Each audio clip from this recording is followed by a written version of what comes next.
frantically trying to remember which pin is what. Because you know where we have a live and neutral. Yeah. In a main state, but it's AC, right? So live and neutral. Neutral's very what's the word? Misleading. Because it's not. It's got as much juice in it as the live one. Oh. Yeah. See, what it does is because the current it goes backwards and forwards, AC, alternating current. Yeah. It does it on the other wire. Yeah. Okay. So if you touch the blue wire, you go, I'll be all right. Bang! Up you go. Right. So anyway, on these, you've got the two pins. One's black, and the other one is black. Shit.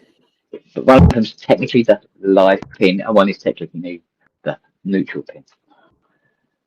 So thanks for that, guys. They say, oh no, it doesn't matter. You can put them in either way. It's like, yeah, okay. You plug it into a UK power supply. That's the thing, isn't it? Exactly more. So we find ourselves severely unprepared. Where's Her Majesty today? There, being all regal. How is she? All right? Yeah, she's better than nothing, aren't you, darling? I'm waiting for the screwdriver to smack you in the face now. Yeah. The next time you see you be like that. Go and give us a big kiss. We'll go for a wee after. You're what?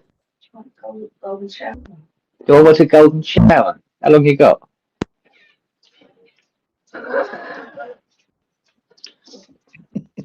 She's well. She's well. I got a golden shower last night. Cool. Your wife's a go, isn't she? No, she's incontinent.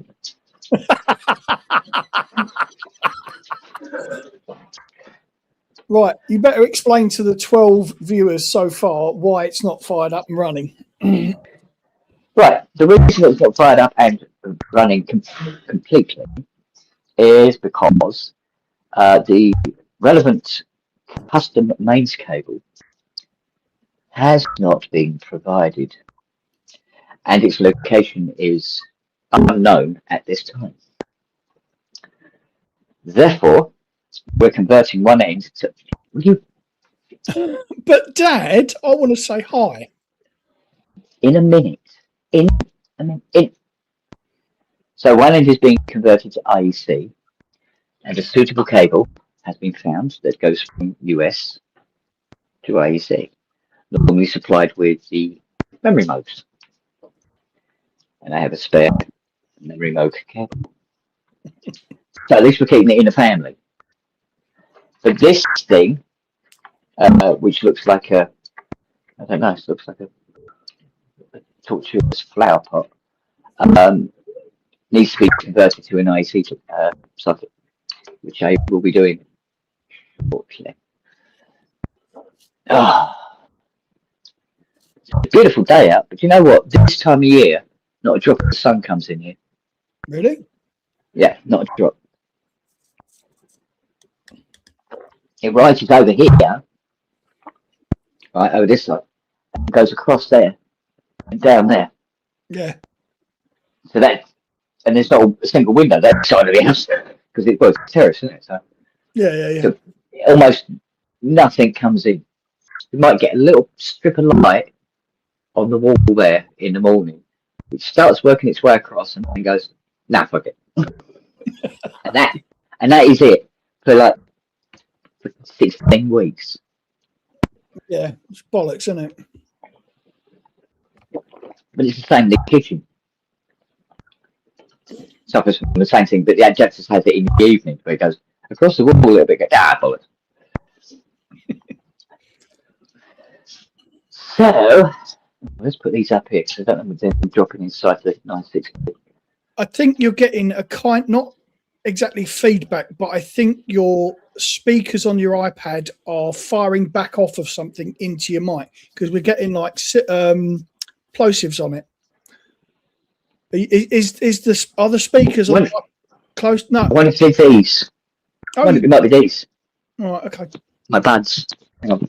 Okay. Oh, we've got 21 watchers now. Fucking hell, this is going to be a popular one.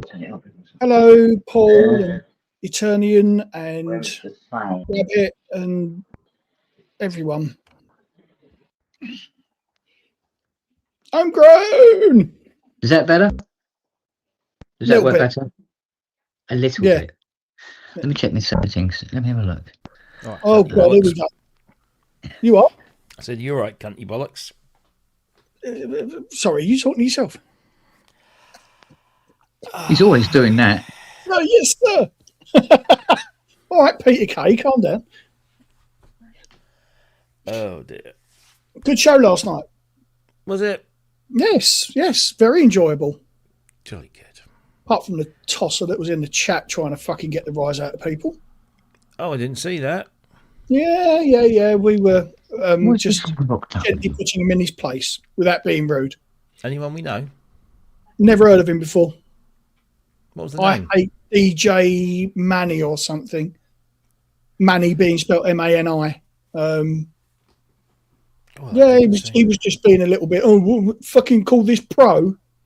And then Wagyu said, pro doesn't stand for professional, dear boy, not in this particular instance, which then fired off prostate, probably fucking. Why did I miss all this? Prophylactic. It was all in the chat. So I'll have to go back and watch that. it was in the second hour, I believe. Okay. But yeah, it was just like, then you started talking about soul. Yes. And I said, Freeman, is that acceptable to you? Or and it disappeared then. I think he suddenly thought, fuck, I'm not winning this one. Because there was a few of us jumped on him. Mainly me, Sonus Lucis and Wagyu. I didn't even see Steve in the chat. Mm. What?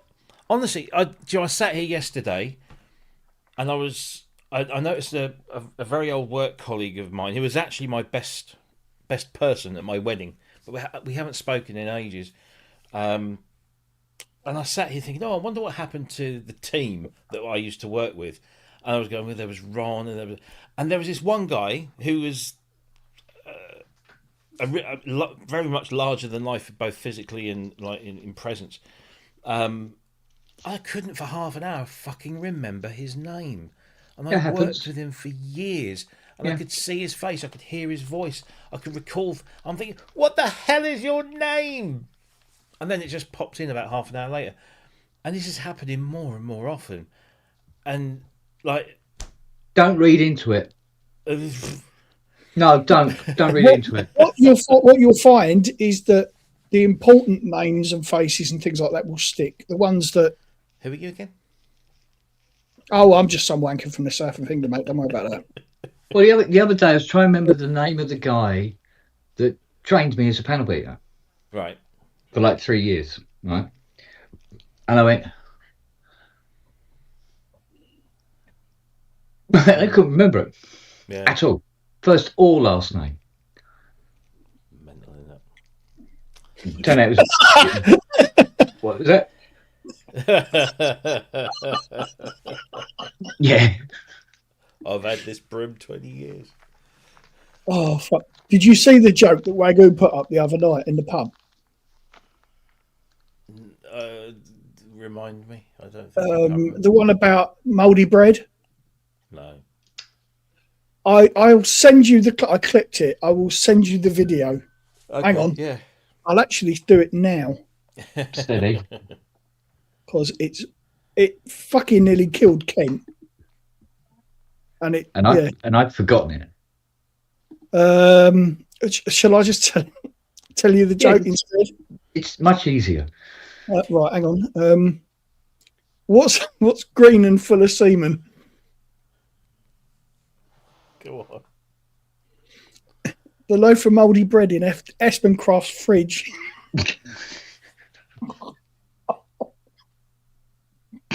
That has layers. I like that. Yeah, I do remember it. Wagyu. Oh, that's good. Fuck. That's good. Oh dear God. I've been listening to this morning. Pink Floyd's "Wish You Were Here," Mm. 50th anniversary edition. It sounds much better if you put it in a player. It does, yeah. I'm going like this. I'm going. Yeah, go. This is Turn it up. fucking shit. Is Turn it? it up. No. Oh, if I throw it like that, is it Atmos? It is actually. Yeah. No, it just listening to Richard Wright's synth parts in there. You know how if you don't listen to something for ages, then you listen to it again, you go, oh my God, I've forgotten how beautiful. I don't know what he was using on this. It was 75. I have no idea what he was using, but oh Jesus, it was good.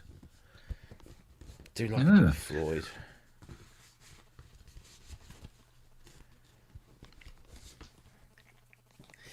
Does it say in the booklet, maybe? No, probably not. Might show some pictures. Why's everybody gone off screen? Fuck's sake. There you go. Richard Wright. Hammond organ. ARP string synthesizer. Mini Moog, yeah, that's obvious. VCS3. Clavinet. Electric piano. Steinway piano. Glass harp. Bosendorfer piano. So that must have all been Mini Moog. The bits that I was, that kind of lead, soft lead thing. Oh, mate, that was lush. Very likely an RA. 75, yeah, I would have thought so. Oh no, wait a minute. That's old enough for ink, Moog ink. But he's probably had it a long time, so yeah. It's either an RA or a Musonics, yeah. Yeah, so this would have been hand built by Bob. Bob. The driver. Bob. Pew, pew. Or as they used to say in 1990s kids' TV, pub. Pob. Tell what you were doing in the 90s, Emerald. Pob. Tripping my tits off on a Sunday morning to pub. Fucking It Pob. was trippy as fuck. That you didn't need to be doing much to. Was it Scandinavian? No, it was from Birmingham. What, Pob? Yeah. Is it? Yeah. Don't you remember at the end he used to give out the address and you pick up Edgbaston, and it was done in Birmingham. Oh, bloody hell. Yeah. That explains why I couldn't understand what you're saying. Birmingham. Yum. All my mother's side of the family are from Tamworth. Tamworth and Willidall. Honestly, when they used to, they're all dead now, but when they used to get together, it was, cup of tea, love. Yeah, but if it was, I a mate of mine from 1,000 years ago, if he was saying the name of a place or a country, he would always say it in the accent, which is really, it's quite bizarre. So Shenzhen was Shenzhen. Oh, dear. Birmingham, Liverpool. Keep a tie. Keep a tie, yeah. You want to keep it on? Oh, Ken, get off your ass and do something. Try say these three words in succession: beer, can, roll. Now say them together. Yeah.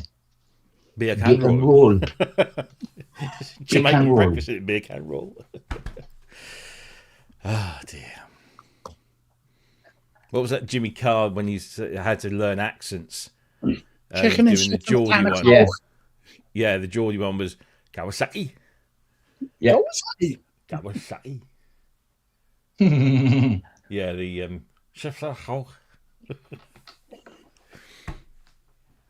I love Come that on, Ken, accent. do something. Don't stand there looking at it. Just fucking do the job. Come on.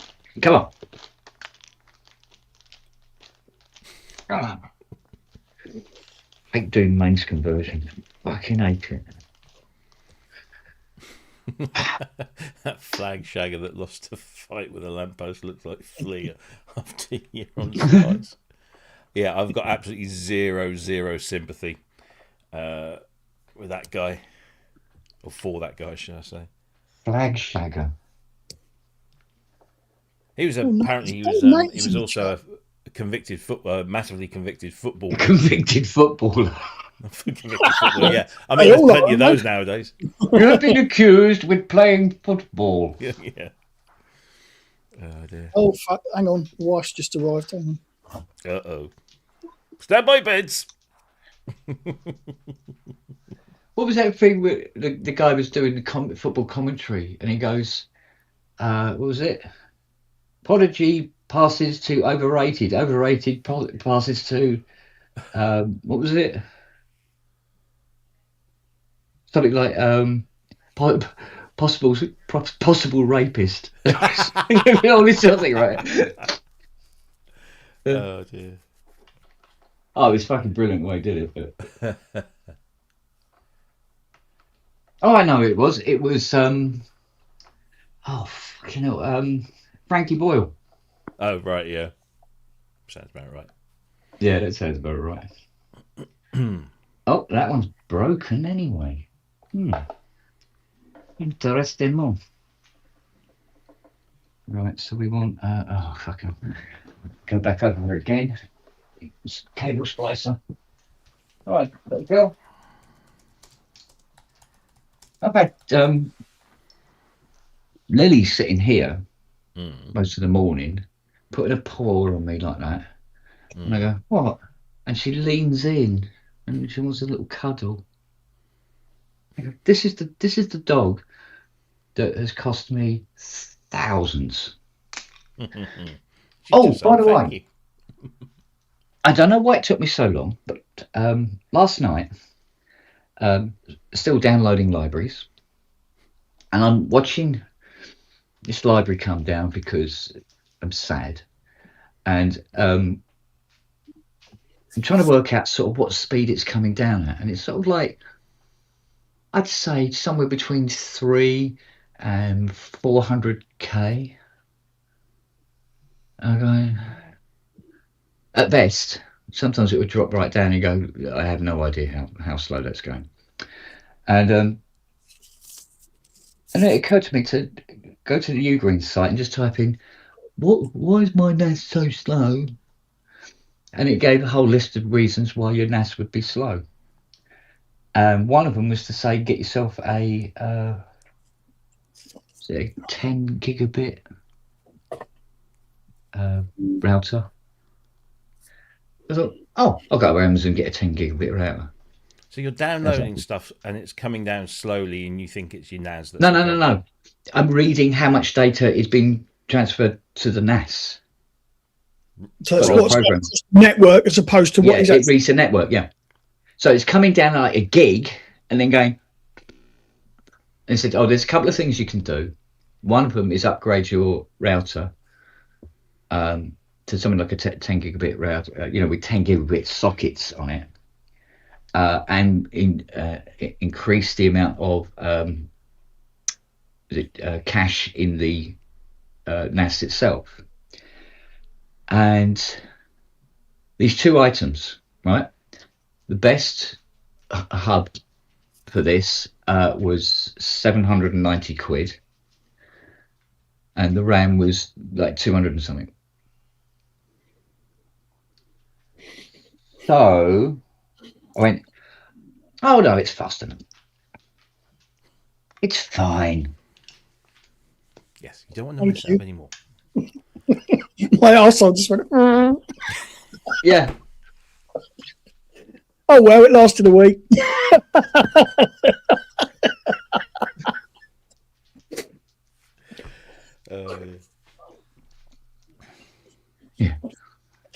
Well, How are you this morning, Mr. President? Off because food, so I'm going to eat. So what? I didn't get that. What? I said I'm going to be watching, but I'm going to cancel my mic and my camera because she brought me food. Oh, where's ours? Don't know. Still in the shop, probably. Fuck's sake. Right. Oh, can she go back and get it? Yeah. No, she's fucked off home now. Oh, gee, I wish my wife would do that. Come in, bring me food, and then fuck off. Fuck off out again. Anyway, I'll be back in a bit. Bye, mate. All right, done. Right, get To rid be of fair, that. she has fucked off. She's been out seeing her mum and getting Oh, some yeah. bits in. Yes. What the fuck? Good son. Okay. Oh, dear me. I'd be up at bloody, well, about 8:30 this morning, which is not good for me on a Saturday morning. We sold our sofa bed that we had up in the spare room Yeah. because it was too big for the room that it needed to go in when we moved house. But we managed to squeeze it in, but it just made the room unusable, really. And then Yeah, I know one what of you mean. Sophia's friends just left home and got her own little place, and she needed a little sofa, and we said, there you go. Well, that's fortuitous. You can have that for 80 quid. So we spent yesterday afternoon dismantling it because it's an IKEA, L-shaped sofa bed thing. And then they were around at like 9:30 this morning, and I'm laying in bed. It's about 8:30. I'm thinking, oh, I've got another 45 minutes maybe. And then it dawned on me that I hadn't put in the tool, the hex key, tool. That came Oh, with it. right. Yeah. I thought, I know I keep all of those things in case I lose one. But, oh shit, it's probably in the garage somewhere. So I get up, I go outside in the cold. It was pretty cold this morning. It woke me up. So Yeah, well, it's clear skies, isn't it? So. in it, yeah. So, yeah, that's that taken care of. I was gonna.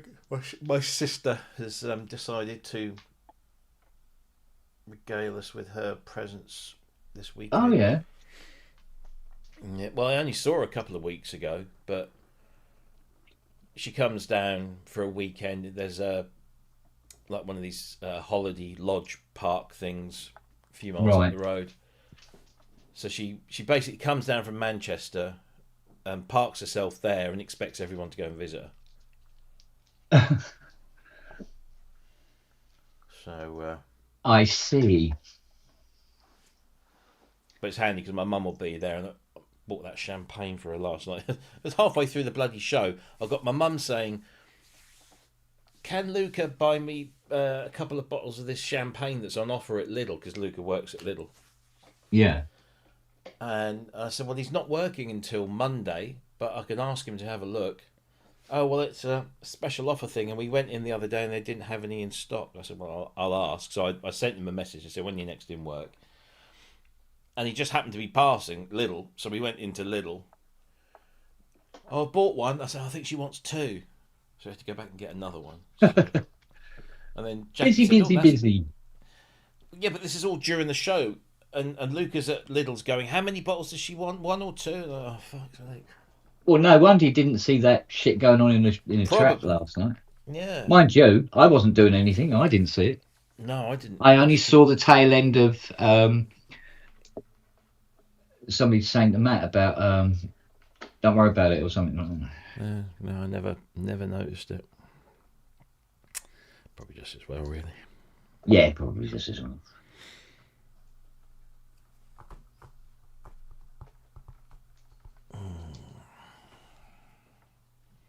Supposed to be writing an article for tomorrow afternoon. Oh, yeah. Yeah, it's they started doing this thing now where they let us write pretty much anything, like, as long as it's relevant to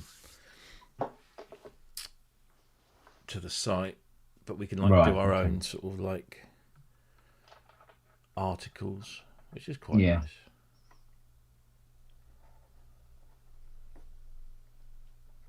And it adds another item on the invoice, which is always good. Dun.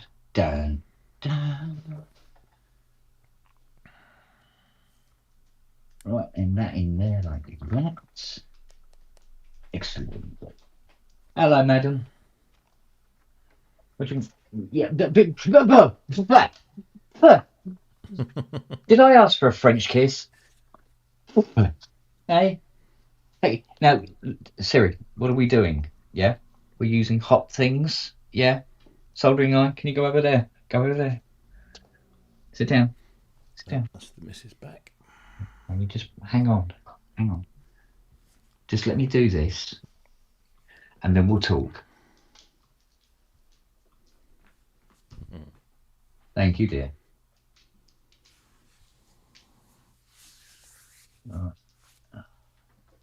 Oh, come on. Don't be a cat.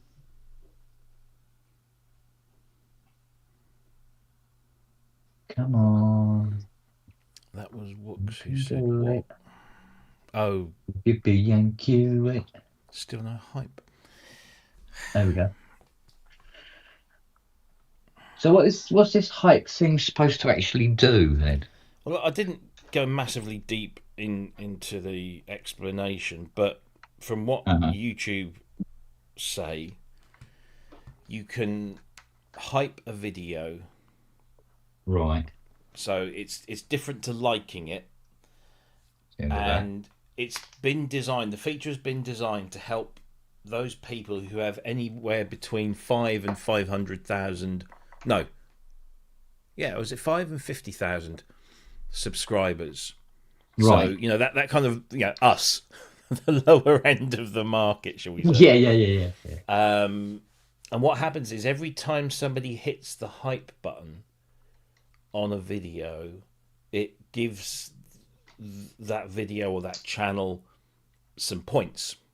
Yeah. And the more people that hype it, the more points you get. And then apparently there is some kind of league table, and those that are at the top of the league table get promoted by YouTube, Right. more. And that's about all I know. Oh, okay. So I just thought, well, but Steve's just said in chat that he can't find the hype button underneath it. So let me have a look. I must admit, I haven't seen one.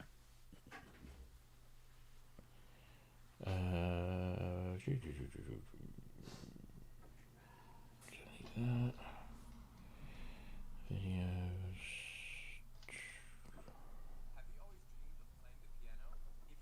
Yeah, there it is. Okay. So There we go.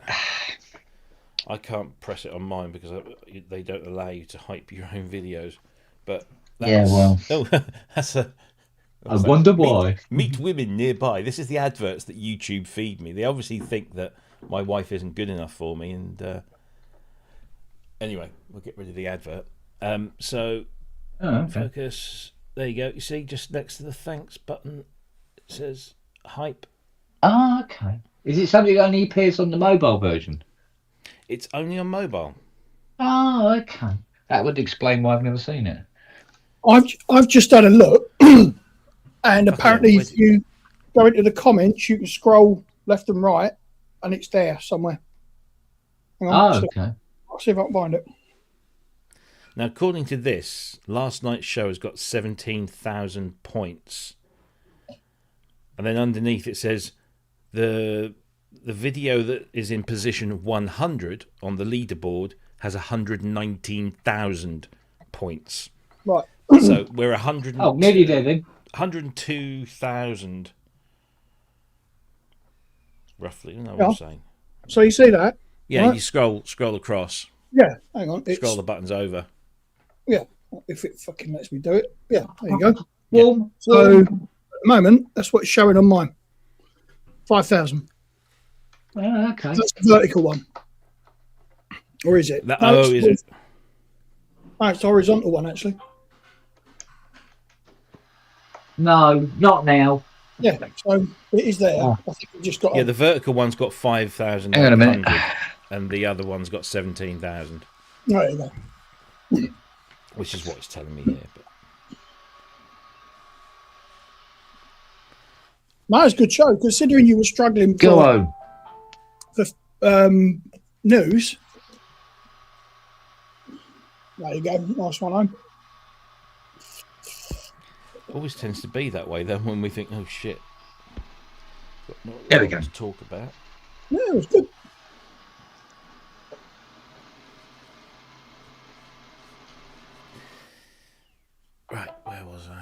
I need to. And stay there.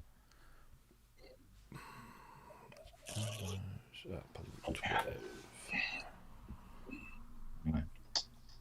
Don't drop the washer. Don't drop the washer. Don't drop the washer.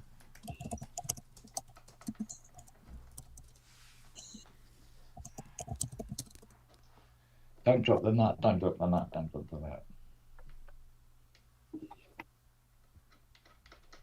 There we go. Do do do do do.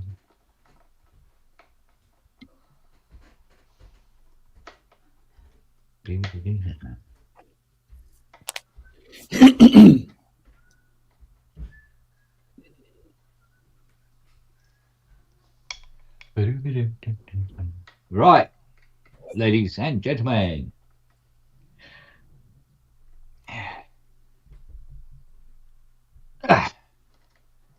There we go. Got out whistle.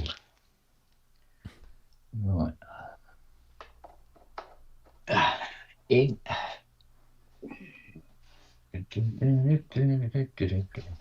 So that over the top. Lastly. Oh Christ, here we go. Oh, fucking hell.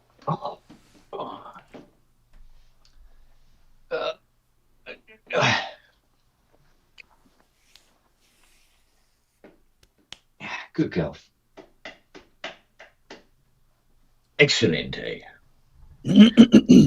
Right.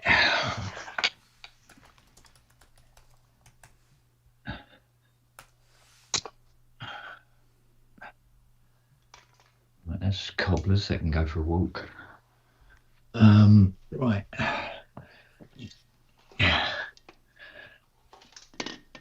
Not mad on these step downs. I prefer my step downs to be a little bit more encapsulated. This is basically just a transformer with a mains cable coming out of it. Fucking hell. Right. Okay. So put that in there like that. And this is where we find out if I got the colours right.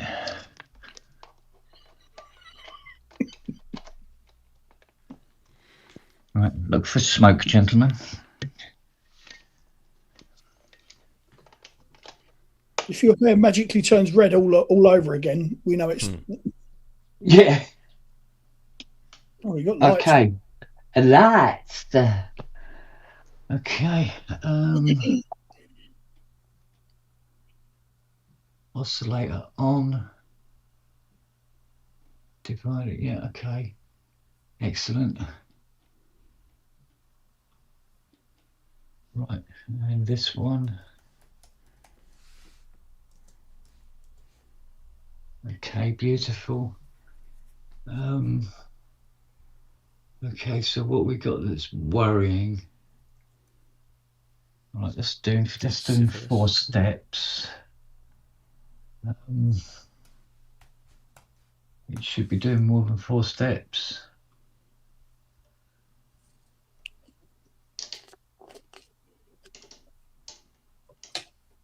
Okay.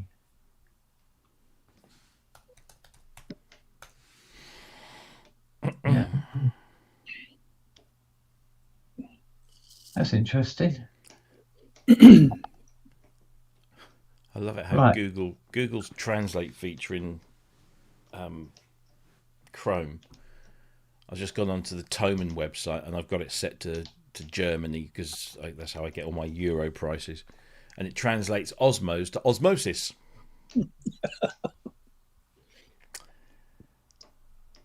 I think it's cranky. I did say it was cranky. In life. Van Dabby Dozen. To me. Oh. No, it's just to me now, isn't it? Yeah. Yeah. Indeed.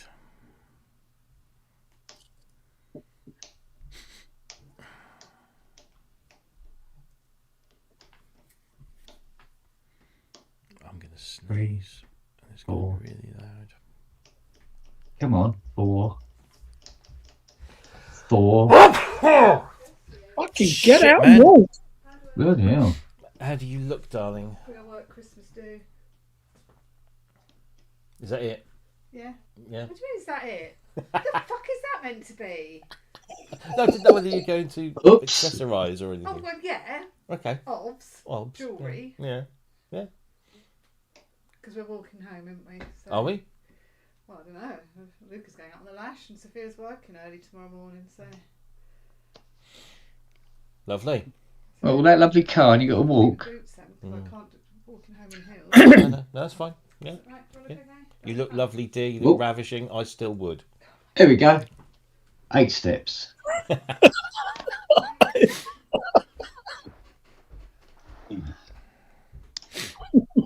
Oh yes, James, I have. Thank you very much indeed. I shall pop that on the show. Looks very nice.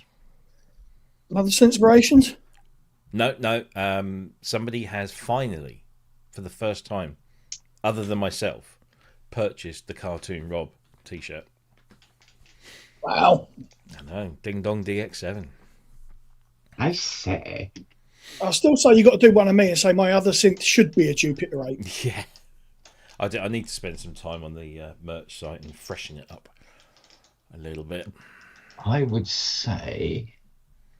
Right, where was I before my wife so rudely interrupted me? Hey, there we go. 2 working 960s.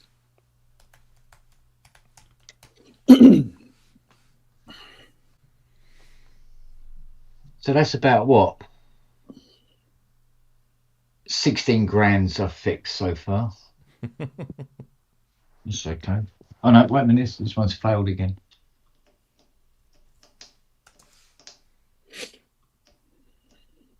There you go.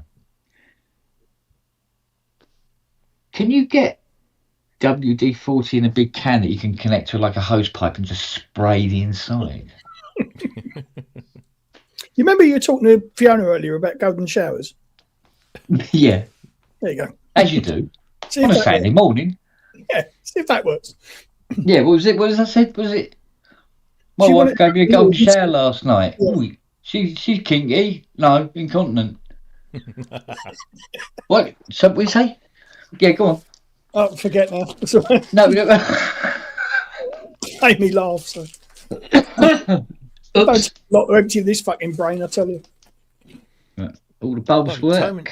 Toman has still got stock of the limited edition silver hydrosynths.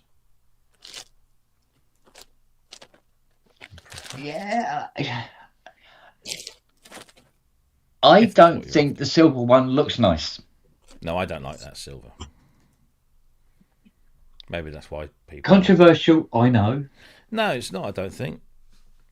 It's like I never liked silver hi-fi gear. I hated that trend where everything was brushed aluminium Yeah. or aluminum for our American friends. Yeah, I'll show you something. No. Oh, hello. So silver. I don't get to do this often anymore. Not since Brexit. Cunts. So I will do this because it is tradition.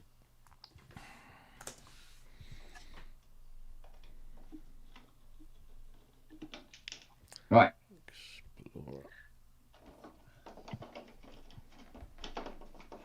Oh, it's a bit more, is it? Tell you what they don't have any of is the Orange Explorer. They all went. Keith got one, didn't he? Here we go. Well, of course. I'd expect nothing less. There you go. Oh, hang on. Oh, look at that. I hold in my hands a £23,000 module. Jesus. With its 12 components this side and a few caps on this side. Bonkers. Oh, I put new caps on this at some point. Well, if he hasn't turned it on since 2005, yeah, so I must have put those caps in. Oh, fuck me. At least 20 years ago. Doesn't bear thinking about. Yeah, so that's an original RA 904A low pass.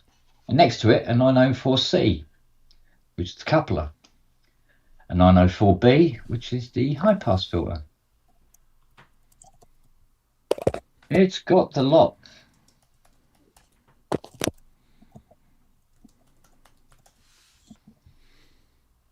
It's got the bleeding lot. What advert was that? Yeah.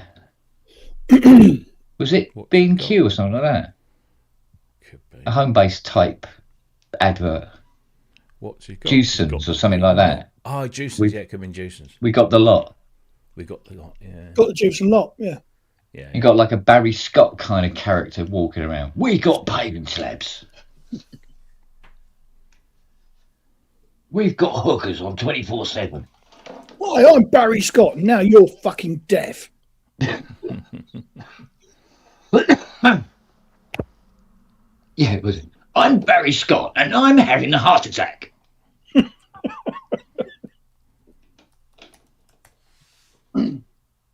Yeah, was it? Beep, and the cunt is gone. I'm Barry Scott. I've just shoved my face in a mountain of cocaine, and now I'm tripping my fucking tits off.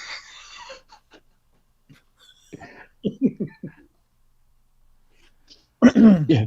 My name's Barry Scott, and I'm fucking a line up the arse because I'm hard. That went off. Or not. That definitely went a bit left at the lights, didn't it? The line isn't. It's in the chat. Oh, it's like a reunion of last week. Good Lord. Right, so movie gates, interconnector systems. La la la la la la la la. Oh, where are you? This is what I imagine it looked like Focusing. when Doc was building the huge, great guitar speaker in Back to the Future.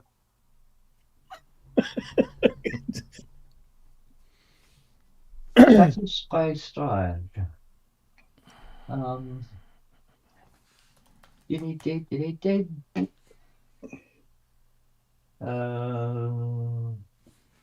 They've got 3 trunk connectors. Yes. Yes. Yes. Do we have the cycle? No, we don't. Yes. Have you no? Me here The 14th Viscount or something. in an uncompromising sexual position. No. What was that character's name? It was a cartoon character, but it was based on a real person. It was from cartoons that were made in sort of like the 50s or the 60s. Right. And he was a very kind of portly guy. And somebody would say, "Wait," and you go, "Yes." Yes. I remember that, yes. Me here. What was that? I can't remember what the name was.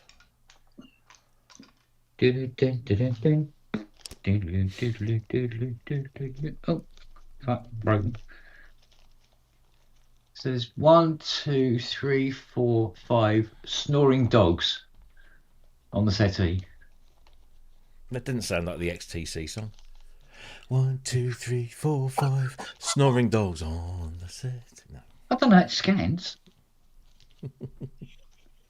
You know what I mean? Right, El speaker. Where's the speaker? Oh, you little shit.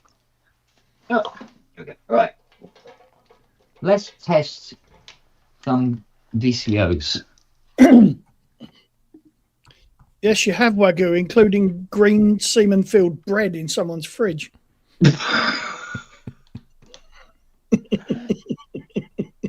Nothing. Try again. This time we'll turn it on.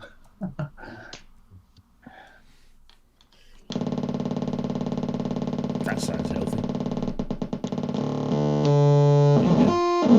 Audio rate.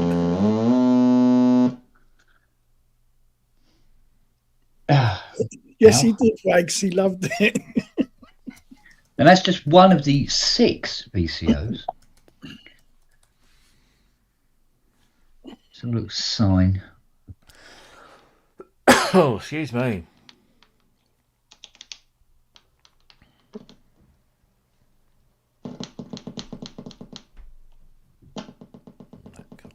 Can't find it. Hey,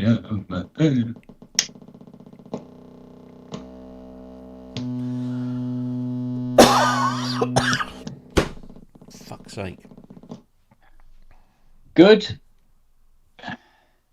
Should really get one of the keyboards plugged in, really. So we can do that without fucking it up.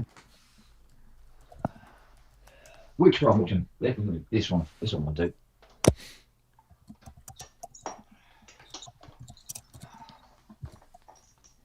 See, nothing straightforward. Never is. No. That's the keyboard connector.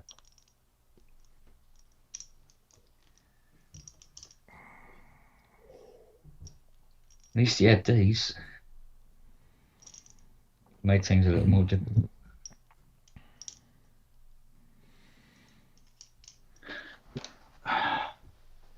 Because the cable is not long enough to go round the case to get to the trunk. You need a bigger edit.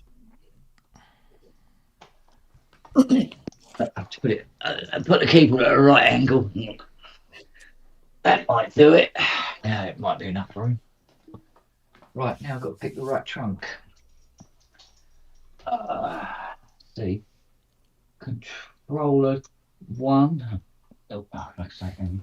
Right, Can I move back in this? a minute. Oh, forget mother. Right, controller 1. Here we go.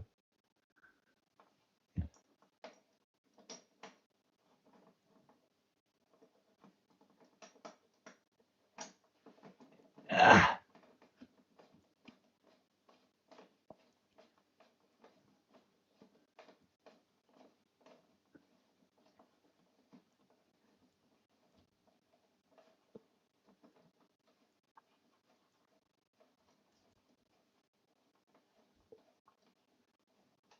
Right, there we go. So we've got a gate now. Oh. It's probably exploded. I have no idea. All right.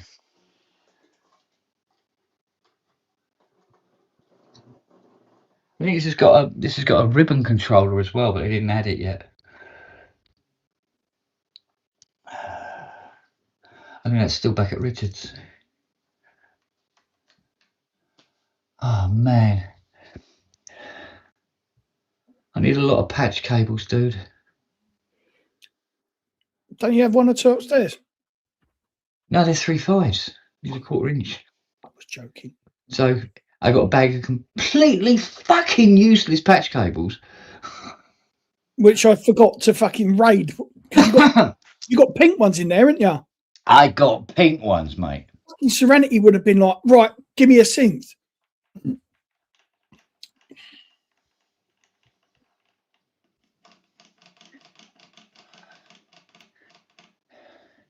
Thing is, bringing these old girls back to life after they've been sitting around, because they hate sitting around doing nothing, right? Yeah.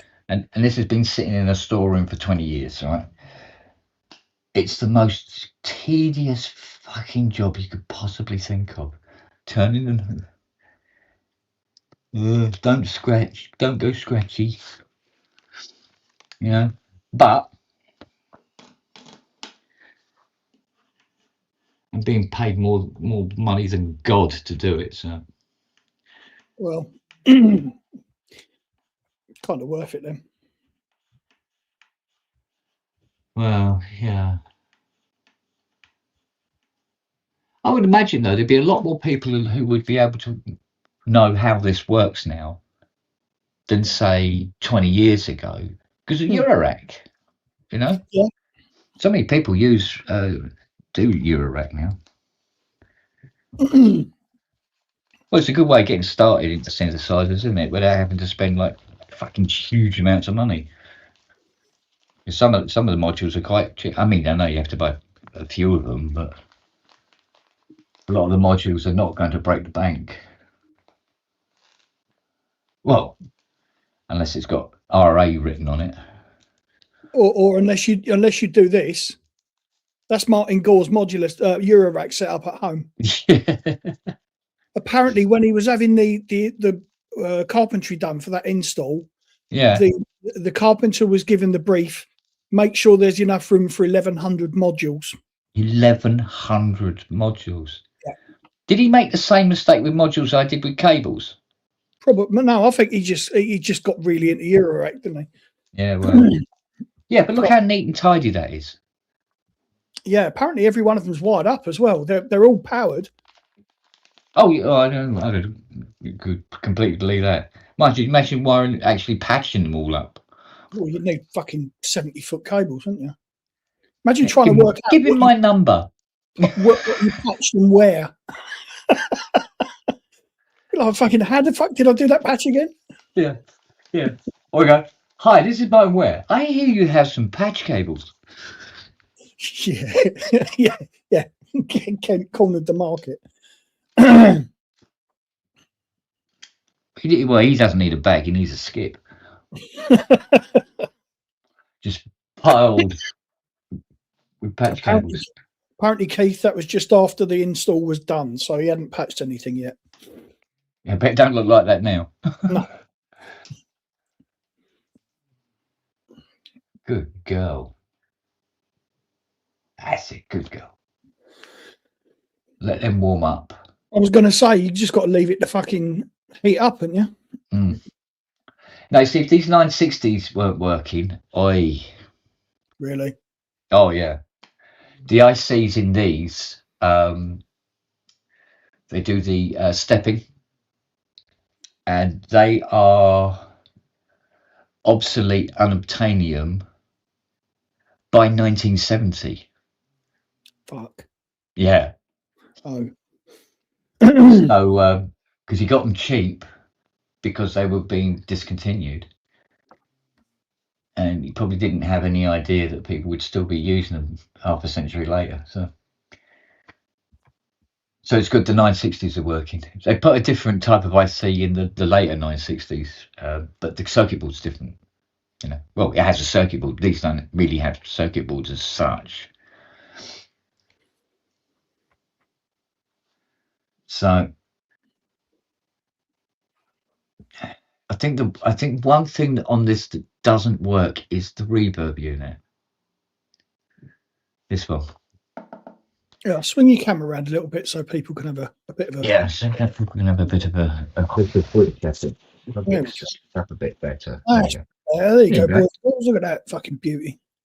Yeah, so reverb, Mm-hmm. one knob, reverb amount, that's your lot. Was it spring reverb? Yeah. Oh, your favourite. Yeah, well, 1967, yeah, spring reverb. Yeah, true. Yeah. So that's the infamous. Huh? You're talking to a fuckwit here, so you know. Oh, okay. So this black box make noise.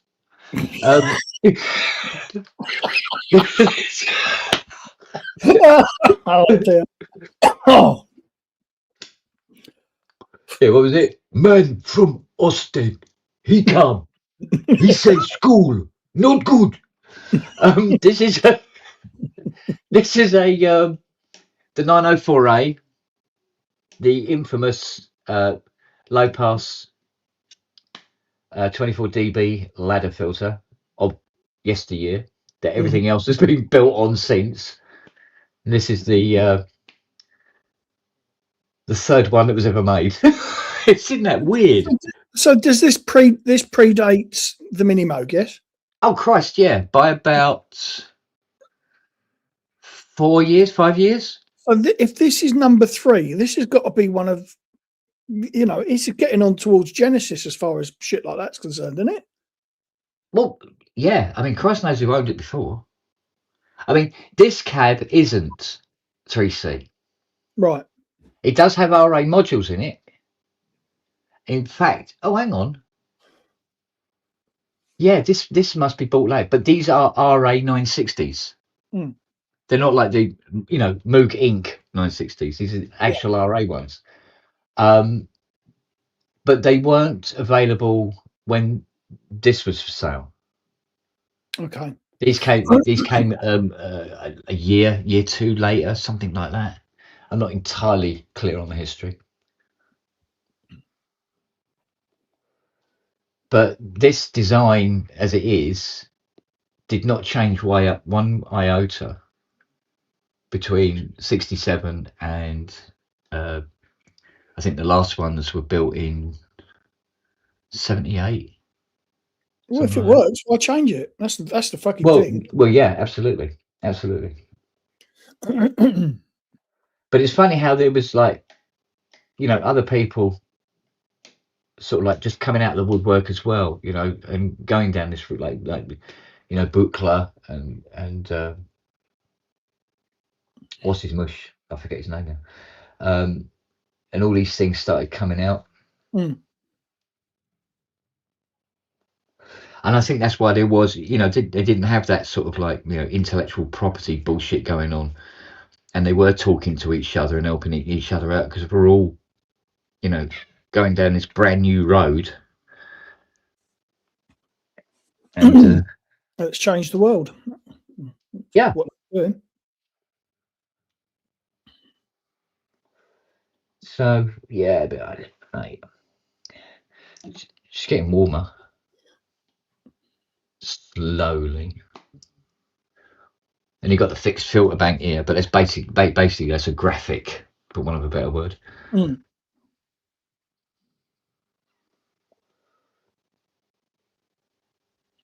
So, basically a non-sweepable version of these girls. Yeah.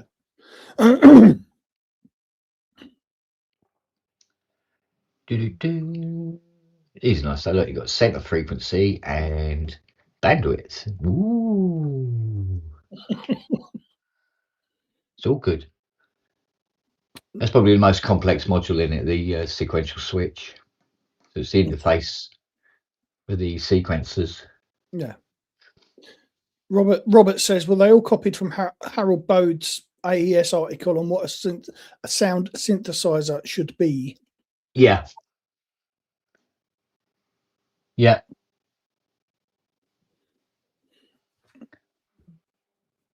So it's just just interesting, Mm. I don't know why they never put bulbs in the trigger envelopes, because they put bulbs in the control voltage modules, but not in them, even though they're the same switches.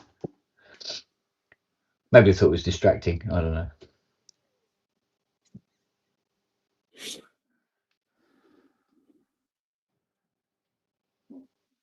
And then you've got all these mixers down here.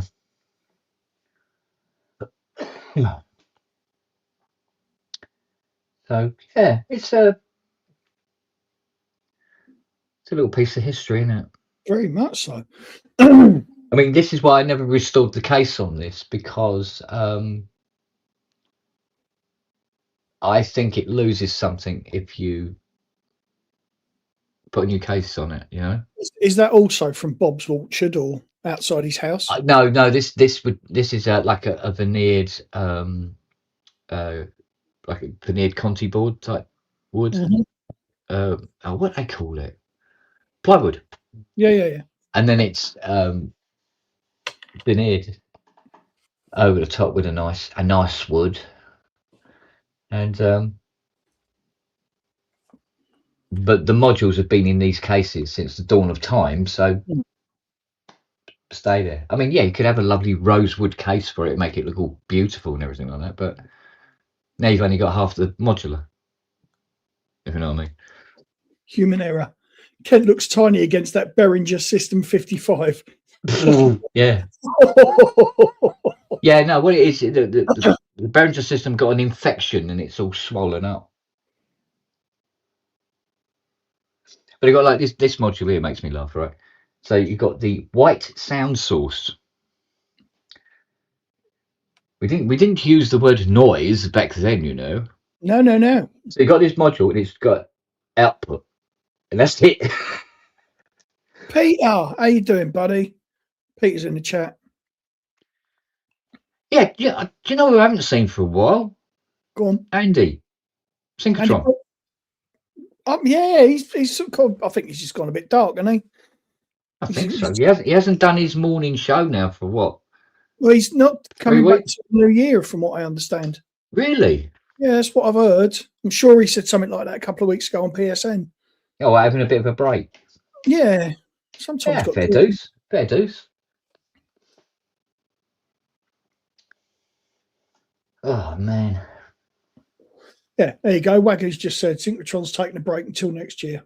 No, right. I think that's the good thing about the pub. It requires no fucking effort whatsoever. Don't need a break from it.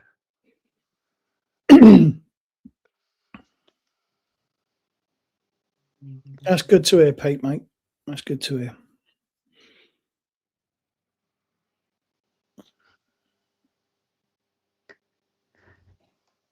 This module's weird. This one, it's a voltage controlled oscillator, but it's fixed pitch. It's a droning module, if you like. Okay. So you set your pitch, right, and your frequency ranges and all the rest of it, and then you've got the pulse waveform width here, and then you've got your 4 waveforms. You can mix them and have it all together at once at different volumes, and then send them off out of the variable outs. But you can play it. You can still play it like a normal 901. But this just gives you a little bit more control over, because this is just out, and that's your lot. Whereas these, you can mix them all together, So Robert says it's to be used as an LFO. Yeah, you can use it as an LFO. So you can use it as LFO. You can have it as a drone signal, or you can play it as a VCO. So very, very versatile. But of course, if he was to do that with the 901s, the thing would be like 90 feet long,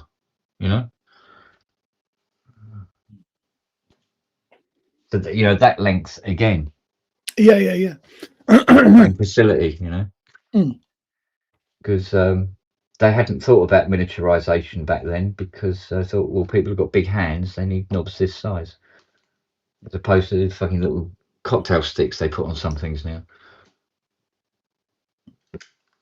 That's one of the reasons. Another reason I never really thought about Eurorack, because of the knob sizes. That said, I've got 3 Behringer fucking desktop modules now, so kind of gone that way anyway. When you think about it, I mean, what Behringer have done is they've taken that and made it sort of that big, Yeah. So good on them. Now I think I've got spare plug-in bulbs for this, so we'll just check all the bulbs in case some of them are out. All good. Oh, that one don't.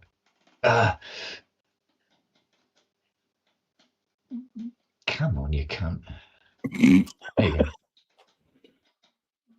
Just needed a bit of encouragement, didn't it? It just needs encouragement, yes.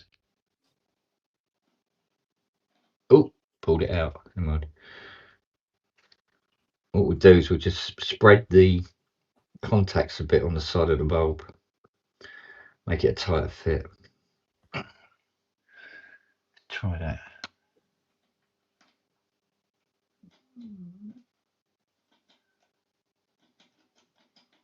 There you go. Nice. Cool. Right, that one's obviously working because it's on. This one's red for some reason. Okay, any other bulbs we have to worry about? We're all pre-LED here, aren't we? Yeah. All the lights work. Cool. Past its MOT. Good, it's looking good. Looks like it won't be a massive fucking pain in the ass like I thought it might be. Well, so far. Wagyu says bulb for step 6 on the left sequencer isn't running. Left sequencer. Number 6. Yeah, he's right. Fucking top spot that, Wags, from there. Yeah, that is good, man. See, the best way to do it is to run them up. But if you do it too fast, it won't catch. Here we go.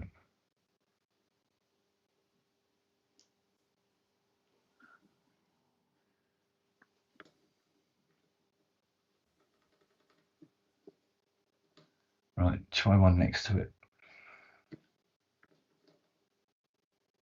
That's not working either. Is it skipping the step, though? Oh, yeah, let's have a check. Oh, wanker. It is skipping the step. Well, that's down to Robert saying that, so thank you, Robert. Text in a post.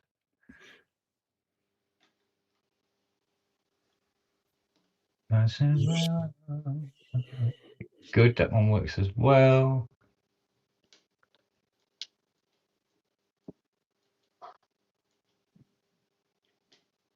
Good.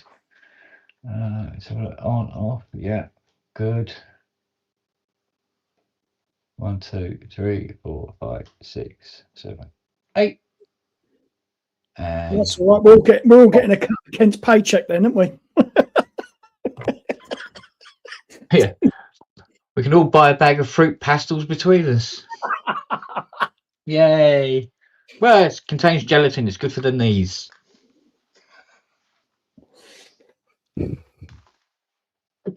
Oh, excuse me. Right, outputs. Ready?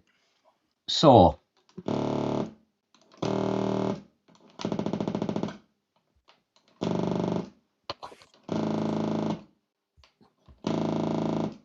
Cool.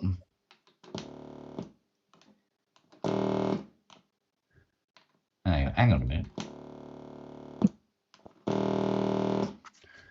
That doesn't sound very signed, does it?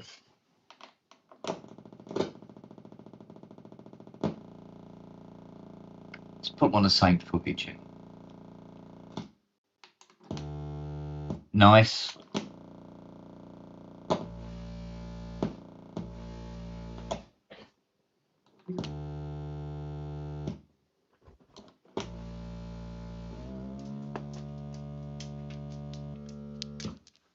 So where is it? 4 to 6.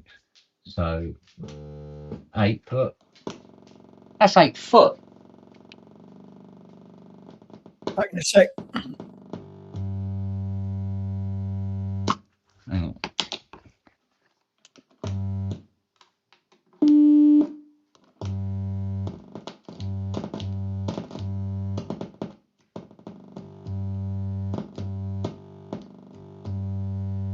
That's horribly out.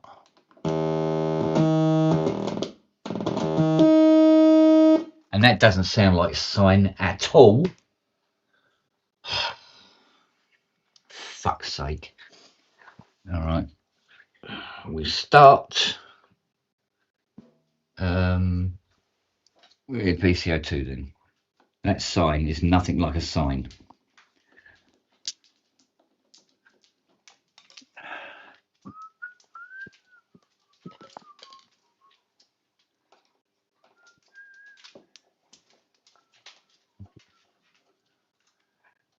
Right, let's have a quick butch in here.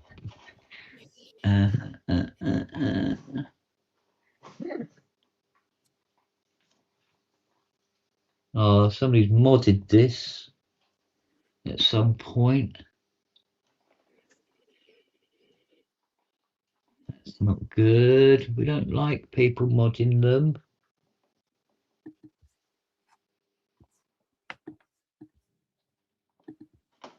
No, shit, that means we've got to take the other one out. Okay.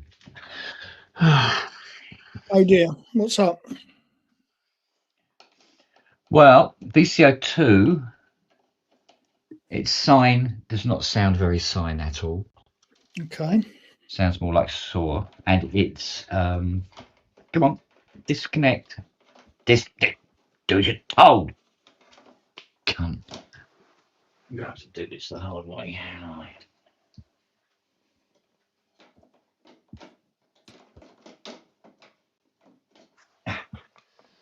Right.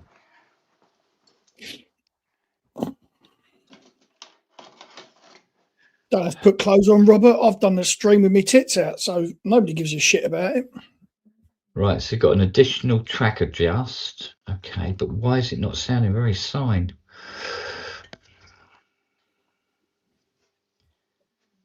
God, even the transistors are in sockets. They're not soldered to the board.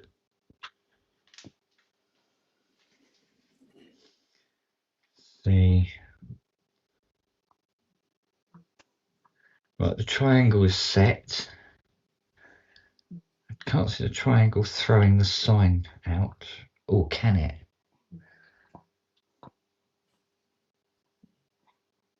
Trying to remember. We'll have to call up the schematics. I'm having trouble remembering.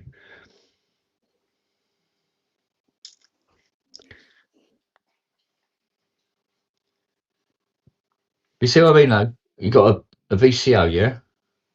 Not a single chip in it. Fucking hell.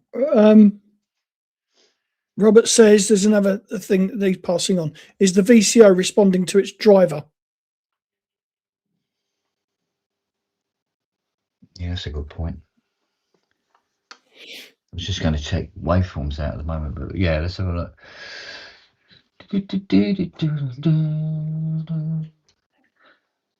Thing is, I've got no. Oh, hang on. Robert, you're going to have to get on a train and go down and help him. No, hang on a minute. Hang on a minute. Hang on a minute. Hang on a minute. Hang on. Just hang on a minute, right? Just fucking easy, Tiger. Ah, fuck's sake! I'm going to have to take the bank out. Bollocks. Ah. Right. So you come out. There's always fucking something with this bastard. Ah. So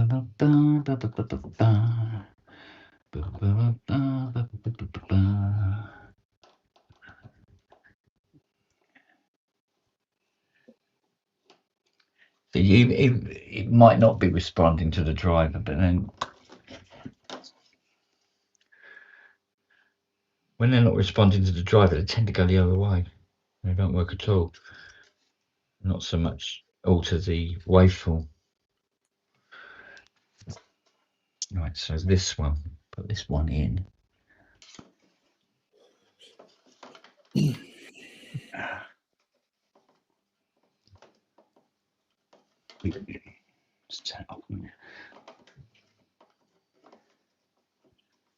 God, it's the world's laziest fucking dogs.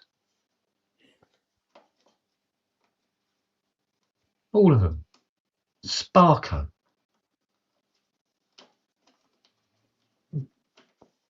Right.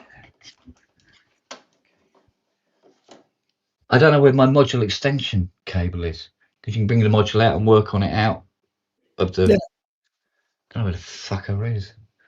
Right. Let's have a look again.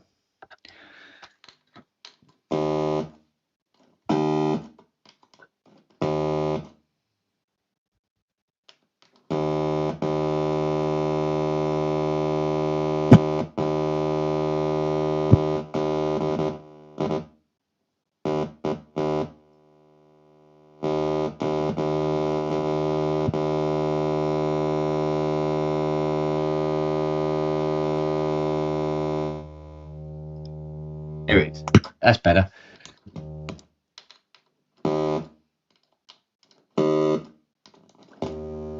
That's better. Right. Ideally, I need to get the scope on it. Where's the scope, Kent? Oh, excellent. I thought it would be a calibration thing. Anybody see it? Oh, Christ, don't tell me it's behind here. For the love of God, sir. Yeah. Yes. There.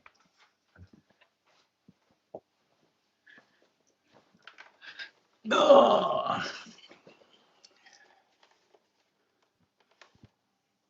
Well, hurry and St. George.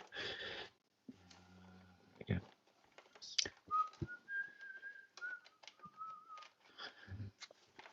Okay. So let's get to scope out and then consult Bible. Oh, have I got one out? I don't think I've got one out yet. Have I? Yeah, here we go. Here we go. Here we go, son.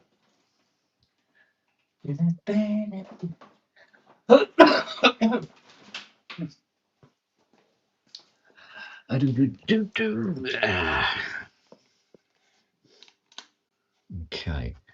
Right. We need a man's cables. Let's see it.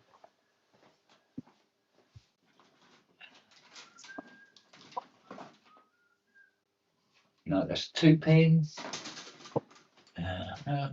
Try this one.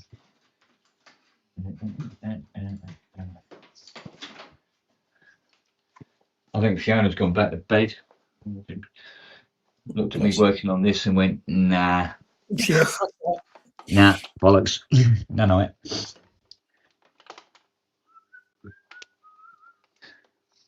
I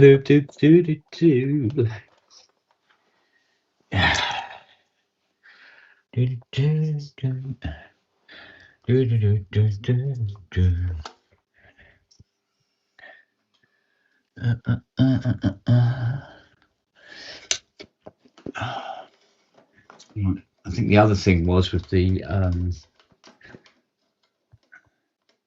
think the tuning they did on it was seemed a little off as well.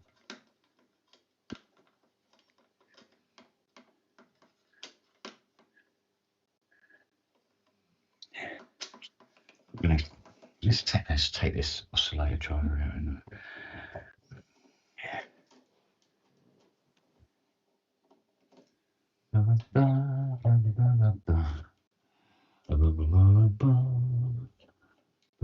where did Robbie go anyway? I don't know. I'm sure he said he had something to write. Oh, right. Which would be about right. Letter of resignation. Okay.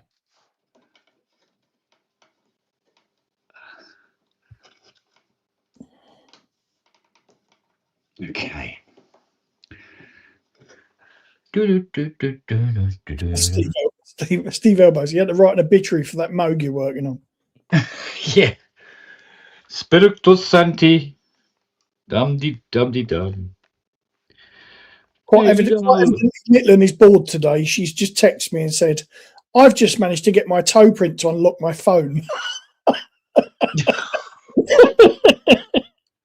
Okay.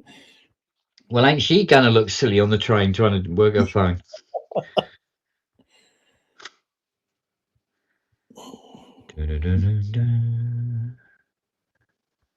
Oh, that's interesting. Whose clever fucking idea was that? Are you kidding me?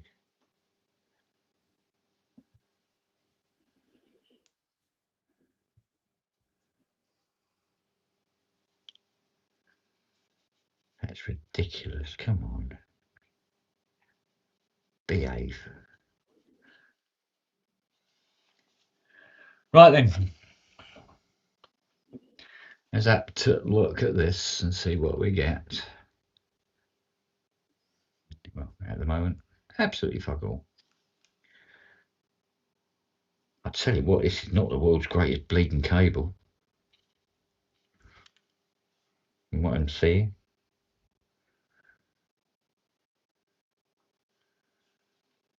This cable looks like it's actually shorted out inside. You know what? I think it fucking is. I've got to repair the cables before I can fucking repair the set.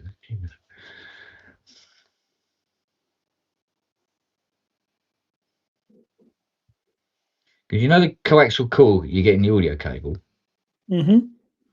Well, it looks like it's not there, and then the earth shielding is touching the core. on Oh. the inside. It's about as useful as a chocolate teapot. Let's have a look. Let's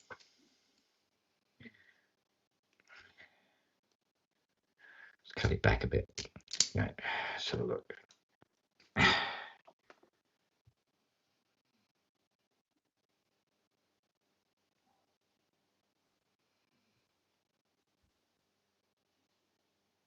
Yeah. They were intertwined. Probably why that cable's been sitting around doing an awful lot of nothing lately. Mm. You plug it in and go, that don't work. This would be the freaking reason. Boom, boom, boom. All you need now is a cat to poke its head through that gap, and then you've recreated that classic photo that my friend took. Noah, come here a minute. Yeah, stick your head in that. Stick your head in there, boy. Well, he would if I hold a sausage this side. Yeah, no problem. Where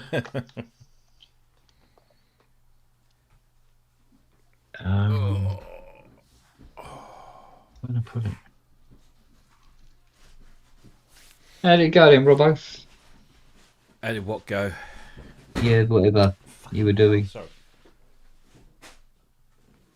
Hang on a sec. It was a memorable article you wrote then.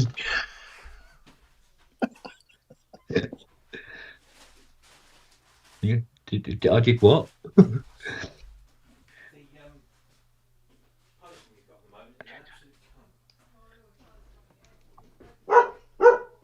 What is it now?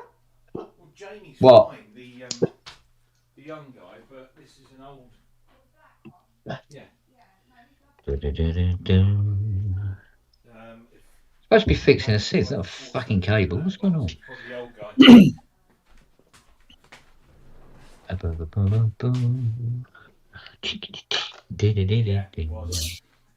He'll deliver one thing and then he'll go away and then he'll come out and deliver the rest. Wanker. Sorry, my postman's a dick. Must make it difficult to drive the van.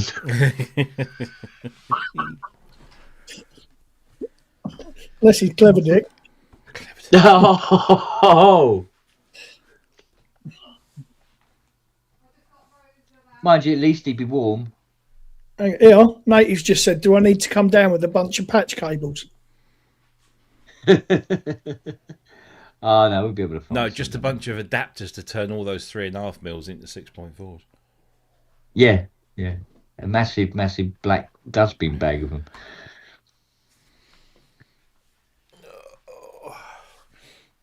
You know that CME hub that I got the other week?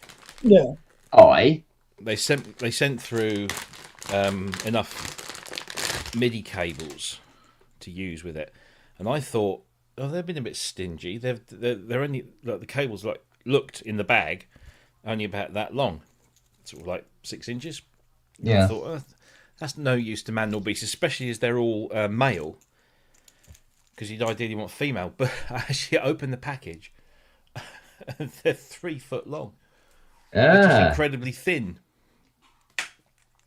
Look at that. Just like that. Wow. See it against my forehead. They are thin, yeah. So yeah, they're actually quite a decent length. As Mrs. There we go. Burricelli That's says. better. It's better. I think, Ken, I actually think that was possibly a genuine question from Robert about coming down with patch cables. Nah, it'd be all right, mate. Don't worry. He Don't just you wants to play with worry. your CS80 again. That That's all he was did all all bloody right. day until there was cake. Sat upstairs, banging away on that CS80, coming through the roof, all the floorboards. Banging away on a CS80 and coming through the ceiling. Fucking hell, that's impressive by anyone's That's standard. right. Yeah, That's his OnlyFans. most impressive.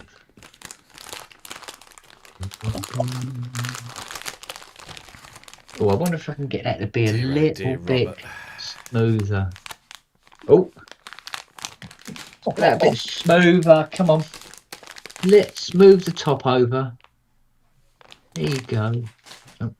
Oh, stay connected to it, you fucking old tart. Here we go. We're going to try a new Turkish restaurant in town tonight. Ah, that's better. That's much nicer. Right, let's have a look at that in the real world. So. Oh, excuse me. That's better.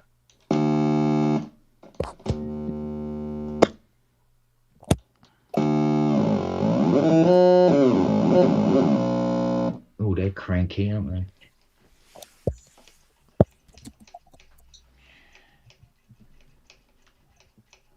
Oh dear.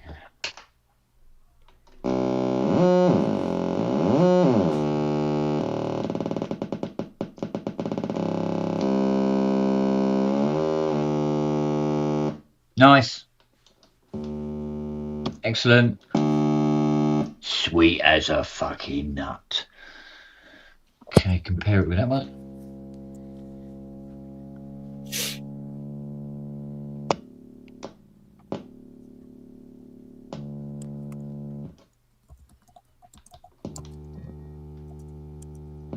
Right, so this one could be slightly more sine-like.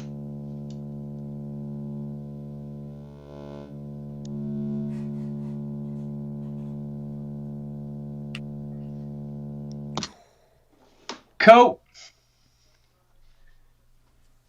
Let's check the third one as well now. Ugh. Ba, ba. Ba, ba, ba, ba.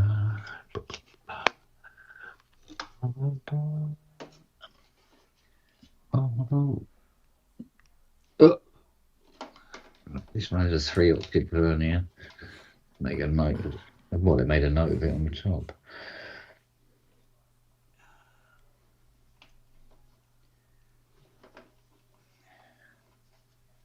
But we should be able to have a pretty decent Tangerine Dream sequence going by about 3 o'clock.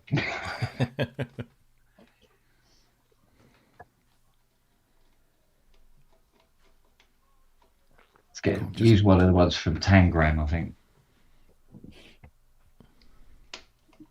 Just look at this menu of this place I'm going tonight. I think that's not. It's not cheap. 25 No. quid for lamb chops. Huh.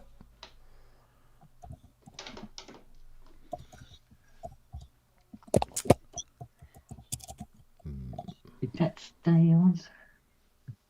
No, it did not. It did not stay on.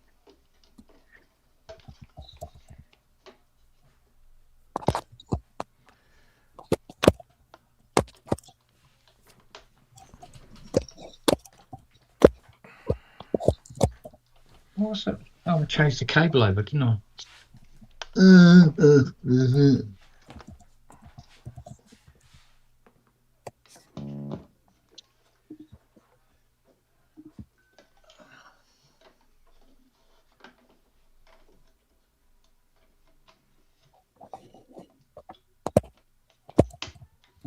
Yeah.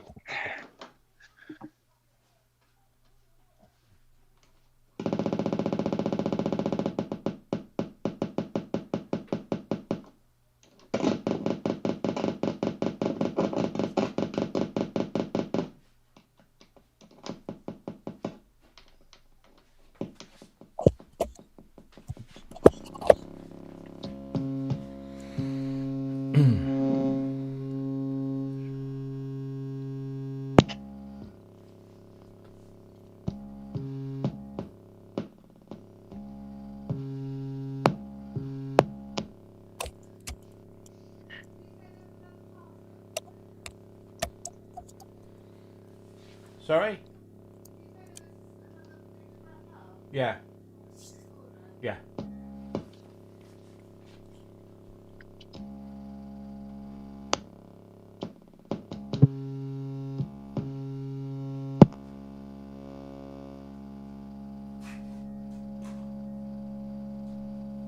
Something over there, Bradley.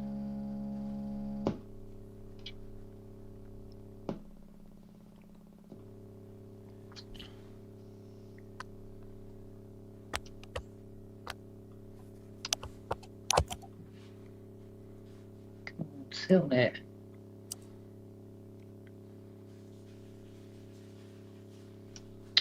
Just say.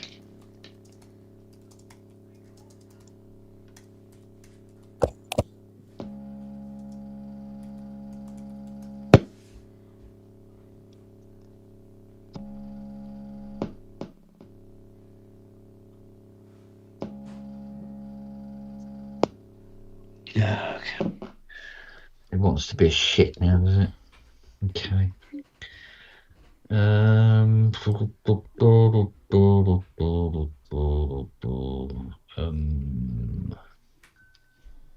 Okay.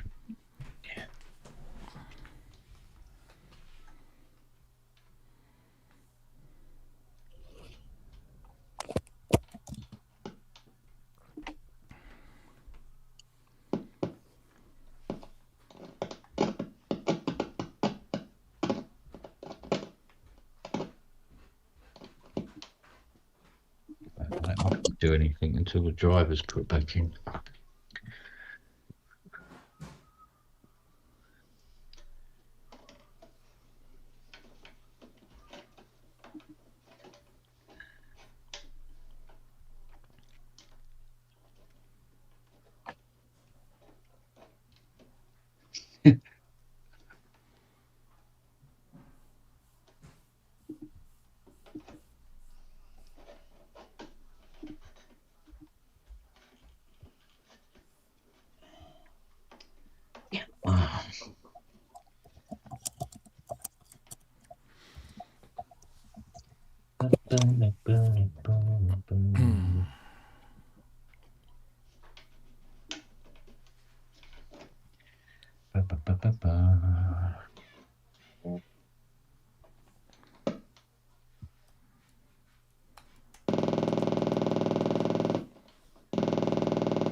A bit of squirting these afterwards, I think, by looks of things.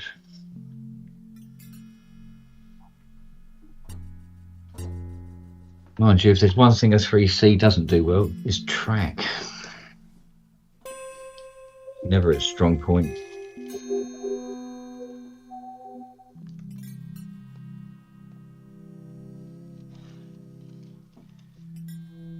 Playing his wine glass collection or something. Could be, yeah.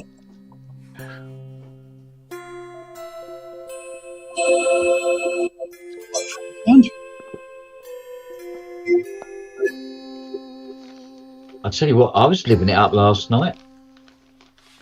Ooh, hark at me.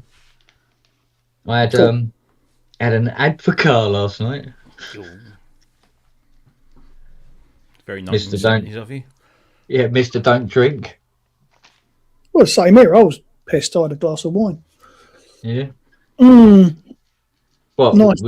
was the glass of wine in a bottle? It was 3/4 of a bottle, yeah. But it was at the bottom. You had to drink your way to it. Yeah, the bit I wanted was at the bottom, so I had to work my way through. No, but what was flash about it? Excuse me, was not the advocate. It's what I was drinking it out of. I'm sorry. He just makes up his own jokes and he goes, "Look, I'll show you. Where is it?" You set him up. Fanny. That's where my brain. Oh. Rob, maybe There you've you got to fill it up here somewhere. Just That one of them. Got Weighs a milk. fucking ton, like fucking. bloody ton though. That's one of them fucking bricks you put in walls, isn't it? The glass No. bricks. It's a Blade Runner Yeah, it's Blade Runner on. glass. Fucking hell. 70 fucking 9 quid. Idiot. Do they sell binoculars too? Because they clearly saw you coming. Oh no, they don't sell them. They keep them for themselves. Look out for I people. don't think it's an original one. I think it's a replicant. Anyway, oh, that was a sigh. Fucking hell.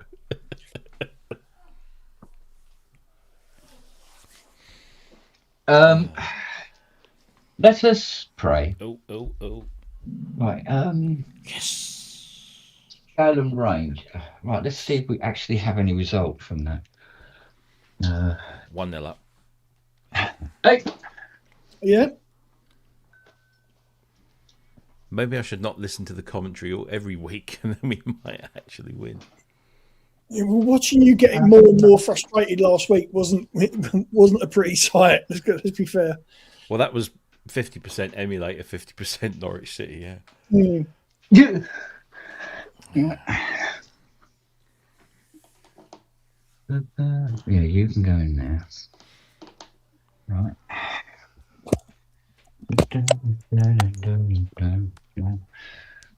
Let's see. So,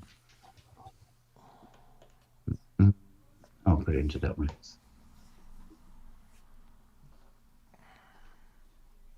I suppose I could do these labels.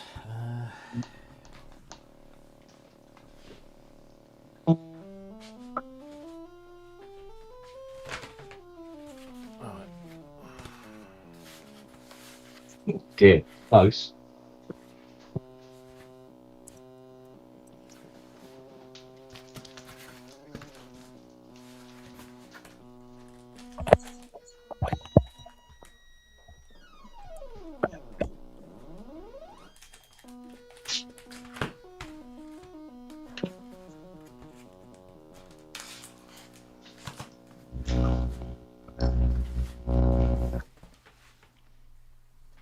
Might as well do it, seeing as we're here.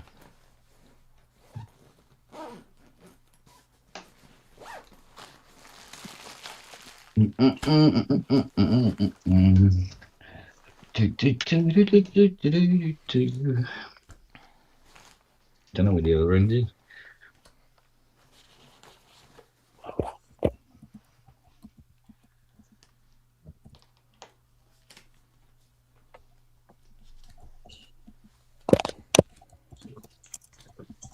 Oh, I've got a little bit better than that.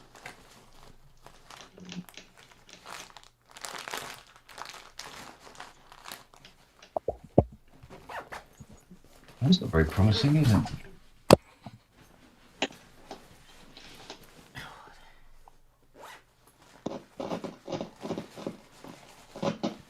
Oh, you cranky little cunt. Oh, that's cleaning up. Good lad. Oh, that stupid prick.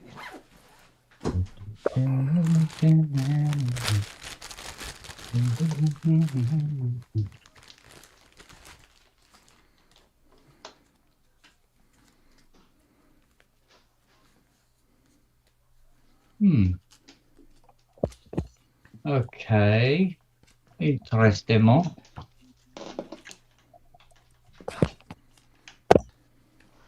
see what's going on there. All right, Luce. Where did my baby go? Gents, I've got to pop out 10 minutes because the wife needs me to drop her off somewhere. All right. I will be back. Drive. All right, dear. See you in a bit. No, she can't. Is you short LA? LA. Well, that's fucking weird. All right, there we go. Right. Where'd my little girl?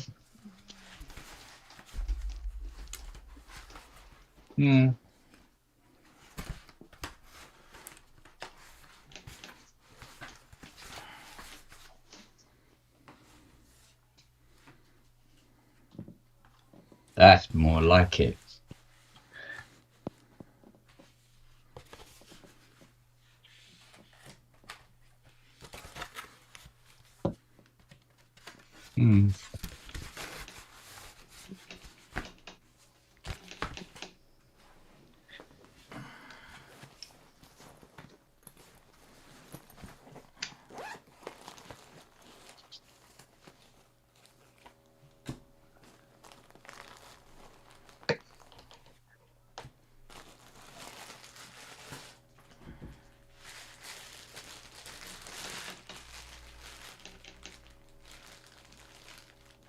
You dear.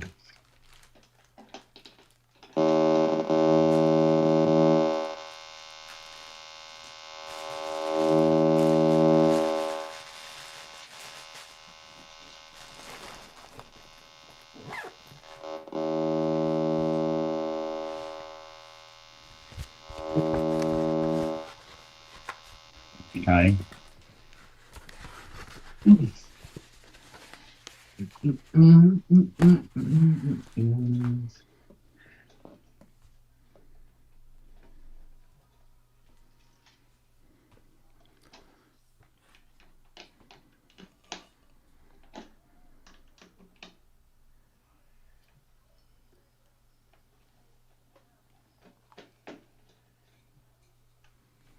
Dear. Oh dear, oh dear, oh dear. Oh dear, oh dear, oh dear. We've got nothing coming out of the 904.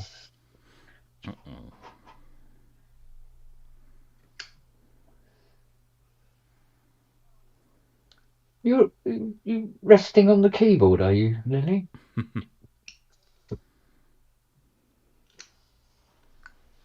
Right. Back in a sec.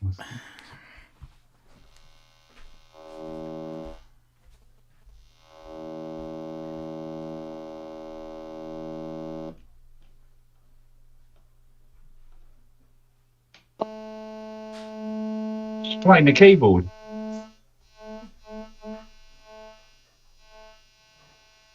Okay.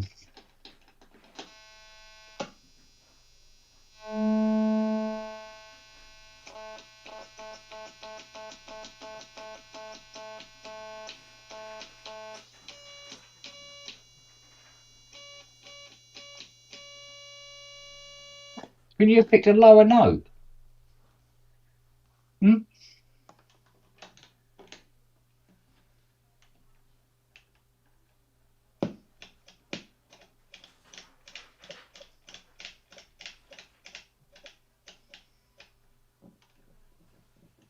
No. Getting nothing out of that 904. Bloody hell, lad.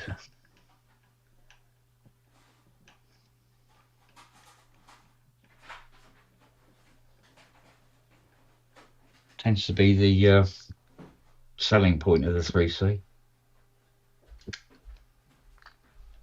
So for it to not work is not a good. Oh. Right. Nope. Nothing. Nothing. The actual 904 low pass isn't working. Oh. Yeah. The whole selling point of the synth.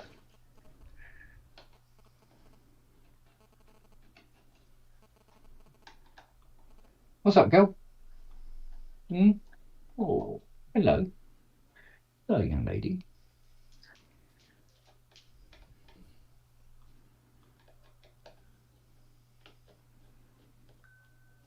Oh, mate.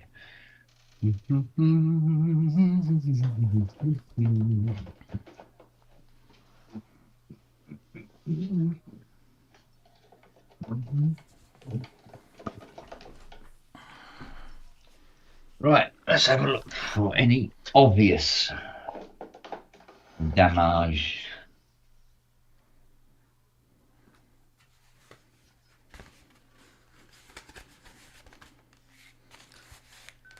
Not seeing any.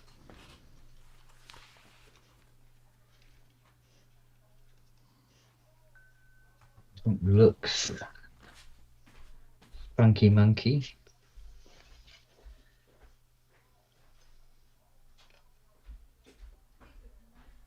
Oh dear.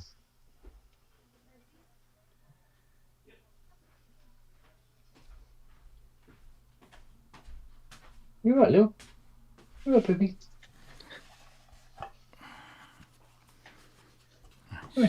Hello. Yeah, sweetie. You good girl? Hey. Hey. Good.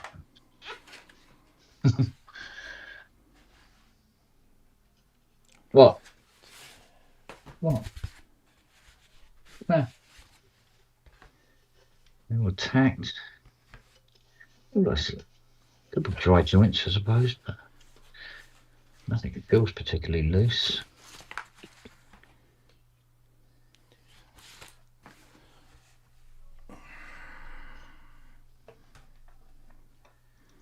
Do any of these are dried out?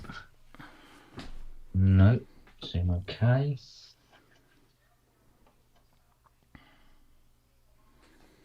Seems okay.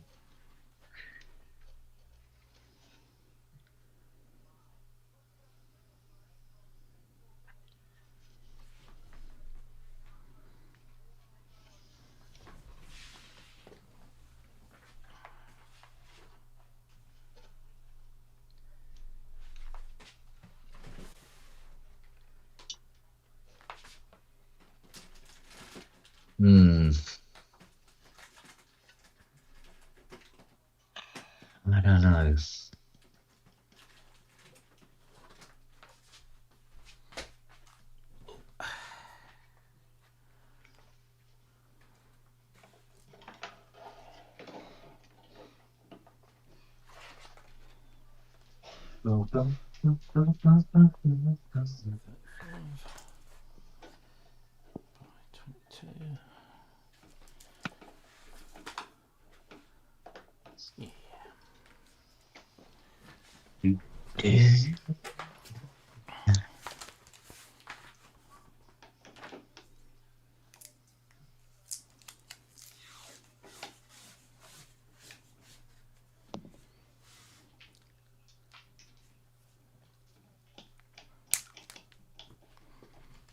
Not even getting regen.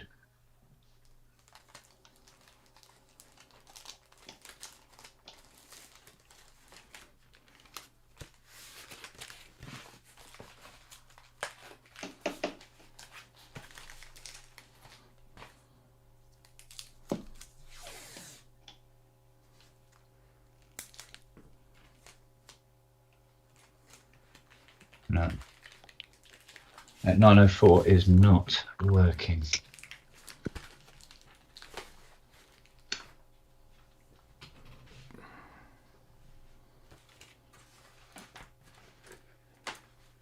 And how bloody useful is that?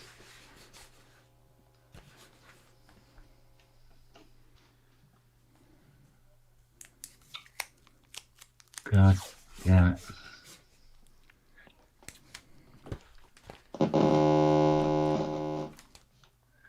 Right, let's see if we can get where is she?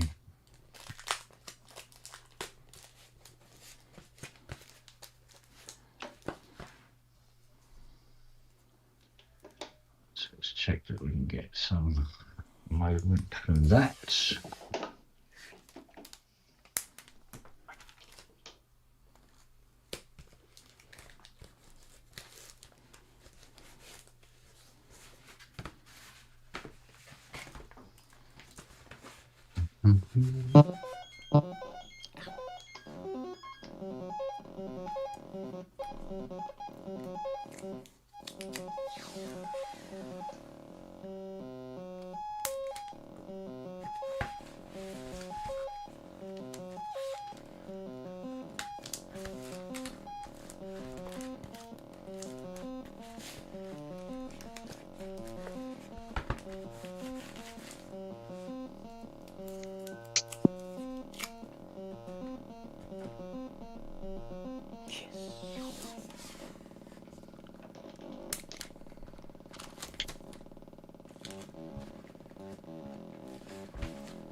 large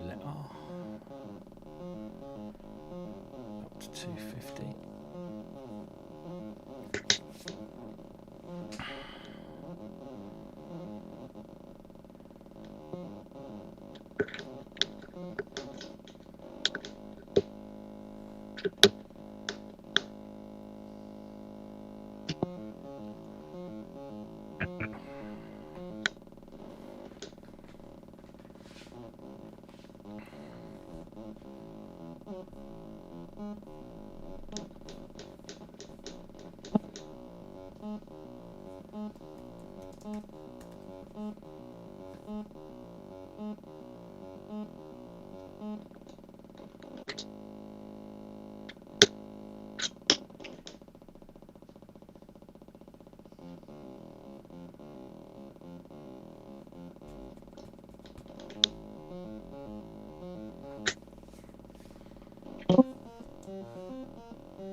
Okay.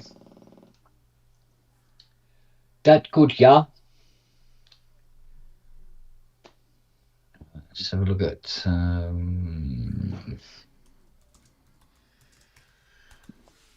Lord.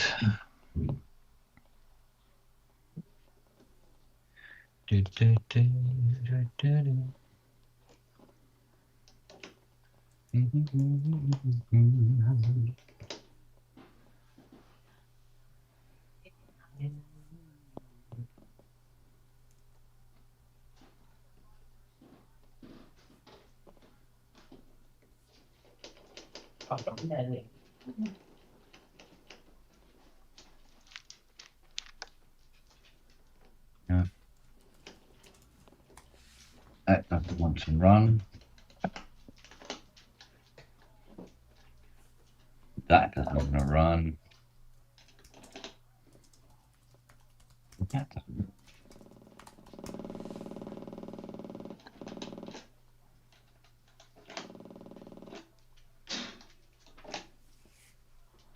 Make the bleeding racket, mate. Oh, that'd be Lily. She walking on the keyboard. Yeah. Dancing on it, actually. Very quiet. Is everything okay with it? No. Oh. 904 doesn't run. Fixed filter bank seems to be very quiet. Reverb doesn't work, but he said he knew that anyway. And 960s seem to be alright. I haven't done the sequential switches yet, though.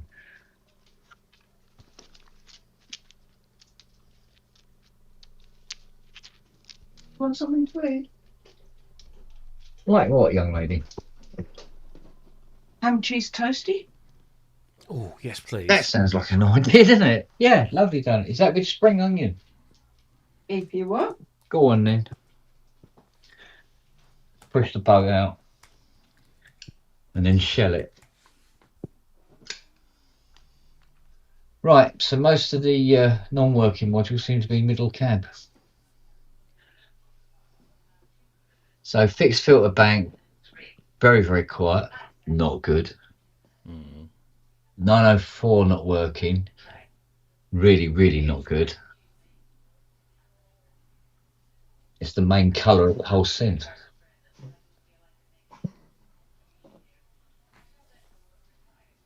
that you, Charlie? You swallowed a house brick or something? What's the matter with you? Hey? You alright, mate?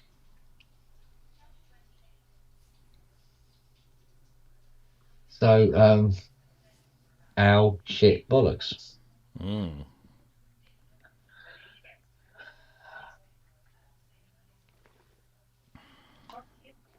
Oh, he had said it was just cranky. But can you hear that? Yeah. Just.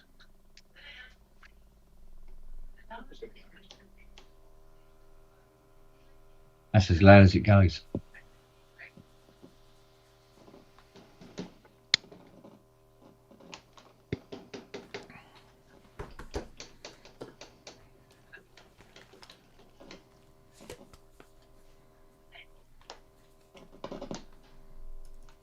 Yeah, it's full blast. Oh dear.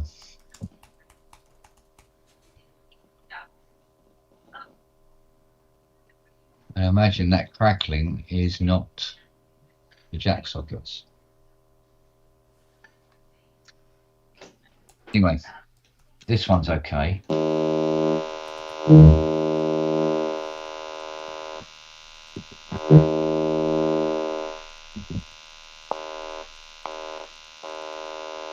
Cool.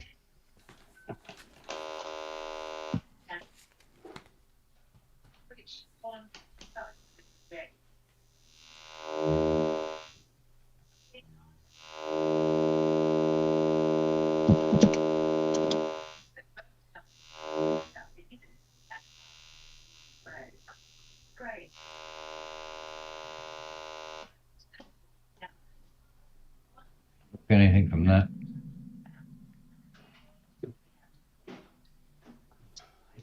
Nope. So that one. That. Oh, hello.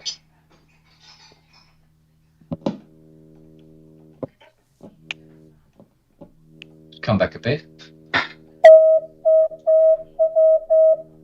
Hello. She has returned.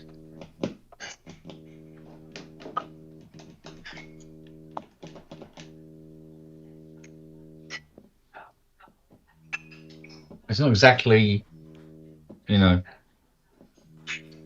the full nut stiffy. Considering that's a sawtooth going through that. Mm. Just put a square in it. So.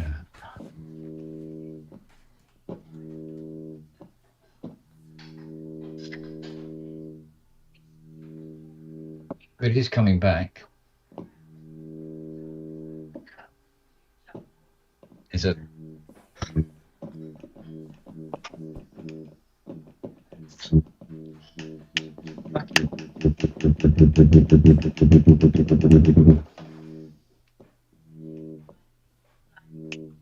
I think that pot will have to come out. Be cleaned. Mm. But it's no volume, you know.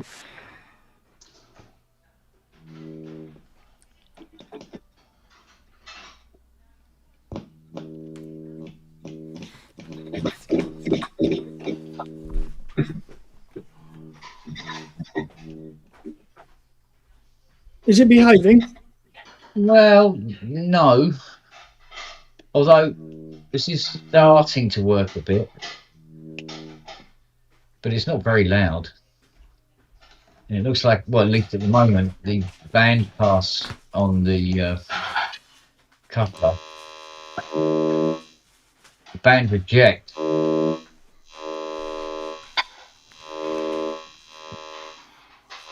okay. Band pass, nothing. Buggered.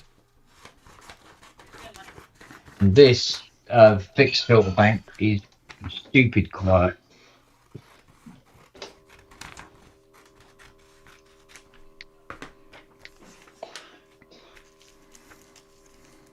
High pass doesn't seem to be working properly on it either.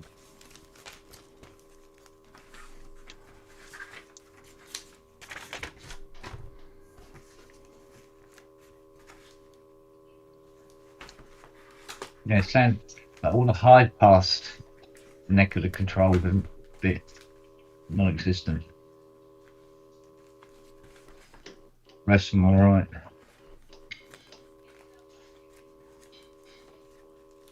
But it should be taking the roof off at the moment.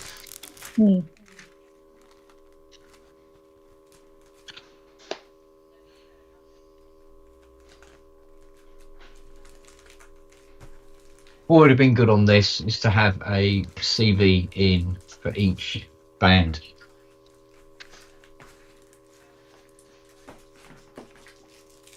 In fact, I think I did that mod on somebody's. Fucking post office, isn't it? 1,000 years ago, before breakfast, before Brexit, cunts.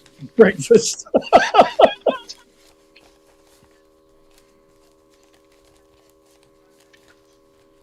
Oh wait, well, they said that I can't remember who it was now. And he goes, so is Brexit working? He's gone, it's too early to tell. I think he said that last year. Oh, you there? Wow. I don't know about you, but that sounded like reverb to me.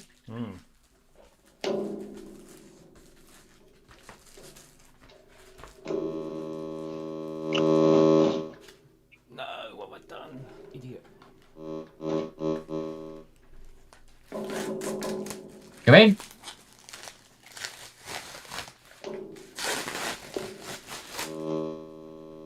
War twats. But the signal isn't going through it. Cool.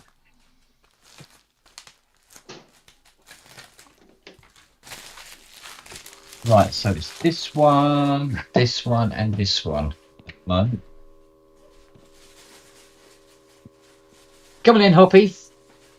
Come on in. Come on in. Hoppity hop. Go see what Mum's doing. Can you smell something, can you? Hoppity hoppity hop.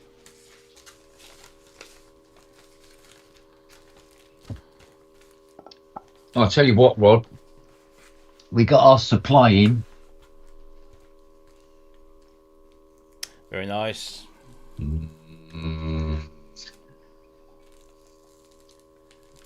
See, this don't count because it's chocolate. I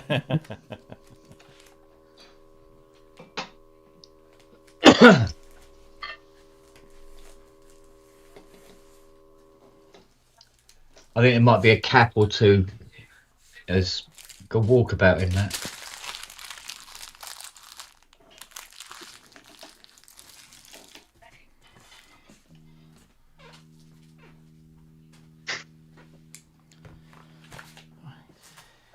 Wait a minute, I wonder.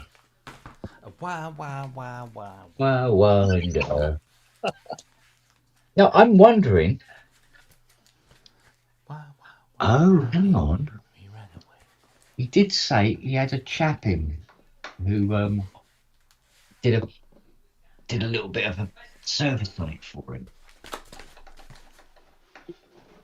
I wonder if he might have done something silly, like adjust this filter so that it doesn't open.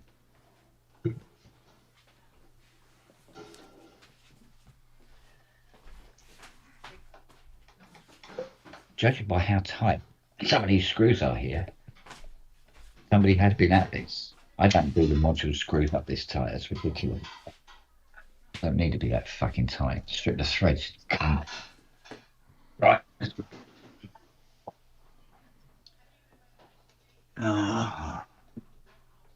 So, this puppy here.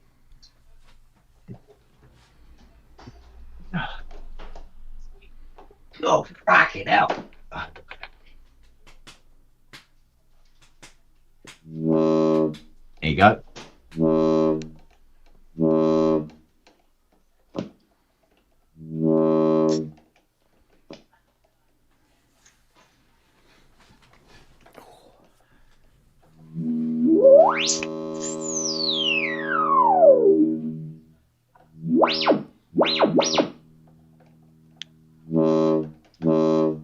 He's had a fucking monkey looking at it, isn't he? Fuck's sake.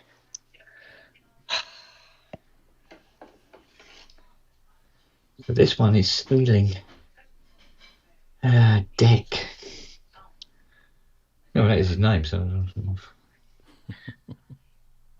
Yeah. Okay, I think I know what's been going on here. He's used the whatchamacallits. He's used the manual for the 55 to calibrate the filter for him. Right. No. No. Different. Say 904 on it, but it's different. Okay. That's more like it. Short. Long.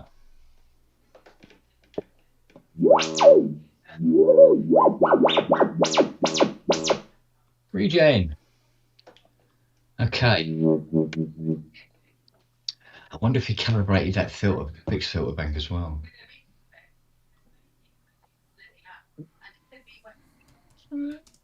We'll see. I'm just letting him warm up more. Are we talking about calibrated in inverted commas? We see if you calibrate the 904 that's in the 3C to the schematics of the 55, it wouldn't work properly. Basically, what it is, it would be wound down so far that when you open the sweep knob to full, it barely opens it. Right. Which explains the as opposed to the. So, let's put a sign through it. And sign doesn't really filter quite the same, does it?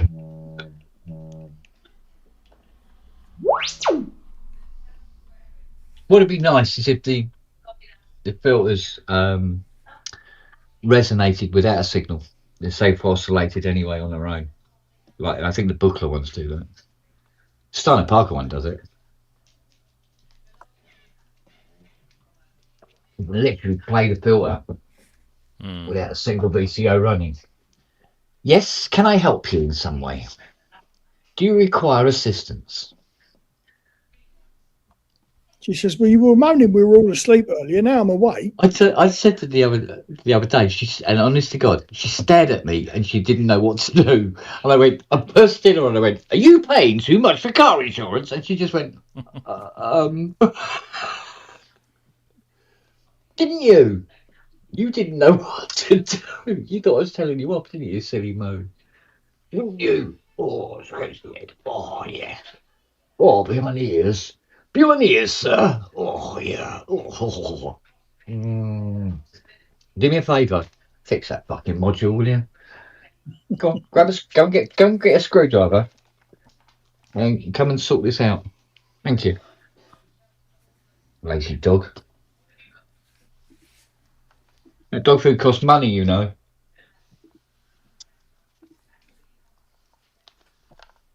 Oh. So at the moment I've got 2 patch cables and both of them are about 9 meters long each. I have to go out and get some more, preferably shorter ones. And she's back. Hello. Hello. How are you? Are you the reason why the lady loves milk tray?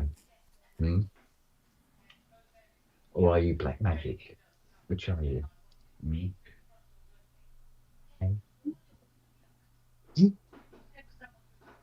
You could get a cuddle then. Give a proper cuddle. No, cuddles. Proper cuddles. Thank you.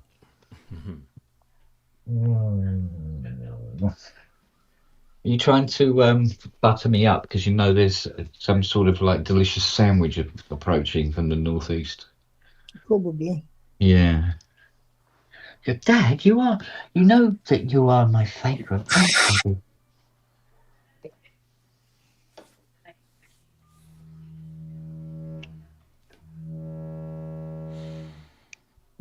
Okay. Dee-dee-dee-dee-dee-dee.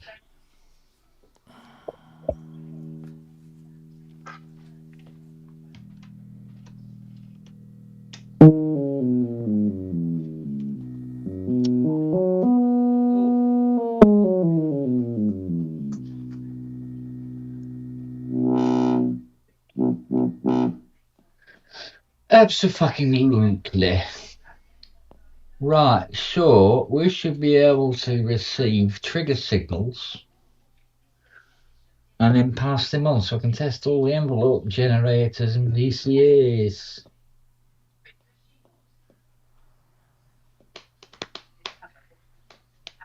That'd be good.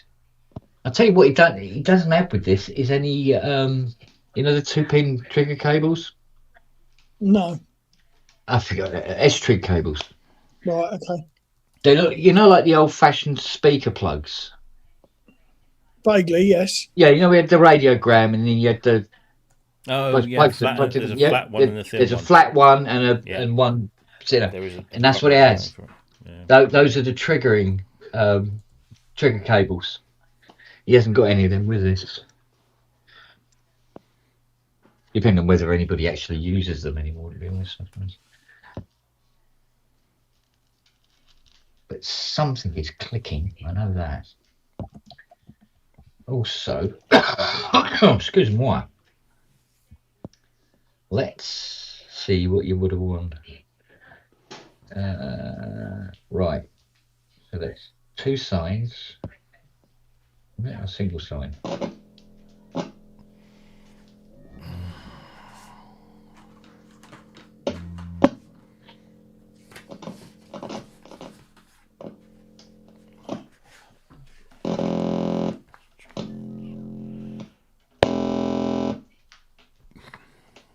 Right, so they're all working, that's good. Good.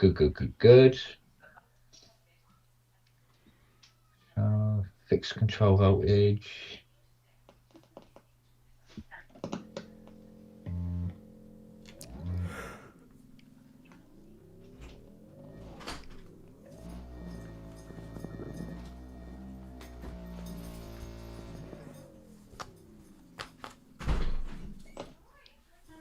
Glass is rattling.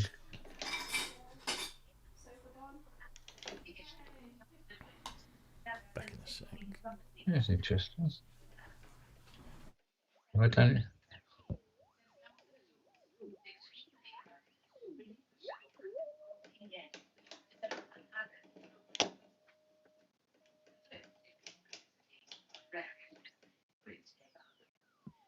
I hear that noise and I keep expecting to hear London calling. Yeah. This is the BBC. World Service. Yeah. You need to say that in that voice, Jason Jervis. Yeah. Jason, have you not? Jason. This is the BBC World Service. Jason Jervis can do a perfect. Oh, can he? Fuck yeah. Now, the one I can do is, this is Audible. I can do that one.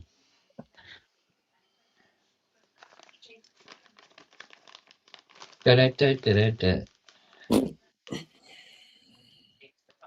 And as of this hour, we have received no undertaking. Everybody.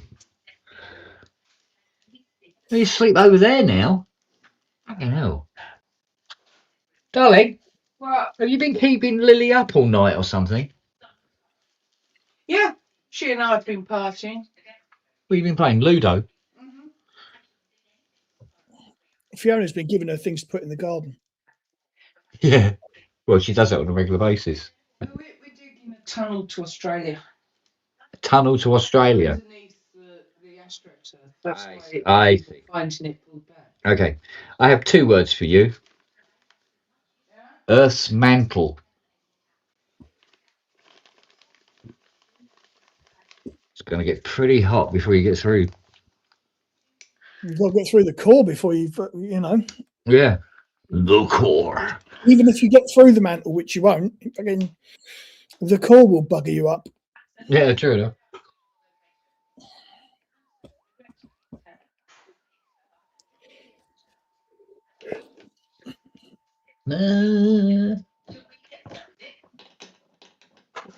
about with this one again. This one's no, this one still isn't responding. That is a shame.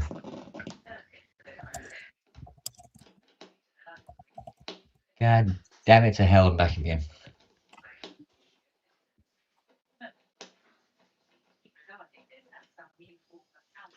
This one. Yeah, it seems to be just descend.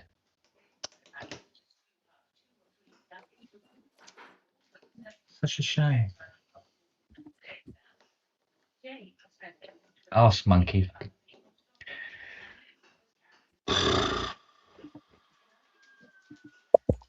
Did you put the wrong plug on it? No, you couldn't have done that. You wouldn't have done that. No. Talking horse poo.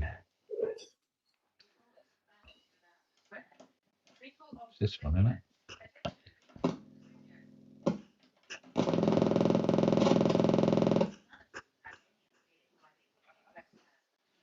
I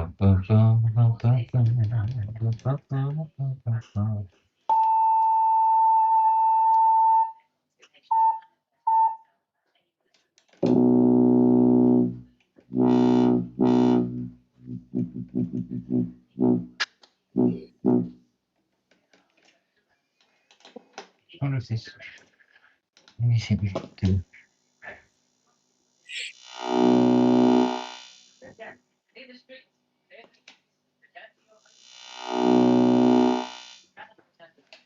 Working now. What was it? Don't know.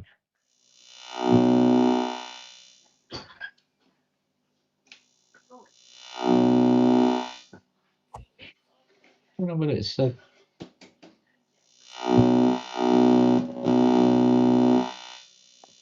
Okay, so it's that one and that one. Right, let's try it with this one. You never know.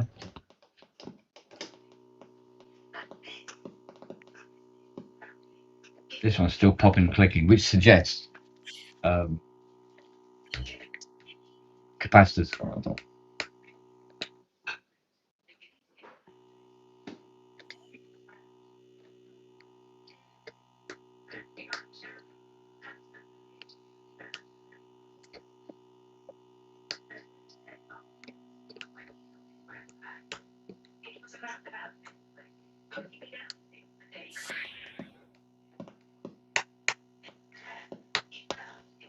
It's getting there though.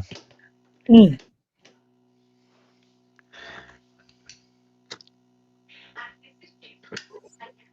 I'll give it a few more minutes.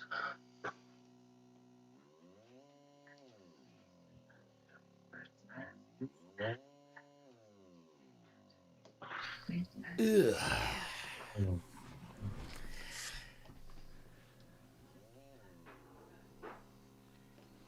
It's essentially working. It's just the volume's not there.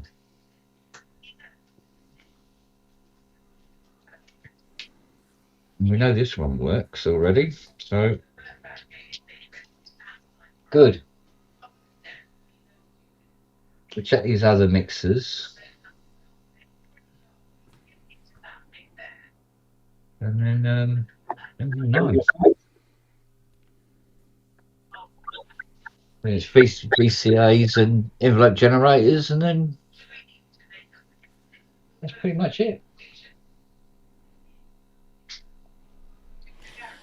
Cool. Yeah.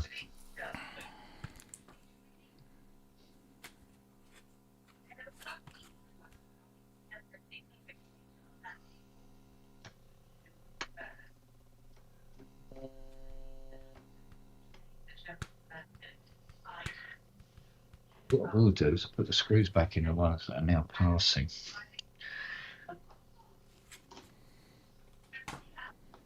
When we got another guest on the show, then, young Rob? I've got some stuff. Irons in fires. Uh-huh. So I've reached out to John Fox's manager again because that all went a bit quiet, but there was positive comments when I originally mentioned it, so it's just probably just fallen off the radar. Right. I'll have 2 or 3 people coming on for a product launch thing, probably in January. Aye. Just got to wait for the product to launch. Yeah.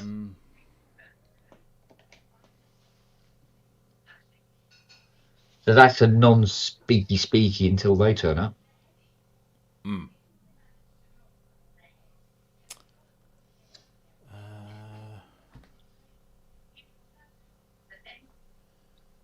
Sure, there was a couple of others I've got.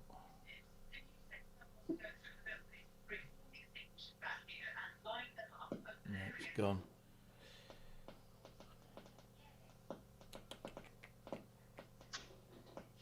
But yeah, there are emails that have gone out and will hopefully get responded to.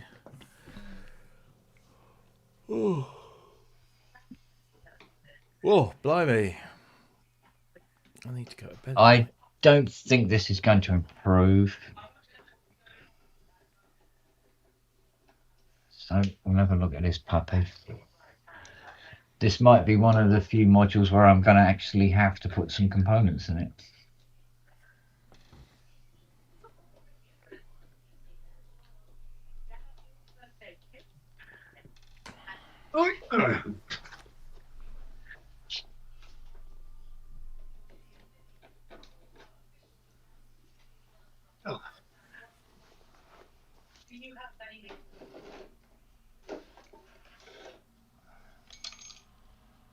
The hell? Well, just so you know, there was an update to Tahoe last night, Kent. Was there? Yes. Okay. Tempting Oh. fate, isn't it?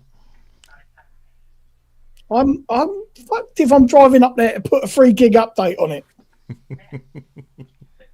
Don't worry, I think I can handle that. I even know where the activity monitor is now. Oh. I'll be doing emails on it and everything next.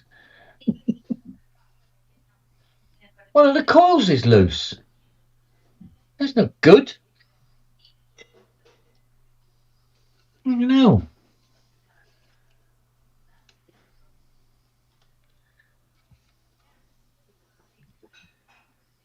Although that falling out is very worrying. I don't know where it went, what it was for.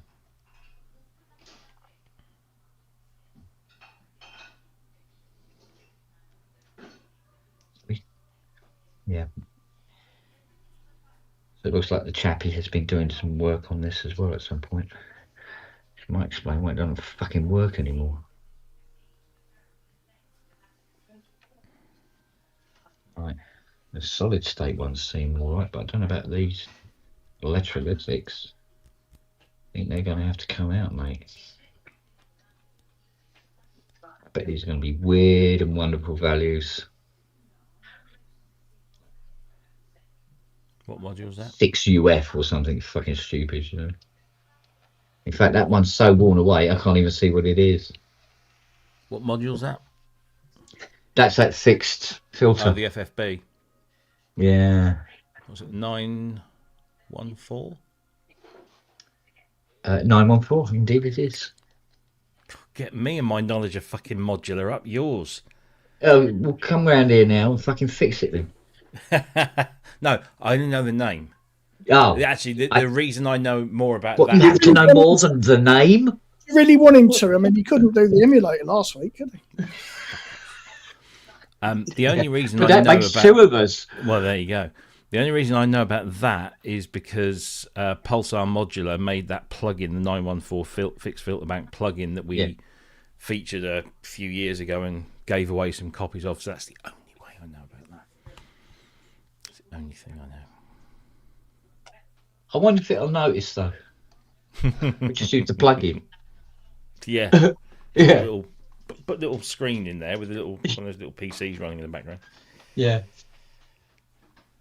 I go, oh, it's an Android tablet. Oh. Well, stranger things have happened. When Peter Vogel Yeah.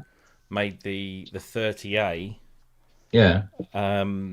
Fairlight, the keypad that would resides on the right hand side of the keyboard, instead Yeah. of being a little LED strip and some buttons, he basically got an Android phone Huh. and developed an app for the Android phone. So it's touchscreen, but it's essentially it's an Android phone. It works. Yeah. Come in. Yes, 3 points. I'll take that all day long.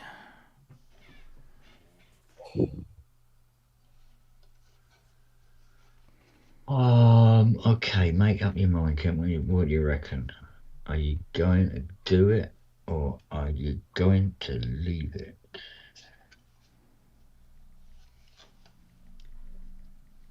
I can't leave it. Oh, hello.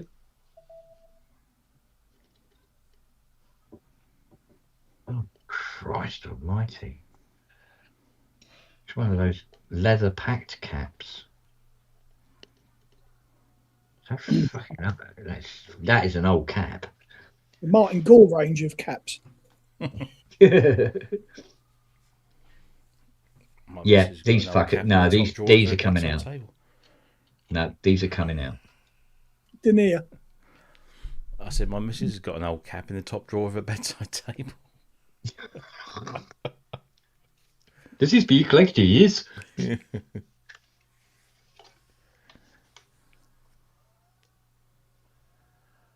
I'm very pleased to be wanting you, yes.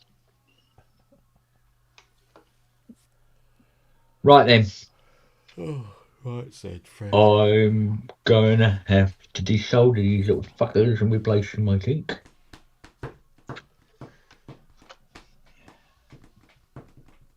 Lily, can you get my desoldering station? It's behind the Moog.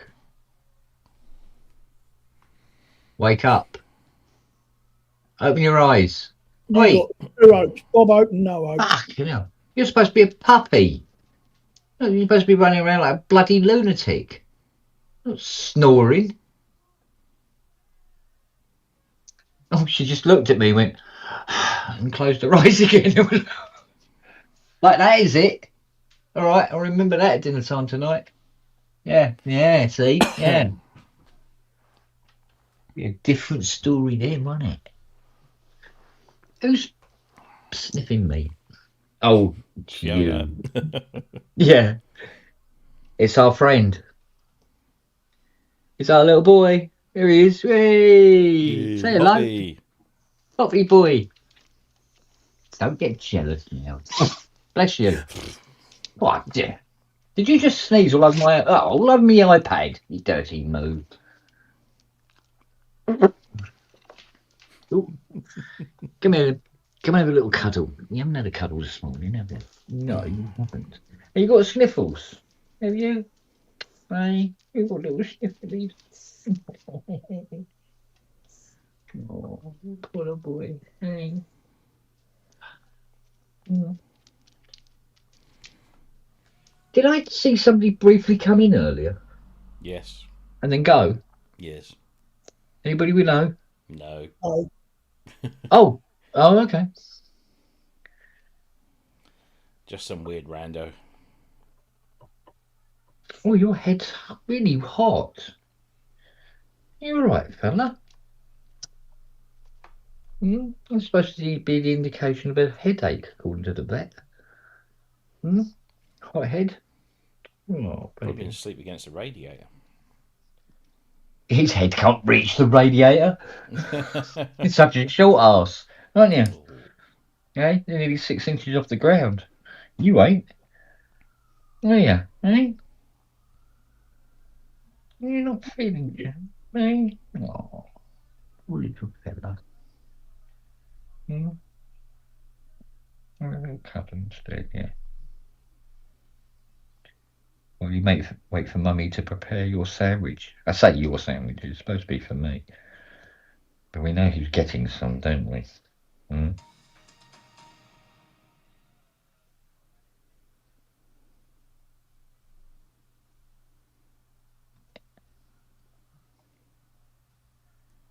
I've got to go and get some caps, mate.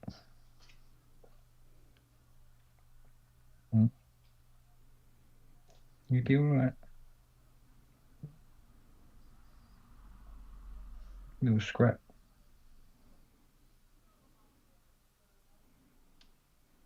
Go, yes. You'd go to sleep there, wouldn't you? Oh, excuse me. That's normally the perfect Saturday. Saturday afternoon is I'm laying on the settee with Fiona watching rugby,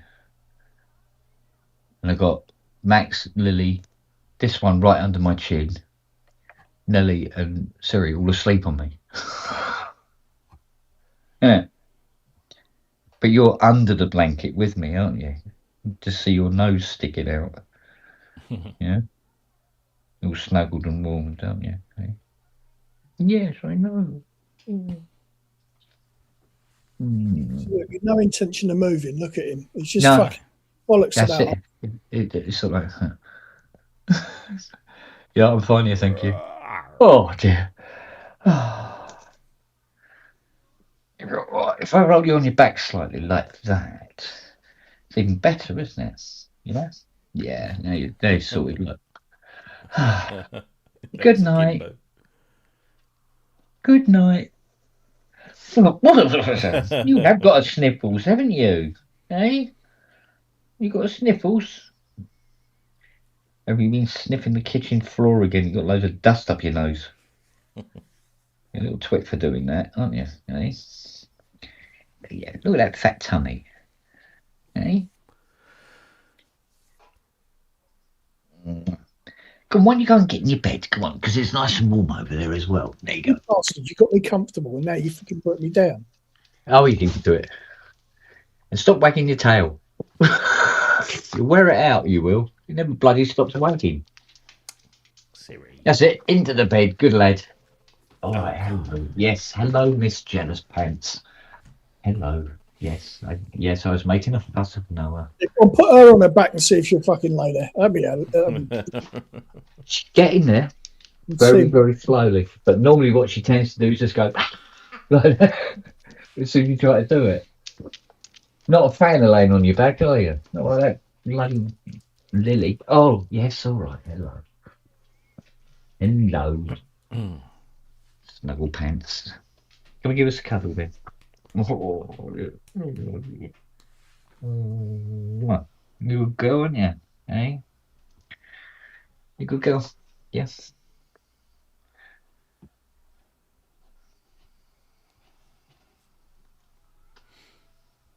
Sit down there then. I started watching that Not on me. Depeche Sit on Mode. the floor. Oh? Oh, have you? Film.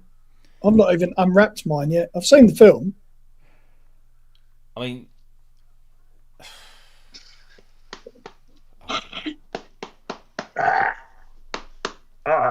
it's like you love them to bits, but Yeah, I know what you mean. It is. It's just topping up the pot. I don't even like watching them live now because it's just not Depeche Mode. Haven't been for years. The last proper concert was 93, 94, Devotional. Yeah. That was when they were fucking at it. So I never minded like having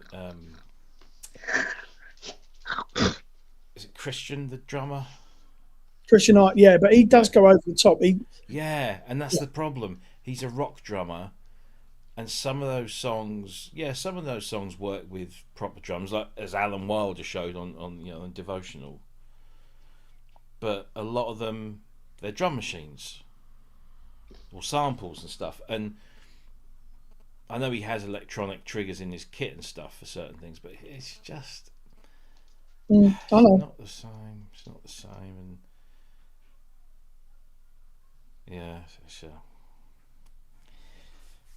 and I told you when I first put it on that I know that he did fuck all on on stage anyway, but he don't half miss Fletch. over there. Yep. Doing his yoga. Yeah. Yeah. No, I was kind of like, am I going to regret not going and seeing him on that last tour? Can I go and get the desolder in there? And having watched that, I think I don't. No regrets. It's interesting. Yeah, I've Listen, got a bit of coffee I talk about it from where he was sitting at Twickenham, and he said, you know, Dave Garn's voice. He said quite often he's not quite on the money with pitch. Martin's pitch perfect every fucking song. Yeah, Doesn't matter. yeah. Start to finish, Martin's on it. But he's gone a bit too Elvis for me. Yeah. Oh, massively. Yeah. Just, I don't. I mean, he was always very mobile on stage.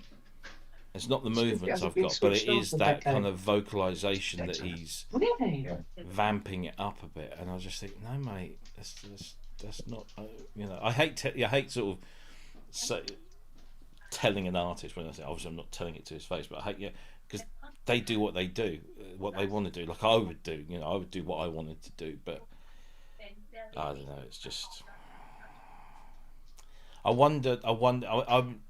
I used to still do absolutely hate that bring back Alan Wilder crowd. You know, they've never been the same since Wilder left. No, because fucking Ultra was a brilliant album. Yes, Ultra was great. Exciter, not so much. But Ultra was pretty damn good. But now, I wonder. I mean, that would sell massively. Not that they have any trouble selling tickets anyway, but I don't think he would. But Wilder, he wouldn't go back. No. He's walked away from it. Oh, he lives in Norway now, hasn't he? Yeah.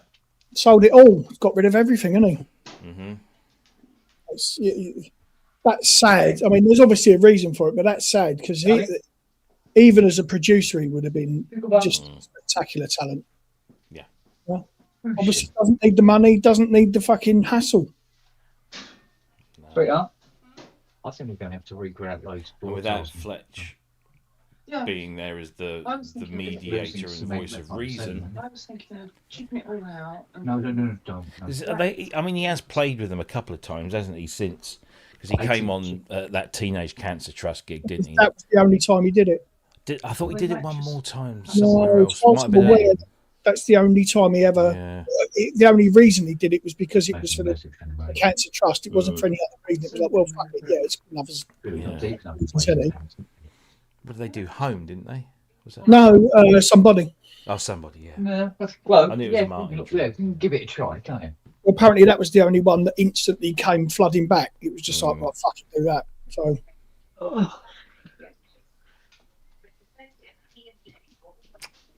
Yeah.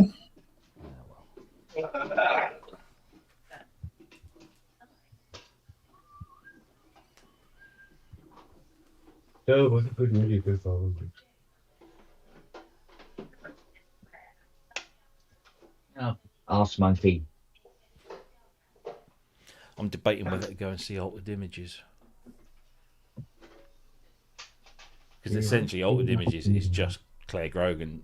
Pretty much. Yeah. And an all-new, all-girl backing band, I think. But it's Claire Grogan. Easy, Tiger. Are you going to make up that new flash drive today, darling? You are? Okay. In that case, I will get this sorted as soon as possible. So you can try it out. I've got to sort out one of those for the university. Yeah? Yeah, because they're the one that in their Fairlight's dead as a dodo. Oh. It's just not doing anything. Yeah, there we go. Right, so this solder booted up. Have we worked out a method, stroke payment, stroke amount for the Presence Network lamp yet? Fiona gave me a cost price. We asked.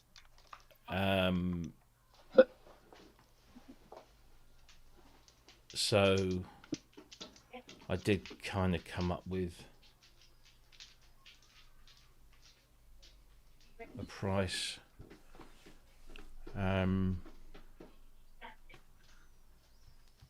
We've got to make sure that she gets her money back.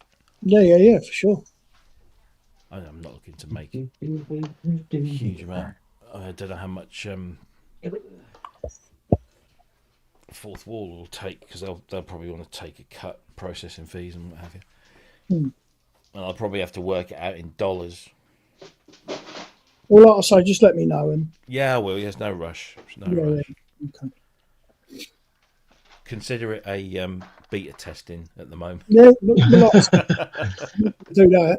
It's funny you say about Kent about those USB things, because last night I thought I'll plug it in, and I put a USB cable into my, and it's a good USB cable, into my Mac and into that, and it didn't work. Yeah, same here. So then I got one of these, which is a USB A to USB C converter. Put that into the Mac, then put that little adapter into there, and then the USB C into the adapter into the thing, and it worked.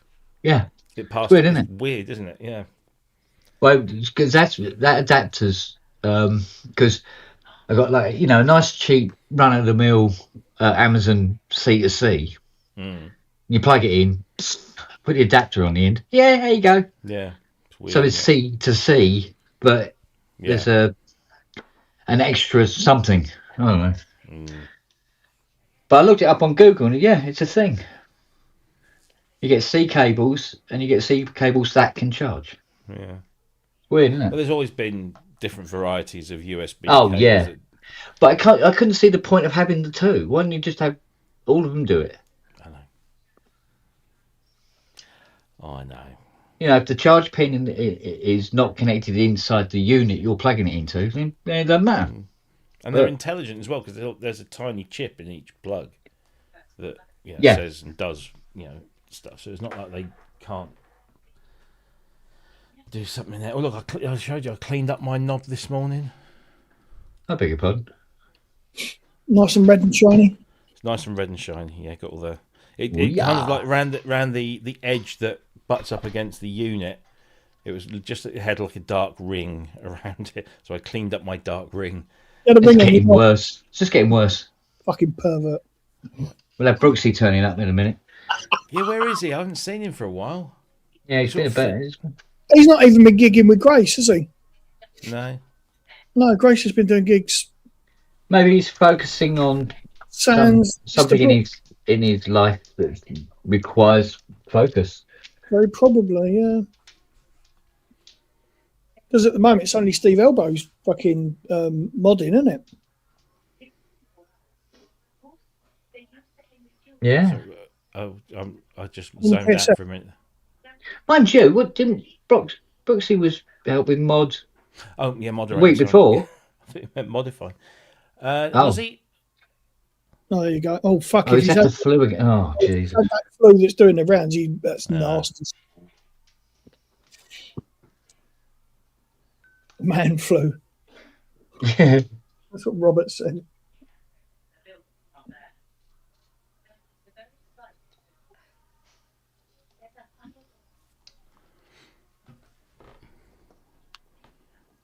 I just thought I'll never get the desoldering iron in this. It's too close. Right. What are you when you're at home?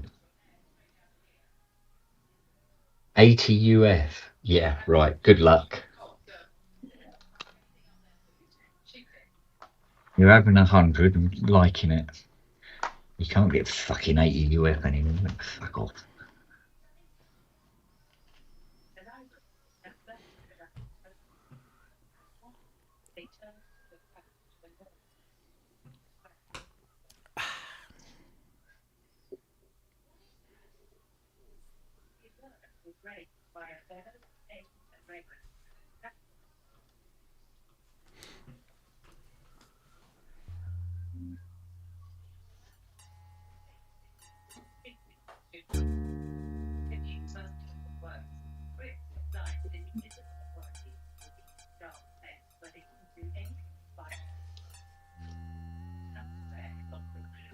twang.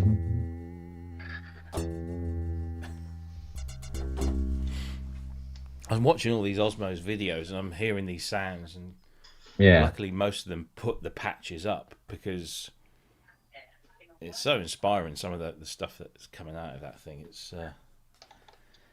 Have you watched James Dyson using it as a control with some other synths as well? No, I haven't. No. Oh man, he nearly made me want to go and buy another one. I think you should, mate. Yeah, well, been talking to Ty about it the other day. How is the old fucker? Is he all right? Oh, he was being as encouraging as he always is. What, he called you a twat? It could be a cunt, baby. Yeah. Thanks, lovey. I put it on this nice polished wood surface. Yeah, cool. Yeah, that'd be cool, man. Siri's dutifully guarding it for you. And then she'll dribble on it and goes, mine now. Yeah, all mine. Oh, old Charlie did that to your lemon drizzle cake. He licked the back of it. We were all having a couple of slices in that, and it was just sitting there, and he licked the back of the cake, and he literally had that face on him of like, it's mine now. Yeah, you know what I'm talking about. You know what I'm talking about as well. Right, that's that one. That's one. Now let's have a look.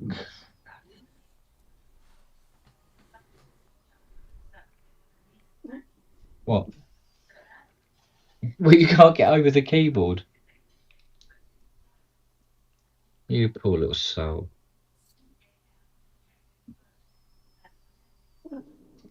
Well,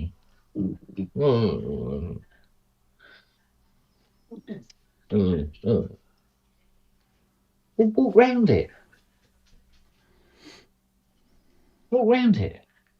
Oh, go round. It's only a 61 noter. It won't take long. Walk round. Oh. Noah. I do wonder sometimes.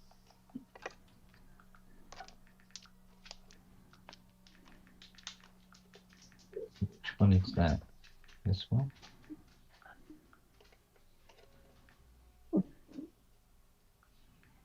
Okay, no, it's that one.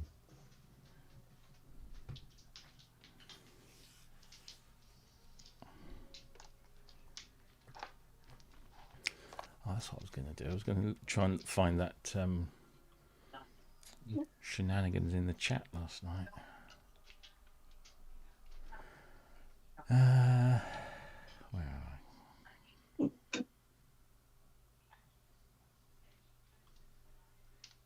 200 UF. You have 220 and like it.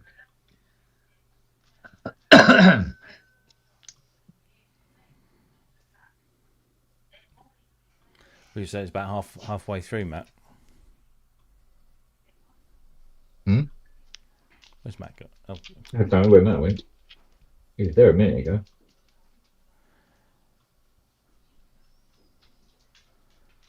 What was he talking about? Well, there was somebody kicking off in the chat last night. Oh, yeah.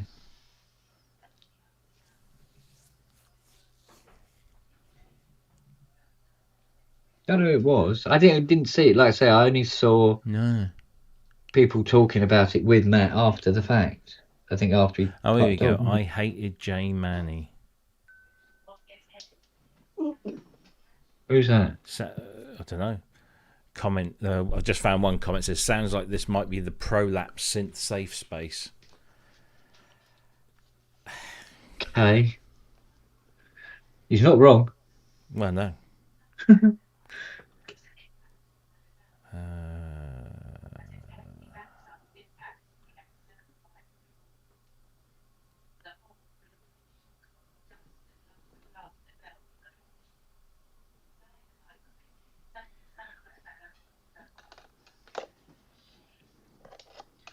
I think the interesting thing is really about all of this type of thing is that it's like old Fiona said to me about because have you ever had anybody coming on the pub and getting all sort of like Larry and all this thing? I said no. You've had one or two. They wouldn't be able to stand. Yeah. They Didn't wouldn't be able somebody to get his junk out on camera or something? something like that, isn't it? Yeah. Whatever it wasn't particularly impressive.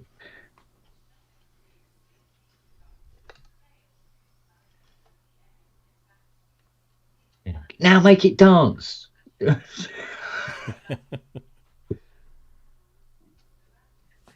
Yeah, if you're looking for shock value, chaps, for a shock, a real one.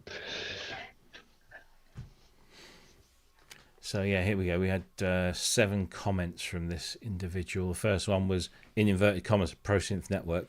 What makes it pro besides adding the word pro? Looks to me like more shill YouTuber stuff. Okay. He's very astute. Matt responded to him, and he responded saying, "Is that a pro reply or bottom of the bell curve reply?" He knows what a bell curve is. Yeah. Oh, this is a pro echo chamber. Pro safe space. No criticism allowed. No dissent. Got it. What? Sounds like this might be the pro lap synth safe space. Nobody's really writing. It starts getting a bit technical there. Just thinking, it sounds like a bit of a knob. 4. I'll make his life easy for him. 20 at 10. Ban him from the channel.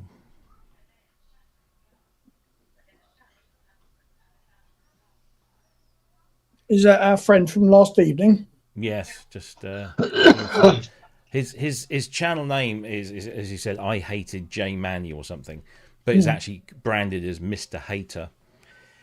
Oh, so he's a fucking troll. Yeah, he's got absolutely zero content.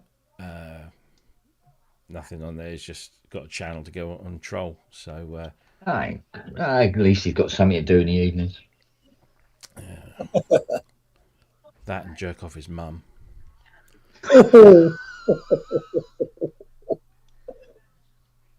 Please tell me who my dad is. Please tell me who my dad is. It's your brother. Yeah. Star sign Pyrex.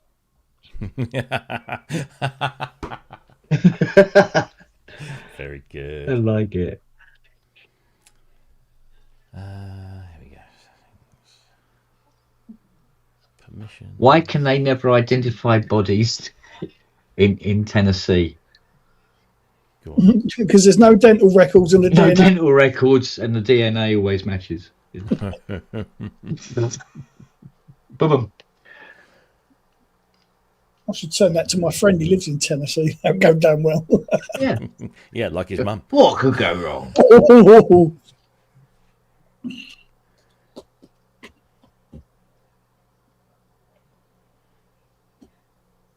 Yeah, there we go. He's banned. Yeah. Mind you, I suppose the joke actually, when written, was was it? Why can they never identify a body still in state here? Isn't it? Squeal, piggy, squeal. Yeah. Squeal like a piggy. It's too I should in. just say anything south of the Mason-Dixon line. I said I live in South Devon, and that could apply down here as well. Well, they do have the same kind of connotation anyway, don't they? We get a lot of that here.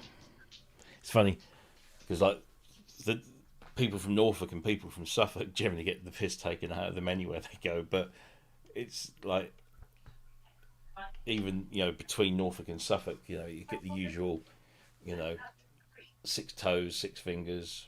Yeah. Married to seagulls, that sort of shit. Yeah. Carrot crunchers. Carrot crunchers. That's mostly Lincolnshire that does all that stuff. We're more sugar beet and wheat and stuff around here. Anyway, I'm picking holes. That and turkeys with Bernard Matthews. Oh yeah. Yeah. Right, what's this one? When it's at home.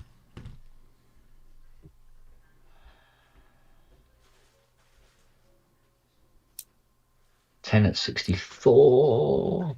Oh, good God, sir. 10 at 64.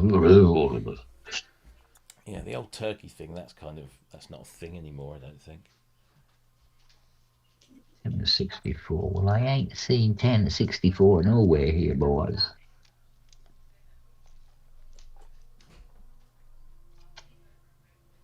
So, Used to drive past his gaff quite a bit. yeah. Bernard Matthews, yeah, it was on the road to Fakenham, I think, from Norwich. Big old place. Oh, when we had a chappie come to pick up his MC202 yesterday, and he says to me, he goes, God, isn't it bloody dreary? Because it was really grey and horrible. I said, yeah. I said, do you know what? The cloud is so low. I said, you know, I haven't seen a single plane in the sky all day. And he goes, yeah, but he goes, they fly pretty high, don't they? I went, we live next to Heathrow Airport. They start from the ground. Yeah, literally, you'd see the aircraft taking off and then just disappear. Yeah. I don't know why I bothered toasting that sandwich. I don't know why you bothered toasting it either. How? Is that why I have a Siri attached to my upper lip? I guess so. Right. And then there's got a Lily here, and oh, hello Charlie, and hello Nan, and hello. I'm kneeling on the floor eating a sandwich. Yeah. That's not good, is it? You've got It's a 5 funny raptors around you. Yeah. I might. Oh, woman! Oh well. You've broken my. Wait. Broken my speaker. Here's one for the conspiracy theorists, right? If you go to Google Maps, right? Yeah. And then just type in, or just go and find Heathrow Airport. Yeah. Right, and then just zoom in and count how many planes are at the gates of any terminal, whether it's Terminal 5, A, B, or C, or Terminal 2, or Terminal 3 or 4. Well, actually, 4's not going to have anything on it anyway, but count how many planes you can see at the gates at Heathrow Airport. Yeah. No, How many? none. Yeah. Busiest airport in the world. And when when the satellite flew over, there were no planes. It's probably Christmas Day. They're still flying Christmas Day. I know, but No planes. I'm unless wondering. they're removed for security reasons. Yeah, we're going to just take the planes off. Yeah, can you all just like pop off somewhere? But also, like, I mean, some of the car parks are like they've got some cars in them, but they're pretty sparsely populated. Even the Thistle Hotel, right? I've stayed at the Thistle Hotel outside Heathrow, and you can barely get your fucking knob in a space in the car park, let alone a car. Is that from experience? He's always bragging, isn't he, though, Robbie? I always walk around the car park. It's a car parking space, but he's knobbing, yeah. Yeah. Yeah. Then I find an exhaust and I turn it into Longhurst. The only thing I can think of is that it's something to do with the way that they do the 3D, because they're 3D. No. And so is it something to do with that? But I mean, if you zoom in, you've got all the stuff around the gates, the trucks and the service thing. They're all there. They probably removed for security reasons. Because you know what it's like? They go, oh yeah, security reasons. Goes, what? Oh, just security reasons. But why? Well, And the thing is, why you is look it when you do Google Street Map Mm. and you go, come up my road, Oh, no, yeah. Your house is and then 2008. there's a blue car, which is Claire, I which is noticed my that. ex-girlfriend's sister, and I'm fixing her car. And then the very next one, it's the garden from, like you say, from 2008. And then you go one more little jump, and it's got the driveway and the Muzzy on it. Well, Yeah. it's like if you do the same here, you come down to the end of my road just before you come onto the car park outside the flats. You get to the end of the road and it's Came on the 2024, right? But- And then the next frame onto the car park is 2014, Dogs everywhere. long before I lived here. Yeah. Really So- weird. This is the overhead of Mhm. Kent's, right? So there's the Muzzy, Yeah. and there's Smart Car. There's the Chrysler. So Yeah. let's now just go down to ground level. You've got a big- garden. You've got a wall. That's Yeah, how you got- flipping old it is. 2008. You got Right. Linda lives. Linda's got the silver car, Yeah. and then there's Cheryl the other side with her black Focus. Yeah. Focus. Yeah. Now you go one step over. Oh, sun's come out. Turn around. Ready? Are you ready? Are you ready? Are you ready for this? There's the Muzzy Chrysler back. again, and the Muzzy, Yeah. and the Smart Car. Now here's Now another go back thing, one right? more. Yeah, Go yeah. back one more. So driveway completely clear. Okay, go back there. Oh, children! Oh my God, where did all those cars come from? And those children and those people parking illegally to go in the school. Yeah. Mad, isn't it? So that one's Just 2000. That one's 2012. Yeah. And that one's 2018. And there's me working on Oh yeah, look at that. what's the mushes? Claire's car. Look at that.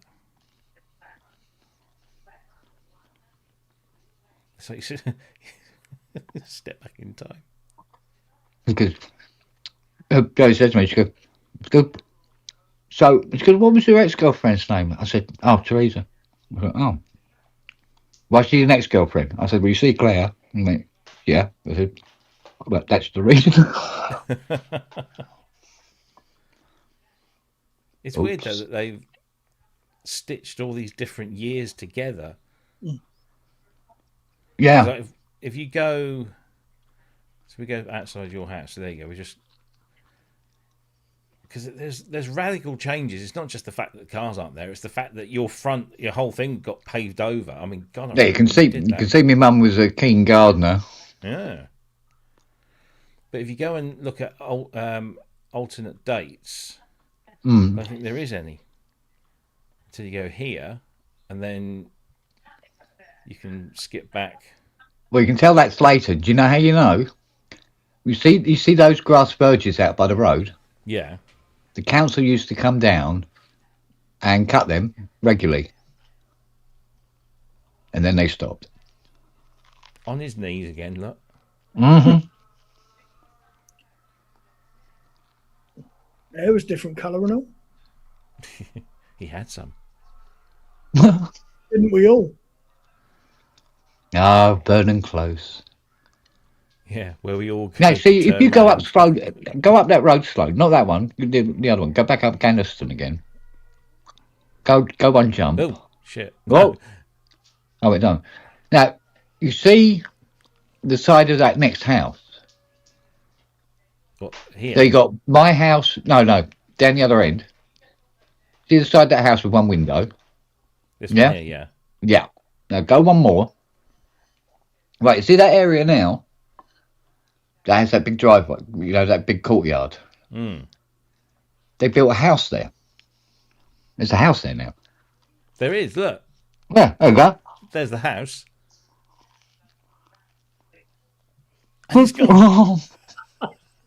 Now that's magic.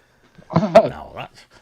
I told you like this. Not a lot. And there's a housing estate out the back. It used to be a field. Yeah. Well, I'll be. Yeah, do you know what? We've got an area similar to that just down the road from me, and they've just started scoping it apparently for 105 houses, retirement home, and a 105-bed hotel. Of course, in Brixham, what we really need is another fucking hotel. Yeah. We've got one doctor's surgery in the town. How the fuck are they going to cope with another 300 people? Like bollocks. Concord.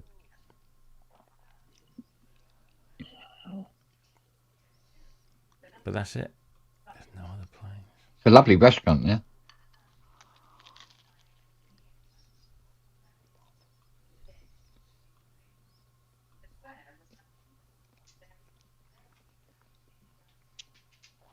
It's very peculiar, isn't it?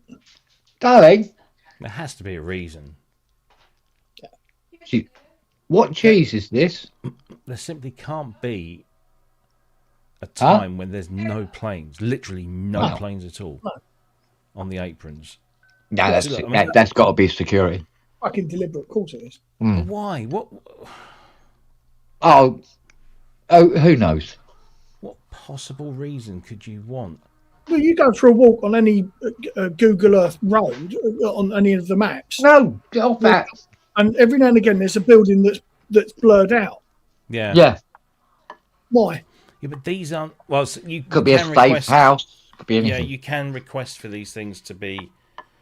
Okay. It got like they use AI to blur out people's faces, don't they? Yeah. And number plates is another one.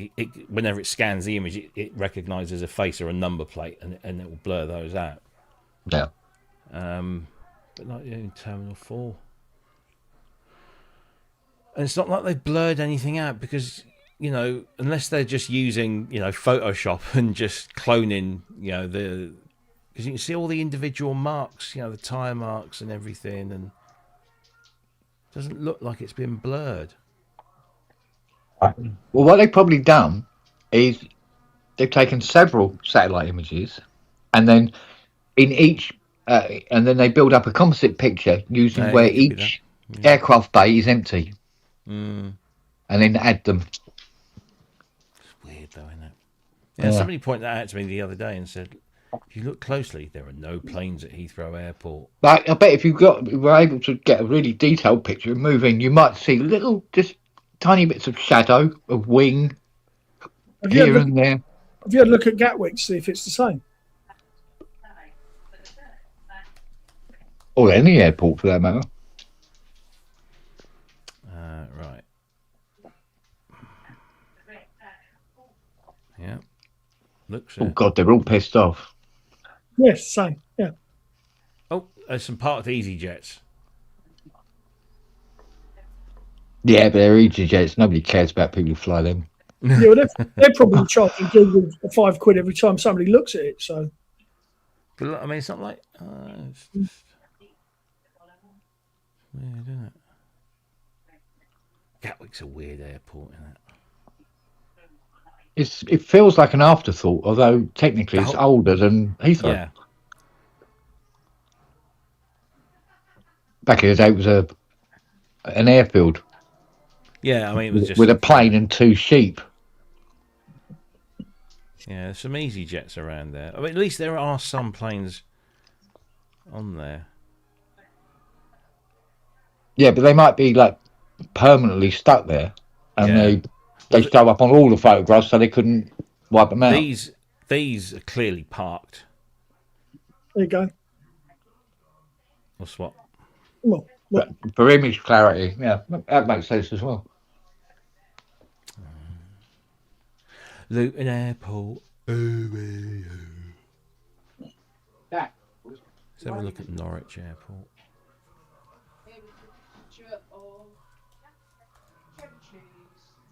Norwich Airport, a big fucking runway with a great big rubber band on it. It's not.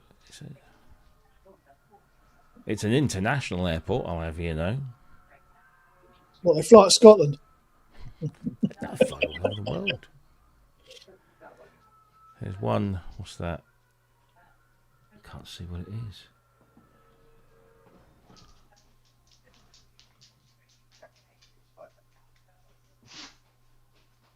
Oh, it's a Flyby. That one. Because Ryanair fly out here now. Yeah. Yeah. I remember when all this was mostly fields. Were you that old? You would. Where's Wally? Well, yeah.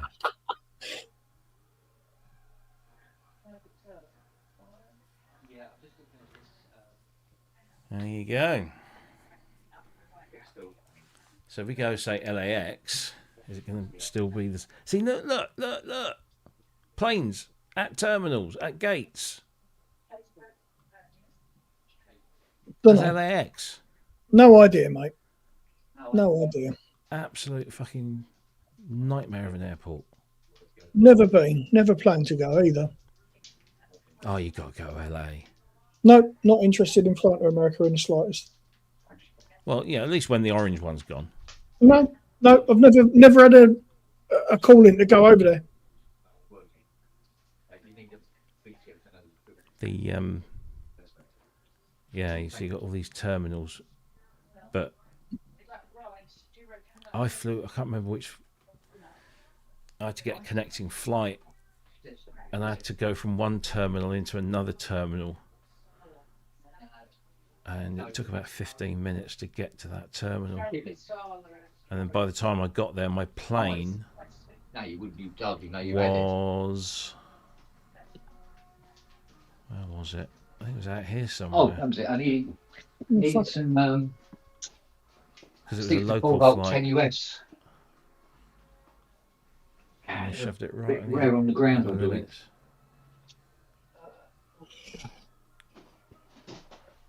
Yeah, I'm afraid the US as a destination has never interested me for travel. That's a proper old one. I think 1050s would work just as well. Right, smells.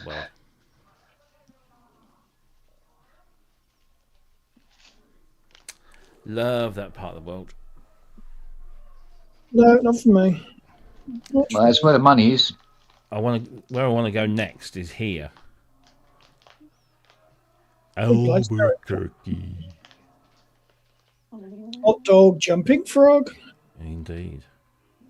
But no, I've been watching Pluribus, which is made by the same people or the same writer that did Breaking Bad and Better Call Saul. Yeah. And it's all set in and around Albuquerque in New Mexico. And the way he shoots it, it looks incredible. It's proper deserty, but it's like orangey red deserty, you know, rather than just sand. It's, you know, all these. I'd love to go there.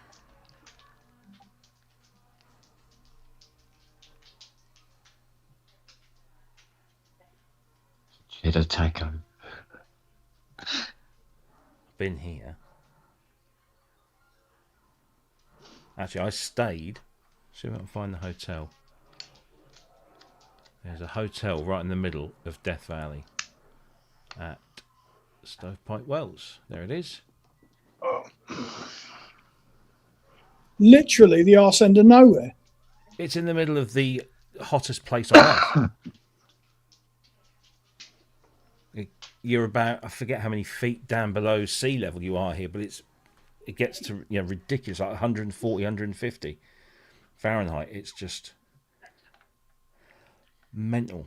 But Fiona said her bedroom was the hottest place on earth.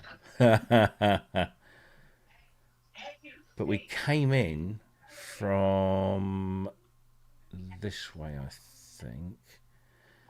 And here it is. Oh, that one. Furnace Creek. So like you see what's all around here, right? Mm-hmm.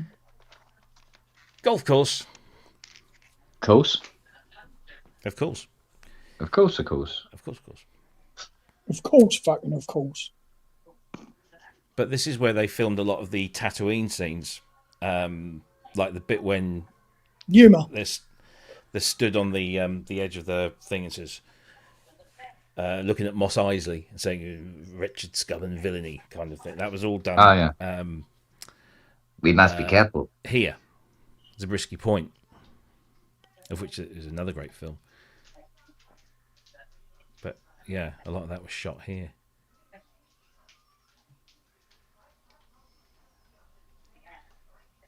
As well as a lot of people. Yes. And then, where else did I go?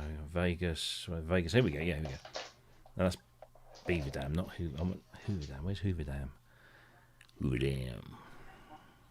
Must be Hoover Man. Vegas.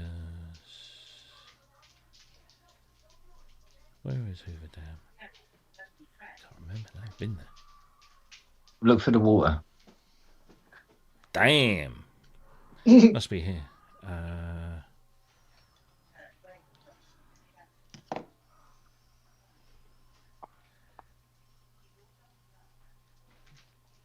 suppose I could do the obvious thing and just type Hoover Dam.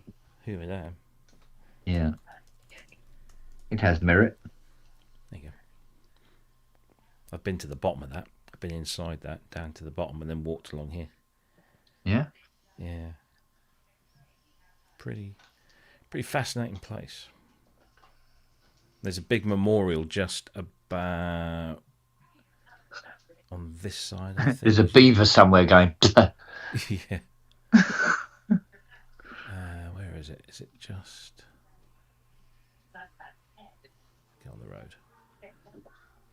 There it is. To all the people that died building it. I'm sure they're grateful. Yeah. That's weird. I have seen that monument before. It's very 1920s, isn't it? Where did I see that monument? It was in a film, I think. Probably, yeah. Couldn't Superman. Could have been. Yeah, possible. Of course, the other place that's nearby. What the fuck is she watching over there? How many in? 1, 2, 3, 4. 1, 2, 3.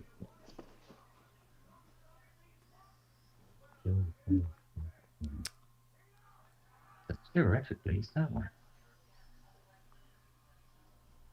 No, it can't be. There you go.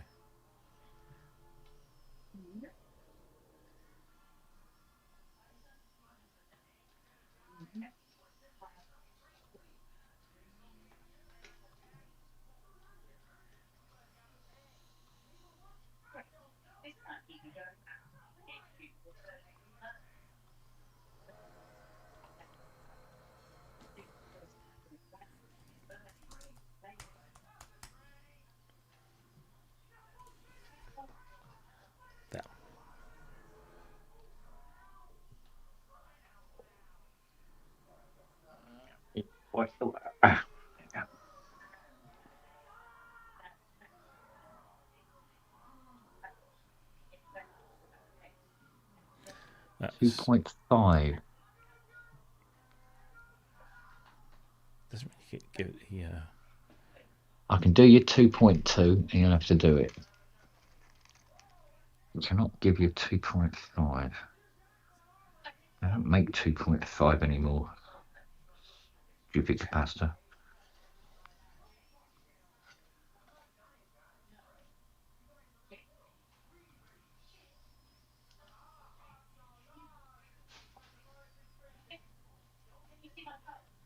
In fact, I think this was the car park we pulled up in. Yeah. But it won't take you to the edge. So you pull up in this car park, and then you just walk up somewhere like this, and then all of a sudden you see the Grand Canyon. Yeah. And it's all you can see. And it's this fucking great hole in the ground. Yeah, you see, it just drops off there. Yeah. And it's the only time you know that phrase, it took my breath away. It's the only time I've kind of like yeah. Because it is big. It's fucking huge. Yeah. There's no underestimating that one. Yeah, I'm gonna have to go out there and do all of that again. Oh shit, too far. Slightly. Yeah, I've been there before. I mean, this is fascinating. God, why didn't we? If we had this as kids, we could just do this kind of exploring. Yeah, I know. Anyway, there you go. That's what annoys me about the fact that I always wanted to have a very powerful, reflector telescope and look at the stars and stuff like that. And then when I was old enough to afford one, the light pollution from London was so bad you can barely see any planets now. Yeah. We can barely see stars now. Jack, Luca wants to know what time he's going to take us into town. So yeah, what time? 1:45. I don't know. That's fine. That one. Okay. Yeah. He's just asking, that's all. I didn't expect the Spanish Inquisition. No one expects that Spanish Inquisition.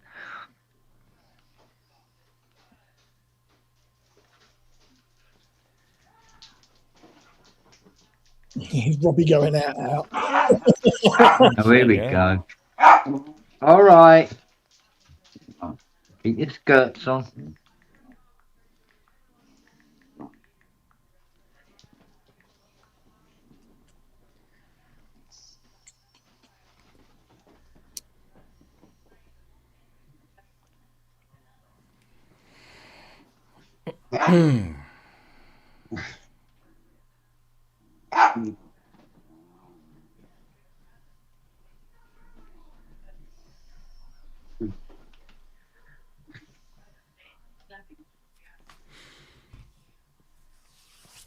Oh dear.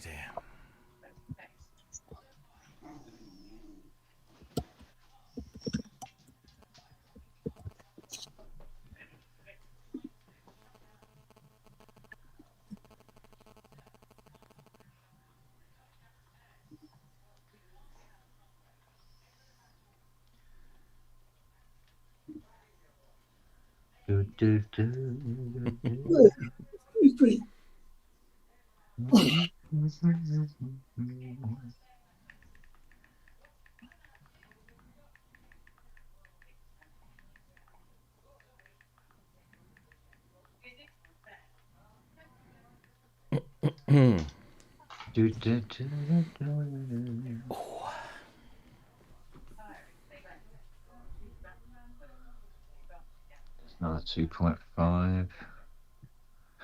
Another 2.5. You're going to have to put 2.2. I fucking like it.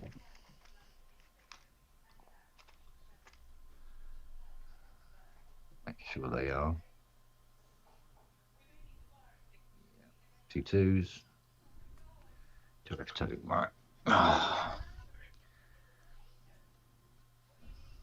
Is he gone again?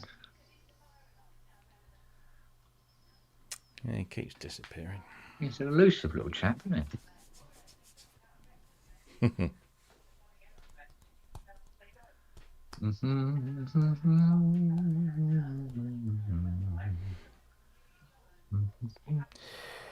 Oh. Aye. It's one of them days, isn't it? Yes.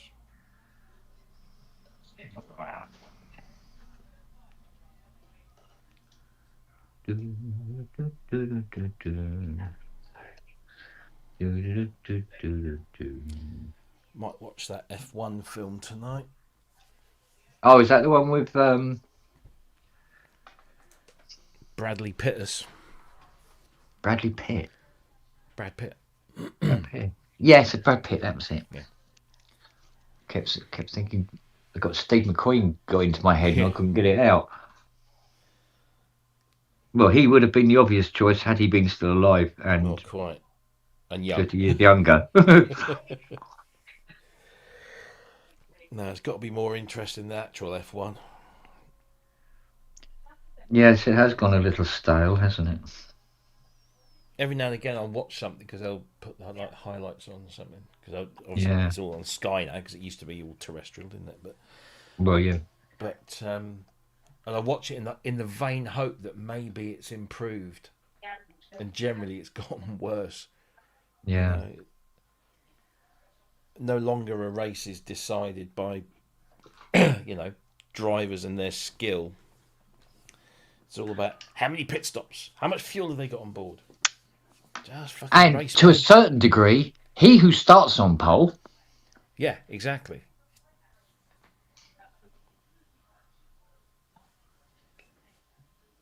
But even if you go back to the Senna days, yeah, they like were people used to races. die in F1. They were races, yeah, races, mate, proper race. Wheel to wheel. Yeah, argy bargy. Yeah, but this is the thing. I mean, I always laugh when the Simpsons parody motor racing, because it's like everyone goes to motor racing to see crashes, to see cars explode in flames, and limbs flying all over the place. Yeah, and that's obviously it's probably not quite as outlandish as that, but it does seem that's we don't seem to relish the actual sport of racing, of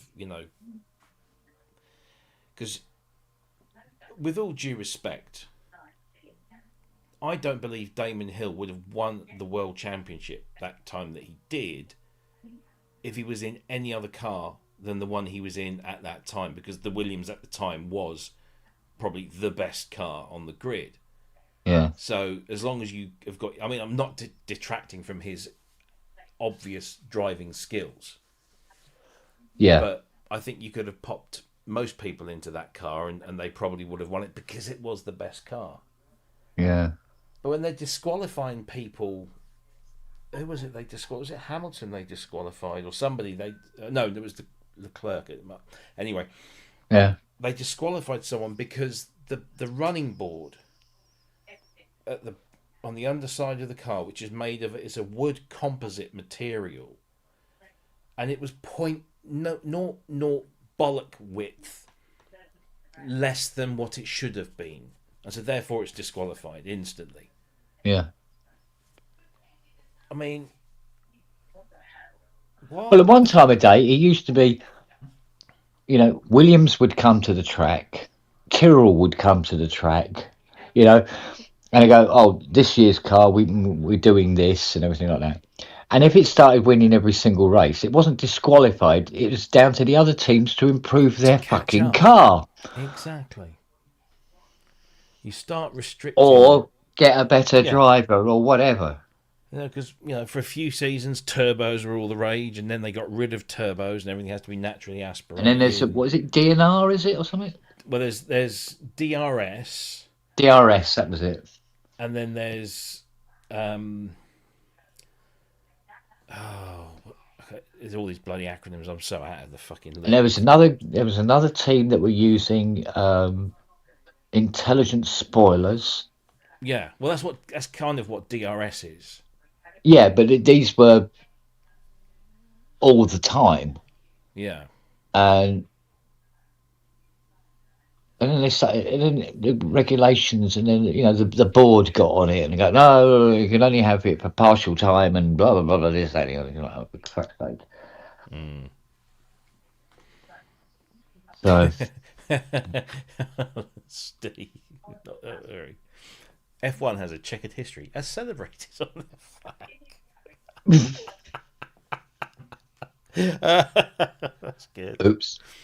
That's good. Yes. Oh yeah.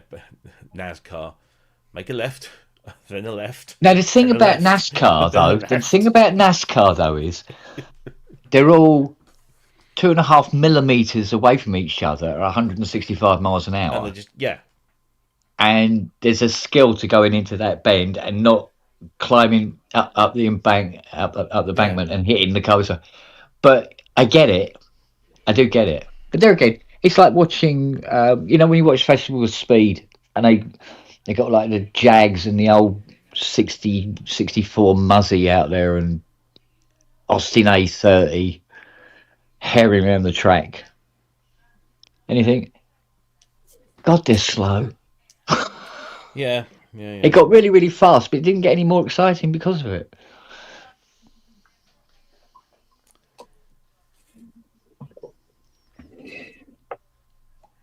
But I like myself a bit of GT racing, I must admit. Yeah, there's a lot of the the GTs and the touring cars. You know, that's a bit more exciting. There's a bit more contact. There's a bit more driver skill. Rather than strategy that's been sat out and worked out on a computer somewhere, and you know, it's all a bit. Yeah, well, yeah, and all that jazz. Oh, crap!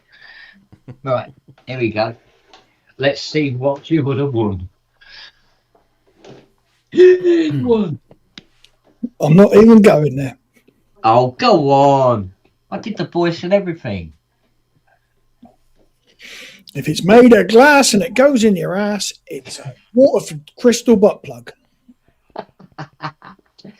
Oh, no.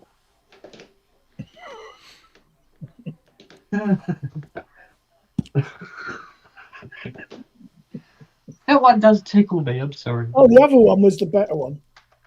If you keep it tight, you'll be up all night. It's a leather cock ring.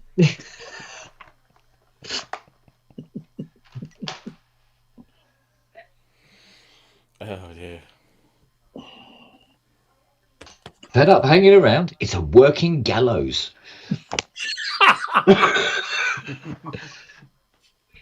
Right. Fed up with 15 pounds of ugly fat? It's a guillotine.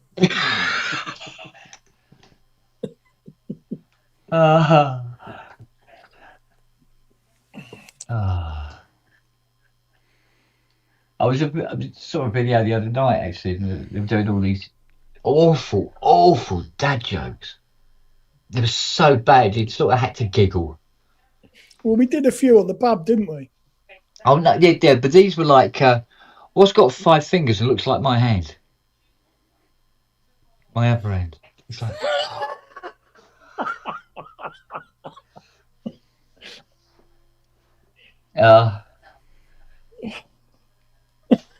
Yeah, like you know what I mean? It's sort of like what's this? One of those on the mirror. No. It's a spider, right? Yeah. What's one of these? Spider on the mirror. What's one of those? Dead one of those. Spider. It's bad. It's got bad. How many elephants can you get in the mini? How many elephants can you get in the mini? 2 in the front, 2 in the back, 1 in the boot. Well, there's 4. It's 2 in the front, 2 in the back. Yeah. Oh, okay. Then. How do you know when you've got elephants in your fridge? Go on, you can say that I know it. Footprints in the butter. Yeah. How do you know when you've got 4 elephants in the fridge? There's a mini parked outside. Awful. Very.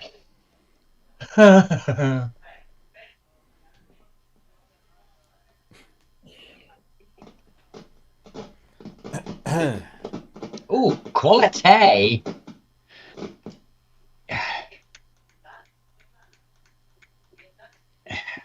All right, come on, girl. Do something practical.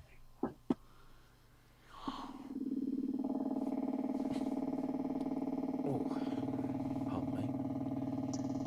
Hey!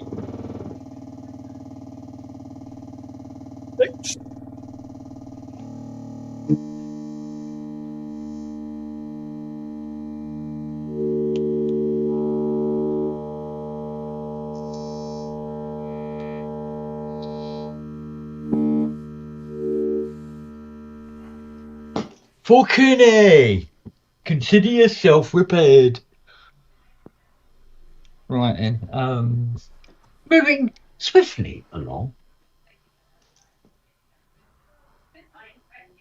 4 screws. That's the fixed filter as well now, Phoebo. We is cooking with the gas, as they say. Sucking diesel. Ah, This afternoon is getting even better. Norwich won 2-1 today. Now Ipswich are 1-0 down. did the other team not turn up? Ha ha.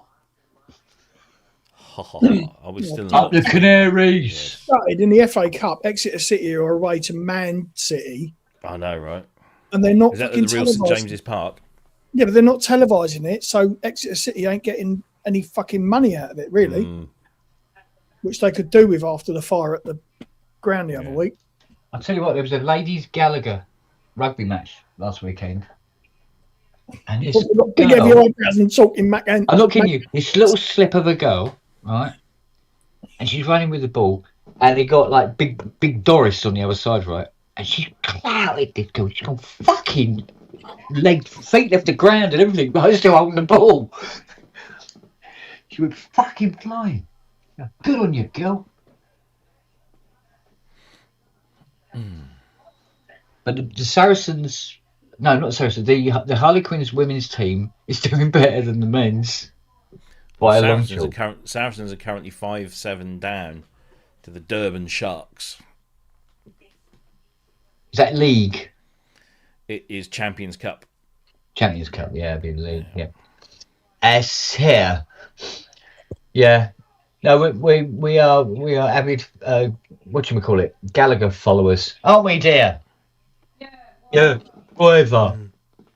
Unless Australia's playing, and then I just take the piss out of her all day.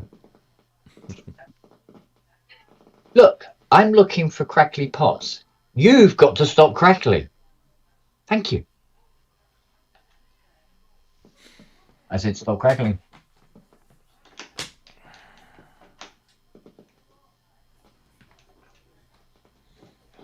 Oh, for God's sake. There. Oh, dear me. And then there. There.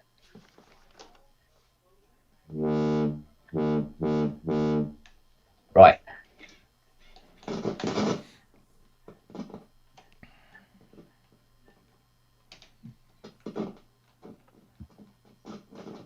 Still nothing out of you. Hey, Rob, have you looked at the extra settings on your video things? You know, you got the backgrounds and the reactions and things like that. Yeah. You've got an edge light, and it puts a ring around the edge of your screen in white light. Okay. Because you go through that. Right, you go to your settings of your camera while you're online. Yeah. Little green camera symbol at the top of the screen. Oh yeah. Have a look at that, and there's a new one called Edge Light. Oh, okay. We'll check that one out, won't we? You looking at it now, Robbo? That's it. No. Hang on. I can show you what it looks like. Hang on. Plus. Oh shit! Hang on. Cancel.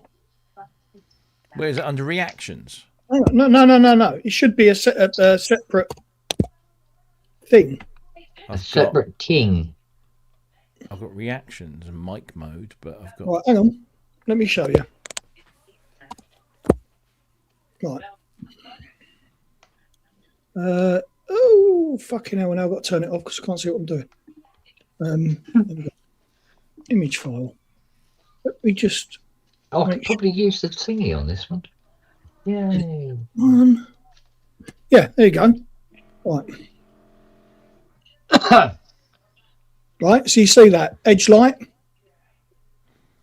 Maybe it's only on the FaceTime cameras. Right, okay. Because it's not. I mean, I've got Google Chrome, right? So yeah, I got that. Then I got my camera selected, and if I drop that down, I get reactions. Yeah. And I've got the all the different reactions. Oh, okay. Yeah, no, there's an extra one in the FaceTime camera, which is edge light. So I'm assuming now I can boost me images. What does it look like? Use it. Well, hang on, there we go. It's on. It's like having a ring light around the edge of your screen. That's all it is. Yeah. Well, it looks like you get to enjoy it, but nobody else. Well, I'm assuming it's because I've got daylight in here and it's making no fucking difference at all at the Yeah. minute. I'll do that. Look. I didn't know. Still, I've got no. I reckon it must be for built-in cameras only because. Yeah, probably. Yeah, it might be for cameras that support it. Although if it's a screen thing, have you updated your Mac? Oh, I'm on 26.1. Oh no, it's coming on 26.2. Yeah, slow coach, Robbie. I didn't even get. Oh yeah, there it is, 26.2. I didn't get a notification, so. Hang on, I'll show you what it looks like. Automatic updates on.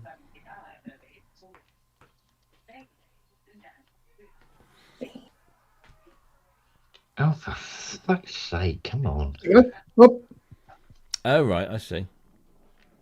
it's literally a white ring that comes up on the edge of your screen. You say from it, I have the white ring come up in certain places. It's not Really? happening. Bleached, is it? Boom. Boom tish. Dear, oh dear. Nice say.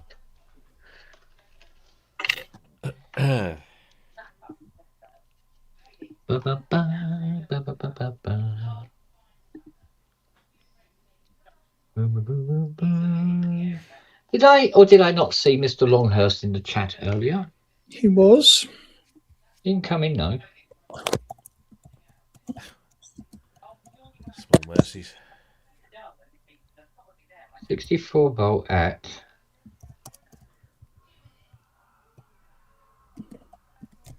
Oh, 10 UF. Oh, that's all right. That's okay. I just need to go to the loo. I think we can stretch to one of them. 10 at 50 we'll have to do. 64s. You go in there like that. That.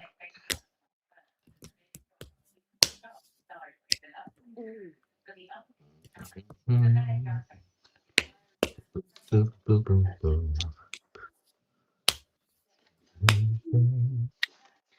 Be nice if I can get this finished today. For lots of different reasons. One of them being I want to get back on a bloody downloading me 8 million libraries. Whatnots, me libraries. Yeah.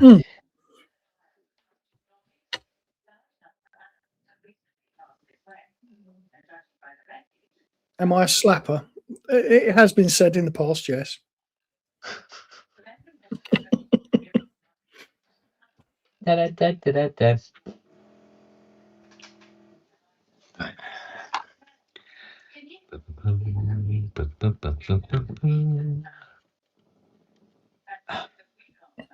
Oh, come on, you fucking piece of shit. He said, screaming at the RA Moog.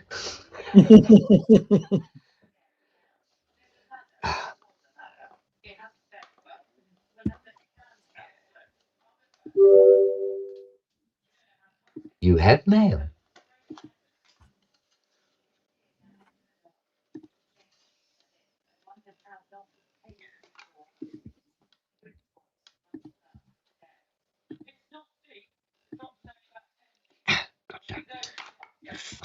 Right. What are you when you're at home? You are 64 volt as well. And also 10 UF. So why are you so much bigger than the last one? Give up, Kim.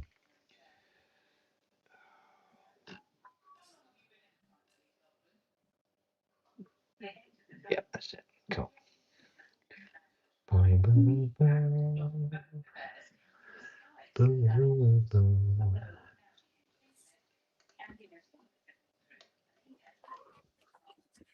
Excelente.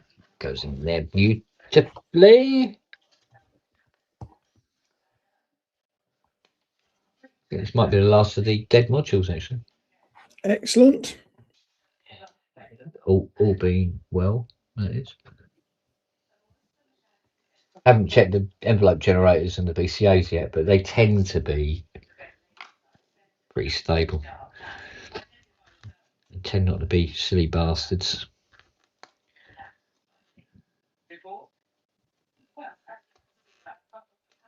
These are tight. Oh, fucking hell.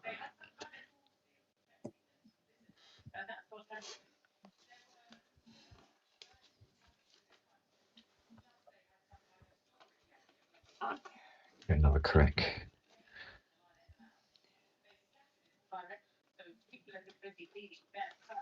The legs on these caps are so big that they're tight in the holes in the board, even without a solder on. Wow. So when it comes to trying to remove them, it gets a little squeaky. There we go. I think that got it. Right. And what value are you?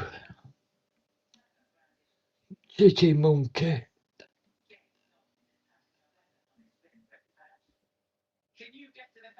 $80 UF at 25. You'll be lucky. You'll have 100 and you'll fucking like it.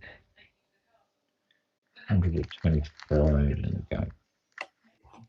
You won't find 80s around these parts anymore.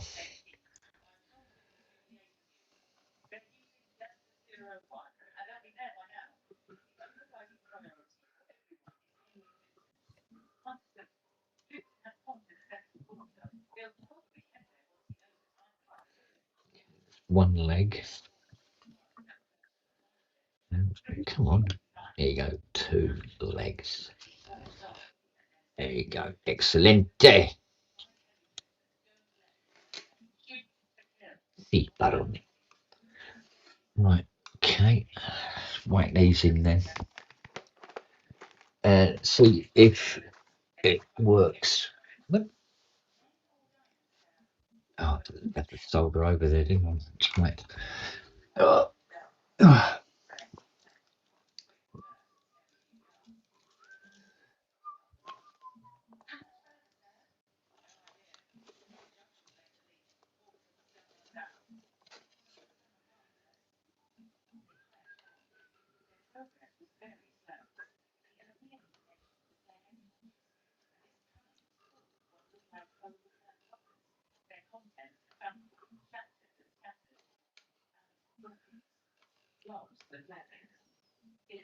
I don't think this is going to throw anything too complicated at us. You know, like having a 960 burst into flames.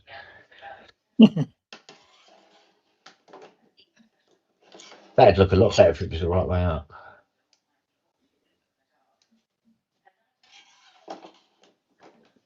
Right.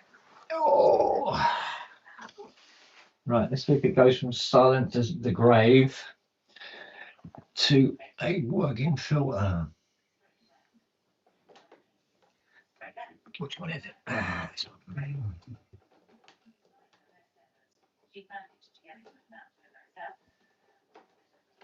Oh, fuck, it's tight. Right.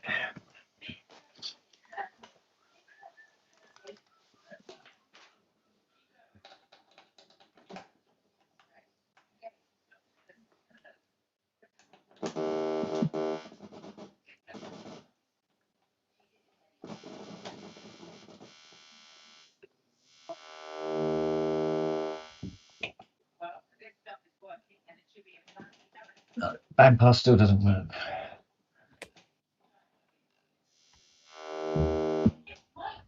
Oh, bandpass. Come on.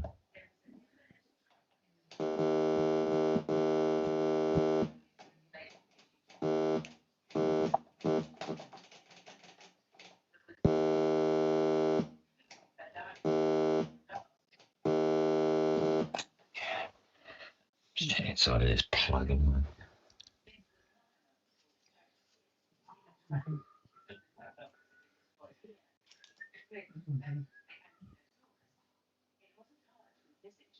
No, this one looks okay. Must be just cranky jack sockets, I suppose.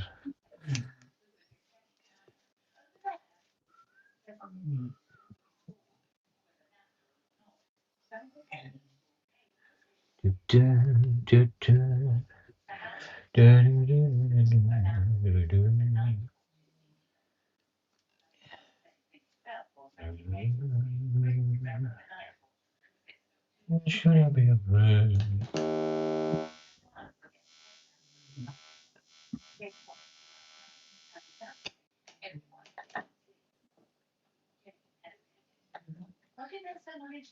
Yeah.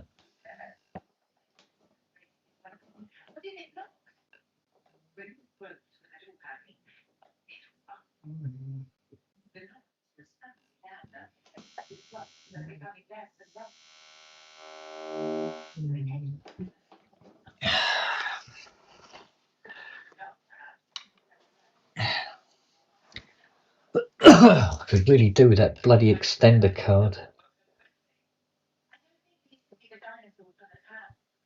So much nicer to work on the modules where they're actually still powered up. Where is it? Your extender? That's a bit personal. No, I agree. Bedside I've got drawer. extenders for the Fairlights, and you can put the Fairlight extender in, and then the card into the back of the extender, and you can then just have it there. Yeah. Yeah. Yeah, so what it was a cable that plugged in, a card that plugged into the socket, and then you plugged it onto the module. You could work on it on the bench. It's actually still connected to the system. With it patched up, with whatever you were doing with it. But nowhere to be seen. It's been such a long time since I worked on a big Moog anyway. It's probably in a storage bin out in a garage somewhere. Or something stupid like that. And seeing there's about, 12 minutes of daylight left. No point bitching about it now. Right, so fixed filter bank works now. 904 now works. The fixed filter bank is now fixed. 904C half works. We have no band pass.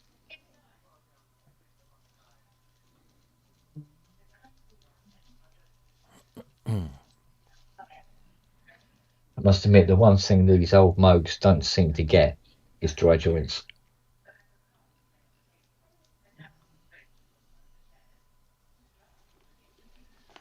I don't think I've ever seen one on a Moog modular. In all my years.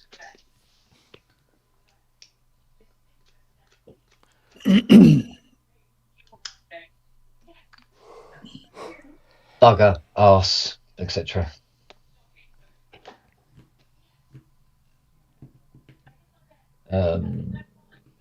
Stink bed.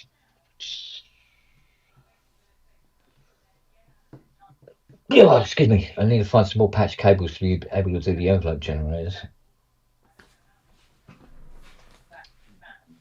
Yeah, with that in mind.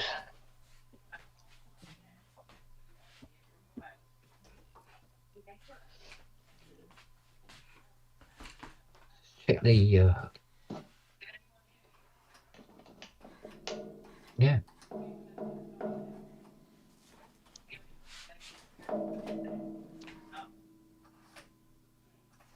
But no signal to it. Oh.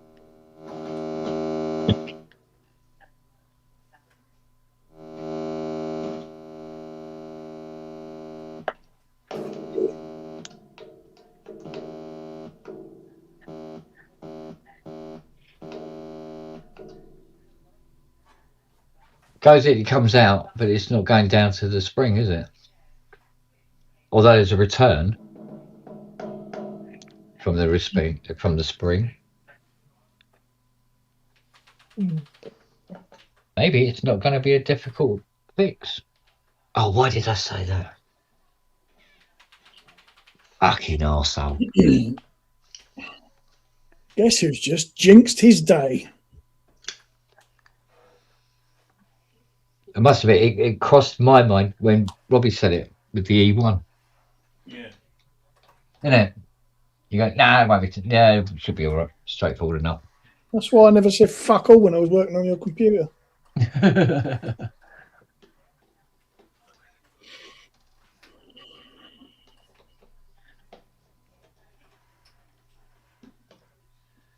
He said it must admit, Rich said it wouldn't matter too much if this didn't work, because it doesn't work.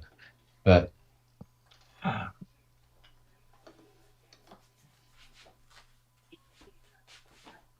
oh, hang on a minute. You dodgy bunch of cunts. This has been Come on, modded. it's not that bad. No, it's been modded. I think it is. Hang on. Where are you? Where are you? Let's plug it a minute.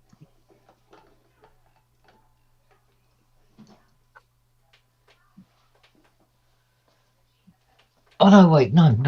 This is an RA one, isn't it? There you go. There's a spring. It's all in here. Okay, let's have a look.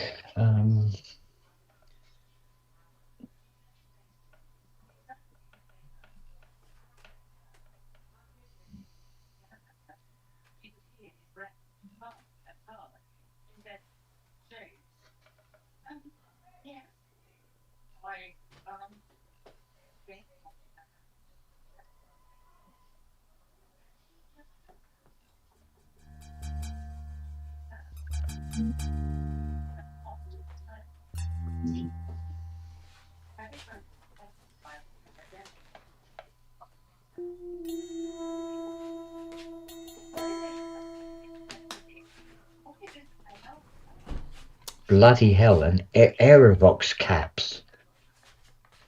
You know. They go back to the 40s. Wow.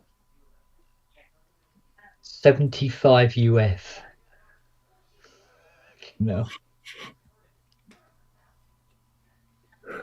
Unreal.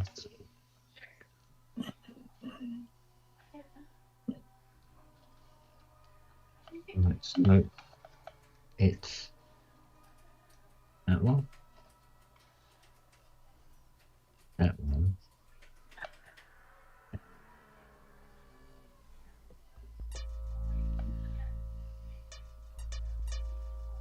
Yeah,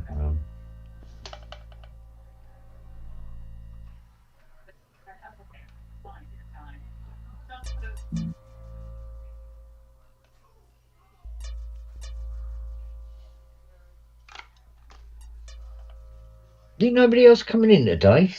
Don't look like it, do it? Oh, I don't know. Where is everybody? Well, there's 26 of them watching, that's for sure. There's 26 other people got fuck all to do today as well.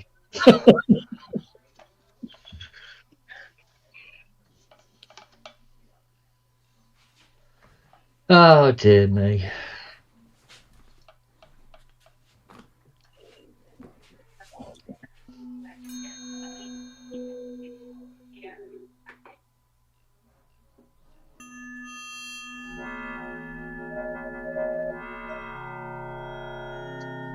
Release your inattention.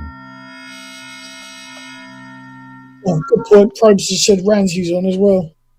Oh, of course, Ransa's on, isn't he? Yeah.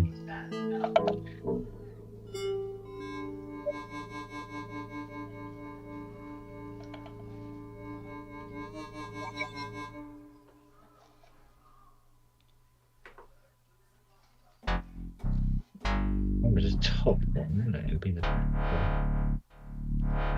That's very odd. Really? That seems a strange thing to do. Justin have his birthday, apparently. No, oh, it's I don't- tomorrow. No, it's tomorrow. What's that? Justin have his birthday. Oh, is it? Apparently, it's tomorrow because Steve Smith just put it up and he's about 400 years in front, isn't he? Yeah.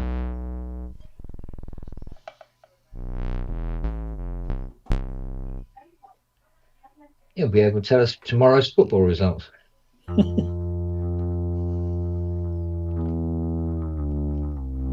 Not that I'd want to know anyway.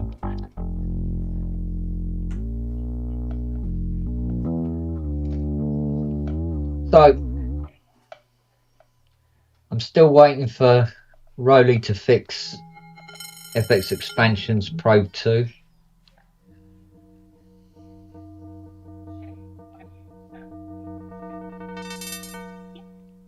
$10 at 64. Another one, 10 to 64.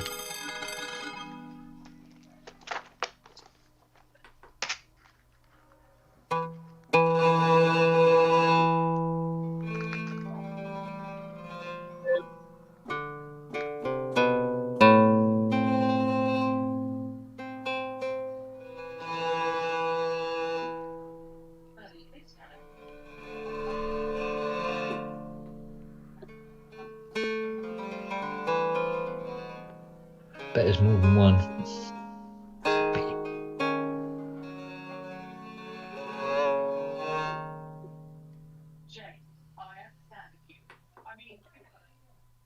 I drink a bottle of wine.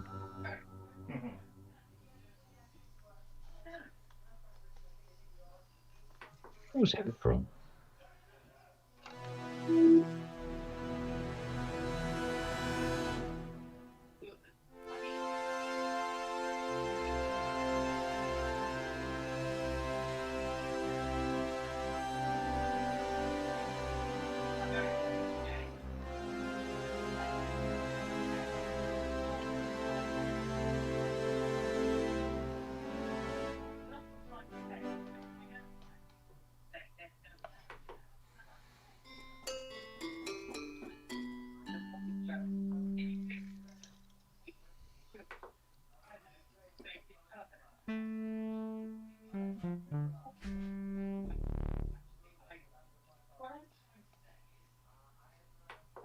Steve Elbow says, "What's up with Strobe 2?" It doesn't work on Mac Silicon. It's an absolutely fantastic, beautiful plugin. I can get a CS80 brass on it. You wouldn't be able to tell the difference, right? And when you use it with the Rowley or Osmos or whatever, it's absolutely stunning, right? And Rowley bought FX Expansion and just let it rot. Didn't do anything with it. Just so as things moved on, they did nothing with it. No, it won't work on Mac Silicon, and they won't fix it. They still try to flog it to you. What a wanker. Correct. Correctamundo.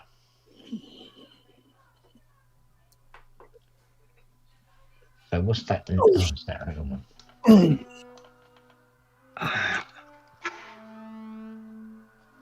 Oh, it's nearly dark out there, for Christ's sake.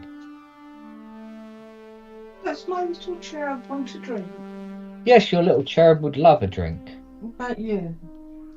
Oh yeah, I'd love a drink as well, thank you. Steve Elbow says, "It works on my Silicon, but I didn't check if it's using compatibility layer, and DAW behavior varies with that." So, Well, Cubase, it's. Sorry, Dan? What would you like to drink? Can I have a 3-bag tea? 3-bag, please. there's teabagging, and then there's Kent Spunk teabagging. Yeah, we've seen the size of the mug. I have to put 3 T's in it. It's a litre. Well, It's a litre. Yeah, okay. It's a litre. 2.5. That's 2.2 then, isn't it? 2.2. There we go.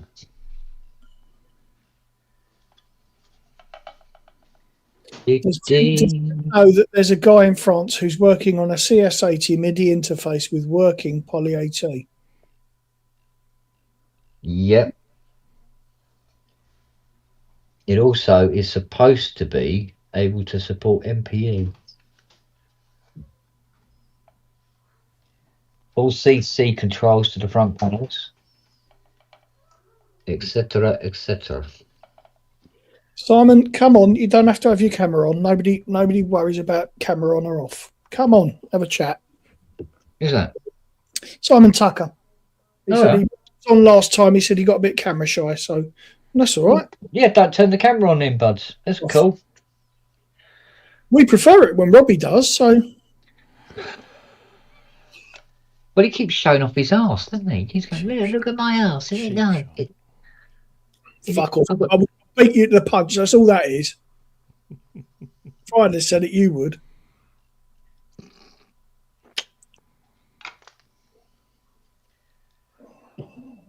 Come on, Simon. Come on in, mate. You should know we don't bite. Fiona does, but I've eaten, so I'm all right. I'm famished.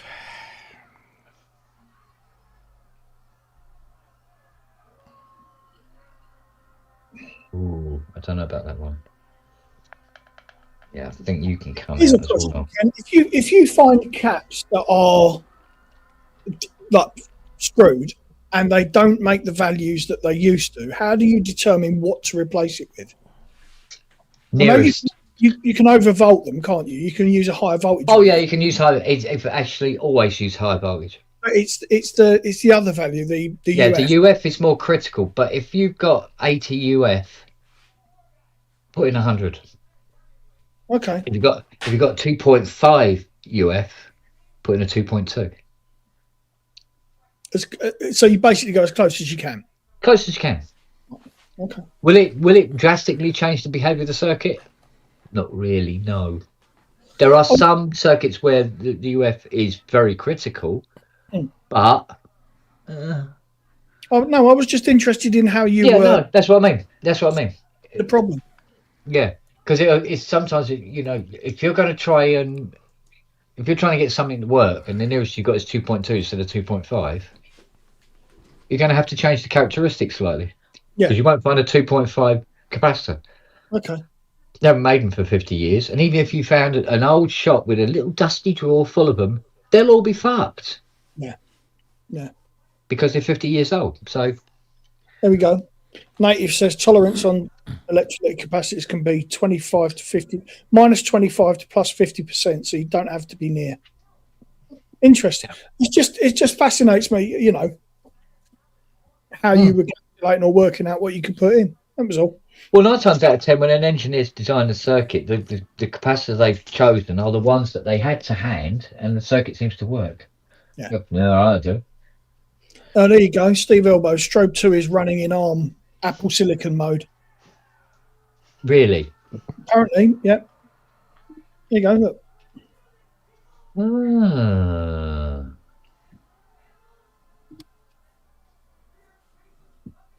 I'm going to investigate that closer.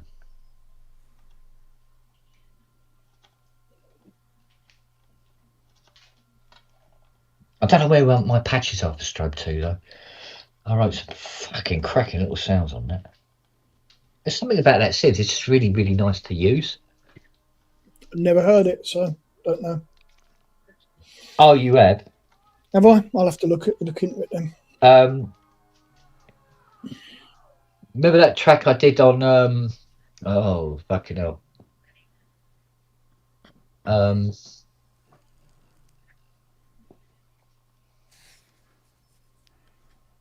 What was it called?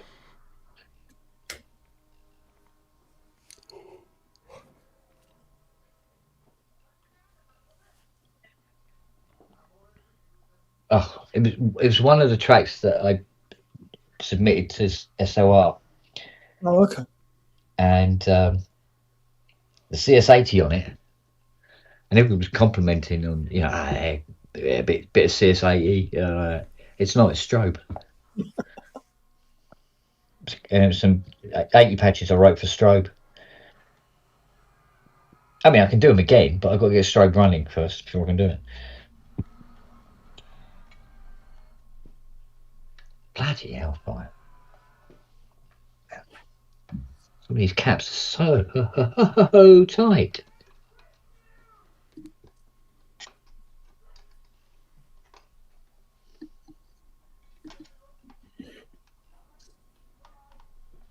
It's nearly completely dark out there now.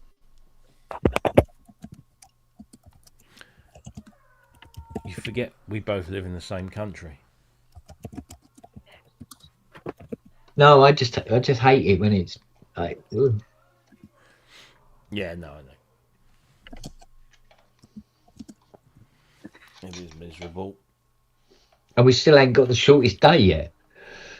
No. It's 8 days, just over a week. Mm-hmm. Yeah, was it? Is it 21st, isn't it? Yeah. Unless it's one of those. It's the where it winter moves. equinox or whatever they call it. Or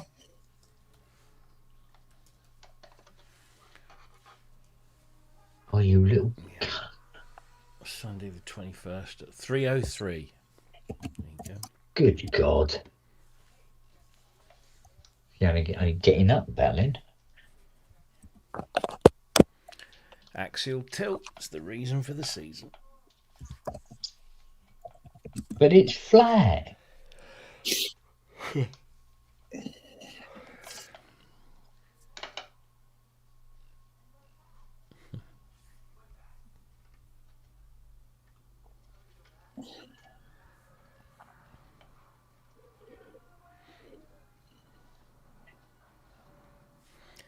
I had a package that I was informed had been shipped yesterday, so I put it into the Royal Mail's tracker. Yeah. And apparently it was already in Chelmsford on its way down to me, or up to me, and was going to be delivered yesterday between the hours of like 11:03 or whatever. Today, it still tells me that it's going to be delivered between 11:25 and 3:25 yesterday. Yes, well, we'll get a lot of that as we get closer to the Christmas Yeah. period. But when I checked the details, it goes item received Thursday the 11th of December. Yeah. Item received at Chelmsford Thursday the 11th of December. Sender dispatching item Friday the 12th of December. So they've received it before they've dispatched it. But yeah, probably won't turn I see. Monday or Tuesday now. like getting on con when you arrive before you fucking leave. That was very clever of them. I know. Well, that thing that Philippa sent me on 24 hours recorded delivery, blah, blah, blah, blah. Still ain't here. Still not there. Still not there. Nope, has not arrived. Well, yeah, because I sent you your card and I thought I'll make Well, sure it right. gets there on the day. Yeah, it was a day late, wasn't It was a day late, and so I paid Yeah, the day extra, late. Yeah. which was more than Yeah, double well, the normal. Philippa price. did the same thing, and Ty said, he said, so what do you think? And I went, what I think, what?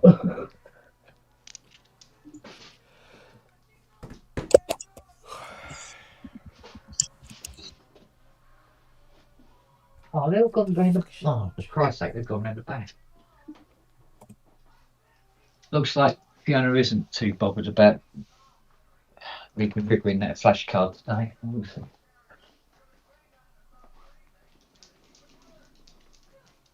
Round here. Oh, go around the side. Oh, here we go. Here we go. Here we go. Look in here. Oh, excellent. There we go. Got a full box. All right, darling. Thank you, Mum. Good girl. Right. Get back on it. Come on, Pickle. Oh, you need a cuddle. Come on then. Come on. Have a quick cuddle, Saint, and let me get back on. Okay? Here's a good girl. Here's a little baby. Hello, baby. Mwah. You got the cups. Who's got the cups? Eh? You've been eating rice, haven't you?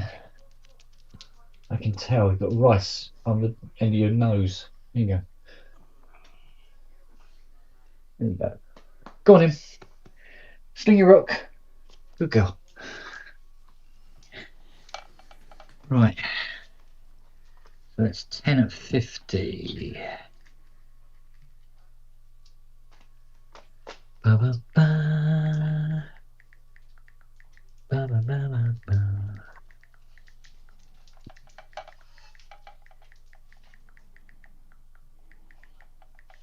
Na, na, na.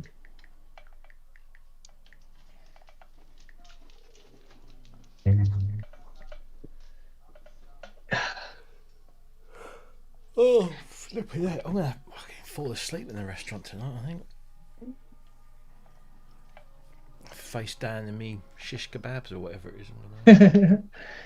Is there anything particular you're celebrating, or is it just an evening out? No, normally we go out every sort of around Christmas time with friends. Right. Guy that I work with and his wife, and we've kind of been good friends. And we went over there last year, so they said, "Oh, come over here. We've got this new Turkish restaurant, and we haven't tried it yet, so let's go." And then he phoned me up yesterday, and apparently his missus has got a really bad cold. I'm not sure if it's the flu or whether it's just a bad cold. Yeah. So they won't be able to make it. And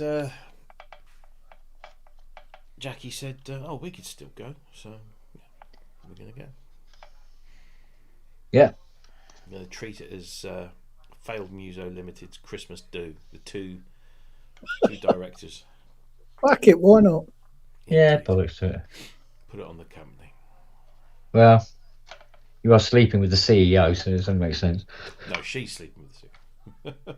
Oh, okay then. All right. She's a silent part. Well, I wish she was.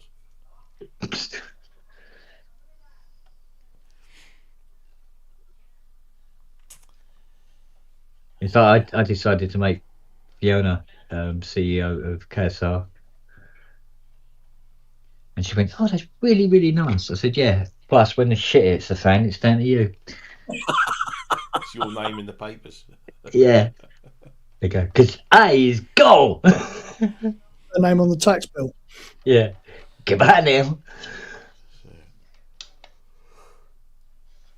Okay. So one more, and pretty much all I can do to this. Anything after this, and we're fucking. Yeah. Don't know what we could do. Restoring. Well, there's some transistors in here we might have trouble getting hold of, I don't know. Be it 3. Exactly the most crowded electrical component unit in the machine.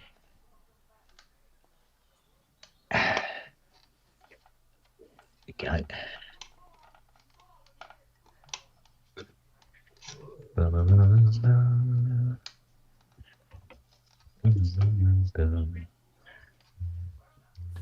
Right, okay. So 1050.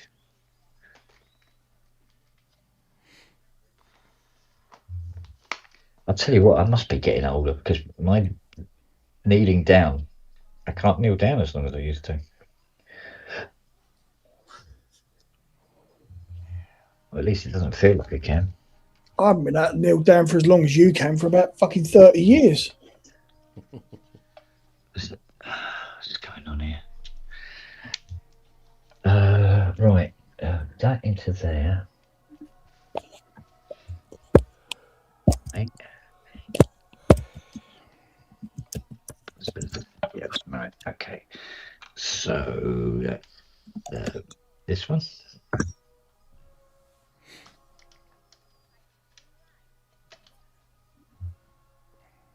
I don't think that came out. No, it didn't. Little shitbag.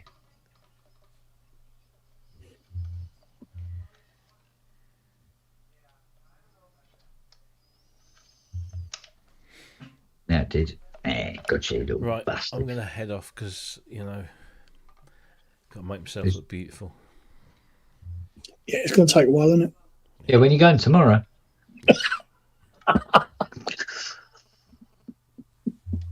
We love you. You know we do. All right, guys. See you later. See See you later, darling. Take care. Have a good one. Bye. Yep, that's it. It's come out.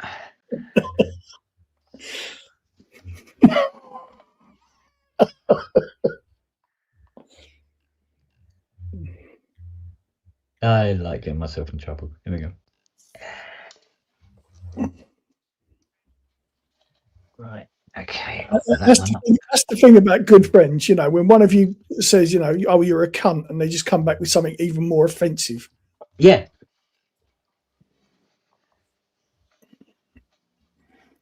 Yeah, that is true, Robert, but I wouldn't treat him in the same way Longhurst treats fucking tailpipes.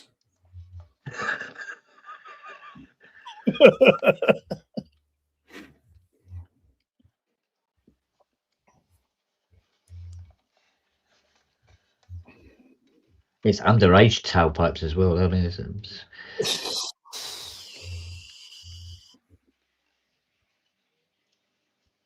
go on, go through the hole. Go on. Go on in.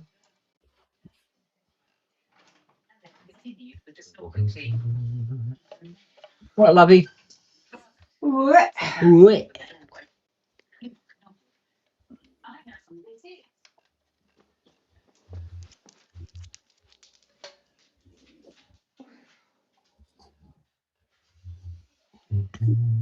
God, Fiona and her audiobooks. Yeah.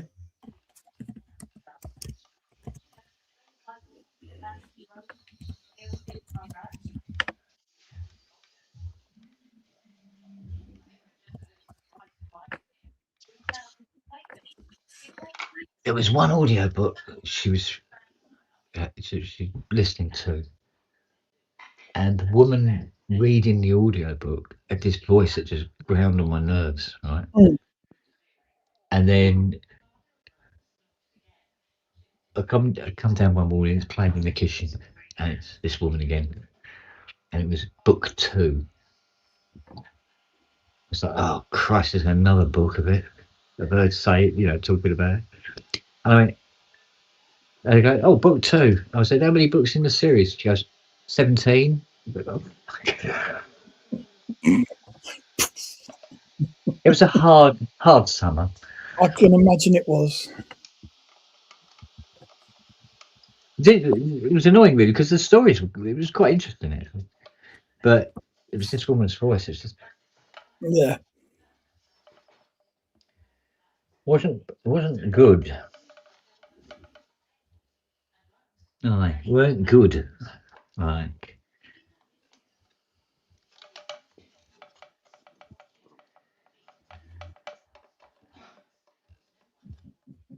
okay. And this is a.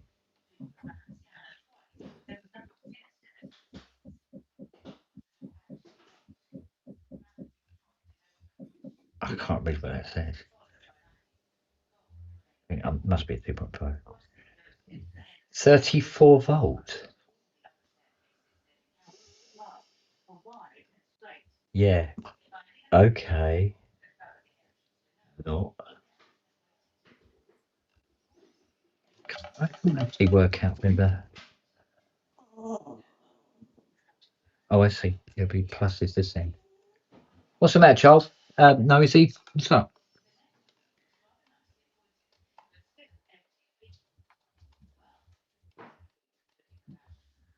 What's up? What are you whinging about? Yeah? 2.2. There we go. What?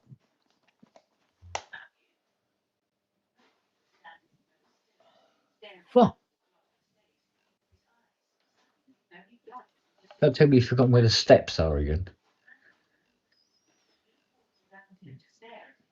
Sod.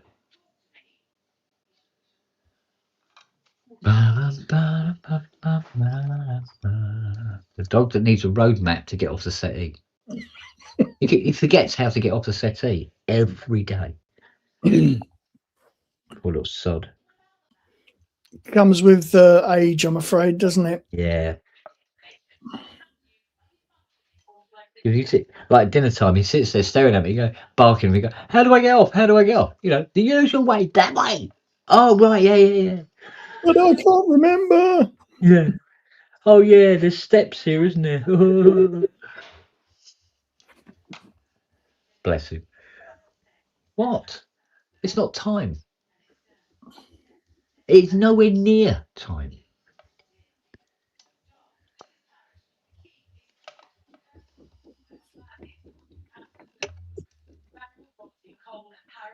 Where did she put the tea in the end? Did you see? No idea. Oh, okay. Not for us to reason why. What?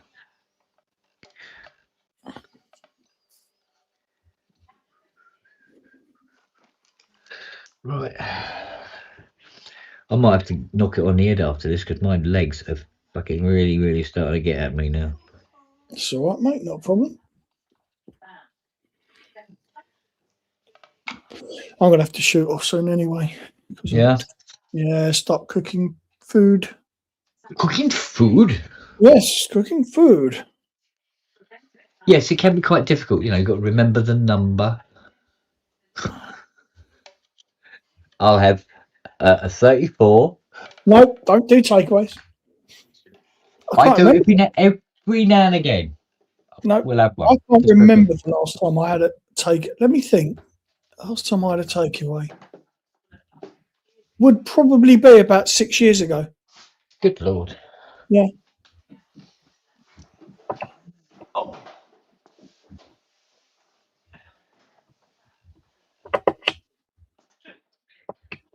We had a burger here a few weeks ago, and this burger was like 30 quid, right? And I'm not kidding you. It was like eating a cow in shoe form. Go, sweetness. Oh, shit, love. Cool, fucking hell. There's enough tea to keep me going now until 3 o'clock this morning. I should bloody well hope so. What?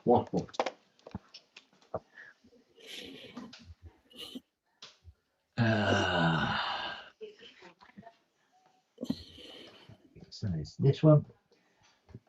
Oh, there's a tight bit on it as well. Here you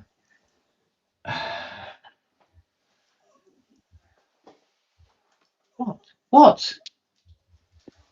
Oh, Lily's sleeping at the bottom of the steps and you can't get down. Yeah. Sorry, mind. Good girl. One word for you, and she does as she likes. He goes, here I am. I thought you were missing me. Right, let's put it on low. I think. Yeah.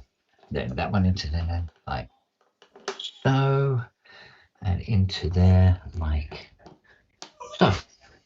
That's all right. So, I mean, as and when, mate. Nobody's forcing you to come on if you don't want. You know, as and when.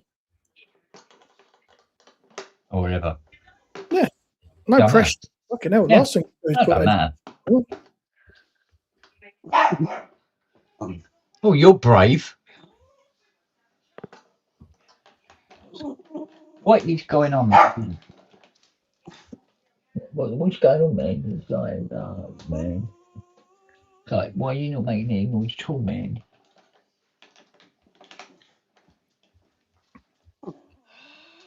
Now what? What? The steps are beside you. Oh, Lord, dog. Yes. What? What? I don't know. Let's have a look. Siri, mind out the way, man. Let's have a look.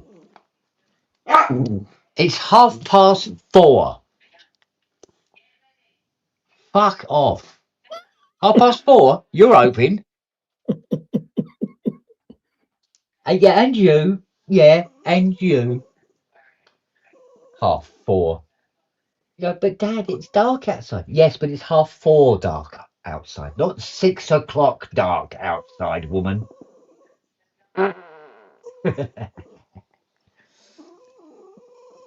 Go on, go and ask your mum. Go and ask your mum. Come on then.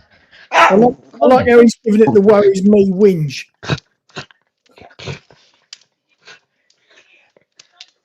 What? What? Look at this. Look. Yes, can I help you? Fiona, Yeah. do you want to feed them early? Oh, I think not. Well, I thought early feed rather than early grave. What? You're driving me bleeding mental in here. I just want your love and attention. Love and attention? No, they don't. Want something to eat. Yeah. Tail. Never stopped wagging.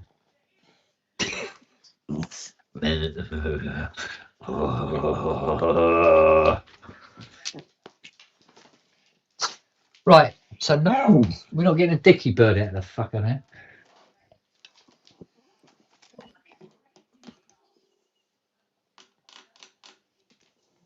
That is so.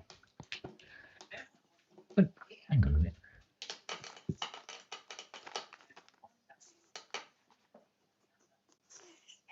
Sounds like the speaker's not working. What the hell? What is going on here, man?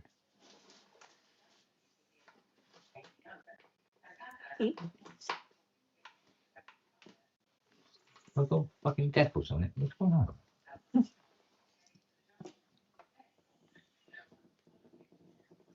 Yeah, that's working. All right, direct in. Well, that's direct in.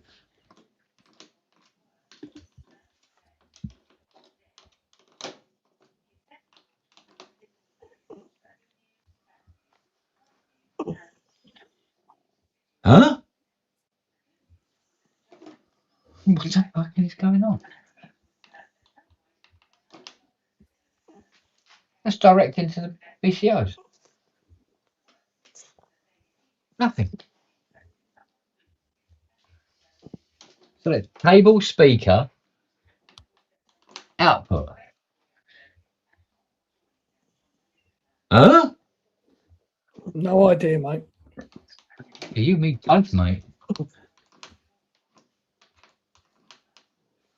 What the?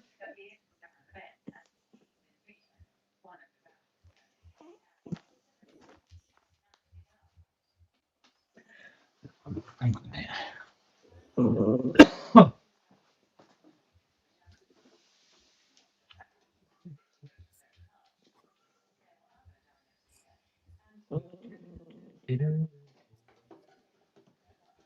Let's disconnect this again, just in case. Just in case. Just in case.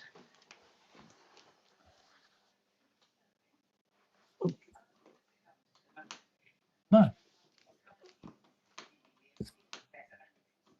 I'm not getting. I'm not getting a thing out of it. What?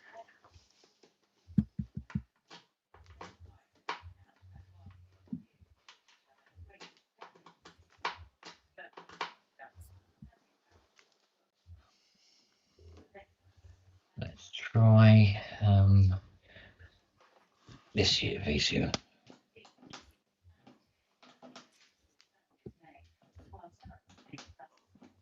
No.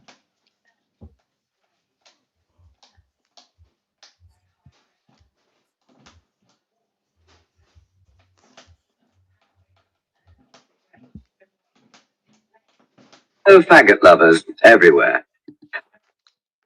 Oh. Just something just come up on my fucking. Did you say faggot lovers everywhere? Yes, it's a fucking advert that's just popped up from the 80s with Rodney Bewes from the fucking Likely Lads advertising Bird's Eye faggots. And it's just like, what the fuck? Just random shit that comes up. She's like, what? You may also like.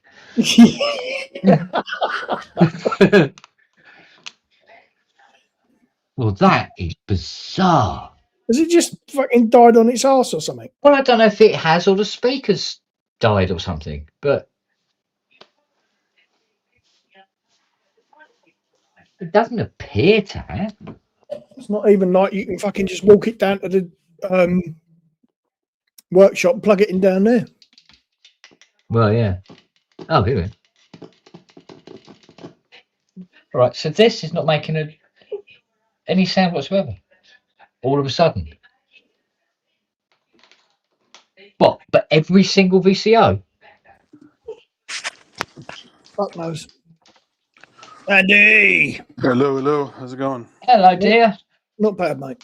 Just finished Ramsey. I'm going to go back to sleep, but I wanted to check in since you're up. Is the Moog working? Well, it was. Oh. It's not. Smoke? No smoke or nothing like that. It's just suddenly just stopped working. What was the module you just fixed? The reverb. So I've disconnected the reverb just in case there's something that would be pulling it all down, like it's pulling down the minus line or something, because the lights would still come on. But no, it's not. What is the 3C missing that the 55 has? Is this redundancy or is it? The 3C never had 960 sequencers. Okay. Ow. And the 3C was better and louder. Okay. Essentially. Because it's RA technology, right? Yeah. But it didn't have some of the more modern facilities, i.e. the 960s. They came, was it a year, 2 years later or something like that? Yeah. Whoa. Wow. But these happen to be RA 960s. Nice. They're very, very, very, very, very, very, very early.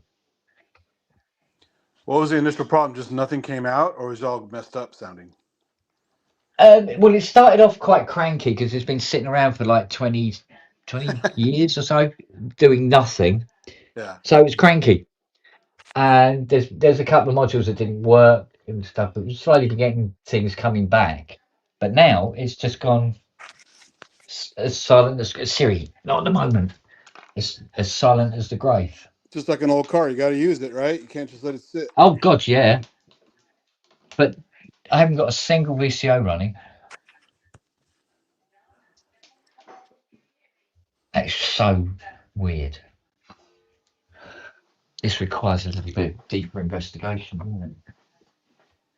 Actually, going to have to get out of circuit tester. Good God, sir. Is any of it rusted, or is it just acting up? Is it any rusted at all from the way it was sitting, or is it?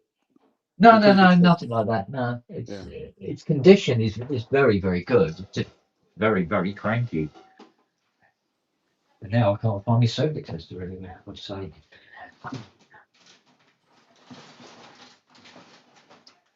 Oh, here we go. Right, see if it has actually dropped a line. So it still has the older style like capacitors and resistors and stuff? Oh, very. Yeah. Very. Right old nasty bastards, in fact. With some very, very bizarre values. Oh. Let's have a look. Right, hang on a sec. I'm going to quickly check if we've lost one of the DC lines on it. Were the values weird because it's what was available, or he just liked the numbers? What's that?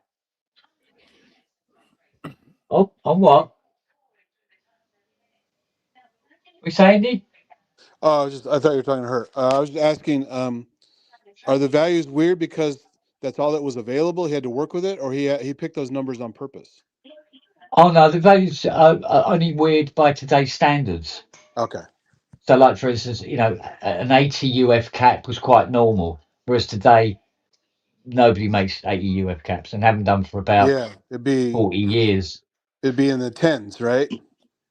Well, instead of 80, it'd be 100. 100, yeah. So it'd be like Yeah, 10 or everything just got 100 or everything was rounded up. yeah. Yeah, that kind of thing. What about the resistors, like 4.7K and? It's pretty much unchanged since the dawn of time. Okay, right.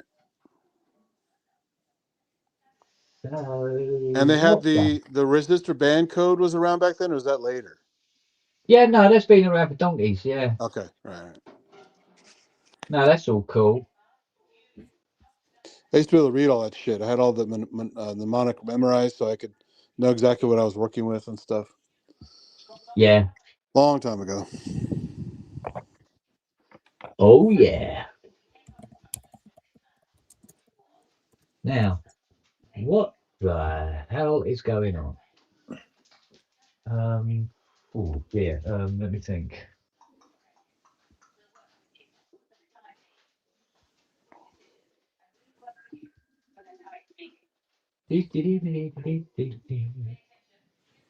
Right. So Matt, did I hear you right? You got one of his keyboards?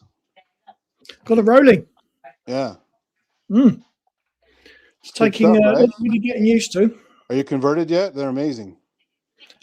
I don't know. I'm on the fence. I don't know whether I'm going to be able to deal with it or not. It's just going to be one of those. It'll be like either yes or no at some point. So yeah, we'll see. We'll see. It's I mean, that coupled with the right software, it's pretty incredible. So yeah, that's why I have one of every version except for the newest one and the Grand. I don't have the Grand obviously, but I have the Rise 25, the Rise 49, the block keyboard, the touch blocks, the accessories for the touch blocks, all kinds of shit. Fucking hell. Yeah, I actually have more of them than Kent does. Kent has the better one though, the new Rise 2. I don't have that one. Yeah. But it's only slightly better from what I've heard. It's not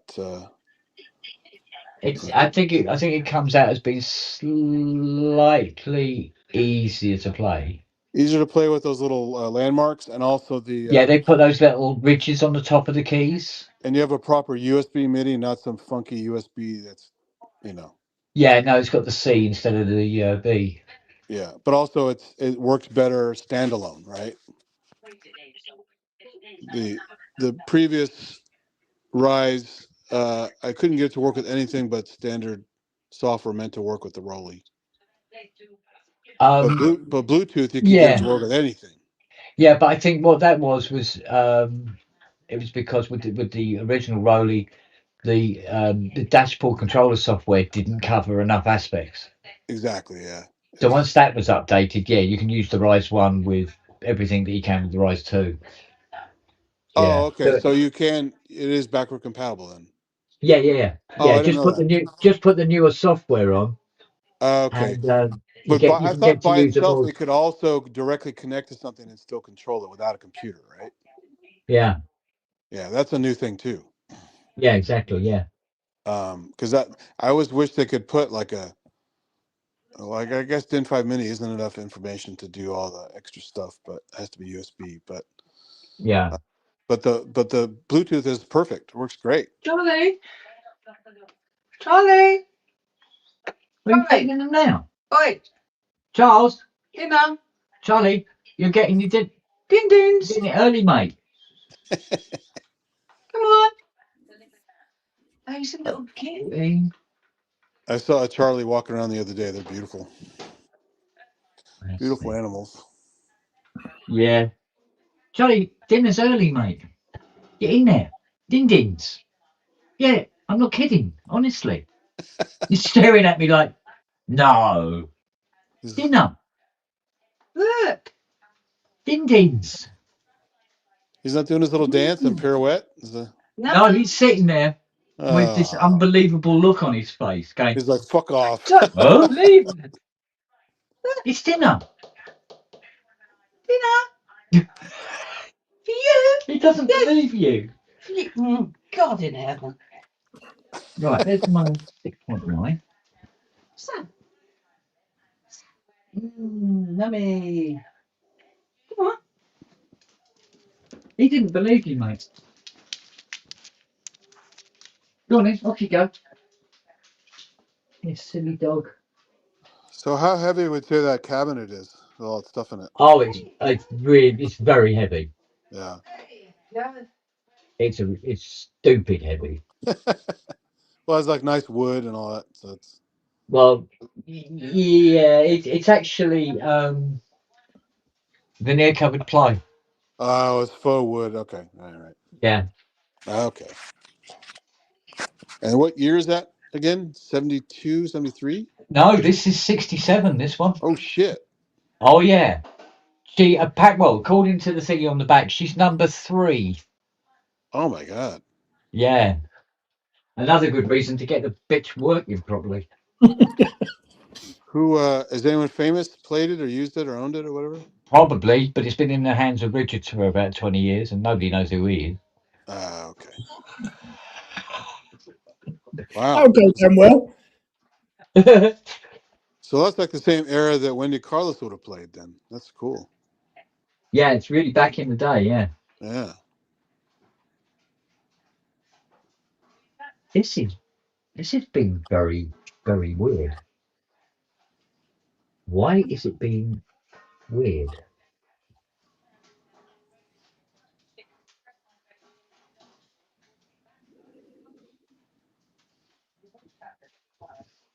Don't want her to be weird.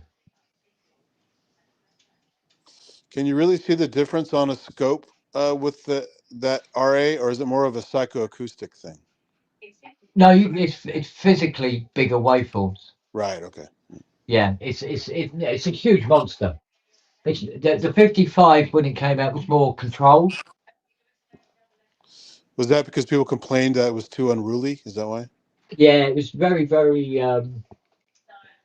It was hard to work within a mix and all this sort Yeah, of it thing just because it takes was over. just too Because even the bloody. Rogue, when I use bass patches on the Rogue, even it takes over a mix.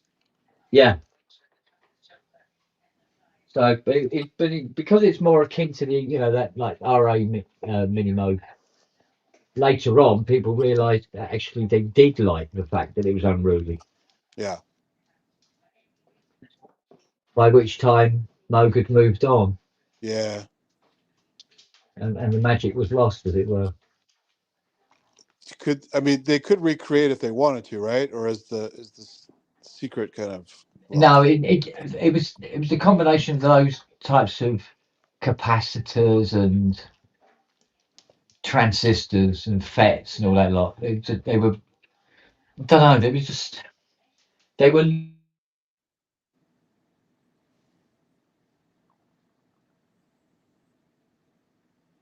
So the kind of slop made it more fun like that, right? The component's not too pristine, is what you're saying?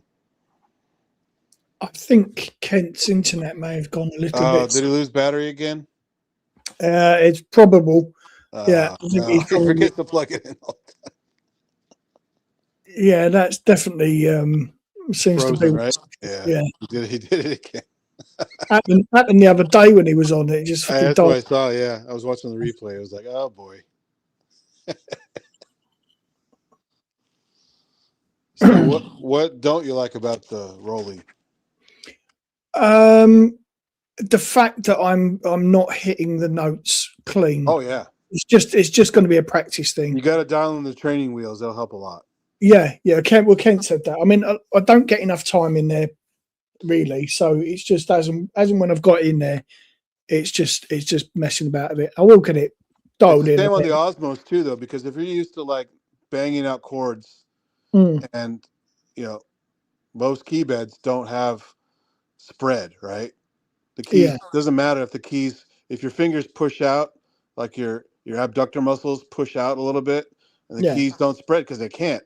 But in those things, the Rolly and the Osmos, that matters a lot. And you quickly learn, oh shit, I gotta get a different either hand shape or like really concentrate on my muscles as I play. Yeah. So you don't get the spread. That makes a big difference. Yeah. Because you never think about that otherwise. Well, no, but because it's such a different experience, Yeah. it's going to take a lot of just learning, you know, concentration. So once you nail that, killing the spread and landing more on the top of the thing, you're pretty much dead on. So you're good. Yeah. Yeah. It'll come. But you know, sometimes the happy accidents are kind of fun. It's little kind of wonky notes once in a while are kind of fun. So you bump into something and it's an unexpected pleasure. Yeah, like I say, it's going to be one of those ongoing things with me. It's just going to take time. And because the whole thing is like a giant XY pad, it has that advantage. The Osmos can't do that. Yeah, yeah. Although Robbie's loving his in Osmos, isn't he? Oh, they're great. I mean, I need to use mine more, but I used it a whole bunch when I got it, and off and on here and there for different like hardware jams challenges. But yeah, the Osmos and a looper, 5-part looper, is killer fun. Yeah, because there's so many different types of patches. It's easy to dial them in quickly and do some kind of a linear build up live, and it's fun.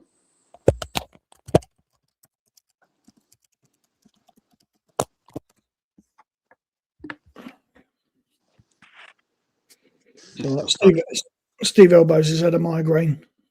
Uh-oh. Yeah. You're right there. I hope you're all right there, buddy. Migraines are no fun. I know several people who suffer from them, so they got to go in a dark room and lie down. Mr. President, good evening. Oh, Rich Hilton's there? How's it going? Yeah, I can't see the chat. Just turned up in the chat. Yeah.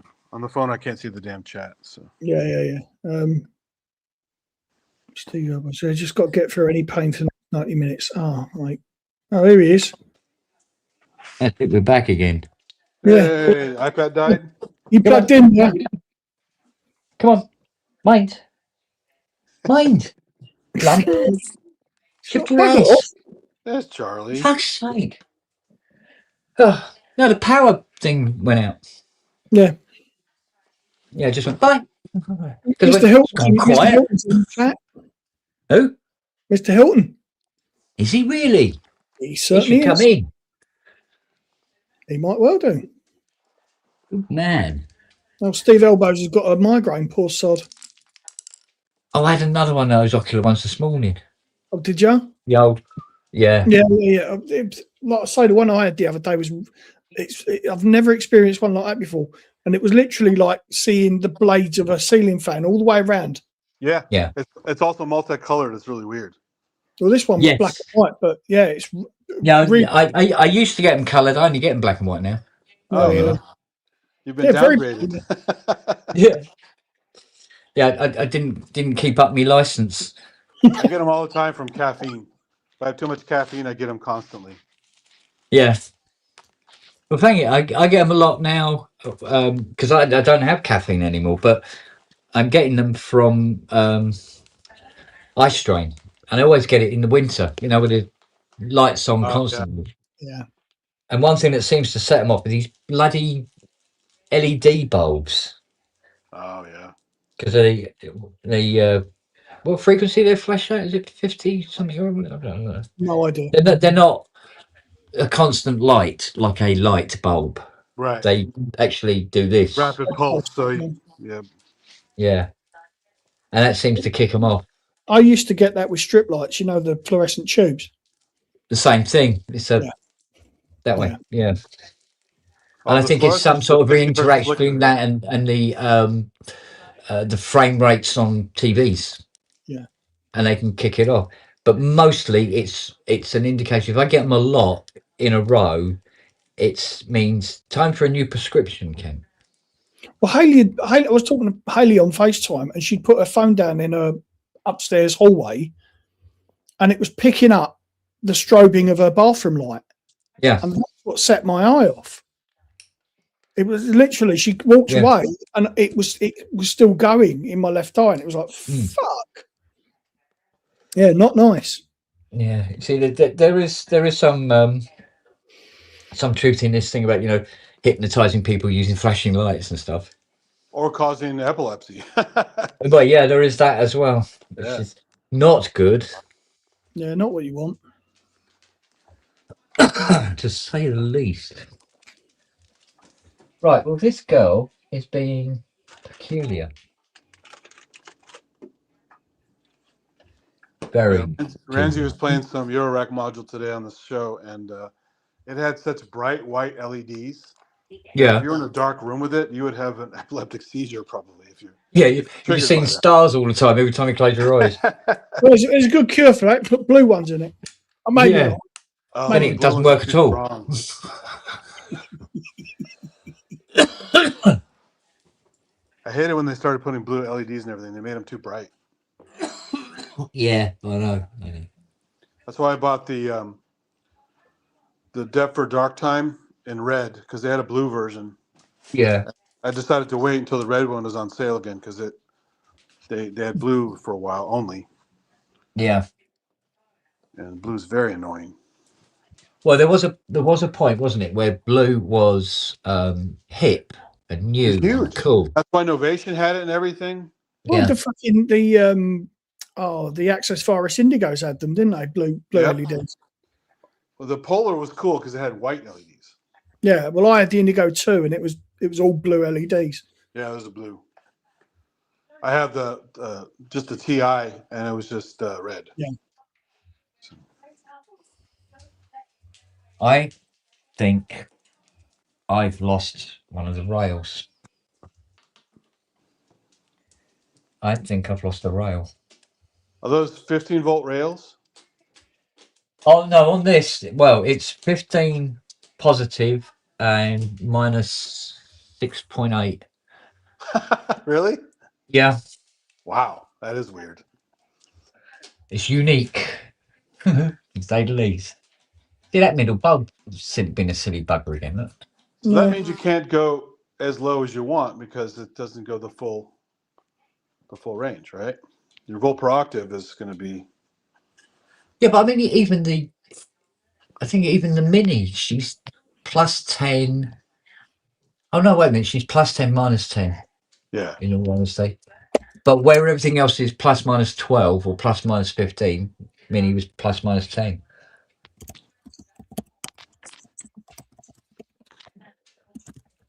Got to get down to those low ones so you can hear the beating. Yeah. Well, I mean, I don't get it. I don't get it. This was freaking working a minute ago. It's Yeah, just got literally- the fixed filter bank working. Well, no, it's it was the reverb that seems. Oh to yeah, have, but I mean, we just got that working, moved on to the reverb, and now. But I think these lights run on the plus 15 only anyway. So the minus line might be damaged or down or shorted, which is why we're not getting any VCOs or filters or anything. Wagyu says Lily must have pressed mute on the speaker. Yeah, if only it had one.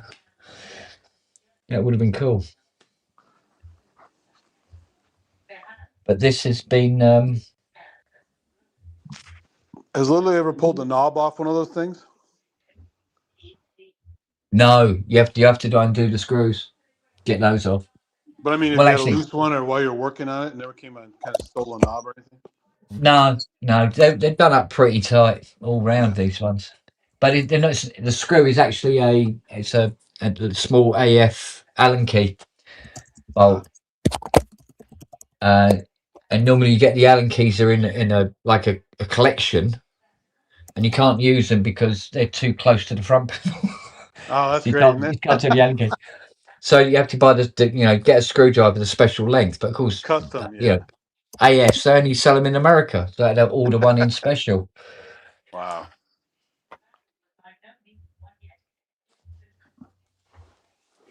Right. Still, Native says there's a separate supply for the lights, which is one of the different fuses. yeah, that's true. They're down here. But I don't know. It's weird. because I mean that reverb, there's nothing wrong with it. It's all gone in exactly the same, unless what I've fixed has made its way to a thing that doesn't work well. But now I've disconnected it, it should be okay. So if I don't get it. Even if it knocked out the system while it was in it, if you pulled it, it should work. Well, I'm going to have another look.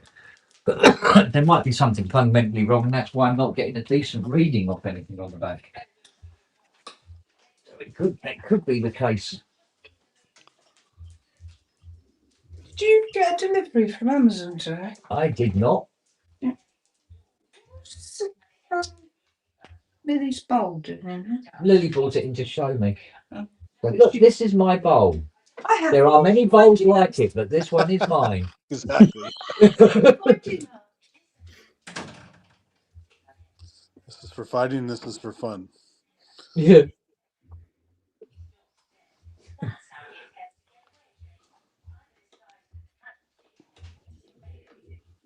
So Matt, do you use iPhone or iPad? Yes, all of them. Mac, Okay. iPhone. Get the Seaboard 5D app for that, and then pair the Seaboard to one of those, Oh, yes. and you can sit on the couch and just have a fun noodle. Okay. Me. It's a free app. Okay, nice one. Thank you. Yeah, it's good stuff. Bluetooth works amazing. Oops.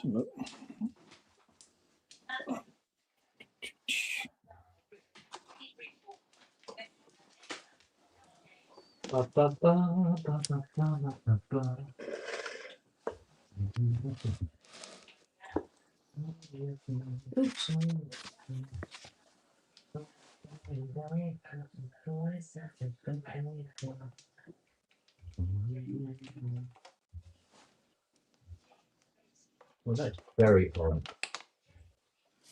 No matter how you look at it. You looking at your arse? Yeah, I'm looking at my arse too. Because that is odd. It's how we roll.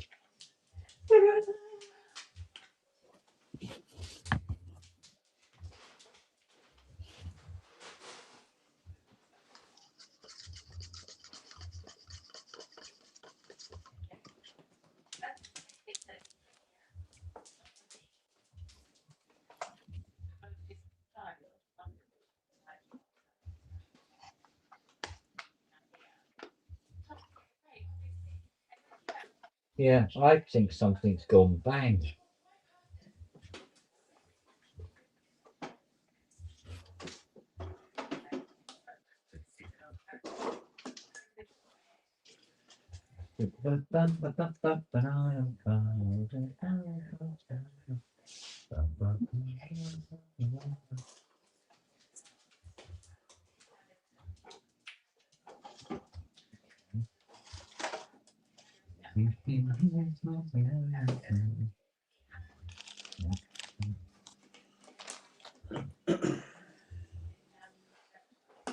Make sure the light bulbs are working.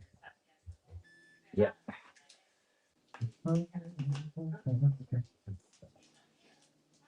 Yep. So there's something still wrong with that reverb thing. I think what it might have done is it might have taken out a fuse.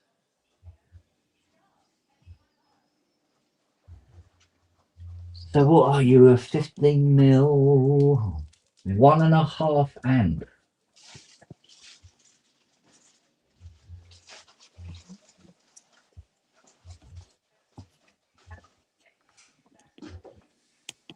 Useful as that.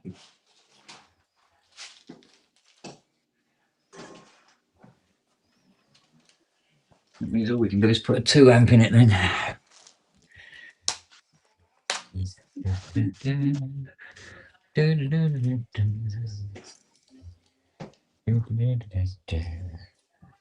That's if they're long enough, ain't it?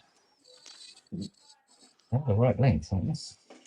So I missed before. Is this the case where you fixed it pretty much and then reverted to be not fixed? Sorry? Did you already fix it and it reverted to crap, or did it not really work yet? You're still working on it. No, this is an ongoing thing. Ooh. Okay, so did she blow the fuse? Well, she must have done. But why did she? Did you get the fuse's permission first? Yeah, but apparently I did not.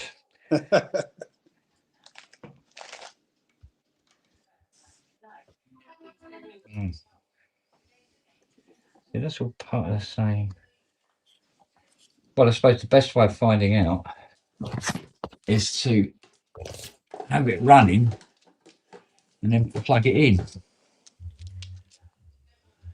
Probably the best way of doing it. All right, Mr. Spong, I'm going to get off. Mr. Synth Addict, I'm going to make a move because I've got to go and eat. Yeah, go try it out. And the app is fun by itself too, even without the keyboard. So Yeah, I've just got it. I'll be knocking about with that later on. See how we get on. Hey. try the one at the very bottom of the list, Worlds something or other. I forgot what it's called. It's like a marxophone mixed with some synthy bits. It's really cool. Okie dokie. Awesome. Thank you. Cool. Thanks for the tip. Right, gents. Yeah. I'll catch up with you soon. Bye. See you later. See you on. Yeah, I've plugged it in and the fuse has not gone.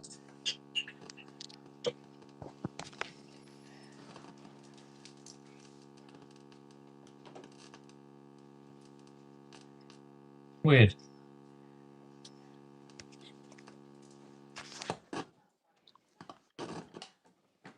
Have you ever had one this old you couldn't fix? Hmm? Have you had one this old you couldn't fix before? Not to any real degree.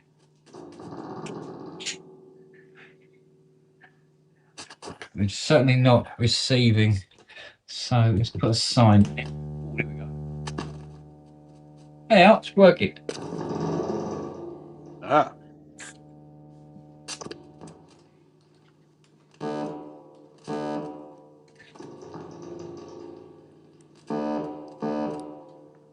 Okay. I probably wouldn't use that very much because it's so noisy, it's ridiculous. But that's that module working as well now. Hey! That was like a synth bassoon. Yeah. So all that's left is band pass on the whatnot, the filter coupler. I think that's all that's left now.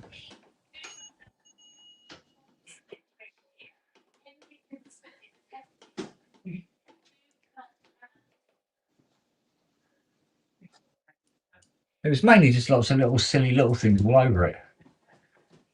Like one of the VCOs, the sine wave was not very sine. The 960s were very cranky. So is it the same architecture, 3 oscillator? This is was it? I think it's 7, isn't it? 1, 2, Oh, 3, shit. 4, 5. No, it's 1, 2, 3, 4. It's 6, and then some are LFOs? a voltage controlled separate 901. You know. So she's like the 55 in that respect. Oh, there we go. That one. And let's put the screws into. So it's got ring mod? No, you have to generate it yourself. Oh. That's why the more oscillators, so you can do it yourself? Well, yeah, but I mean, you can do lots of different oscillators going to different things to do different effects and stuff. Yeah. So, I mean, because this one, I don't know why, but because this one's the third CAD, it comes with 2 keyboards rather than with 1. But that's just the way the guy wanted to set it up, I suppose. Right, these can be screwed back in as well. Those 4. Or is it 6? Oh, it might be 6 actually. So no special Kent mods for those kind of Moogs? No, not particularly. Certainly not on this one, anyway.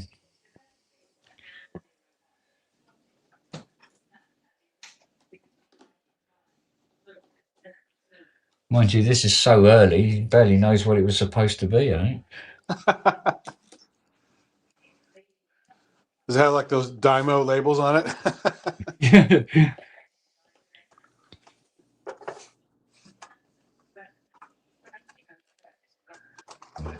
Two of them.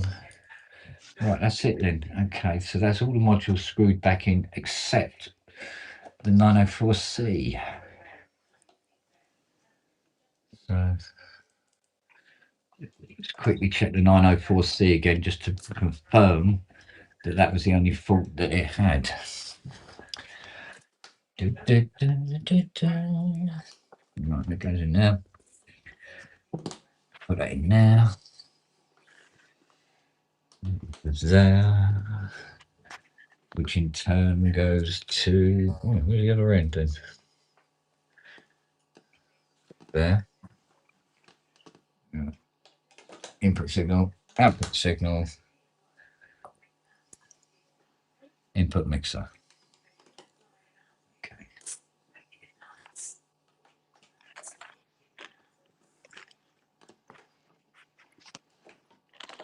Everything is plugged in.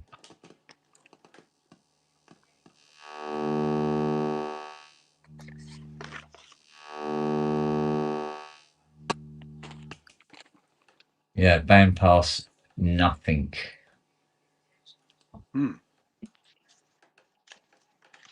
Okay. Oh, that's where we are with that then. Right. I haven't got a lot to choose from in here. We've done the caps, and there's only 3 of them. So that leaves the. Could be a transistor down, but we'll check the wiring first, I think, before we do anything.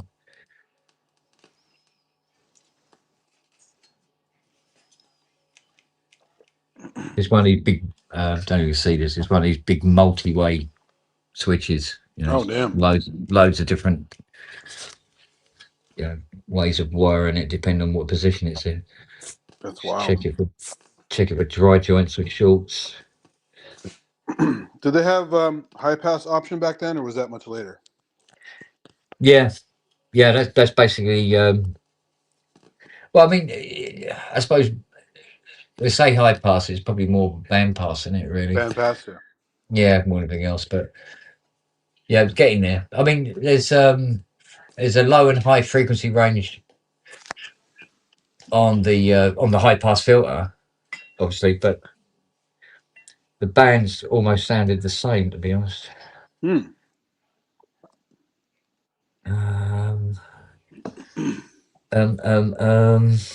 not seeing any dry joints on this, but then you don't really see dry joints on an old Moog like this. So we might have to look at these transistors. What is it, 4058, and what else we got? What was the tin lead percentage back then? Christ knows. You know, Probably a lot. a lot, yeah. Yeah.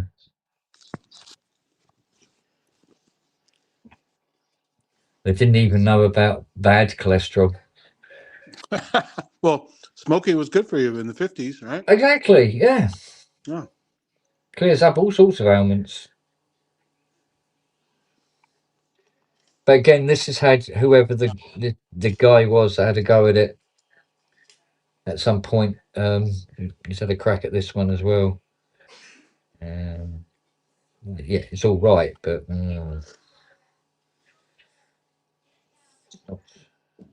not wonderful.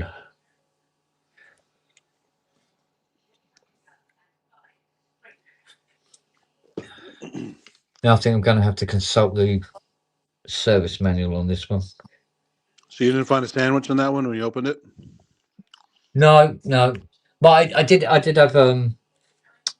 calibrate this up for Richard when he first got it back in 2002, I think it was, where you couldn't give them away. Yeah, it's amazing. Yeah. All the smart folks went to pawn shops. Yeah, exactly. Now this is just sold for 147,000. Wow. Yeah, I Oh, is that know. Vimeo? No, this is through a private client apparently. Oh, okay. Because Richard Devine always tells the story of late 80s going through pawn shops. Got ARP 2600 for like $500. Yeah. And Mini Moog for like $300. It's like, God damn it. Yeah, I know. Jupiter 8, 400 quid. And I'm the one drooling over stuff in Guitar Center I couldn't afford.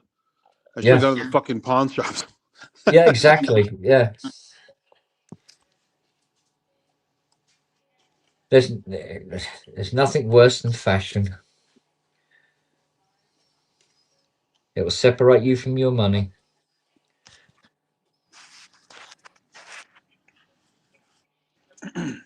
But you never know when something's going to come back, do you? Oh, yeah.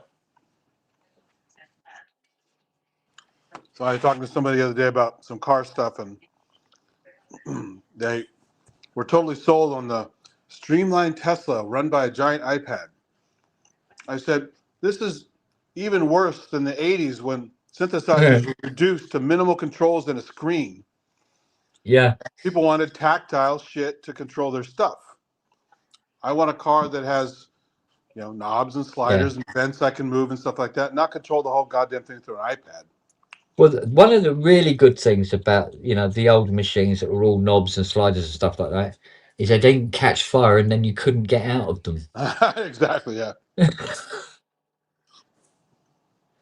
But somebody was saying something about there's a policy among firemen now that if there's an electric car on fire, they fucking just let it burn. They won't go near it.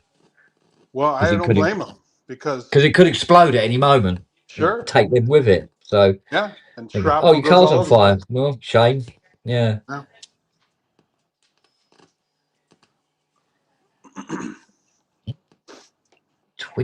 These really up twitchy cables.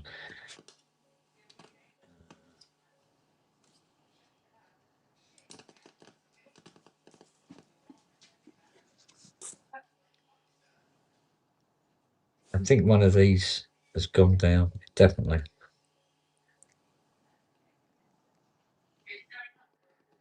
Don't know which one. It's getting too dark in here now to bloody do this. Have you had to redo that key bed, the Pratt Reed thing? No, she's fine from the last time I did her. She's still good. But this is basically sat in a room for like 20 years, just not on, not touched. Which is kind of a shame, really, when you think about it. Yeah. But there you go. And of course, there's no off switch for the top cab. Yeah. It has to be physically unplugged. Was this a gear hoarder, or was this like at a school somewhere? No, this was sitting at Richard's place. It was part of his collection. But he ended up, never having time to go near her because they are time. Let's face it, it's a time-consuming unit. Oh yeah. Well, all modular is. Exactement. Yeah, it's not like an 80 where you just hit the power switch and then play. Which is why a lot of people keep theirs pre-wired, Yeah, exactly. But I like doing new patches every time. So. Well, if you want to just sit and play, it's there. If you left the patches in it from last time, you can just sit down and play. I think it's one of the reasons why there's people who just don't get on with modular. Yeah. Because of this whole, you got to do things. You got to do things and there's no recall. Yeah. It is true. Even there's an interview with the guys from Stranger Things who do the soundtrack, and they have tons of old analog gear. Yeah. They even said that in the interview. So like, yeah, we got to capture this shit now because we will never get it back. Yeah. Well, it's like that old joke, wasn't it? It's sort of like, was it 2 hours, 600 cables, and I've got a bloopy bleep bleep sound. Well, that's like the funny thing about the bookless systems. People spend like $20,000 to $30,000 on a 200E system, and it's like blip, blip, blip, blip, blip, blip, blip, blip, blip, Yeah. blip, blip, blip. Like, you could do that with a microkorg, you know, Yeah, $400. yeah. Horses and courses.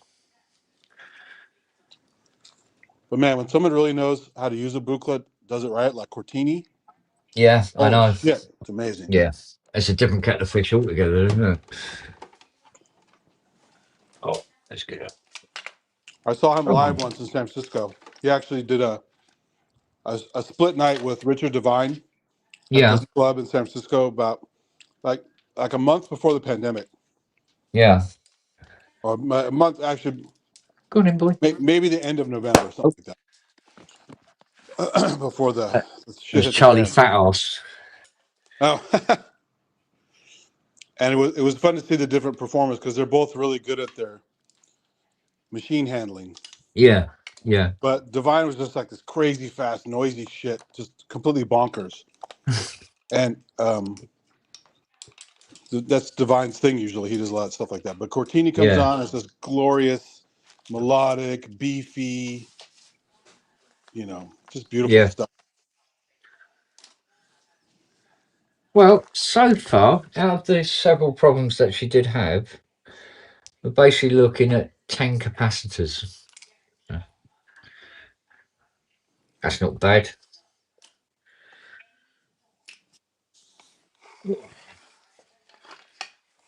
That's not a lot of parts to throw at a modular, is it? Did you hear I had a special passenger a few nights ago on the rideshare? No. I picked up Wang Chung at their gig in Menlo Park and drove him to the hotel.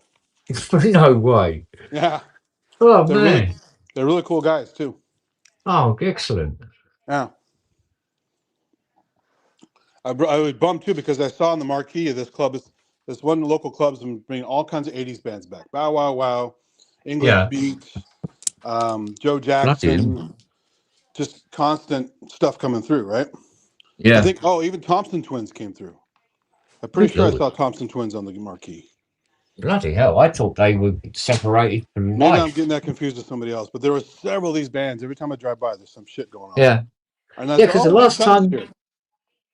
the last time I heard of Thompson Twins, I think it was either him. I think it was him. So something about having a mental breakdown and retreating back to Ireland.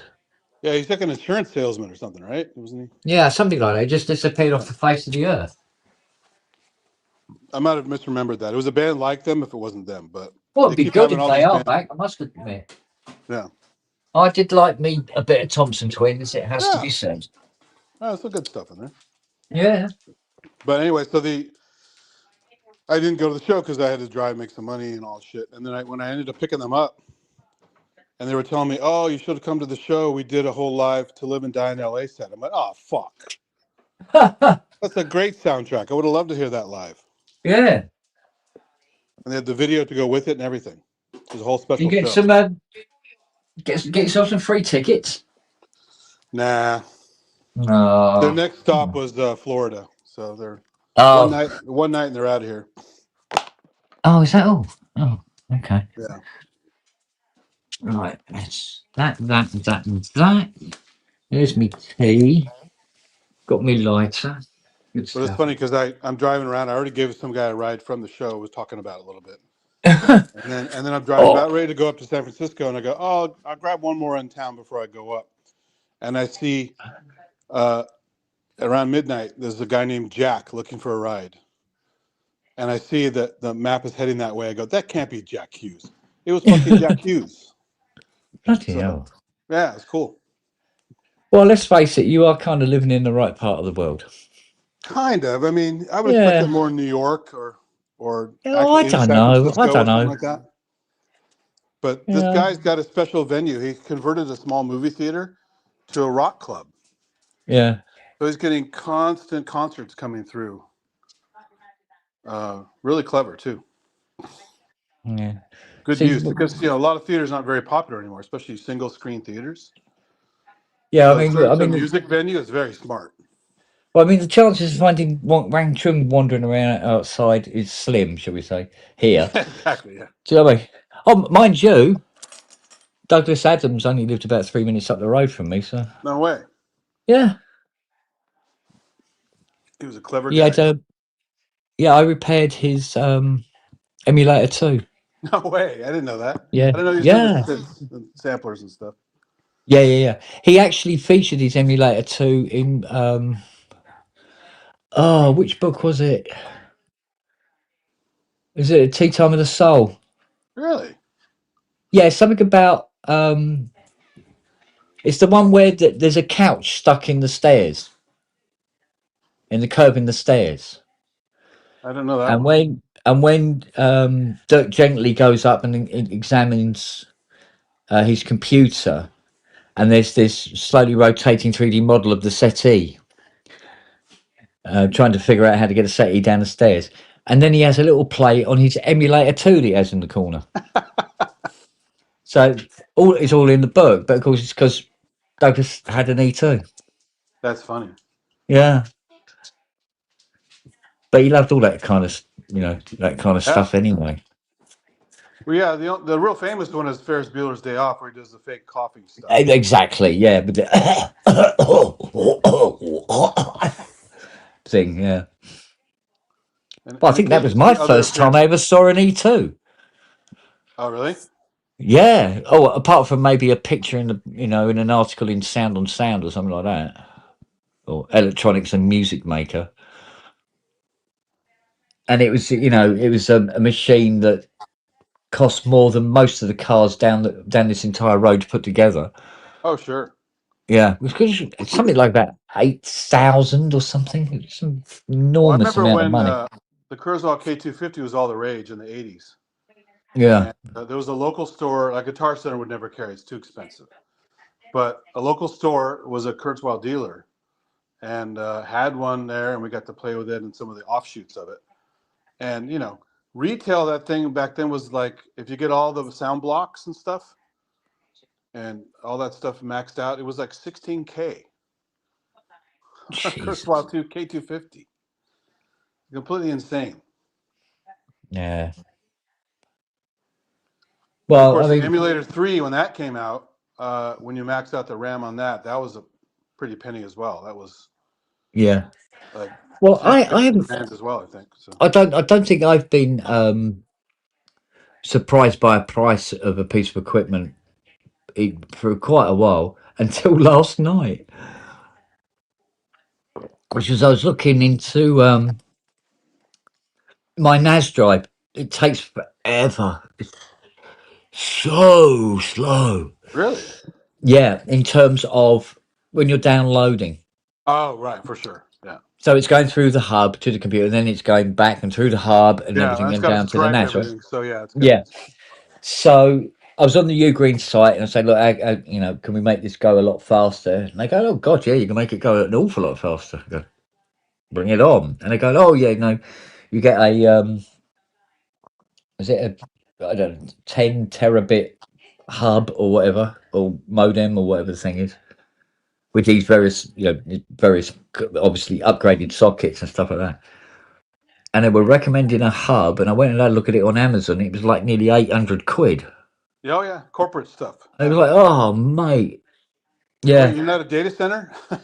yeah, exactly, yeah. And even the memory upgrade for it, you could increase the cache inside the NAS unit, was like 270 quid or something like that. And I was like, oh yeah. I think this fucking thing's already cost me 500 notes, and that's not including the drives. It's like, give us a break, will you? Well, the corporate NASs we had for our early Oracle system, the company I used to work at. We 10 first gigabit got that all put in. That was like 10 years ago, 15 years ago, something like that. Yeah. And get these custom, custom switches, custom NAS units, all the shit to tie together in this thing they call Fabric. Yeah. And God damn, is that expensive? It's crazy. Yeah.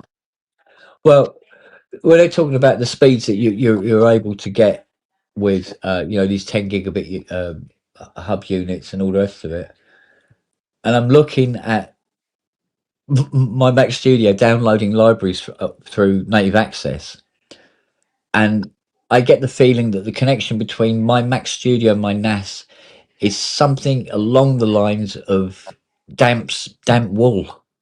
I think. Do you know what I mean? Because it's literally it's going. And of course, on top of that, because of this data that's going through from the computer to the NAS, the data that's been downloaded through to native access through the same said modem hub, Sure. and everything's like clunky. Plus, you're also sharing if Fiona's doing anything at the same time. You know, she's a web hog, right? So you guys are competing with the bandwidth. Yeah. So Yeah. it's games or So, watching TV or whatever the hell it is. It's still well, stealing. when you're downloading was it an 87 gig? Is it 87 gig? No, it bloody ain't. It's 187 gig library. Yeah. And it's coming down at what appears to be 4 bytes a month. And it's like, oh, yeah. So I'm literally selecting a selection of maybe 2 or 3 libraries and go, right, I'll just leave it running all night and I'll come back into it and see how she's doing in the morning. And then it times They're like, out and it stops. yeah, you go in there 10 hours later and it's still downloading the first one. Yeah. It's like, oh, you know, but, so, but hey, the fact that, you know, if something goes horribly wrong with that drive, Lily, I can just pull out the offending drive, put another one in, and it just recopies everything for me automatically and go, there you go. I go, yeah, I'll wait. I remember the old days of the internet with dial-up, and you'd be downloading something, and it Oh God, trying to would get say down a like, porn picture at one line at a time. well, it would give you the feedback on the time, and sometimes it would say like 1 year, 6 months. Yeah. All right, you go on the Pompeii Pirates or something like that on their website, and they'd have something like oh, I don't know, some game. And you go, oh yeah, we've got to get that. We've got to get that. Oh dear, it's 58 meg. How long is that going to take us? Oh, about 9 hours. Yeah. And you downloaded the individual 1 meg RAR files, and then put them into WinRAR, and then it made this one folder that you put on your drive so you could play it. And then you hope one of the files isn't corrupted, so it all expands properly. Yeah, and hopefully it was one of those ones where you could go back and you could find the corrupted, because it will tell you which RAR file's corrupted, and you go back and just download that one again, and hopefully it'll work. You get the PAR files, you can fix that. Yeah. But the other thing too is sometimes they would lock the files, so they go, wait, where's the key to unlock it? Where's the password? Yeah, and you go to this website, blah blah blah, this, sign up for this. Yeah, that's the worst. Yeah, and you go, oh, I didn't need the game that much. I'm all right. And you got a free game, but you got a bunch of malware, spyware, and viruses on your computer. So yeah. Oh, the golden years. Oh yeah. I remember when the World Wide Web became a reality. The first time I saw Mosaic in action in 92, I think it was 91 or 92, in a computer lab. A friend was going to school at Santa Clara University, and he goes, "Check this out," because I had done all the FTP stuff and all the other like low-end internet stuff, Usenet, all that stuff. But he goes, "Check this out," and he goes to a Silicon Graphics page, one of the few companies that had a proper presence. Yeah. And he goes, look at this, and he's on a LAN, right? So he's on the best connection you could get at the time for like a school at least. And it was like slowly revealing a photo of some kind. Yeah. Slowly. I'm like, we're on a fucking LAN. I mean, it's still cool to see it because there it is. You don't have to download it. Yeah. Look at it later. I know. But man, it took forever, and it's like on a fast connection. Because I'm trying to think what the speed of our first modem was.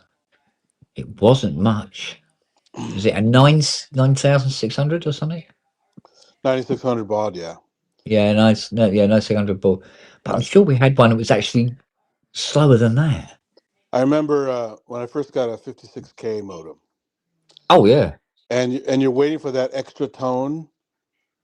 Yeah. You get that, and it goes, It's like an extra little thing, and you go, "Oh, Yeah. thank goodness, I got my 56K." You go, wow, it's gonna fly down. I'm gonna get 10 meg the same day. Yeah. But you had to listen for that one specific tone, otherwise you got like 28.8 or some other shitty connection, 33.6. Oh yeah. You always listen for that extra little tone. If your line was good enough, it would, and then someone in the house lifts up the receiver and just kills your connection. And, Yeah. Yeah. Yeah, you just hope nobody phoned. oh, it was ridiculous. The kids, it's like the old saying: the kids these days, they just won't understand. Yeah, yeah. Well, good for them. Yeah, but it builds character, right? I guess Got to it struggle a little bit. certainly instilled patience. Yeah, that too. Like, remember when microwaves became a thing? Yeah. Microwave ovens, and everyone got so impatient all of a sudden. I'm like, man, before this thing, you were waiting for like 20, 30 minutes to get anything. Yeah. And now, like, 2 minutes isn't fast enough for you. Well, you got to admit though, it's you guys. It's your fault. You're the ones with the 40-second burger. Well, yeah. That's what kicked it all off, mate. Being able to go up and order a burger and fries and actually get it in the same minute was like, wow, you can do that. Yeah, but it wasn't any more healthy. So. Oh God, no. But Yeah. that convenience, just like So why can't everything else be like this? Yeah, it's funny because some things are still called fast food, and they're not very fast at all. Yeah. Where actually sometimes it's nice to have food that's really, really, really nice, and you wait for it, and it's ready when it's That's my ready. favorite. I'm happy to wait. Yeah. Yeah, but we come from a generation that had to wait. The kids today, they don't have to wait. God, listen to me. Or like, you had to rewind the videotape All I need before is you my old returned it. cane now. Just going, It kids always took a today. couple of minutes to rewind your videotape so you could take it back and not get a fee. Yeah. Not You getting just pop fined. out the disc, right? Yeah. Yeah. Well, now it's just reach for the remote, isn't it? Just, I want to watch that film. Until you get a network glitch and you can't do shit. Yeah, that's true enough. And also notice, even on a good streaming system these days, you'll still see digital artifacts in your movies. They're not as pristine as like a Blu-ray. Yeah. So I still I tell you prefer what, discs for stuff. I tell you what I don't like is this AI upscaling. Yeah. Where it makes everybody look like they're made of wax. The fuck's that? Well, because they have to clean it. Now that they've stretched it, now they have to do a clean pass on it, and it looks all like it's anti-aliasing kind of shit. Yeah. Looks Yeah, bad. everything just everybody looks like they're very, very hot, sweating, and covered in candle wax. Well, that's the other thing too is they got these like LED TVs with like 240 hertz refresh rate. Yeah. So action is just like super crazy detailed, no blur, no motion blur, nothing. And a nice film ends up looking like video now. So you're missing that film look you get from a theater. With some of these newer releases, they look like fucking video. It's kind of ruining some of the imagery, I think. Oh, 4K release of Aliens. Bloody James Cameron just AI upscaled it. Oh, God. Actually, some of those tools are good. I use AI, the 4K upscaling for some of my own personal videos that were, much like 640 by 480. Yeah. And if you use the right one, like the one by Topaz Labs, it's really good. Well, there's a video on YouTube we were watching where we're talking about the when you start remastering films and stuff like that, and when they were remastering Space Odyssey, it started to show up all the matching artifacts. Of course, yeah. Because of it, and they go, oh, shit, we've got to correct this now. Yep, yeah. And I go, well, what? Can you just leave it as it was? Like, for example, I grew up watching all those Rudolph the Red-Nosed Reindeer, the Rankin and Bass, stop motion things. I love those little Christmas. Yeah. And they always have scenes where the characters like floating through the air and dancing and stuff. Well, they had to use like monofilament wire to suspend them to do that. And in Yeah. VHS, you didn't really see that. But Yeah. now in DVD or higher, you see the fucking wires everywhere. And the illusion is broken. It's still great. I love it. You know. Oh yeah. But yeah. The worst was Yeah. with porn, right? When porn started to get HD, you're like, oh, well, let's go back to soft. I want to see some of those details. The skin Yeah. looks You go. terrible. Oh, they're implants. You can see the scars, mate. You see the No, it's not scars, you good. see the acne, you see all that stuff. Yeah, it's Yeah. very bad. Stretch But marks. no, because I mean, films like Space Odyssey, leave it the hell alone. It was Yeah, but I get perfectly it. If you want to okay. put it on a big ass TV, you do have to upres it. Yeah, maybe, but it, somehow the point of the film still comes across. You can do Yeah, it tastefully without making it look like yeah, shit. Like you were saying earlier, if they use so many filtering tricks and yeah, shortcuts and stuff, it ends up looking plasticky and video-y and not filmic at all. It looks like crap. yeah, Which is why when they started, I did a test back when, remember when Phantom Menace hit the theaters, the Star Wars first prequel, and yeah, I went to two screenings of the second one actually, the not episode one, but episode two. They had, you could go to a digital screening and a film screening, and I went to both because I wanted to see the difference. Man, it was a huge difference yeah, because there's no more like that kind of judder when you pan the camera. Is no more kind of like a little bit of a film dance and a little grainy kind of stuff going on that you expect in a movie in the theater. It was yeah. just pristine, super sharp, and it looked a little too smooth. Uh-huh. And so I thought, oh shit, movies are going to be ruined now from now on because this is what they're all going to look like. And then later on, the red cameras came out, and they're able to capture. If you watch David Fincher's version of Girl with the Dragon Tattoo, the red cameras are fucking gorgeous. They're all digital, but they really look nice. And because they're super sensitive, they can shoot natural lighting and not use a bunch of fake lights to do the lighting. Yeah, So you don't have all those weird lights and shadows you get in a production set.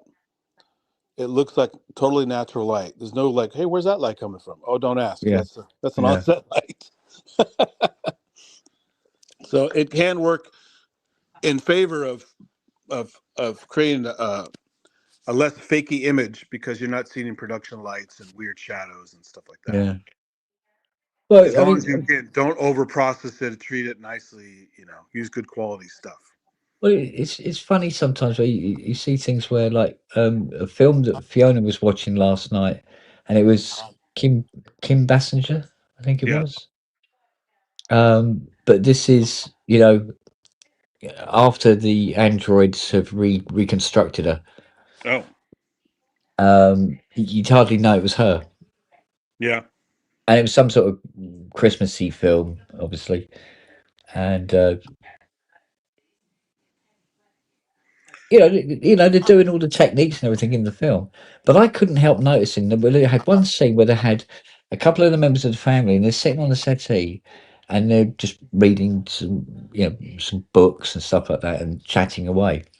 And one of the guys who was one of the principal dialogue in this particular scene, so the camera was on him quite a lot. And both the director, the crew, the actors themselves, and God knows how many takes they may have done, whatever. But he's got this book, and you can clearly see that the book is upside down. Right? For all the glitter and shit they were doing with Kim Basinger's face to try and make her look, not so much like an android. Yeah. And yet they got things like this, and the book's upside down. They're going, I noticed it straight away. Fiona didn't, but I did. I went, Well, book's upside down. if you've seen a Tom Cruise movie in the last 10 to 15 years, it's all digital de-aging. Because you see a natural photo of him in the wild from paparazzi and stuff. He Yeah, still looks good for his age, but he's wrinkly and saggy and stuff like yeah, that. You don't see that shit in the last Top Gun movie that came out. So they digital de-age people all the time. yeah. Which is kind of weird when you think about it, because if you go to all that trouble then why kick him all over the bloody world doing, press junkets where everybody can see what he looks like? I think people just don't conclude the difference. They don't notice or something, or they don't care. I don't know what it is, but because he's vain, and they want him to be still sold as like a sex symbol and an action star. And like, you don't want to have this like old saggy guy as your action star. So, it's kind of funny. But I mean, he's already doing a digital trick. Oh, Tom Cruise, he's doing a digital trick already. I mean, nobody ever sees that milk crate he's standing on. Yeah, he's short. Yeah. Yeah. It's done quite convincingly, I think. Yeah, it's kind of like, remember the old I can't act out of a trench, the old Monty Python sketch with Scott of the Sahara. Yeah. She has to be in a box, but then they put her in a trench. I'm like, wait a minute, you just canceled the thing. I can't act out of a trench. Piss off, this is my hole. Yeah. Yeah, but it's good stuff, mate. But there, you see, there again, if somebody sort of like digitally remastered, say for instance, Life of Brian, my first reaction would be, why? Yeah. They don't need thankfully, it. Terry Gilliam's not a madman, or Terry Yeah. Jones. Well, Terry Jones is out of. Well, actually, did he die? I honestly, but I honestly believe that. Like, I don't think 2001 needed it. I just don't think it needed it. Only when you want to play on a modern TV that's got the big bells and whistles, you would have to upres it. Otherwise, there'll be a smaller image that's blown up by the software, or it looks funky because it's going to show flaws anyway on a higher res screen. Yeah, I can get that, but sometimes it feels to me like that these films, they get remastered. It's got nothing to do with improving the quality and everything to do with another reason to relaunch it again at the same price. Well, there's that, because look at Blade Runner; it's got 5 cuts, right? So yeah, fucking hell, we can't leave that fucking thing alone. But at least that was just some edit changes. It wasn't like Lucas where he added all these fucking characters and more ships. Yeah, because it's almost like nobody could really make up their mind exactly how that Blade Runner story was supposed to go. Yeah, I like the original idea, and if you follow the logic of the I movie, think it is worked. not a dream. No. And he's not a replicant. No. And but somebody said, well, then he threw that fucking footage in there from the little what do you call it? Little Pegasus character, and Edward James Olmos even makes a little origami of it, right? And then he's stuck in that scene from Legend in the redo, like, oh look, he's actually dreaming of Pegasus or whatever, and and it's like you just shoehorn that in there to try and make it look like it was a manufactured memory. Yeah, but Tyrell asked him to his face if he's had the voice contest. Exactly. And he went, yeah. Yeah. So, yeah, have you ever tried it on yourself?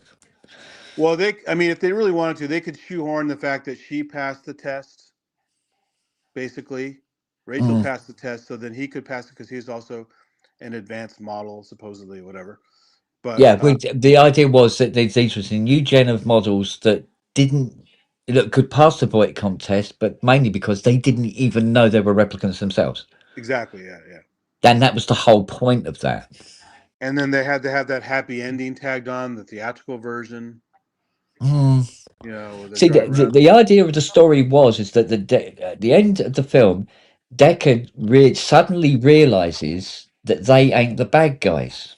Yeah. That's the point. It's the revelation of what it is he's doing. But then you look at Blade Runner 2049, and here's Deckard, and he's aging. Like, not so well, right? Exactly. So if he's an ultra special replicant, he would, not look like a crappy old human, right? Yeah, or he'd get an upgrade. Yeah. Yeah. And also, that whole thing about them breeding and stuff was a whole weird thing. Like Rachel supposedly had a kid, and yeah, they kind of messed with that story a little too much. Yeah, they did kept pissing around with it. But But they it's do weird. this It's one with of those Philip K. films where Dick there's stuff a always lot. been Like speculation.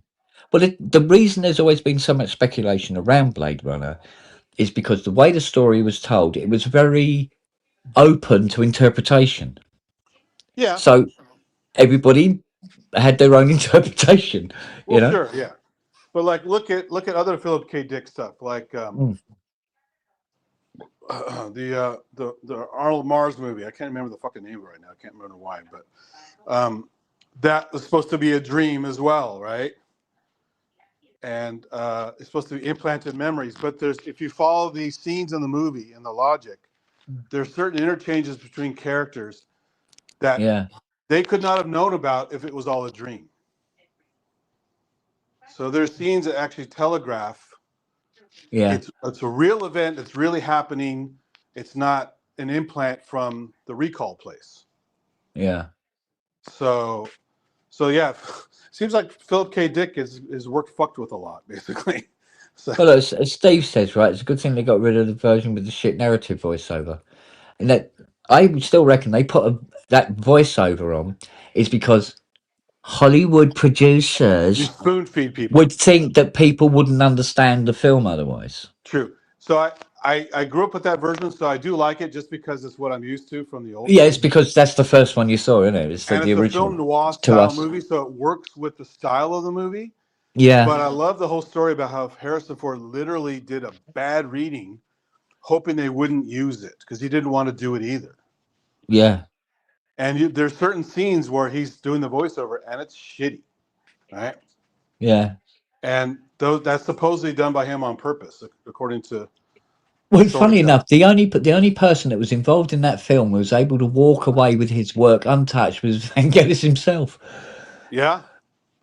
Except forever you couldn't get it. They had to have the New World Symphony version for a while. Yeah, but That's if that Blade Runner soundtrack, if you listen to that Blade Runner soundtrack and compare it to the rest of his catalog, it actually has a kind of phoned in kind of vibe to it. yeah. It's very just fucking let it go.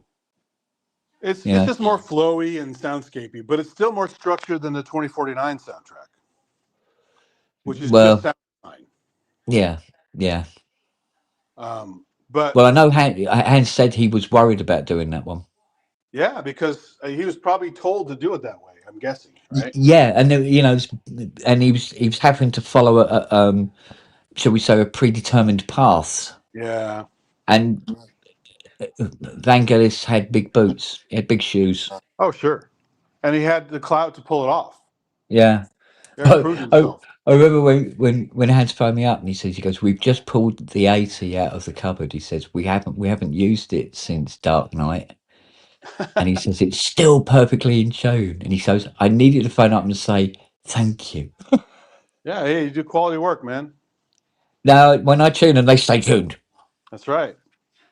Not having any drifty 80s round here, mates. But another cool thing about when they finally did release this soundtrack for Blade Runner and all those extra tracks you got that weren't in the movie, some of those are really cool. Like, yeah, just a lot of texture, a lot of cool, like, Middle Eastern vocalizations and other stuff in there. I loved it. yeah. But it was like, I could never, weirdly, we got that double CD Blade Runner game.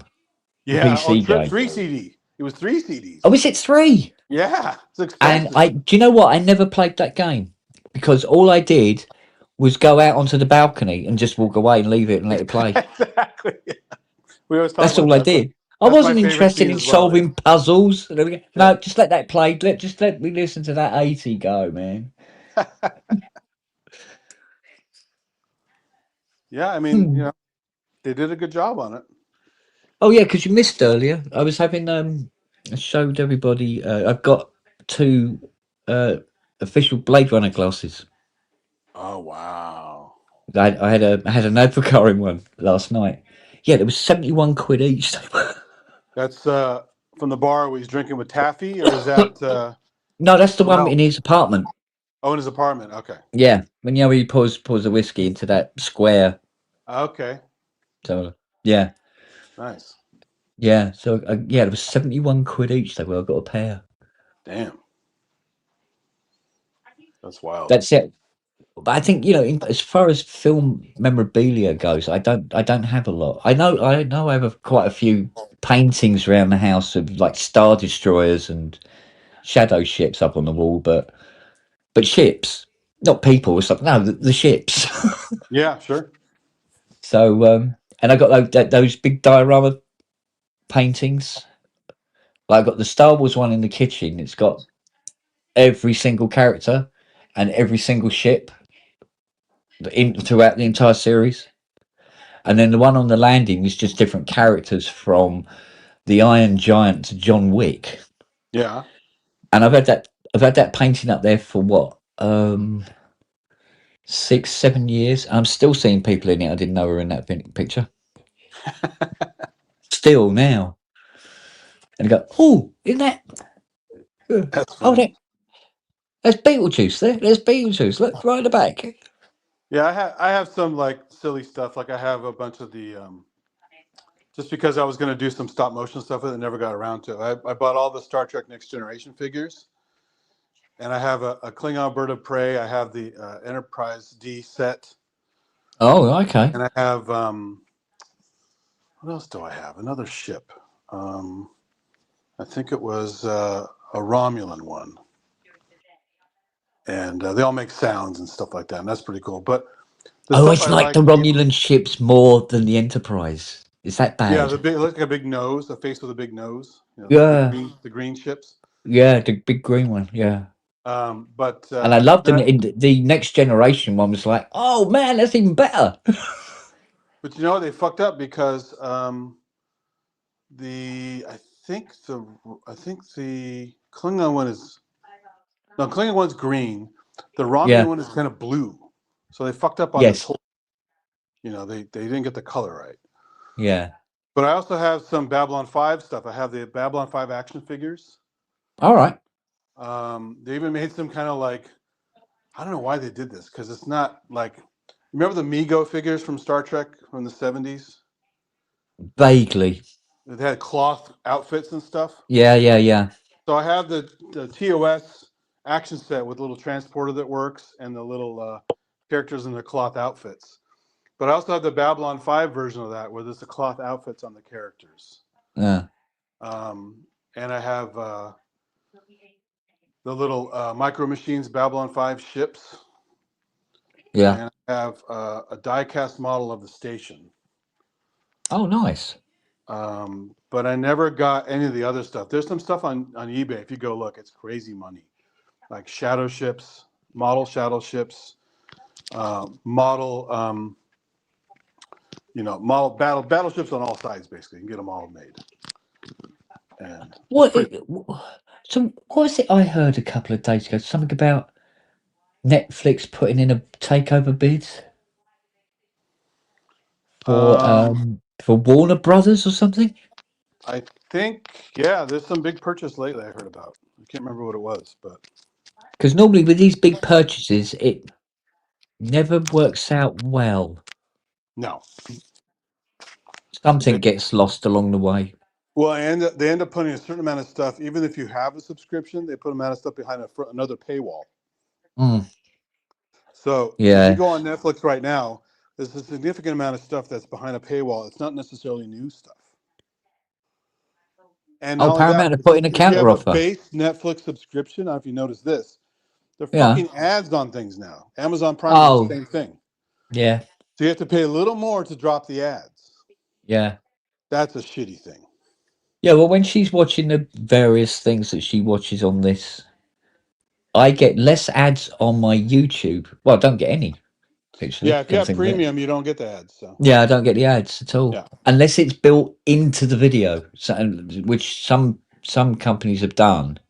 Oh, yeah. Where they paid to have their advert be actually part of the video. Yeah, they rather render than it with the a little ads, thing on tagged on the front of it. Yeah. Yeah. So Yeah, But it's then kind of they're funny. only about 5 seconds long. But you go, yeah, but that's how it starts, you know. Yeah, well, you remember when they first had ads? I think it was Top Gun had a Pepsi ad in the Right. 80s. That was Yeah. like the first ad in a movie theater. I'm like, what the fuck is this? You know, the movie theater was supposed to be sacred. Yeah. Well, there was a few Bob made there. Yeah. Oh, it was written into the contract, and it was part of the funding. You never know. And they spent a lot of money on the ad, so they had to air it because the guy turns the ship upside down and pours his Pepsi. It's really stupid.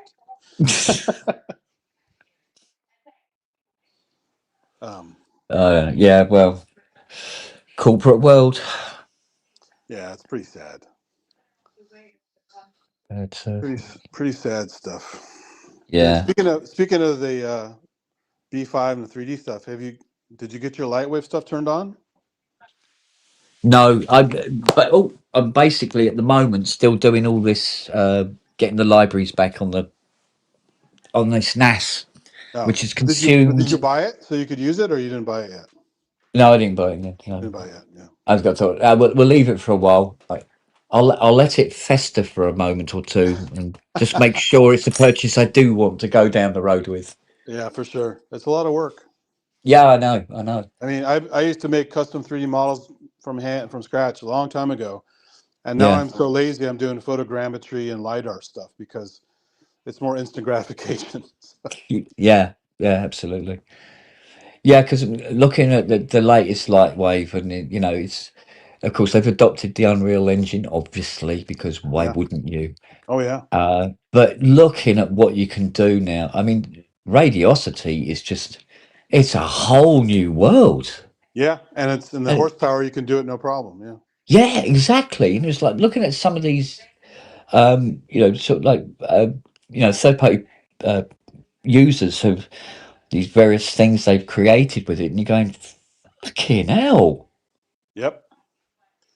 Well, the You ultimate know, test, just like with every NVIDIA demo at a computer show or whatever, is yeah, skin tones and at least mild softcore porn. If you yeah. can make a human look very realistic, then you got something. Oh, mate, oh. No, I was looking at it, I was going, yeah, yeah. Messing around with some of my scenes with that. Cheese on bread. Well, I'm assuming they totally revamped the skeletal engine and stuff like that because in the days Oh, of V5, their they, characters were so robotic because they had a really shitty engine for doing. oh no, but if you got the bits, you can do, like the at one time a day, if you were going to do a CG character, um the actors would either talk to a tennis ball on the end of a stick Yeah. or whatever, right? Now they have the character, the guy who's playing the 3D character, and he's doing the acting. You just have the little dots on the Yeah. face. The tracking. Yeah. Yeah, but Lightwave does all that dot tracking now, That's cool. and yeah, so, but it's literally like the technology is caught up in such a way that you don't have to go to Hollywood now to make a Hollywood film. You No. can make a Hollywood film in your kitchen. Yeah. It's bizarre, bizarre. Well, the cool thing too is if you wanted to use, say you didn't want to invest in a dot capture rig or a bodysuit or whatever, Yeah, there are free libraries online for BVH motion files, yeah, so you can get every major thing from walk cycles to fighting to running and all kinds of motions, complex motions. You can import into your 3D tool of choice, and then edit those exactly how you want with the action overlays and stuff. So you can add, if someone's kicking, now they're kickboxing, right? And that saves a lot of time instead of having to reinvent the wheel, right? yeah, And then you can keyframe new actions or convert canned libraries to more custom stuff, yeah. which is really cool because it saves a lot of time from having to shoot it all yourself. Well, I was worried that there was a point where maybe, I'd open up layout, Lightwave layout, and go, what the fuck has happened here? But it looks pretty much exactly the same as it did 20 Is years it ago. still 2 modules Yeah, you got layout and and modeler. modeling? Yeah. Okay. Right. Now, although modeler, well, to be honest with you, modeler still looks exactly the same. But Yeah. of course, now there's certain things that you drop down, and then there's a drop down menu, and then there's another drop down menu kind of thing. You go, oh shit, what's all this? Yeah. With all the dot mod extensions. You go, oh, okay, right. But I mean, the computer controlled radiosity thing now, where it doesn't matter how complex your scene is, and you select your light source, you can do things with time of day Nice. and all this sort of thing. Or if you're going to make it an alien world and there's an orange tint in the sky, you can update that from your backing maps and all this sort of thing, and but like check, click, done. Cool. And the little trailer that I saw, which nearly made me push the buy button, I must admit, the guy had a layout scene, and it's the wireframe, right? And he is moving the guy with the trackball. He's moving the guy through the scene, but he had it where it was interacting with anything that was in the scene. So when he walked past sort of like these branches on the trees, They moved. it moved them. Yeah. And but then when he didn't walk through them, it didn't happen. You didn't have like set time frame events running Right. for them to move. Where before it would have been everything was like pre-programmed to work separately. So yeah, they had collision detection and soft body dining. Collision detection and everything. And this was in the wireframe. And then you just pushed the button, and it did what we would call a fast render. And there it was in color, and light beams, the works and everything moving around in a slight breeze, and him walking through it, and all the trees and stuff moving as he brushes past them, everything. Before you've even started to render the scene. Yeah. You can do this all live, so you've got a much better idea of what the outcome's going to be.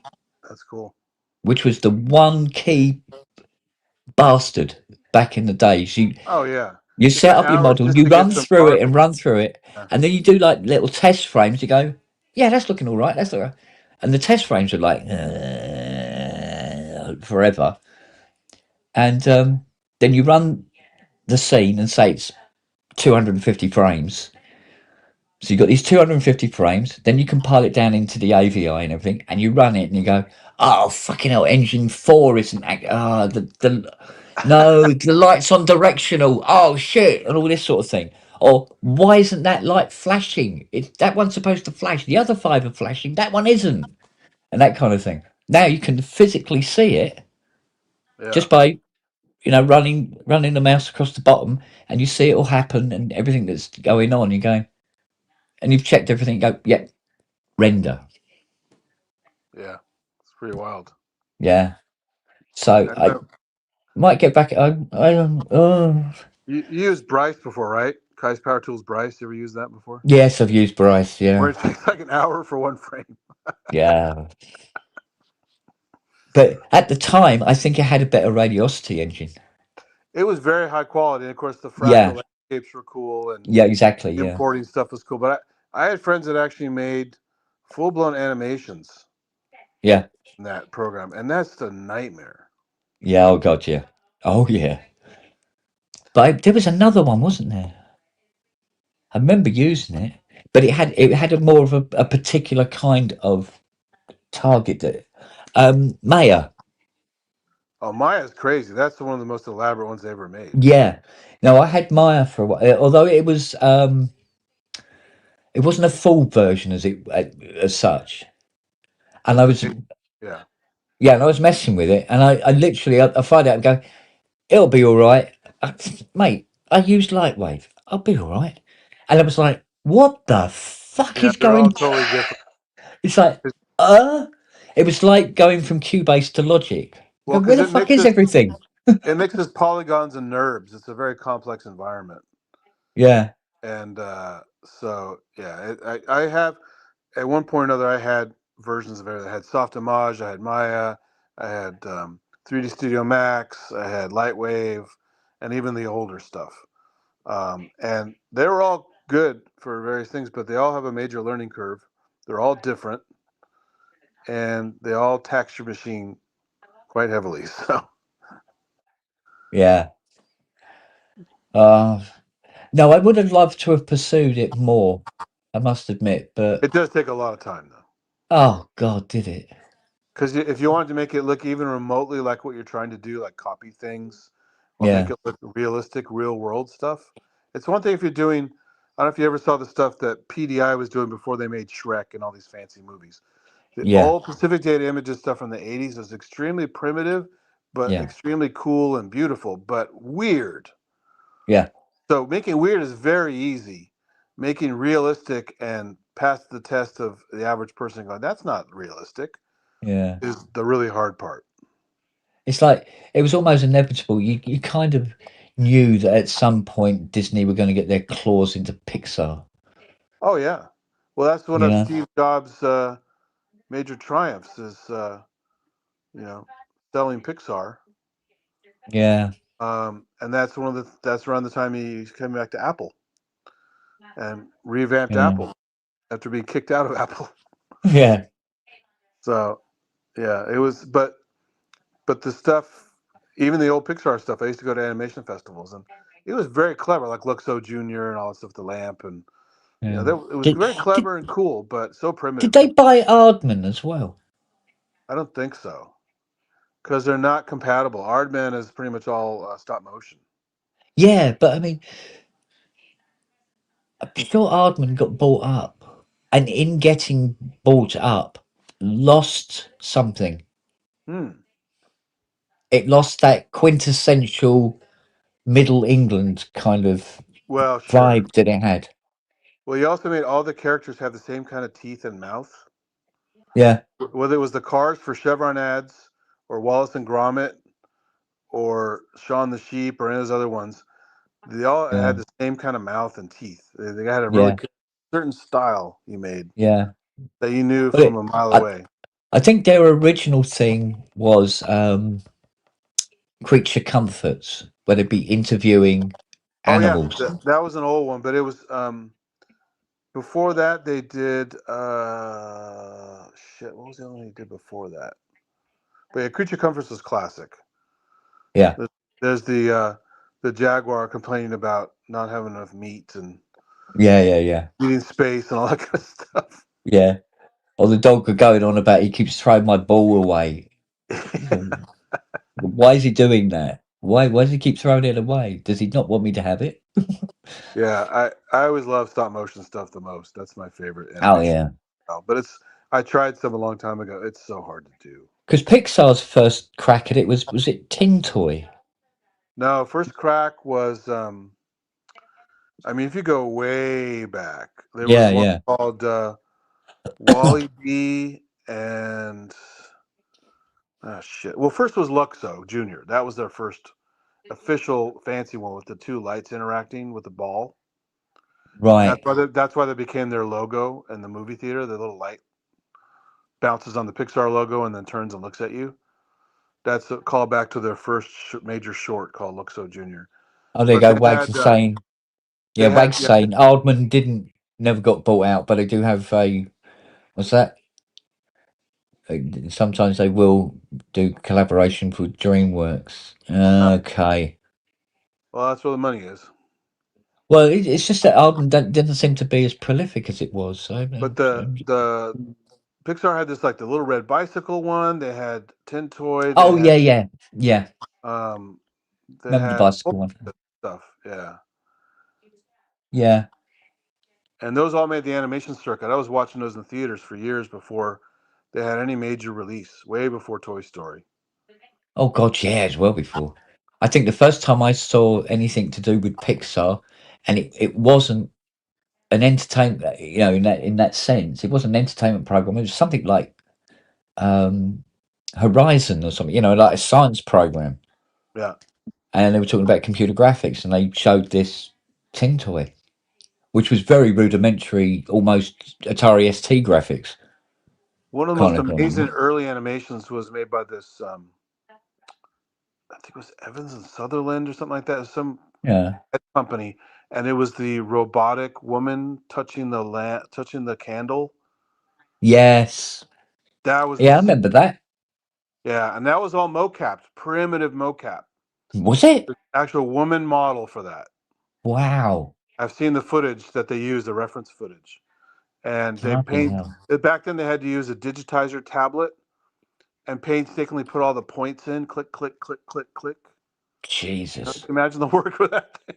Oh, mate. Yeah. Well, when I think of some of the things I did in Modeler, like building that Earth Destroyer. Yeah. Oh my lord. Yeah, because you got to start with the primitives and then build them up and then stack this and stack that and then. Yeah. And then populate the blocks and Yeah. making the pipes and the brackets that held the pipes. Yeah. Fucking all these. Mate. And yeah, And trying to get those cones to be the right size and and yeah, oh my you want it to god. rotate, you got to set the normals correctly so it rotates Yeah. right. Yeah. It's a lot of Set the work. center points and everything like that. And then individual lens flares for engines, or any indicator lights flashing on the ends of aerials and all that sort of Jesus. Or That's you why the do most it and you elaborate. position them and then you forget to link the track.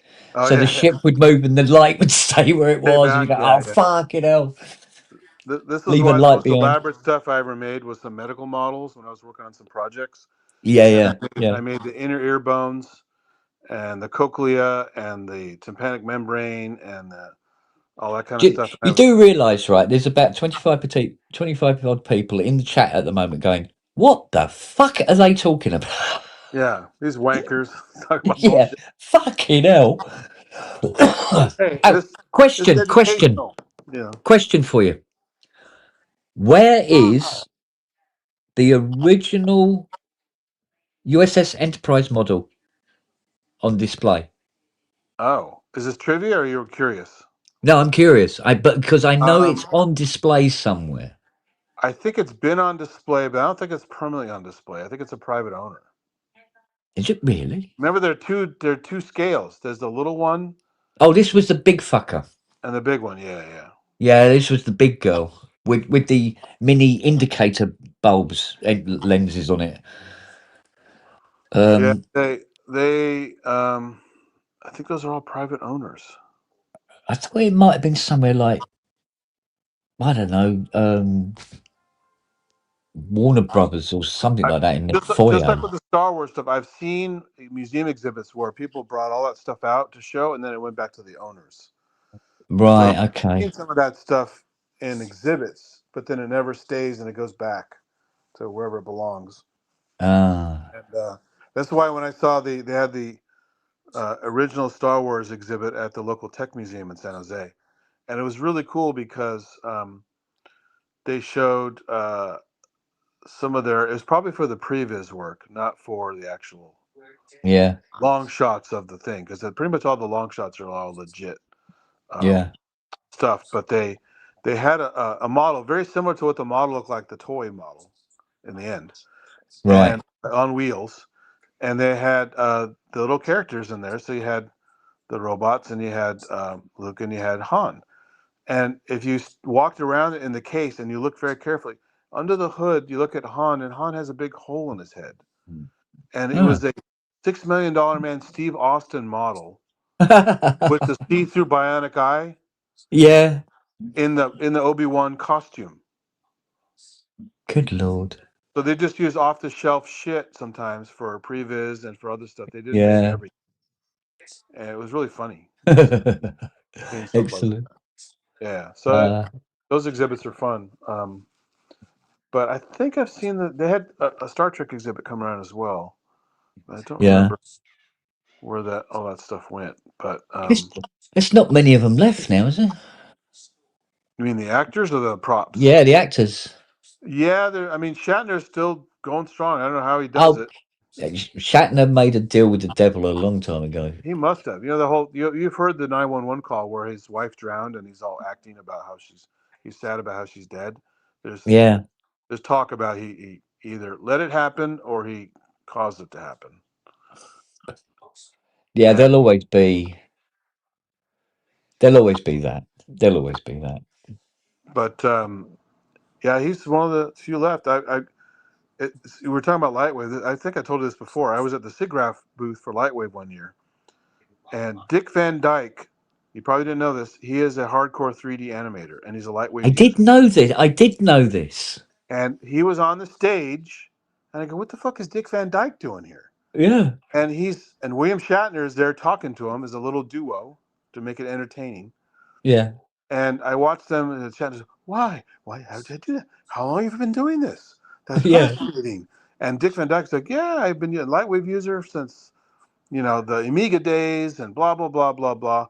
And then he said, and by the way, this current show that I'm on, this is back in, I don't know, 10 years ago, whatever. Yeah. The current show that I'm on, my son is working on it and I'm acting on it. And they were talking about, they needed some extra work for the show, some effects. And they needed some set extension. He goes, "Oh, I'll do it." And he took the work home and did it on his home computer and brought it to the set in Lightwave. Yeah. For the show he's on, there's just a major TV show. And Dick Van Dyke is doing his own fucking 3D at home for the show. Yeah. I thought that was hilarious. Yeah, new tech certainly opened the doors, didn't they? Bloody hell. Yeah. But it's like, I mean, one of the things that I was always quite chuffed with is, like I said to you before, I got to become friends with Richard Flay. I think at the time he was living in Hawaii or something like that. So thank God for the internet. Oh, from the is it from Netter Digital or something like that? Yeah, and he wrote all those how-to Lightwave books. Yeah. And things like that. And he was telling me, because he did some of that work on Babs as well. Yeah, exactly. Yeah. And I think he's responsible for more the organic ships than the more that's the hardest conventional work. ships. Yeah, exactly. So The model was not designed for organic modeling. So no, it wasn't. Yeah. And he come up with the sequence to be able to do where the shadow ships sort of like morph into existence and morph out. Like a cloaking thing. Yeah. Yeah. And obviously the jump gates, stuff like that, and the Minbari stuff. And but yeah, it was. So I mean, he gave me a lot of pointers. Bless him. Did you ever see? I did a live stream from the last Vintage Computer Fair this summer at the Computer History Museum just down the road. And I was, as usual, I walk around covering all the nerdy stuff and all that. There's a giant Amiga booth because there's a whole Amiga resurgence of the hardcore fans. They're making new hardware that will play Amiga stuff. All right. Resourcing things or making emulators or whatever the hell it was. I forgot. Might be FPGA or something. I can't remember. Yeah. But they had a bunch of like arcade games that used Amiga technology in cabinets and stuff. And they had all this stuff. And I walk around and I go, holy shit, that's previous stuff from Babylon 5 using Lightwave on an Amiga. And I'm watching it, and it's the computer's running the simulation. And some old guy sitting there, and I go, oh, this is pretty cool. I said, did you work there? And he goes, I invented it. The guy who invented Video Toaster and Lightwave was sitting right in front of me. Jeez on bread. And I didn't know what he looked like or what his name was. I wasn't familiar with him that much. And I had egg all over my face because I'm like, did you work on this? Wow. And his daughter was running the booth. So I said, do you mind if I just stand here for a while? And so it's on my live stream for that show. I might even put a chapter stop in there. Oh, brilliant. But you would love it because I even mentioned you while I'm shooting. I said, Kent's going to love this shit. Because it's all this previs stuff. Yeah. Not final render of the jump gate, of ships blowing up. Yeah. And a bunch of other cool stuff. Yeah. without all the bells and whistles. So you can really see the models Yeah. and the real previs kind of cheapy effects on top of things. Yeah. Really cool. So I just let it run for a while till it looped. So I have Well, the what whole I, sequence. do you know what I always thought was funny though? You'd watch Babylon 5, and especially when B5 started to really pick up popularity, and then it was kind of setting a precedent with what they were doing, because what they were doing in B5 was always, it was kind of different.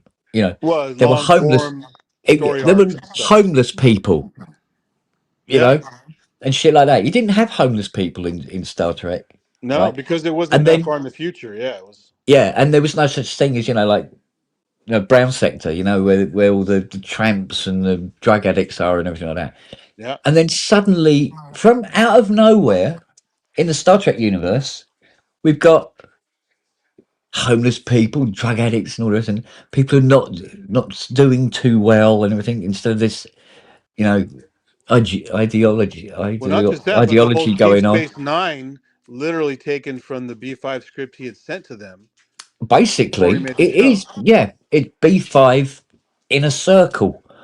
And I don't know Yeah, if you ever heard of Doug Drexler. He's a famous effects guy. Worked a lot on Star Trek. yeah. He's gone online saying, that's bullshit. We didn't copy Babylon 5. I'm like, They even had a fucking nearby wormhole. exactly. And Fuck so off. J. Michael Straczynski basically laid it down, Yeah, not just on online back in the old days on Genie and some other shit, but yeah, he also laid it down in several videos on YouTube and other places where they had a timeline of when he submitted the stuff, how yeah, long they had it, when they rejected it, when yeah, Deep Space Nine suddenly came out, yeah. conveniently the perfect amount of time after they said no. And also, like you said, all the tropes are there and stuff. So they totally fucking Exactly. stole it. Yeah, absolutely. And Doug Drexler's Absolutely. a fucking liar. Yeah. Oh, He's yeah, a good effects absolutely. guy, but he's a liar because he wants to protect his ass.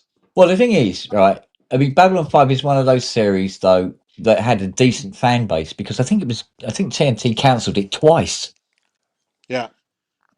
and Well, it still came back. they had it on Come on, come on. they had it on the Primetime Entertainment Network. They also had some Star Trek and some other Yeah. spin-off shows. And that was you know who was part owner of that network? Go on. The it was a famous powerboat company. Okay.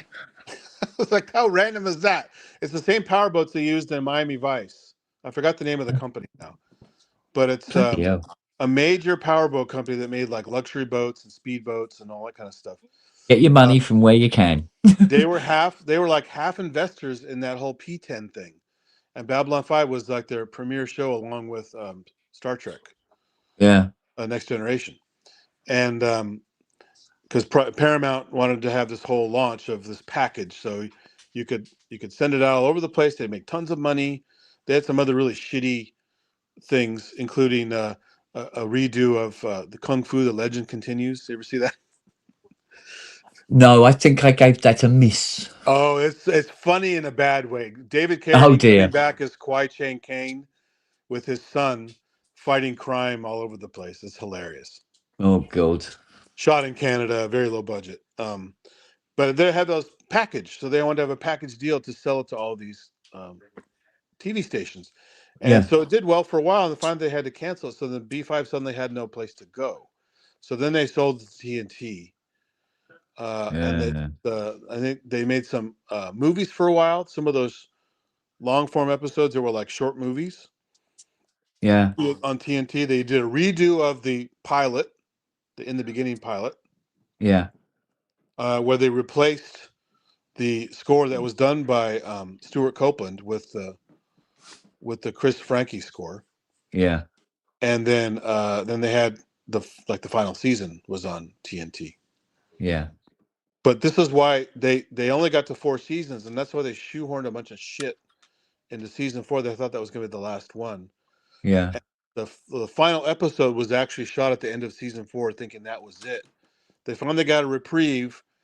Were able to shoot a whole 5th season, and then they tacked on the final season from season 4 Yeah. on the end of season 5. So that's Yeah. why the Ivanova character comes out of nowhere, because she was off the show. They didn't bring her back. Yeah. But suddenly she comes back for this final episode. Like, where the fuck was she this whole time? Yeah. She wasn't supposed to be there. And unfortunately, you know, as so many things before, you know, there's this period of time where it's all over and done with, and that's it, put it to rest. And suddenly there's talk of it should be resurrected, start a new series and Well, everything they were like going that. to put it on the CW, which is a terrible teeny bopper network to put B5 on. It doesn't make sense at Yeah. all. Yeah. Yeah, I know. So it But it got turned canceled. Then they around. had that cartoon movie come out. Yeah, but then Jacquard dies. Oh, they all died. I mean, pretty much Yeah, 90% then of Jerry the staff. Doyle dies. Yeah, they're all dead. Then even Lando's gone, isn't he? And now Mira has gone as well. So it's really odd because so Pat Tallman has her own like Facebook presence and stuff. She does like seminars and all that. And I was joining some of her seminars for a while. She brought in people from Star Trek and B5 to talk about the old days, as well as some stuff in their lives, and kind of well-being seminars. A little bit, you know, new agey bullshit, but nicely presented. And you get some fun facts about the stories and Yeah. what it was like on set and people's lives, private lives. And Mira did a yoga episode with her. She was totally healthy. Everything was fine. She did a whole yoga session Yeah. with Claudia and with Pat. Yeah. And suddenly, like 3 months later, she was dead. And she Jeez. basically got some horrible virus, and it just hit her like a ball of fire. And Yeah. basically she was gone like that. Yeah. I mean, Delenn going was a very big surprise. And she was healthy too, which is weird. Yeah. You know, it's just Yeah, I know. she was happy, healthy, everything, and then this fucking thing got her, knocked her out. But didn't they did an animated series in the end, didn't they? They did just that Well, one. not a series, a film, wasn't it? It's That a one film. film, which it's a clever story and it's fun to watch. I'm just not into that animation style that much. I know, but at least you get to see Zathras again. Yeah, there was some good stuff in there. And the voice acting was pretty good because Zathras is also dead. Yeah. So he died a long time ago, actually. He was unhealthy. But and then they were supposed to maybe launch another thing somewhere else. And then they decided, fuck it. We'll just up-res it, put it on HBO Max. And now you can get it on, I think Amazon Prime has it for pay. Yeah. In HD. So they, as far as I know, they still haven't released the HD versions anywhere. No, not that I know of. But I have them off of some clever person grabbed them when they were on HBO Max and uploaded them somewhere. So I got the box set. You know, the big. Box sets are good. Yeah. What was it, 180 quid box set of all 4 or 5 seasons and the films? I got them in chunks, but they had the same stuff. Yeah, the DVDs. Yeah. So I got everything that they had, and I must admit, I mean, the first series, that was Coke money. But that up-res there's another example of up-res being really good. They did a great job of that up-res. Yeah. Like the models look better. The scenes. Well, there's more detail available to you as well. The actors look better. The scenes are more detailed and not so shadowy. You know, there's more light available. The way the up-res kind of. But it doesn't seem to be available anywhere, is it? You can't. It's just Amazon Prime. You got to pay for it. Is it on Amazon Prime only? The HD is on Amazon Prime. Yeah, there's a free version that's the DVD style. Yeah. But the 4K is on. Last I checked, it was on Amazon Prime as a pay-per-view kind of thing. You buy the episodes. Well, we might have to do that. But I'm telling you, I can put them on my Google Drive if you really want them. So because I have them all. So. Well, no. What we might do is we might actually, because she's been buying. What's the latest one? Burn Notice, for God's sake. How old is Burn Notice now? That's all because it has a fairly young Bruce Campbell in it, right? So, and I must admit, when she started watching an episode of this, and I was going, "God, bloody hell, I remember this." And right at the beginning, in the opening credits of Burn Notice, and I'm still trying to work this one out, you see drive by in the background a white Chrysler CRD, my car, All right? right. Which was never sold in the States. Yeah. It was only Europe and Australia. And I go, wait a minute, why is there one of them in Miami? Somebody's had to ship that from bloody Europe Someone really liked after it, I guess. Chrysler shipped it to Europe. Is that the one he said is a gangster car? No, because his car is, yeah, I mean, the Chrysler 300 is always used as the baddie's car. Yeah, yeah. It's the baddie's car in the first series of Jack Reacher. Yeah. The guy would, and in films you see it and you go, oh, there's the bad guy. Oh, look, he's in a black 300C. It's kind of like when you watch Japanese action films from the 80s and 90s after Miami Vice. All the bad guys had like shades. Yeah. Oh, yeah, The exactly. shades were like a universal sign of here's the bad guy. Yeah, and he's saying that Babylon 5 is in HD on Amazon Prime. 4K upres. The last I checked, they may have taken it down, but Is that in America though? that Oh, I don't know. You'd have to check. We could always But you put a can also use VPN the on. VPN and change your Yeah, put the VPN on, girl, Because and pretend. there's stuff that is on America that isn't on here. Oh, Yeah. I know, and Same thing I'm here. not quite There's a bunch sure of stuff we why. can't get. Yeah. I'm not sure why, because you know, we can watch people's tastes are pretty much global, aren't they? Really? We can Generally, watch The yeah. Mentalist entire series for free. What? The Mentalist entire series. We can watch The Mentalist for free, yeah. But they can't in America. Really? But in America, they can watch Psych, and we can't hear. Oh, okay. Yeah, And we VPN have to is be your on friend. Apple TV to watch Slow Horses. Yeah. And it's made up the road. Did you watch Foundation on there? Cool. God, now you're asking. I did. You should. It's on Apple TV. Well, yeah, I don't know if you get it in your region, but you got to VPN it otherwise. But I don't know. No, don't touch him. You make all the dust fall down. it's Yourself, funny how woman. all these properties from that time period, like Dune and Foundation and a whole many of things, all about like, and then eventually Terminator later on, like all about robots and having to abolish robots because they're going to destroy the world, and they all have the similar themes in them. Yeah. We never learn. Oh man. Never learn. Well, what's that thing? Glasses. That's what. Yeah. What the hell was it again? Now. No, it's gone. It's gone. I dropped off a guy at that same computer history museum the other day. And Yeah. I said, hey, what's going on here? And he goes, oh, it's a robotics convention, like seminars and stuff. And there's a robot that will iron your clothes. Yeah, because there's that domestic robot now available, isn't it? If it's $20,000 or something. It may have been that when he's talking. It's about got no face as such. It's just a gauze.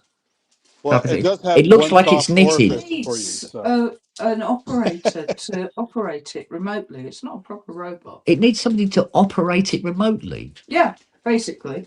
Then Well, it's not that's really the same automaton, bullshit- is it? No. That's the same bullshit Musk was selling at that event like last year. Showing, look at Yeah. the robots. They're all totally controlled by some guy in a terminal. And that's what, for 20 grand? Yeah. But if you're there doing all this and pushing it, might as well go and fucking do it yourself. Yes. Save the money. Mind But you, it's when so you're watching cool. these robots, these latest technologies in robots, and they fall over, and then they start going fucking epileptic on the floor. You see them trying to get there's up some again. great ones. They go, fucking hell, don't want to be standing near one of them when it falls over. So if you notice though, Osimo, when he fell over, he never freaked out. He just stopped. Yeah. But So some of these ones, it's arms and legs kicking about all over the place. You get one of them smack you in the testicles, you fucking know about it. There are a bunch of those on YouTube and these reels about like boxing robots and stuff. One falls over and then starts kicking wildly. You go, this isn't selling it. It really isn't selling it. No, it's not. But It is entertaining. But it's all part of the process, isn't it? The advancement. Well, I gave a ride to another guy a few months ago, and he's from, I think, from Norway, and he was out here working on some humanoid robots for like service work. Yeah. And apparently they're doing very well with that company, whatever it was. I forgot the name of it now, but yeah, so many companies are doing that shit now. It's crazy. Oh yeah.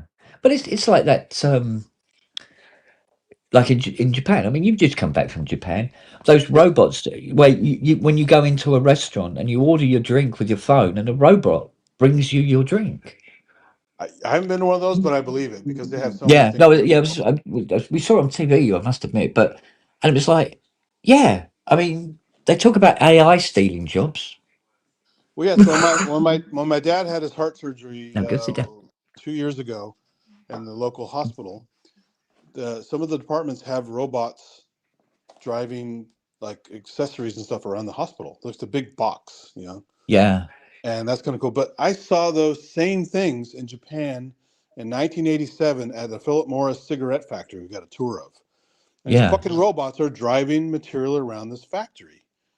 And so Unbelievable, isn't it? even way back then, Japan was so far ahead. Bloody hell.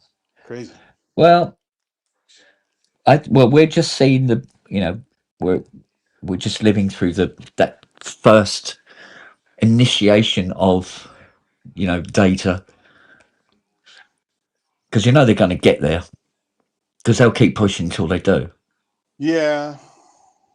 It's that God complex thing, isn't it? Well, there's that, but there's also, you know, it's losing control, right? Whether Yeah, it's software agents or robots or whatever, luckily stuff is still going to crash and have problems for a long time, so it's not going to be fully autonomous and like kill us all. yeah. But give it a few decades, watch out. We have a Skynet possibility. Well, you're not that far off now. Well, we are, just from the fact that things still have, because they're made by people, they're imperfect because people are stupid and lazy and have errors and stuff. So, Well, yeah. like Well, I if mean, Microsoft I made a think robot, it it's would crash every day and all kind of stuff. well. I mean, our nuclear defense systems are quite capable of being fully automated. It's just Oh that well, they've we had the don't. doomsday scenario for decades. Oh So yeah, but we don't worry don't about that. trust. If we want to We die, don't we're all trust the going to die. technology. Yeah. Yeah, we're all going to die. They go, no, we need to have a responsible human between the automation and the button. And then you look at people like Trump and you're going, no, can we have the automation, Yeah, I mean, he has the please? football, right? The official football. He can launch Yeah, the I know. Him. Yeah, You might as well give it to a 4-year-old.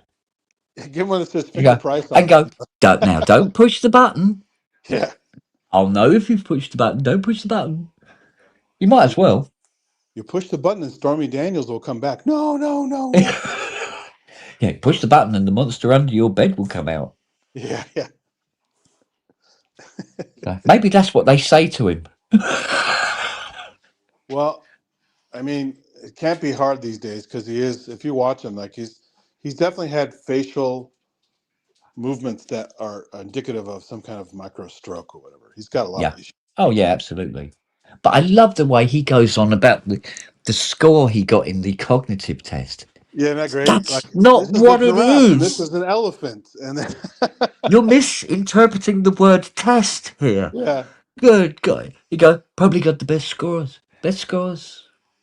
it's the perfect case of somebody who Nobody, literally no brags about president has ever anything. got such high scores before. I was Yeah, able to say what a banana was better than any other president has ever been able to say what a banana was. it's like you Yeah. want to, like the little kids when they do their first successful dump in a little toilet. He goes, very nice poopy. Good job, good job, good job. Congratulations. That's Fucking treat him like he's hell. an infant. Yeah. And bloody hell, talk about a organization as powerful, and let's face it, they are, as Yeah. FIFA, brown nosing him like that. It's like, oh, God. Well, they all are. Look what Tim Cook did. Look what all those fuckers did. I mean, you know.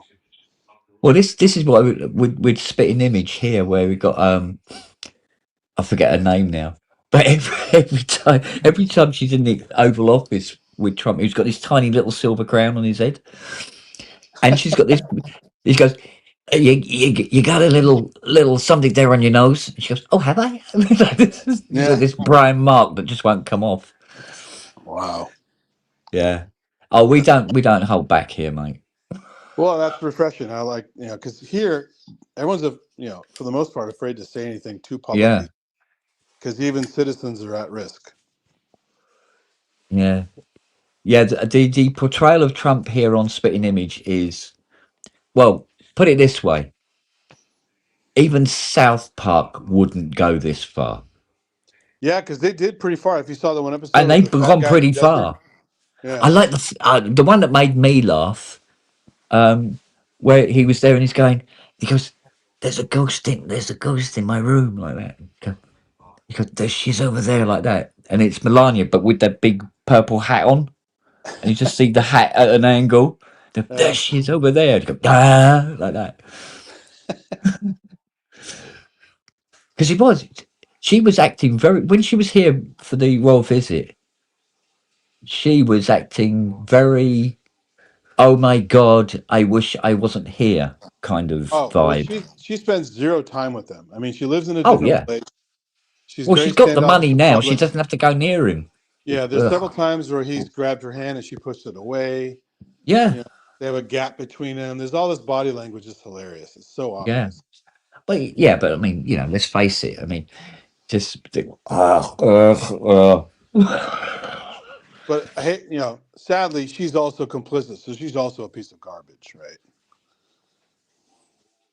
Yeah. She's defending his moves. And she had that stupid campaign, Be Best. Remember that? She's trying to be relevant. Yeah. But she's trying to be relevant in what is essentially a fucking circus. Basically. In it, And she's exactly the kind of person they would kick out of this country for being a hardcore immigrant, right? Yeah. Yeah. Well, that because I have been actively trying not to see him on YouTube or TV at any particular time. He's everywhere. Yeah, exactly. and it's never for a good reason either that he's on. But I did. I think it might have been a Jon Stewart section. That's the stuff I can watch. The ridicule. Yeah, exactly. I think it was one of them, and I'll always sit down to watch him. And they were showing him in the Oval Office, and I just looked at the decor, and I was like, "The gold, yeah." Oh God! Yeah. And apparently, I'm here now that he stitched up the construction company on the ballroom. Yeah. Which he does to everybody and anybody who's ever done any work for him. He has ripped off supposedly every partner he's ever had, including Giuliani, his lawyer. But this must be common fucking knowledge by now. It is. What was that company doing anywhere near that bid? They want the press. They want to kiss the ring. It's really sad. Oh, God. Yeah, they'll take it on the nose just to get some press, just to get his blessing. Everyone's a sycophant. It's disgusting. Yeah. I don't know whether you can get the Spitting Image podcast in the States or not. I know they've been. Yeah, I know they've been trying to pull them. Or some of them have been pulled here. Really? Even over there? Yeah, not by us, by your lot. Oh. Because at the end of the day, YouTube is, shall we say, for argument's sake, an American company. It is, yeah. Yeah. So they've been pulling a lot of the Spitting Image podcasts, which are, as I say, brutal. So, especially when Trump needed advice on something, and he had one of his aides there, and he goes, don't worry. He says, I'll ask my colon. And this little This little fleshy tube comes up and goes, "Hi." Goes, "What do you want to know?" "I got something I need to ask you." Wow. "Okay." "You're not going to stick anything in my mouth again, are you?" No, nothing. Wow. Yeah, that's. Yeah, with this tiny little silver crown. Well, hopefully someone is offlining the archive of that somewhere, so you can. Oh, Spitting Image will be. Don't you worry. So, but there again, what is it? 100% tariff on foreign films now. Wow. In the States. Well, I mean, who are most of Now, these guys going to rip off if we can't get the foreign films? yeah, but here's the thing. But it sounds good to all the good old boys who just want everything to be homegrown country, Sure. How effective that is now as opposed to say 9 months ago, I don't know, but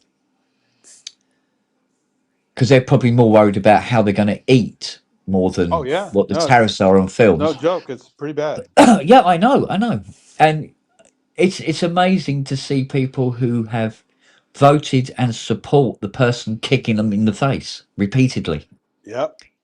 saying, "We're not going to kick you in the face." Good. Boots. Good. He even had wackos like Marjorie Taylor Greene turn against him. Yeah, I mean, that takes some fucking doing, Yeah. right? But I think what Marjorie's doing is she's looking around and going, "This is an awful lot of shit now.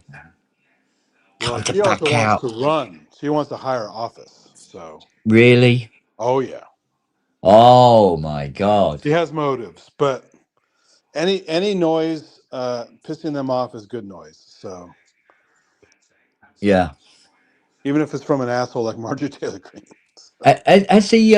Because he basically screws everybody in the end anyway. So has he done Vance yet?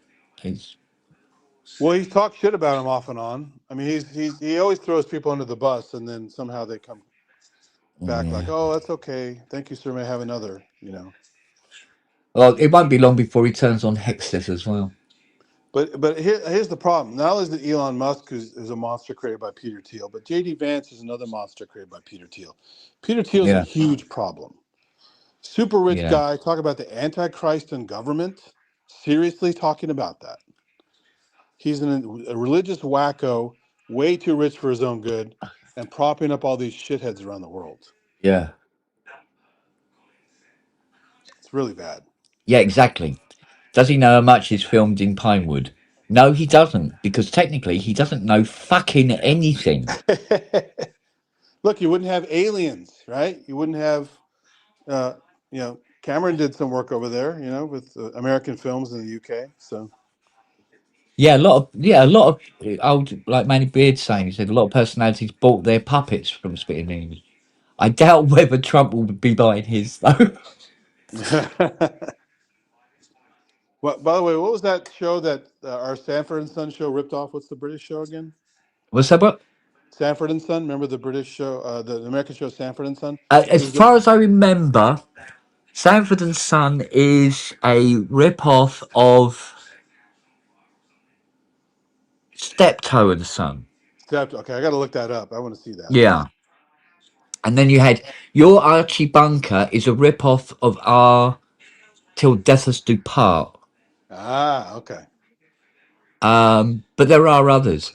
But I was quite surprised at how many of our game shows end up in America as well.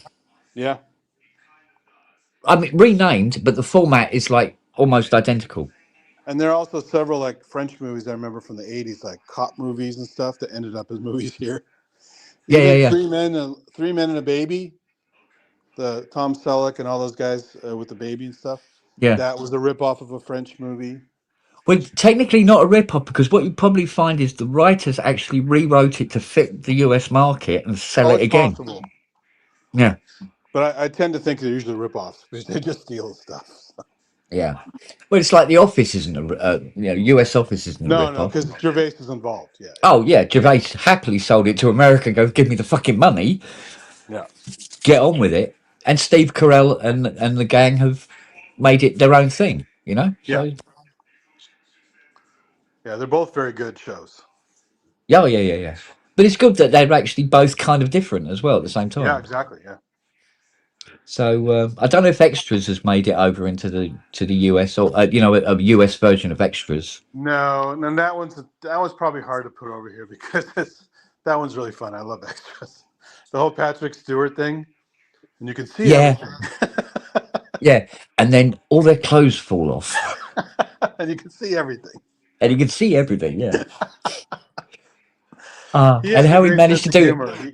But He did when an you see SNL the sketch. outtakes, you see the outtakes of that, and you can see how professional an actor Patrick Stewart is. Exactly, but go look on if you can find it. It's kind of hard to find now, but SNL had a sketch he did a long time ago called "Sexy Cakes."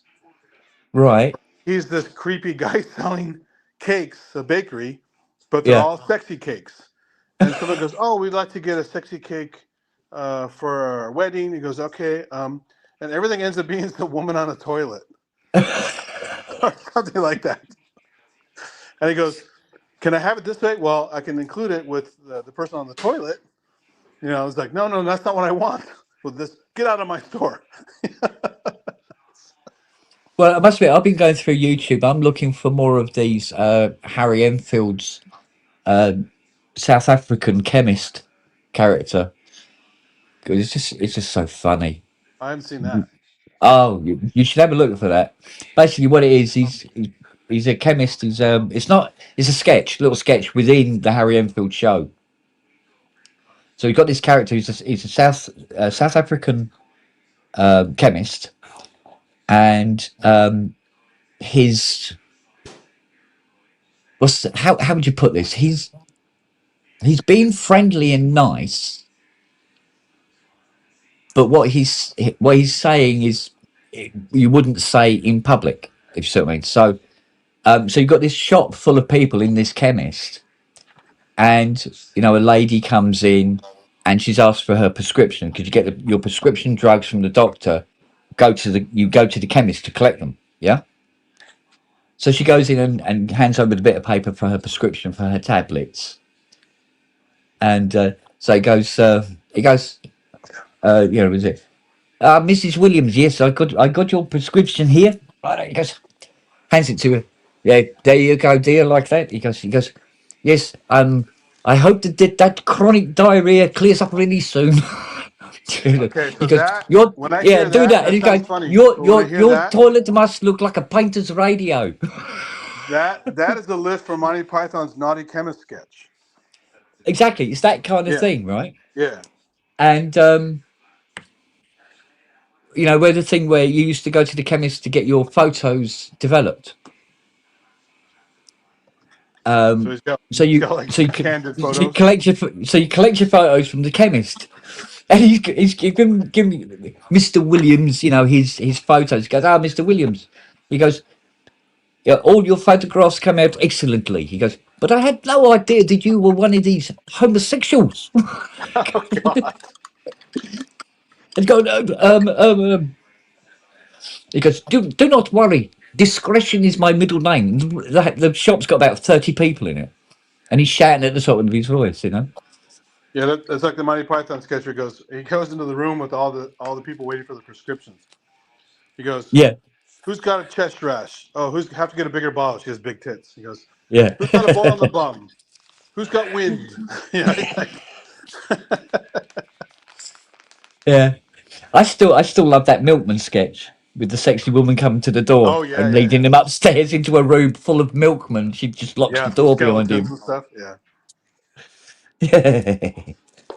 Yeah. Or bicycle Simpler repairman. times. Remember that one? The what? Bicycle repairman. Oh God, yeah. See how he uses that spanner. And they're all like Superman outfits, and they're admiring. Yeah, this is a job for bicycle repairman. Excellent. Stuff is timeless. It's great. Yeah. Well, I think that's one of the good things about Tube is it allows some of our more esoteric kind of programming to get over there, Yeah. that the networks out there wouldn't touch with a barge pole. By the way, Monty Python's on Amazon Prime. The Flying Circus. Mm. So it's Yeah, fun to go back and look at episodes I completely forgot about. I think, I'm still so glad that I was alive and very naughtily hiding behind my dad's chair because I was only about 6 or something, because it was like 10 o'clock at night, and I think it was about 6.5, maybe 7. And he's watching because he loved Monty Python. Oh yeah. Mum hated it. Actually, a lot of people didn't like it, but my dad loved it. And it I was the find one, it's one of those things that generally, and this is a fairly decent generalization, a lot of women just don't like it. yeah.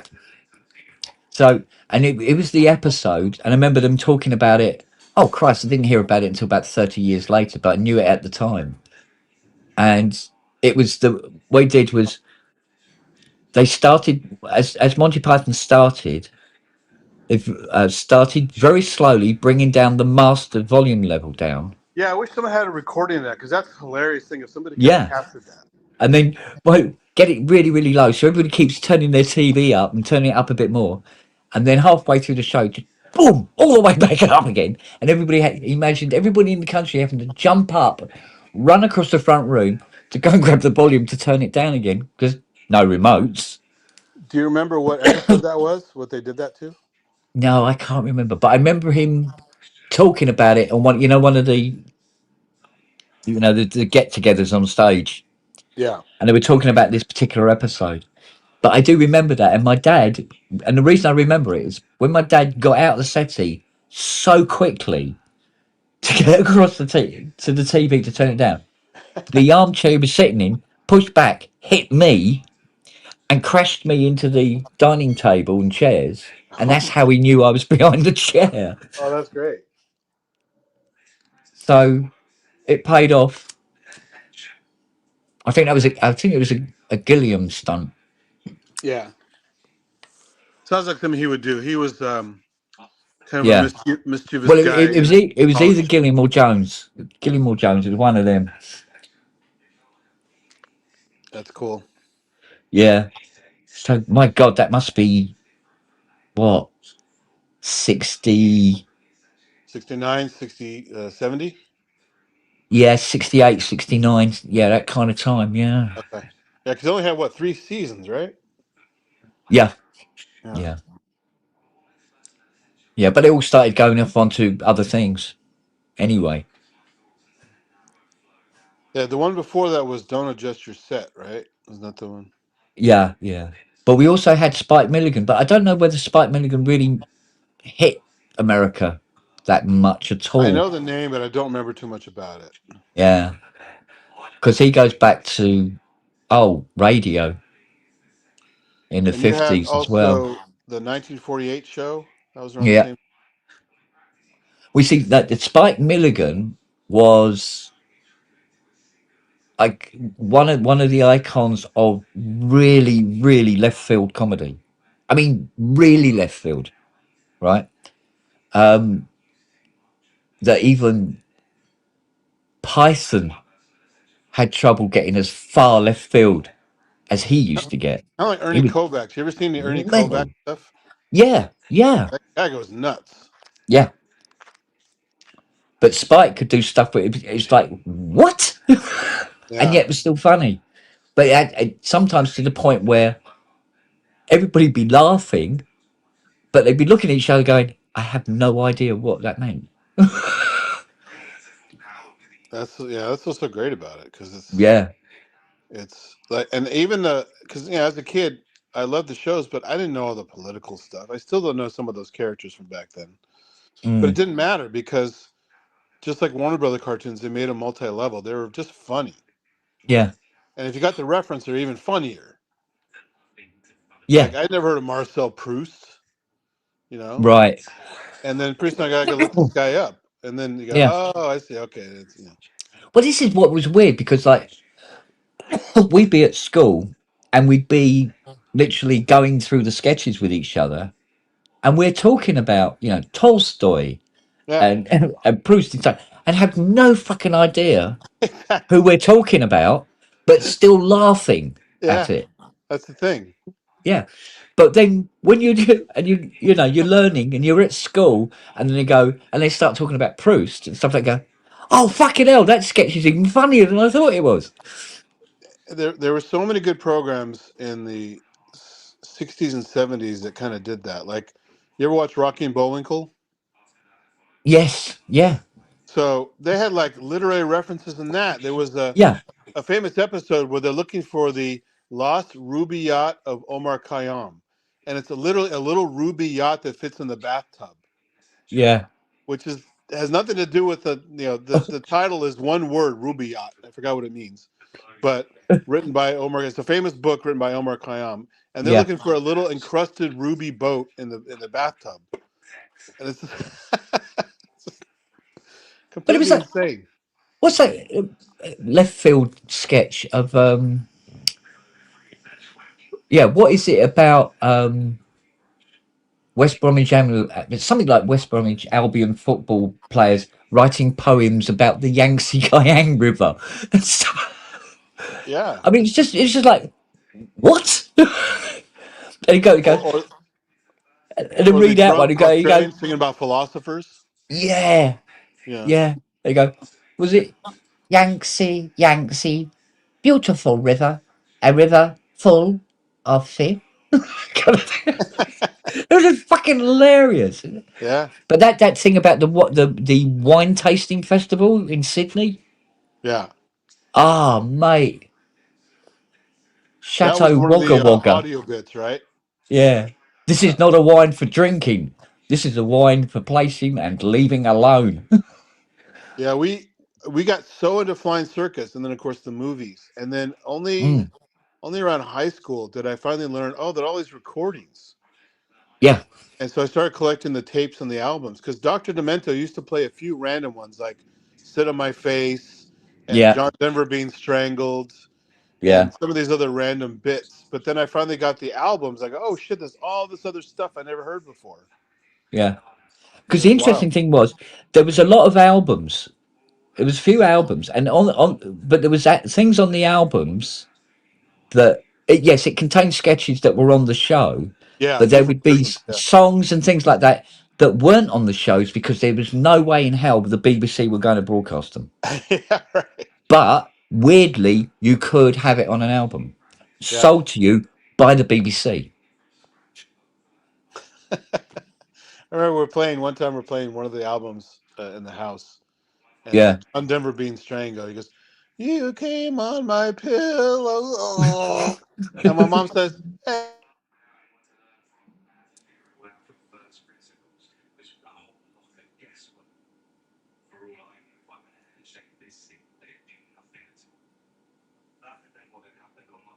Oh, it's locked up.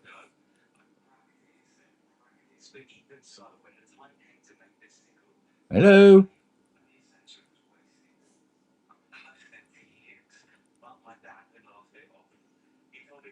I think America's been cancelled.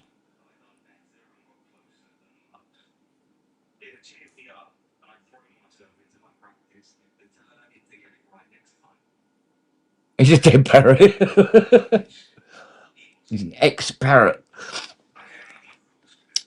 Or maybe the Trump algorithm has caught up with us. You got ice at the door. Yeah.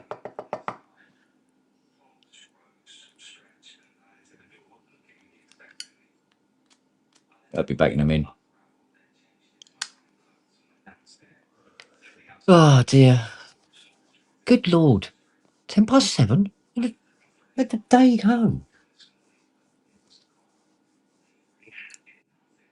Oh, here we go. Which one? That's Well, this sometimes it one. messes up the audio. Oh, there you go. There's two of you now. I'm in there twice. Yay! How the Stereo. fuck does that happen? Now we've got to work out which one is the one that's not working. Try this. This one? Is that it? No, that was the wrong one. Hang on. That one. There you This go. one How's is that? working. Yeah. Yeah, there you go. So if It's I still forget to down there put my though. thing into do not disturb and I get a call, it always fucks up the audio. Mm. Oh, there you go. It's dropped out now. But that's annoying. So I often have to put my phone in that mode, otherwise I get bugged. Went into the Moog black hole. Yeah. It's the same thing when I'm doing a live stream on YouTube. Someone calls Yeah. me, pops up the audio. You didn't realise that Michael Benty was a goon? Yeah. Oh yeah, Michael Benty was a goon. Oh, Goon, It was Goon Harry Squad? What's that Seacombe. called? It was Harry Seacombe, Michael Benteen, Spike Milligan, and was it a guy called Kerr? I'm trying to remember now. Was But that a yeah, show? I The mean, Goon Squad? Is that what it was? no, the Goon Show. Goon Show. That was nutty. Peter Sellers, yes. Do beg your pardon. So it was Peter Sellers, obviously. How could I forget Peter Sellers, for fuck's sake? So Peter Sellers, Spike Milligan, Harry Seacombe. But we also had Michael Benteen, and he definitely provided a great deal of voices. Which one had Marty Feldman? Oh God, that's is that not the 9 o'clock show? Is that it? No, I might be mixing up something else. We only got him here 1940 in movies. He always the shows up in movies. 1948 show? No. No, Marty was. I remember Marty being on a team back in day. Didn't he do an old version of the Four Yorkshiremen? I think he was in the. I think he was in the sketch. But not the Python one. He was in another one, right? I think I've seen him do a Python one with them. Really? Oh yeah, there was a lot of interchanging going on. Because Douglas Adams Yeah, is with some 1948. It was Python stuff, right? 1948 show. Right. Thank you, Steve. 48 show. Yeah. Yeah. Wasn't Douglas Adams in some Python stuff also? Don't know. I've not seen it, but I heard that. So I don't think the timelines really marry up very well. Might have done some writing for them. wasn't he writing Hitchhiker's Guide in the 70s? Very, very late 70s. Late Yeah. 70s. Okay. Right. Yeah. Because that was originally a BBC radio show. Okay. It was huge when that hit. It was massive. Every fucker and his wife were talking about that. Oh, the old 80s broadcast of the. Yeah. We had that here on public television. It was great. Yeah. And then that, I must admit, I didn't get on with the film. Oh, the proper film released. Yeah, it modernized a bunch of stuff. It had a nice look, but it didn't. Yeah, it was missing. No, the TV version of it is actually, for all its cheapness and everything else, because literally it's Doctor Who sets. It's still, it's still better than that film. I agree. Yeah, it's. And Ford Prefect wasn't black. No, and I actually, I didn't think. I always forget the name of that rapper who did the character. Most Def. He actually did a pretty good job in it. I just didn't think. Oh yeah. But it's, you see, how I see it is how I saw the TV show. Exactly. And That's the hard TV part. show is how I saw the radio show in my head. True. If you know what I mean. Yeah. Except perhaps the Vorlons.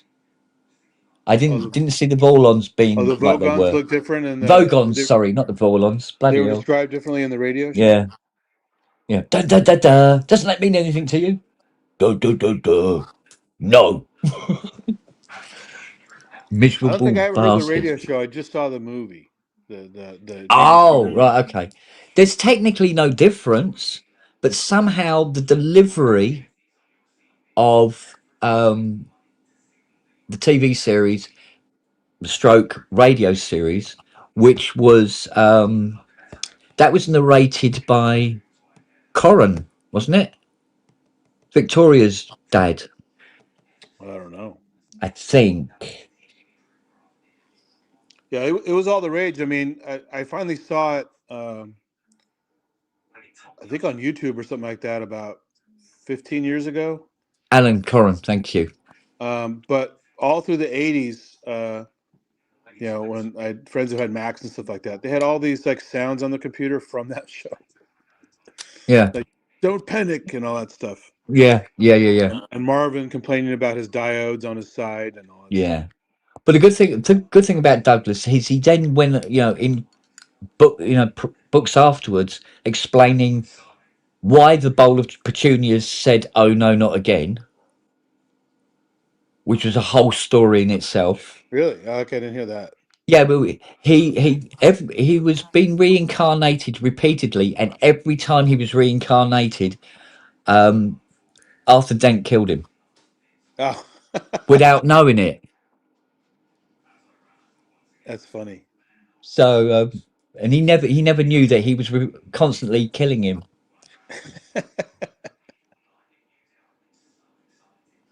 That's pretty funny. Yeah, and remember, the bit with the blue whale. Oh, it's big and round. Ooh, that round. I'll call it ground. That's a good word. I wonder if it'll be friends with me. Splat. Yeah, it was definitely out there. Yeah. But that's what Zaphod, happens when you fire up the improbability drive. and you got Zaphod Beeblebrox with the fake head on his shoulders. Oh God, yeah. Yeah. Now you see in the film they had the head pop up, whereas on the TV series the head was constantly there, It's always there, yeah. but it was clearly a dummy head. Yeah, oh yeah, of course, yeah. And then somehow that just made it funnier. Yeah, things like that. It's cheap. It's okay. It still works. Yeah. Well, it adds to the lunacy of it all. But when you do it in a film and you make it all believable, somehow it just loses Yeah. There's so much polish, you're blinded by the shininess. You. It's like any other kind of fantasy thing. You ground it in reality too much, and it loses. Yeah, it was a head like his head was rotating or something, wasn't it? Yeah. And and Deep Thought, no, Deep Thought didn't look like that.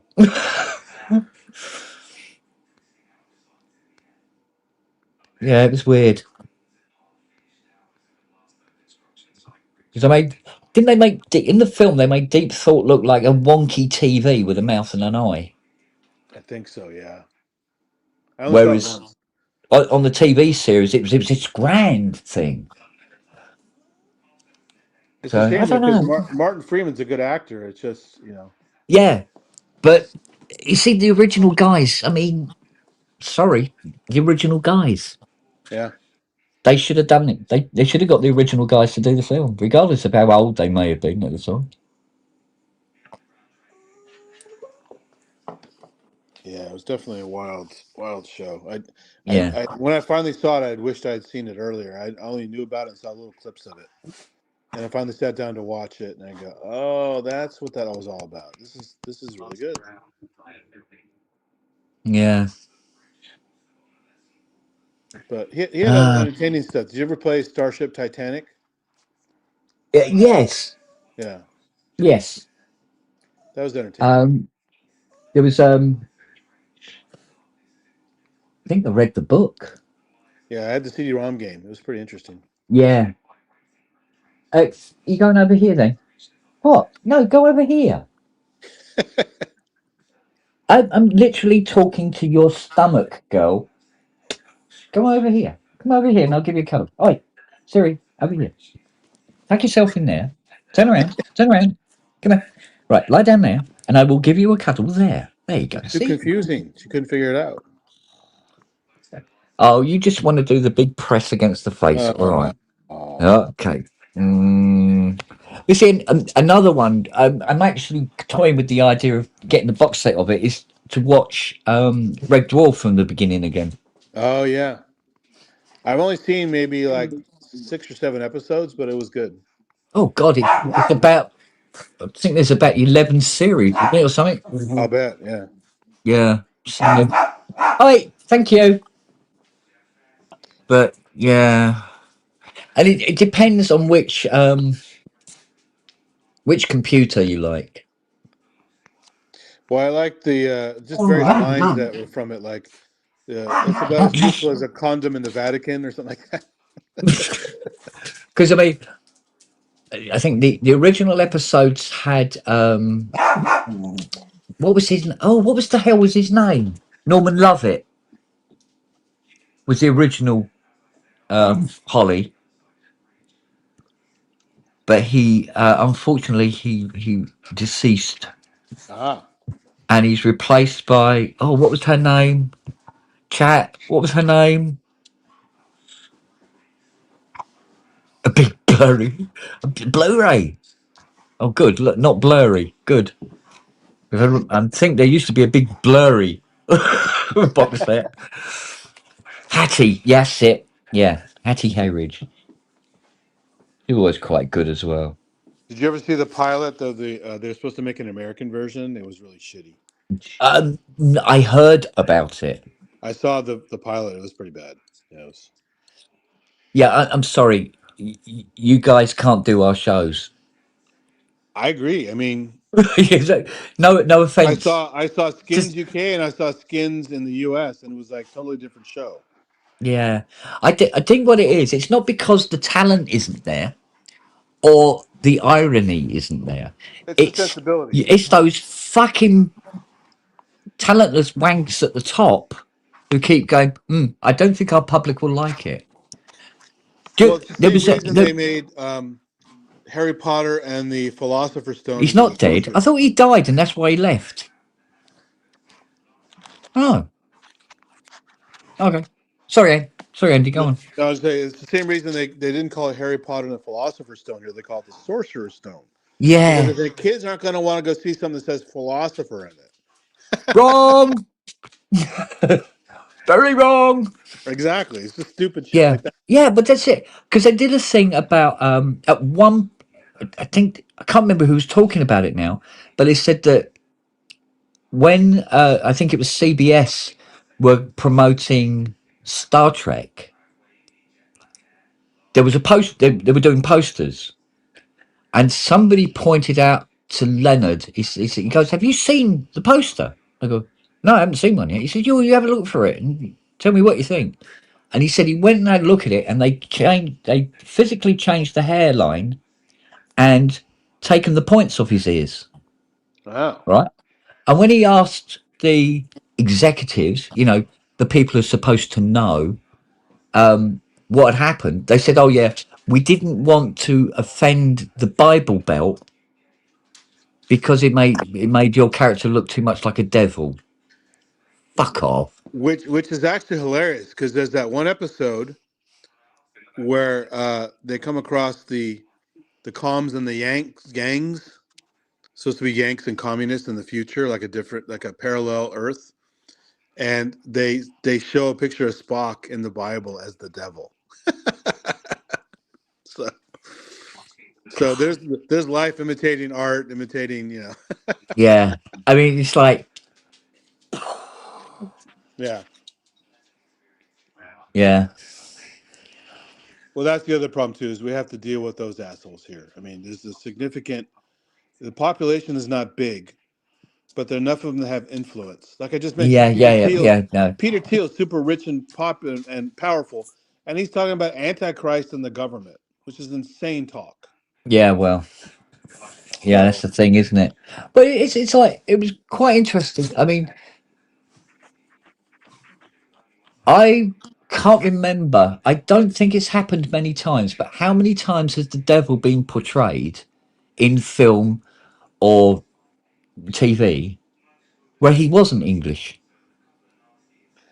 Well, I mean, Tim Curry did a good job in Legend, so Yeah, and then you've got what's the thingy? Lucifer thing, Lucifer Morningstar. oh, the TV show, yeah, Yeah, he's British, yeah. British actor again.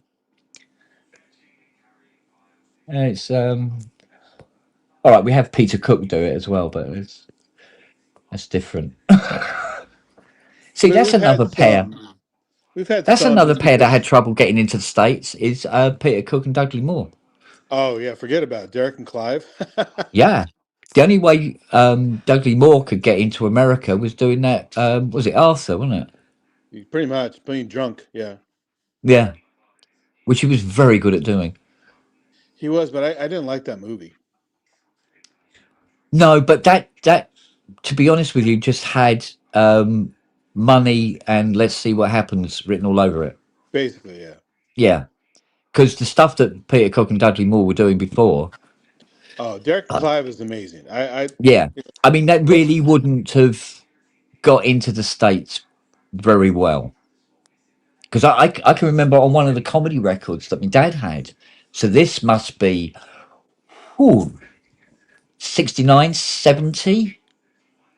And it's one of the sketches, and it's between it's father and son. And the word whore is used. Ooh. You couldn't use that in the States, right? No. And it was only because his dad, who's sort of like, this salt of the earth type, and his son's like he's now gone to university and everything like that, and he's talking about him going to bars and having drinks with his friends, and always he goes, "You're nothing but a hooah, a hooah." He says, "The word is whore, father." Oh, sorry. Oh, sorry. I like the bit where they're talking about pulling lobsters out of Jane Manson's. Oh, yeah.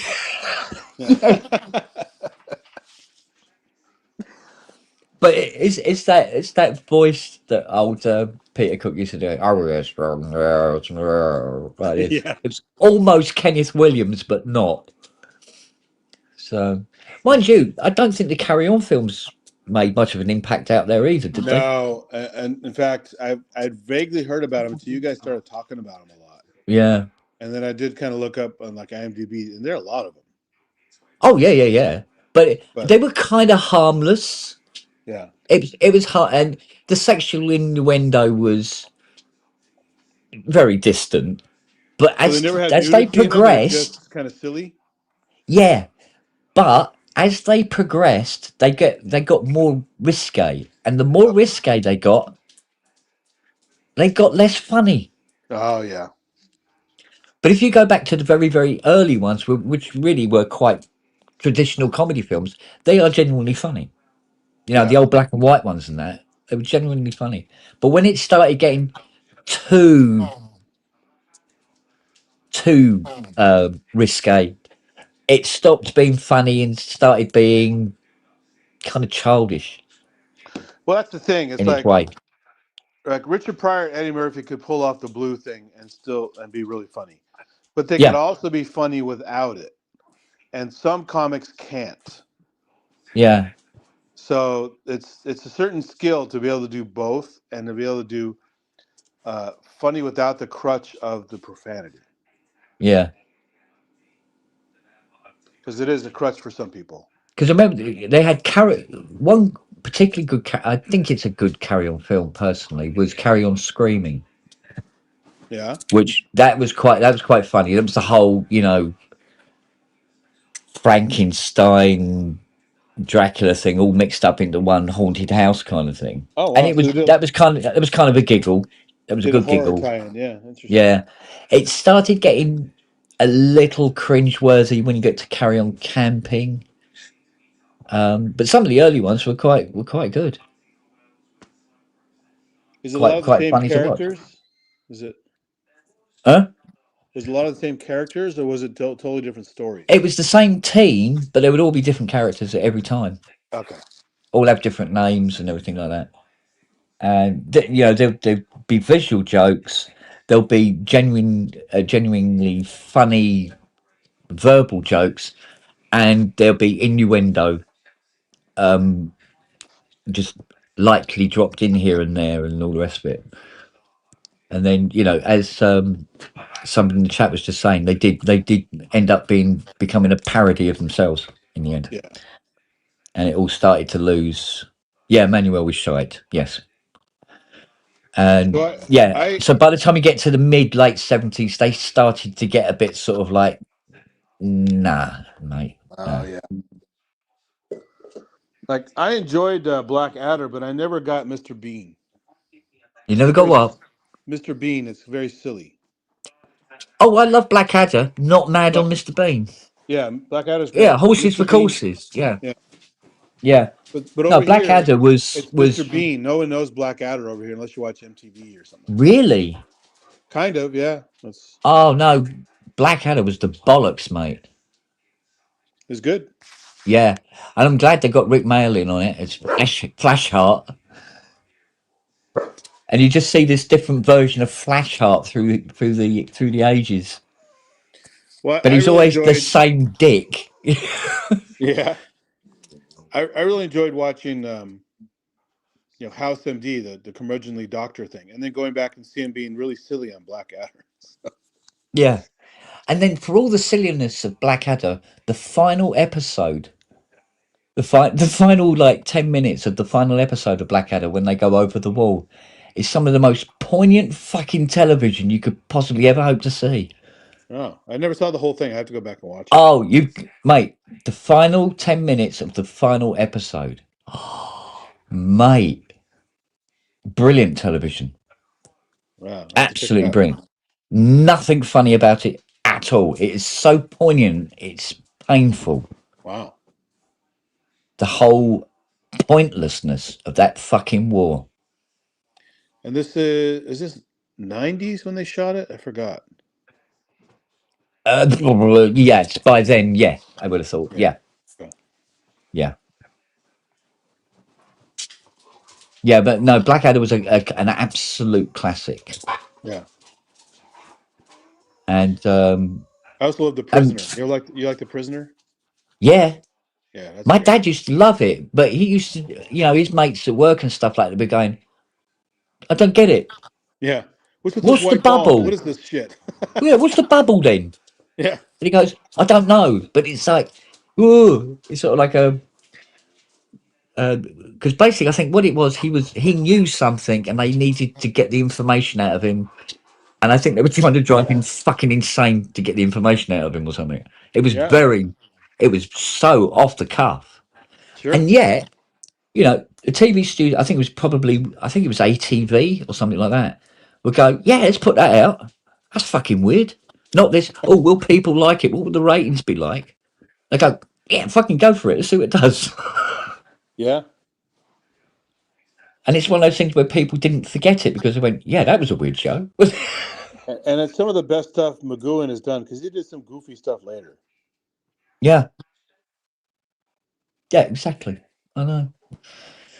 But no, I personally, I think there's a lot of US TV executives and film producers and stuff like that that should be hung, drawn, and quartered Oh, yeah. for being dickheads. I mean, if Mel Brooks had listened to studio executives, can you imagine what Blazing Saddles would be like? Oh, yeah. For sure. Oh, God. And the subject matter is too touchy. They couldn't release it now. Why? Because People say, but the thing is, everyone's people too say that. sensitive. People are the reason people are sensitive now is because they now know that if they're sensitive, they're noticed. Yeah. So fuck them. There's no way they're going to Grow get a to say the pair, N-word you on weenie, TV. whiny little shit. Yeah, Put no way Blazing they're ever going to Saddles say out the again. N-word on TV, and in the movie theater it'd be tricky. And then where's the white women at? And all that. There's no way he's going to get away with that shit now. But why? It's fucking funny. It's amazing. I love it. But And I mean, that's the whole point. It's because it's wrong. That's what makes it funny. Exactly. People laugh at what is supposed to be. It was said by a black man and it was written by a black man. That was Richard Pryor. Yeah. So. Yeah. I mean, it's just this thing about, sensitivity and woke and everything. And woke was a great idea, but when it goes too far, it becomes, I don't know, intrusive. Yeah. And oppressive, which is worse. For sure, yeah. It's actually doing to people what woke was there to stop people doing to people. Yep. Well, Mate. the original idea of woke, it was even mentioned in I believe it was a Muddy Waters track from the 20s. Yeah. And he basically said, and so I forgot the quote exactly in the song, but he's talking about stay woke, watch out for the white folks kind of thing, right? Mm. Which means keep your eye out because they're coming to get you if you're not careful. Yeah. So that's all it meant is like be aware, don't let them get you, all that kind of stuff. And then as time went on, woke was kind of turned into more of a kind of a empathy kind of thing about being socially responsible and stuff like that. And then the MAGA people come along and they take that and twist it around and say, "Oh, it's all bullshit. It's all like pro pro foreigner, pro gay, pro trans, pro this. It's all bad. Blah blah blah blah blah blah." They just twist it all around. Yeah. And so it's been appropriated several times over, and now it's just twisted. So it actually, to the point of how they're attacking it now, means they're just like anti-empathy, you know? Yeah. Yeah. Well, you see, here's the thing. When people say things like, "Oh, you couldn't show something like that now," what you got to remember is, according to people back then, you couldn't show it fucking then either. No, I know, but it's just too much of a hot button topic now. That kind of stuff. I think, yeah, but it is and it isn't, because it's made a hot button topic because people are allowed to be offended, and their offence, I agree, but the problem is, it trumps reason, yeah, fact, for sure. and But the problem is, they could release it now, but they would sensibility. probably censor it, and then it wouldn't be any fun. Yeah, which basically means that all the wrong people are in charge. Oh yeah, for sure. You know? Back then you could take a chance. You could like, it's not just the cultural climate, but it's like studio interference, stuff like that. I think Mel Brooks pretty much had to do whatever the fuck he wanted. Yeah, Stuff.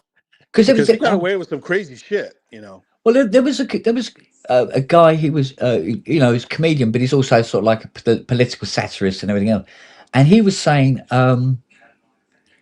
he said to this audience of people, he said, right, how many people here have been called a Brit? And like people go, yeah, loads of hands go up. And he goes, are you offended about being called a Brit? And people went, no. They go, why? Why are you called a Brit? And they go, well, it's the first four letters of British, isn't it?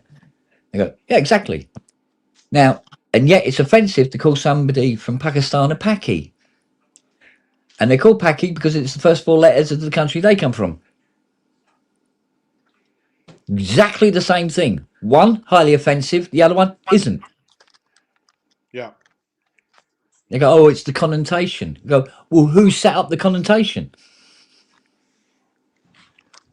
Well, the ironic thing is the N word basically translates from an old word meaning lazy person. And who was more lazy than the fucking slave owners? Right? Yeah. So they aimed it at the wrong people. They should have aimed it at themselves. Yeah. Yeah. Well, it's the same kind of attitude that got, the Midwest farmers in the shit they're in now. Yeah. You know? You go, yeah, we need to get rid of all these illegal immigrants and all these Mexicans and everything like that. You go, oh, hang on a minute, we have no workforce anymore. We need to find some good old wholesome Americans that are prepared to work 80 cents an hour. That's the thing. It's not just the less workforce; it's the cost. Yeah. We have produce here. Up till recently, was pretty cheap. Yeah. Because it's on the backs of people who are getting paid substandard wages, working horrible conditions. I saw a video yesterday. It was a guy from America with his wife. He's over here at the moment. He's working here or something like that. And he said, and he was doing this video, like walk around with his phone sort of thing. He goes, oh, this is my first time in Tesco's. And he goes, and they were looking at foods and stuff like that. He goes, oh, look, we got these at home, but it doesn't have that thing where it says contains bloody blah and bloody. He says this doesn't seem to have it, and he goes, oh, and the size of your your snacks, and he goes, oh look, cornflakes, wow, 1.89. You go, there's $7 at home. You know what I mean? And the guys go around going, wow, your bananas aren't in shrink wrapped bags, and your eggs aren't in a fridge. Yeah. Go, yeah, that's because we don't wash the protective skin off them. I mean, how many people here in the chat, for instance, in your lifetime, how many times do you think, unless you're American, of course, have you gone to the fridge and gone to get an egg, and it might have a bit of chicken shit and a feather stuck on the top of it, and you go, hey, snack, and still use it? No, you have to throw it out. Yeah. Yeah, in America, they have to put hazmat suits on. And Yeah, stand back, exactly. madam. Well, we just get rid of this with the huge tongs that we have and put it into this sealed plastic bag and then put it into this small chamber where we put in some C4. Stand back. You know? They go, yeah, that'd be all right. Or you just go, well, there's a bit of shit on there. Well, Omelette. what's funny about that though is our one of the many reasons I'm vegetarian is our meat standards. They ground meat, for example, goes through conveyor belts and inspections, and they're adding fat and removing fat to get a certain content. But in the slaughtering process, of course, fecal matter gets all over the place. It's very rare that it's pristine, right? Yeah. And so they can sense this with their equipment, and there's a certain amount of allowance for fecal matter in your meat. Yeah. So no wonder E. coli outbreak happen all over the place, because they're already there. But if you add some stuff where it's full of E. coli, like from the colon, then it's very bad. Yeah. So yeah, it's weird. It's like worried about an egg having some shit on it, and then like there's like shit in the meat. So. Well, I mean, probes here. I mean, all right, he's saying the obvious here, where one is used as an insult for people and the other one's just shortened. Yeah, we get that. We understand that. But the thing is like, for instance, the way black people were suppressed and belittled by that N word that people used to use, where it was used in a hate way, and black people made that word their own. Yeah, that was a beautiful move, right? And what they did is took the power of the word away. Yeah. and then Jesse Well, this Jackson is my held a point. rally many If years you ago and can said, use these words like in comedy films and stuff like that, it's taking the power away from the word. true, but then you get, like I said, you get Jesse Jackson many years ago saying we need to stop saying that word. It's terrible. Stop using it. You should boycott hip hop artists and rap artists that use the word. And he tried to Yeah. shame people out of using the word, which is the opposite of what you're saying. We're trying to take the power back and use it. And so there's infighting within the group of what's appropriate use of the word or no appropriate use at all or whatever. It's like, until people can agree, it's going to be just a crazy thing, Yeah. But this is what I've always found weird about the Brit word, because when somebody's called a Brit, it's not offensive. But when somebody is calling somebody a Brit in an offensive way, it's still not offensive to us. Well, yeah, the tone can make a difference, but yeah, the word itself No, is. I mean, if the tone is the same, it's still not offensive to us. No. You go, yeah, well, fucking Brits are like they fucking Brits, right? It doesn't. It's still just a word now. It for some reason it doesn't have that racial impact It doesn't. In that fact, calling somebody from Pakistan a Paki and so forth and so forth. we It's have a channel here really called bizarre. BritBox. It's actually called BritBox Yeah. for British programming. Yeah, pom is actually treated as an offensive word for us, and yet when British people are in Australia and they're called poms, they just go, yeah, Yeah, I never heard that. I remember they're talking about the palmy bastard or whatever. What is yeah, palm? yeah. It's got Fiona. Origin of the word pom. Prisoner of Ah, Mother England. Okay, pommy. Yeah, there you go. shortened to pom. Yeah, okay. Yeah, I mean that was another thing, and of course, in reverse, British people would see Aussies as, descendants of criminals. Well, I mean, it was a penal island, right? So, Yeah, exactly. Yeah. yeah, Well, we did own, was it 8/10 of the world at one point?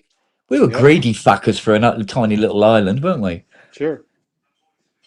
Conquered. Was it 8/10 of the world or something, darling? Something stupid. And they said, I think it was the pub landlord comedian. He was saying, he says, yeah, we owned 8/10 of the world, and he goes, but we're one of the few people where when we left, the country was better for it, in a much better infrastructure, better railways. Yeah, Yeah. Oh, mate. yeah, it's crazy shit. But yeah, but I think, with everything that goes on politically and socially, although it should be drawn on for comedy, its implications should not interfere with comedy. Do you know what I mean? Well, this is why guys like George Carlin would say, he's an equal opportunity offender. Yeah, Like you offend everybody, then it's a level playing field. yeah. But if it's very difficult to get the fine balance, because at the same time you don't want to be a comedian that just goes around offending, Yeah. because because the other sections will find it funny. If you can be, like you say, if you can be equally offending. Although that's all Don Rickles ever did. He was an offensive comic. So Yeah, and but he had a funny way of doing it, which made it work. yeah, for sure. So I mean, the way he could, he'd be on a talk show and could offend everybody. Well, the difference is it was offensive but not mean spirited. There's a big difference between the two. Sometimes they're hard to separate. Yeah. But for instance, like there was a guy. Actually, there's a couple of videos on YouTube where they show where comedians come up against people who've been offended. I think the general term now is calling them Karens or whatever, but it's what they're being offended at is quite bizarre. Oh, for sure. You know, Do you remember the 70s was all about Polak jokes, right? There's endless Polak jokes. Nobody does those anymore. They're just not appropriate. They've been overdone, or it's not. Yeah, it's been done. It's moved on. Yeah, exactly. But there was a joke book I found as a kid at some bookstore, and it was the reverse Polak joke book. It said, "Did you hear the one about Amerikanski?" But it's like there was one guy. He was telling some jokes and everything like that, and there was a commotion going on in the back of the auditorium, and he's looking going, "Oh Jesus Christ! How much food have you done again?" Thank you, my love. And it was something to do with this woman was going mental, and it's because he told a joke about something about a bloke in a wheelchair. Yeah. And it was something to do like that's it. He went to Lourdes to take the holy waters so that he would be able to walk again. And they pushed him into the waters. When he come back out, he had a new MOT and a new set of tyres. And that was the joke, right? And this woman, after about 3 minutes had gone by, and then this woman's, you can hear all it. He goes, "What's going on? What's going on?" And he goes, "Oh, really offended about that wheelchair joke," like that. And he's going, "Why? So don't worry, we've got other groups we just haven't got to them yet." Do you know what I mean? And she was offended for the man who was in a wheelchair 2 rows behind her Yeah. on his behalf, Sure. even though he was laughing his fucking shitting head off. Exactly. Yeah. And it was a prime example of why it shouldn't exist in comedy, you know? And especially because when you're getting people who are going to be offended on your behalf, I mean, fucking hell. Yeah. So Richard Pryor's main writer Yeah. was oh god, now I knew I forget his name. He was if you ever saw the Dave Chappelle show, he played Yes. Negro Damas. Yeah. Uh, Yes. God damn, what was his name? He died a while back, but really funny guy. I mean, he was Richard Pryor's main writer, actually, at least for a while. Yeah. And I saw him perform up in San Francisco at a comedy club one night. He killed. And most comedians go for like half-hour set or something like that. Yeah. And there's some other comedian on either side, or maybe they're the headliner or whatever. But Yeah. he was on for over 2 hours, and people were riveted. And they were trying to, Wow. like, you could tell they're trying to close the club down, and he kept going. And it was just awesome. And I went there by myself because I couldn't get anyone to go. I said, I'm gonna fucking go. I want to see this guy. Yeah. And I just went in there, and the place was pretty full. And so I'm just looking for a table to sit. And this black couple invited me. Hey, you want to sit here? Hey, thanks. That's cool. And we're laughing our asses off at his routines. And he's attacking white people. He's attacking black people. He's attacking everybody. Wagyu was saying here, Paul Mooney. Paul Mooney. That's it. Yeah. Paul Yeah, you Mooney got is it right amazing. again, Wags. Yeah, Paul Mooney's amazing, and I can't believe I forgot his name because he's so good. But it was an amazing show, and it just went Yeah. on and on, and we're all just in the same boat, laughing, enjoying ourselves. No hang-ups, no like, ooh, that's too shocking, oh whatever. Yeah. And he was just being like brutal about a lot of stuff, but funny. Yeah. And we're all loving it. You know, no one's getting offended. No one's like looking around like, ooh, should I laugh or not? We're all just naturally laughing our asses off. And Yeah. that's the way it's supposed to be. That is the way it's supposed to be, yeah. But yeah, But I mean, Negro Damas, he was hilarious as Negro Damas. well, I mean, Jimmy Carr come up with that. Well, I think he came up with the idea of basing the show around heckles Yeah. and as using it as audience participation and Sure. giving him material to work with as well. Oh, You yeah, know? for sure. Some And people are really good at it. Oh yeah. And yeah, all right. Sometimes a lot of people. Well, if you get to see a lot of his shows on YouTube one after the other in different countries and different states and all the rest of it, then yeah, you are going to hear the same comeback line for certain things, but it's still kind of funny in the end. Yeah. So, but you know, it's a clever move, and there's a woman that does it as well, pretty much the same thing, and she always wears these tight dresses with split all the way up to the hip. Oh, what is her name? And she's got like a beehive hairstyle. Yeah. Looks like a diva, but is actually a woman. Looks like a drag artist, but is actually a woman. And she does that thing when she talks to the audience. Well, I That's mean, pretty much the same. for a lot of comedians, the crowd work is a big part of it. Yeah. Because they want to keep it fresh. They want to practice their off the cuff stuff. And sometimes they don't have that much material. They're just working on new shit. Yeah. And they use that as an intermediary. Trying out stuff. Yeah. Yeah. And, well, I've seen comedians in the past where there's a member of the audience shouting out things, and he is funnier than the comedian on the stage. Yeah, or funnier. Yeah. Oh, yeah. If he's funnier than the guy on the stage, and it just kills the whole gig. Yeah. But Jimmy's good enough that and sometimes people do shout out things, and they are genuinely really, really funny, and he laughs along with them and enjoys the joke for what it is. So yeah, brilliant. But his ability to offend people, Well, some people doesn't take much, sadly. So yeah. I mean, like, somebody shouted out to him one day about something about I didn't recognise you with all those facelifts. Yeah. And he's gone, yeah, he said, what is it? He says, I got more plastic in my face than a lesbian on a second date. It was a brilliant line. Well, that's the thing. You know, a good comic is quick. Yeah. Doesn't get offended. Doesn't. I mean, there are obviously hecklers that get annoyed. They're drunk. They're belligerent.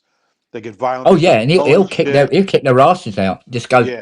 security, But and they're I've gone. seen some clips on YouTube of guys that before they kick the guy out, say, hold on, let him stay for a bit, and they will Yeah. dress them down in the best possible way. Yeah, And they're tearing a new now one. they're forced to Yeah. leave and they're embarrassed. Yeah. Absolutely. Yeah. It's very funny. But yeah, no, just he was one who was talking to these two lesbians, and he goes, "Gold star lesbian," like that, and one of the women put up their hands, and he goes, "Oh, for those of you who don't know," he says, a gold star lesbian is a lesbian that's never had cock." Says, and the other one goes, and he goes, and your partner isn't a gold star like that, and he looks at her and he goes, "So, can you think of anything that might get you back on solids?" Yeah. And he'll call it, or sometimes he say instead of "Are you lesbians?" he go, "Are you stabbing the cat?" Oh wow. Was it smashing pasties? Yeah. Yeah, I mean, Hilarious. I've seen it. I mean, it was one night we went to some local kind of crappy comic club down the street here with my friend and a couple other people, and Yeah, my friend from high school is very nerdy. He's a nice guy, but he's not what you consider cool or fashionable or any of that kind of stuff. And so he wears a white shirt and white pants, right, and he has glasses on, so he looks like a nerd, right? Looks like kind of like right, Mark Mothersbaugh from Devo. So, right. Okay, so he's a target already, just sitting there. yeah, And so we happen to sit not too far from the stage, a few tables back. And so the guy's going to look over the crowd as he's doing crowd work, and he's going to see my friend a million miles away yeah, and start goofing on him yeah. because he's already a target before he even does anything. He's got "Take the piss out of me" sign over his head. Pretty much. And Yeah, he was there to have some laughs, and he's got a pretty decent sense of humor about himself. But this guy just pushed his buttons a little too much, where then he starts flipping them off. And okay, now you gave him more ammo because he knows he's getting to the soft parts, right? yeah. And oh man, he just nailed them. It was hilarious. We're just all cracking up so bad. It's like, dude, just play along with it. If you get aggressive or angry or show that you're being miffed, you're just opening it up more. And he's not gonna stop. And it was just great. It was we had so much fun with that. Wow. Yeah, it's in the moment people get mad and they don't think, and it's just you're there to laugh. Say, laugh at yourself, laugh at everything. Yeah, but it's it's like here with this thing about if you're a real good friend, you can take the piss. Yeah. Take the piss out of them, but you wouldn't do it to a stranger, sort of thing. It's a very bizarre. Oh, sure. Very bizarre kind of setup, really. I When you mean, think people about have it. bad moods, and maybe you bring up a sore subject. Yeah. But a random stranger at a comedy club that's basically trying to insult people as part of his act. Yeah. You play it cool. You don't telegraph that you're not happy with it. Yeah. Especially Yeah, because if you do lose your rag, it's just it's all out. He was questioning his masculinity. He was questioning everything, and we're just like, "Oh my god, this is too much." So. Yeah. There was another. It was like one of Jimmy Carr's gigs where the guy was correcting him on something. He said something about oh, I know what it was. It was on I think it was Out of 8 or 10 Cats or something. And Sean Locke was going on about the corn laws of 1836 or something like that. And a guy in the audience shouted out, No, that was 1843 or something like that. He goes, and Jimmy Carr's going, well, now you say 16. He goes, no, was it the repeal law or something like that? And he goes, oh, okay, like that and everything. He goes, imagine what it's going to be like the first time you sleep with a lady. Yeah, exactly. Yeah. So there you go. Yeah, it's good giggles all round. And that's the idea. It's like, if you're that sensitive, don't fucking go to a comedy club. Yeah, what the fucking hell are you doing there? Yeah. Yeah, Especially if you're in the light's hitting you, he's gonna see you. Yeah, you're a goddamn target. yeah, So yeah, that's always yeah. fun. But I mean, there's been things where people are suicidal, and a friend will take them to a comedy show, and it's literally saved their fucking life. We could, sure. Yeah, it's happened. Unless they get picked on like that, then it's good to know the other Well, way. no, even then, because in a very sort of like perverse way, you've become center of attention in the room. Yeah, Good or bad. You know, sure. so Yeah, I some people just mean, can't laugh at themselves. They can't take it. So yeah. You see, I had, uh, I think my humour developed through. I went to quite a rough school, and I was, um, I was kind of that target sort of thing, and it was also feeling very, what's the word, exposed, especially after my dad had died. Didn't feel like there was anybody in my corner anymore. Do you know what I mean? sure. Oh yeah. And I eventually I started using humour as a defence, and it fucking worked. And I went, I'll stick with that. Well, yeah, there've been people who avoided getting beaten up on a daily basis just by cracking jokes Yeah, with bull. yeah. Yeah, Well, if you're going around calling yourself, you know, belittling yourself, they've got no ammo. pretty much, except for physical, if they just want to beat you up anyway. Yeah, yeah. Well, yeah. There's that. Then there's nothing you can use except perhaps a chair leg to hand. But but and then you can literally turn it around. Like you're belittling yourself, and then the bully tries to belittle you, and then you turn around and go, "Is that the best you can do?" Oh Yeah. God, kind of thing, and belittle them instead. Oh yeah, and they could sometimes fold. Yeah, Yeah, they don't like that kind of negative attention, and all of a sudden they yeah. And rebel. then now suddenly they're the idiot. Yeah, Yeah. but no, I don't think comedy should be censored. I'm sorry. I just don't. I know comedy has the power to be hurtful, um, etc., and all the rest of it. But I don't think there should be anything that should be off limits, because I think if there's jokes about things that you really, where people say, "Oh, you shouldn't be joking about that," um, not only does it keep the event, say for instance, in the consciousness, but it Yeah. also reinforces how bad that original thing that happened actually is. Well, sure. Like perfect example is during the OJ trial, you know, Yeah, and there's endless jokes about horrible events in the OJ trial, right? yeah, exactly. Yeah, And so this famous radio guy here, Howard Stern, was going off on him because he met him, he knew him to a certain extent, and knew what a two-faced bastard Stern he was. loves Stern loves fucking stirring shit up. Anyway, Totally, yeah, totally does. But so Letterman and Stern were friends, they still are actually, and mm, at one point he makes a crack on Letterman, and he goes, "Oh, I don't think double murder is funny," and so then they change the subject and whatever, and then a week later, Letterman's doing OJ jokes in his monologue. So yep, like, what? A little bit of time?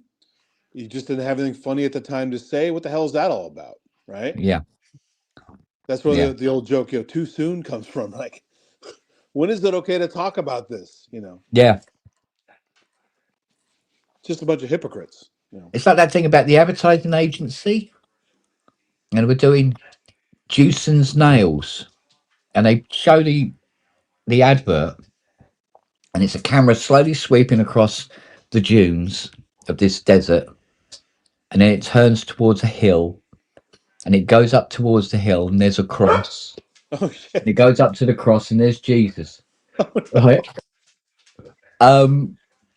And they go, Jewson's nails, like this, right? And they go, this is horrible. You've got to do something about this. And they go, we'll do something about it. We'll do something about it. So he goes, right, here's the new advert. And he goes, the camera's sweeping across the dunes. There's a crowd of people at the base of the hill, all crying and wailing up into the air. And the camera goes up, and there's the cross, but Jesus isn't on it. And it goes in more and more and more, and then the camera goes down. There's Jesus laying face down on the ground, and it comes up. Should have used Jewson's nails. Oh, mate. Wow. But I mean, it's like, jokes about the Holocaust. Oh, sure. Now, when you think about the Holocaust and what was actually involved and what was going on, you don't have to have an IQ above 3 to know how fucking awful that was. Sure. Right? Now, the people that died during that, if there's a joke about it in whatever form, I don't think they're going to be that worried about it. No. And Mrs. Philodopoulos from Bracknell has got no fucking say in whether it's offensive or not. Yep. Yeah? Is that Charlie going nuts there? Yeah, this is like, oh, you have tuna fish. That's almost like pork. Yes, it is almost like pork. It's swimming pork. Well, it's like the Jessica Simpson. Oh, chicken of the sea. Yeah. It's like chicken in the sea, right? Oh man. Yeah, it's as a lot of comedians have said, nothing is off the table, but you do have to handle it a certain way based on your audience and the timing. Yeah, but what separates a good comedian from a bad one is the one who doesn't know what his room. But nothing should be off the table. Sure. You can't pander. And there just seems to be a ton of people out there now trying to mess with that. Yeah. Because if comedy becomes safe, it becomes bland, it becomes pointless, and it will die. Oh, for sure. But then, like I was saying, a lot of it, like that Letterman example, a lot of it is just, oh, well, you just said it too soon. We'll joke about it later. I'm like, all right, that's a little convenient. You just don't want to talk about a difficult subject, Yeah. Yeah, especially while it's going on. Well, it's bizarre. It's bizarre because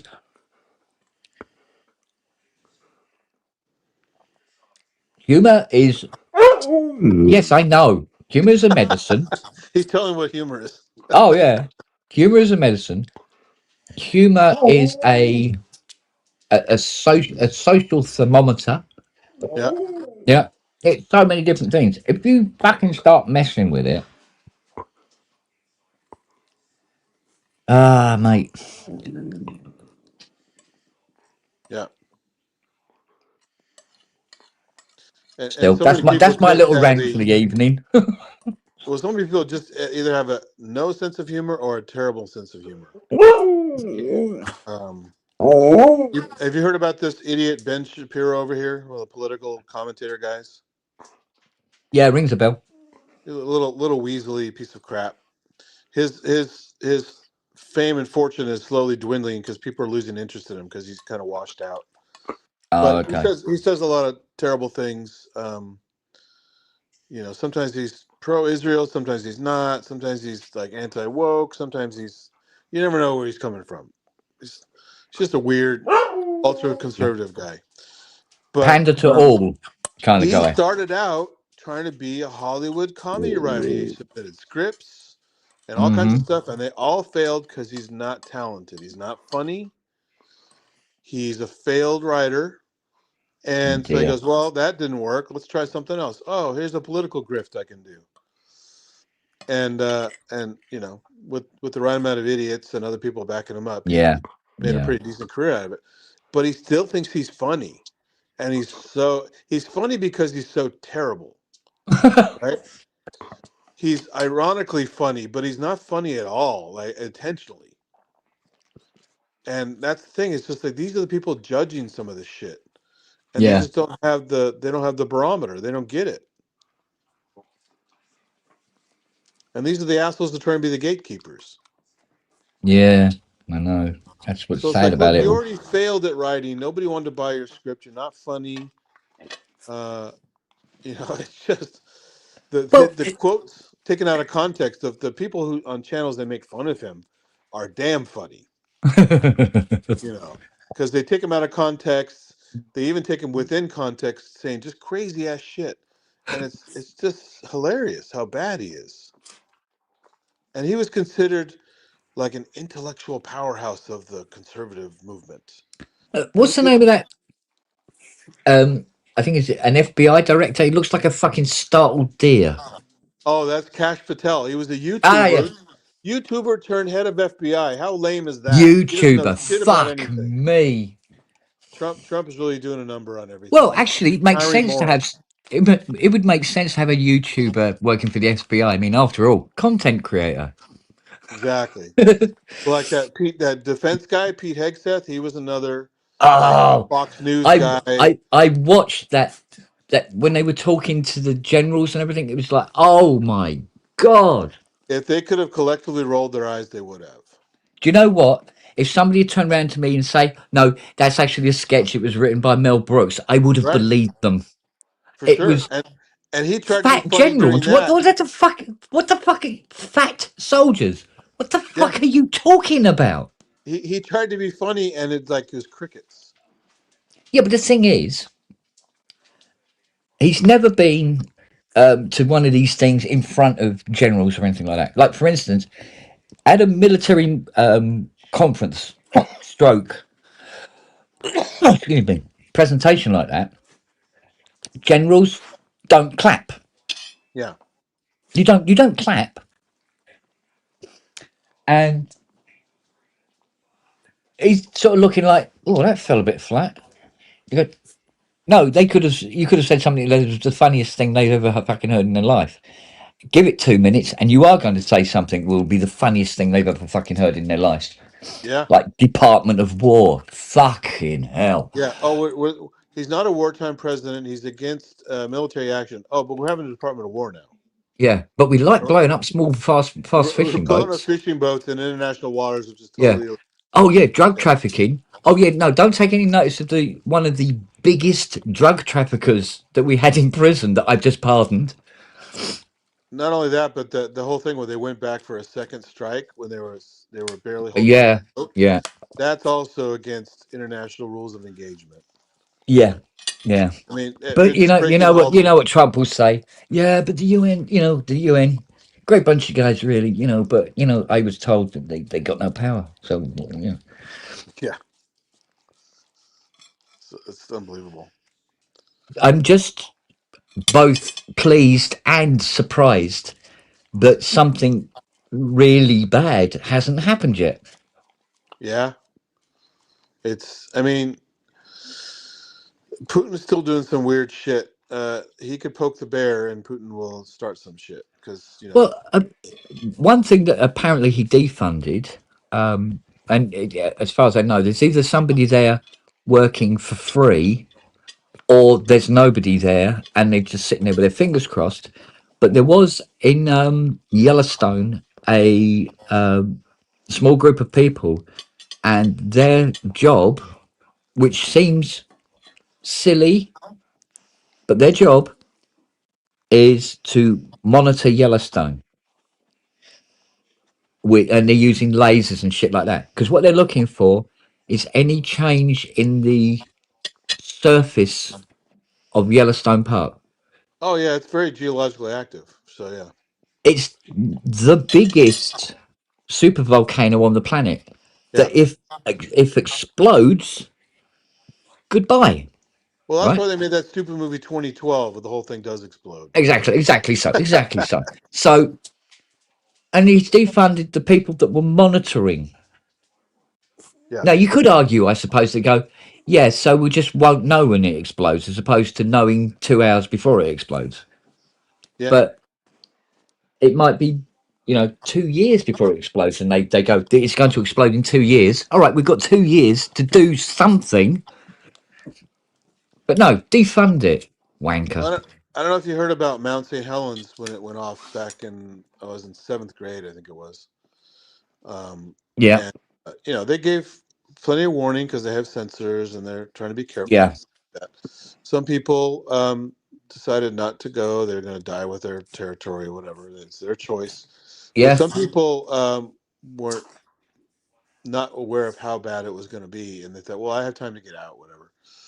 And there apparently was, I don't know if it was just a funny story they were telling, because it was a long time ago, or if it actually was an actual event. But there were supposedly several cars leaving the mountain at various speeds, and only the fastest car made it because the rest of them got fucked up.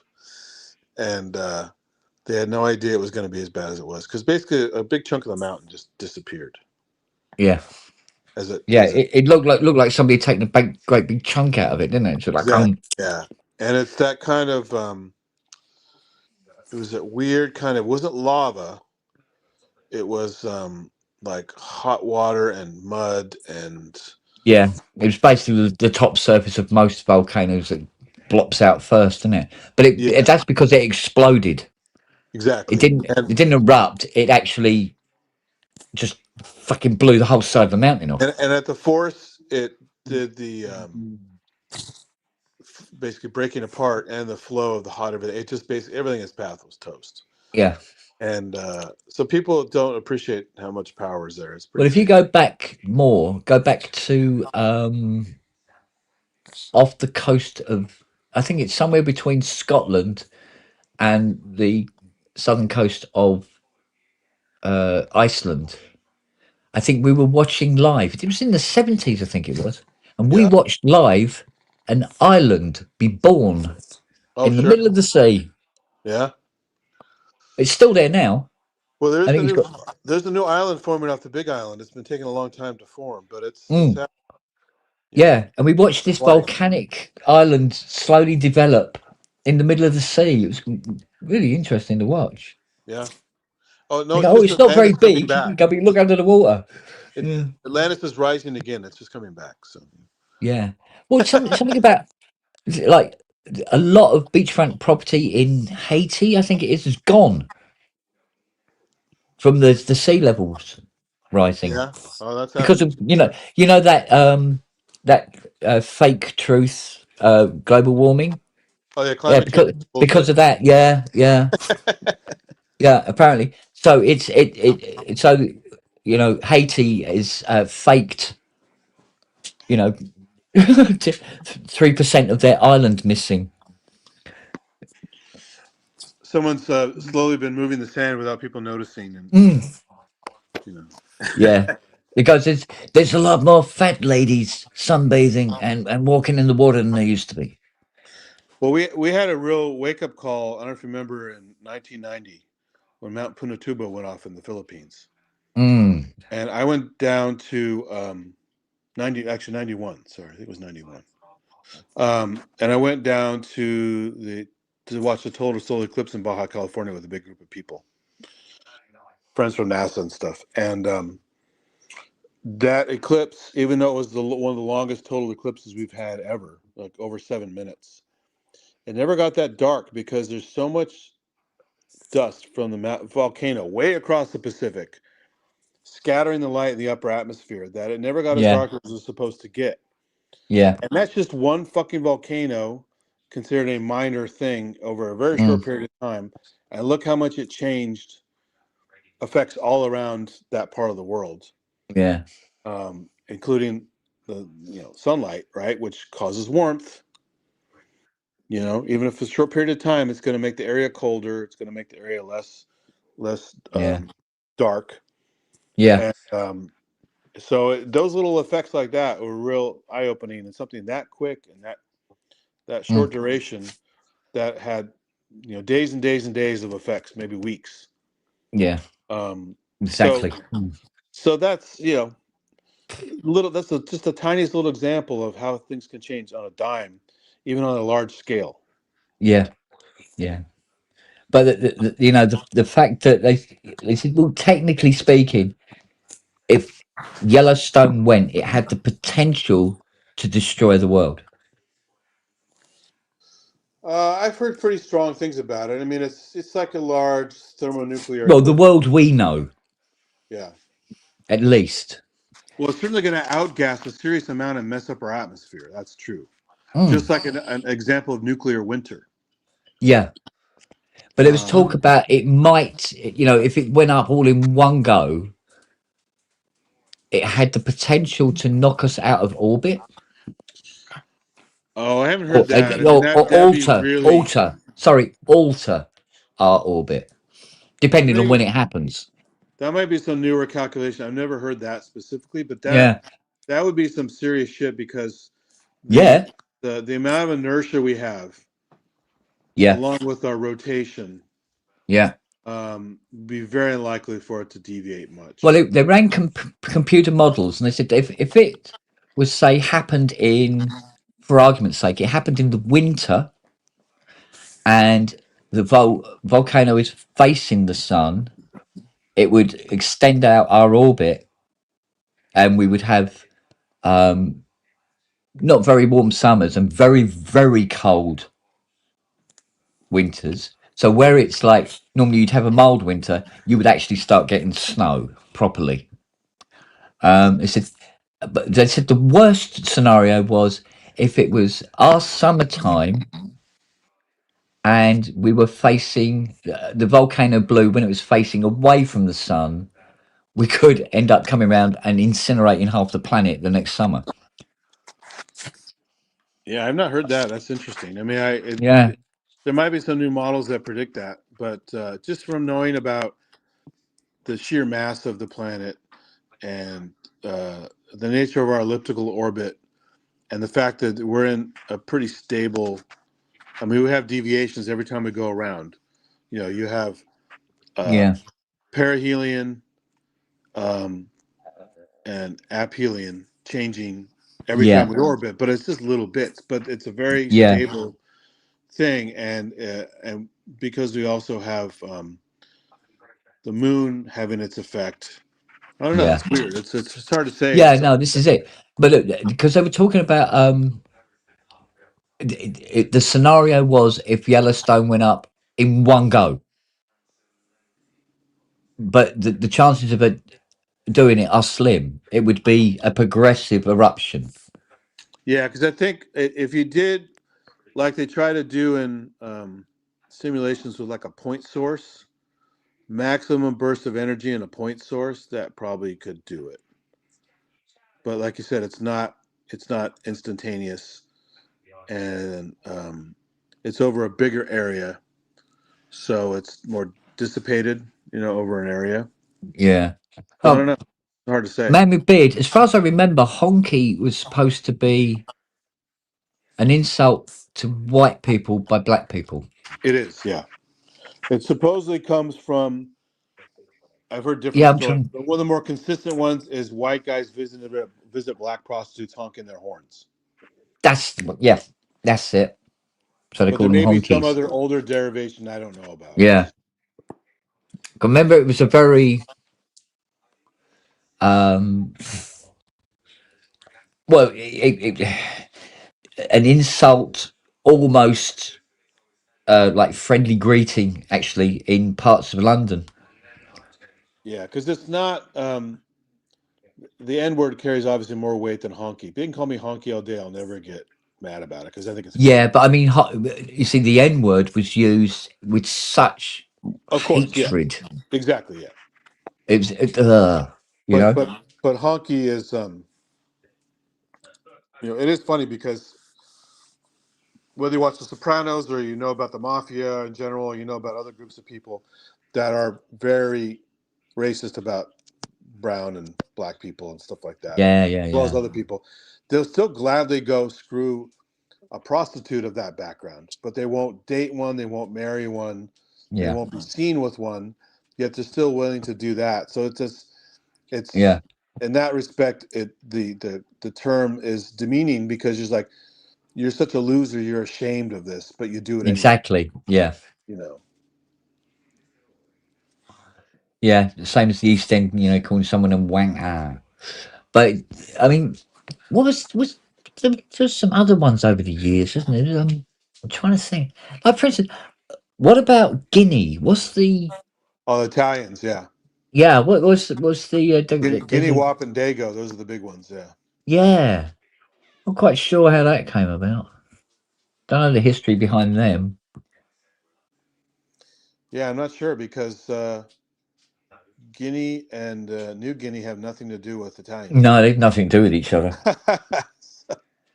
Unless it's not Guinea as in our old £1, 1 shilling. Yeah, the currency, not the currency. Yeah, it's not. Oh, I think it was £1, 1 shilling. Was it? Oh God, no, I don't know now. God, no. Wait a minute. I think £1 was that sovereign was £1, 1 shilling. I think it was introduced by Queen Victoria. The Guinea, the sterling.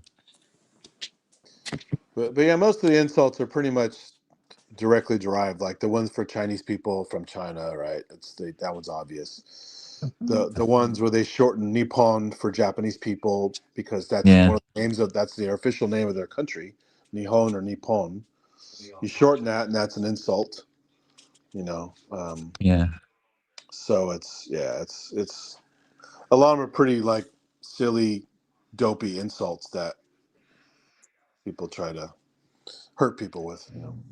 No, I think the French, because we did eat a lot of roast beef. Oh, beef eater? No, we used to be called roast beefs by the French. Oh, really? Yeah, I think that goes back to the oh God, is it the first? It might be older than the First World War. It might be older than that.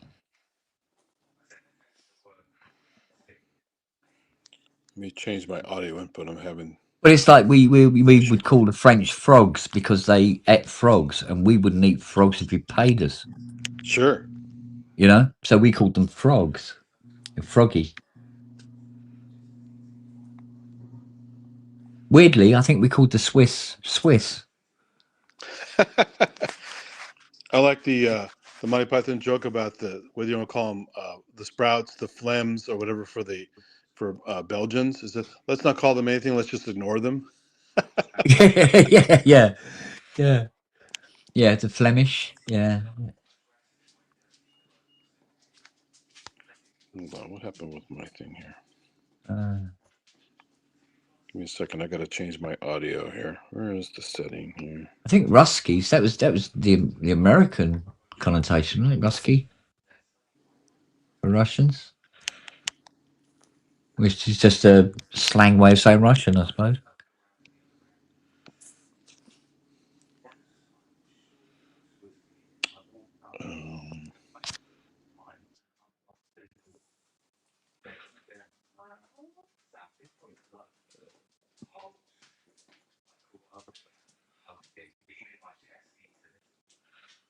But again, this is why I don't think there should be.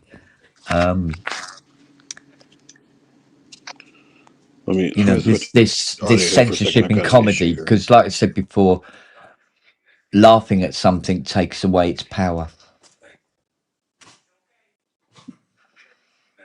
It ridicules it, so it takes away you know, if you make jokes about things that were hideous, it makes it easier to live with. Because either way, it still happened.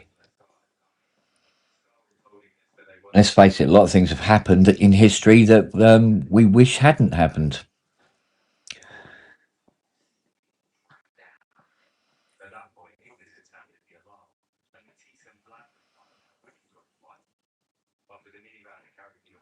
It's bizarre, isn't it?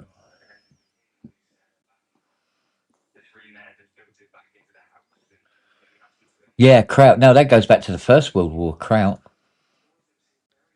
Because of sauerkraut. It's funny how many derogatory titles are around what the country is famous for eating. Weirdly. Foodstuffs, stuff like that. It's quite bizarre. Because I'm sure there was some sort of derogatory remark for people, you know, in the banana republics, shall we say. Something to do with bananas. It's the world over, isn't it?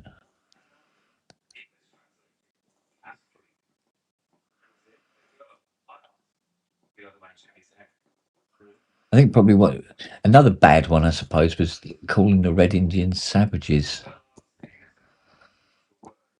In many respects, they had a more complex social structure than we did.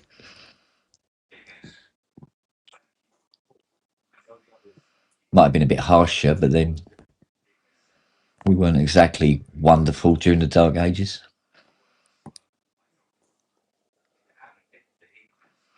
Makes you wonder, doesn't it?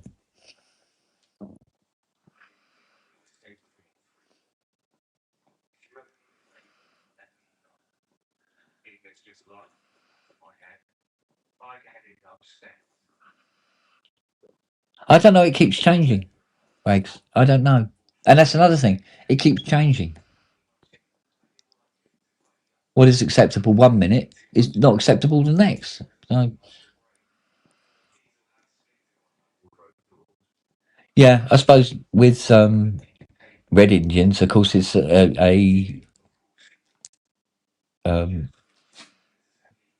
it's an attack on the skin color again. It's that side of things, isn't it? So, Native Americans is the more acceptable one now, although historically, apparently, the North American Indians aren't the indigenous people either of North America. So it's suspected they came across the land bridge that used to exist between Russia and Alaska. I think I read somewhere. I might be wrong. You never know. Me might be wrong. Every day. So, I don't know. I think somebody must have called Andy.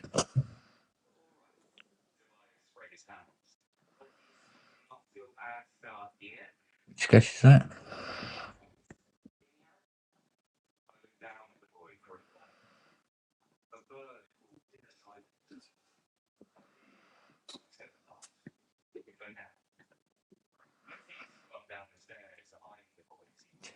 Japanese as Red Indians, yeah.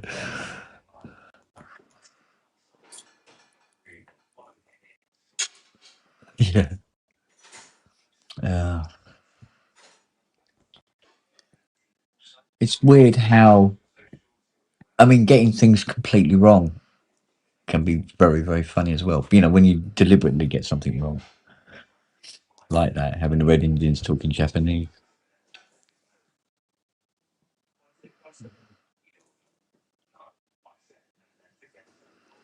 Bastardizing cultural appropriations.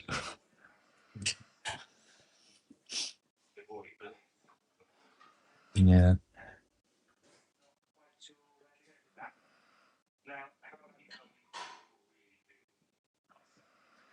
No, yeah, no one is indigenous apart from the original Africans. We are all Africans. Well, yeah. I mean, even today, we all have a percentage of black DNA. Every single one of us.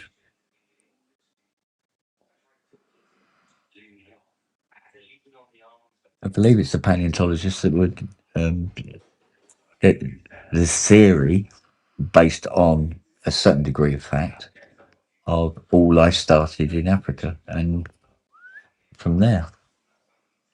Because when you think about it, it wouldn't have started equally all over the planet unless you believe in, obviously, the bearded old guy who lives in the sky wearing sandals. So it makes sense it started in a place and emanated from that point.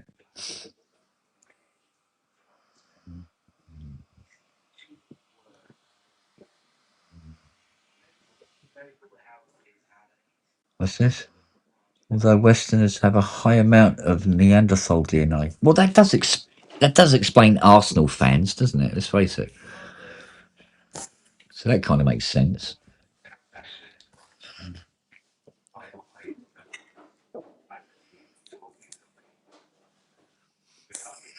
Isn't it? And that bloke who works down a sweet shop. You don't do. He's back. Sorry, I pulled a Kent. My battery died, so. God's in this, he'll fuck anything. Essex. Because that was the thing in the 80s, wasn't it? The girls from Essex were all slappers for some reason. I don't know why that came about. Slappers? Yeah.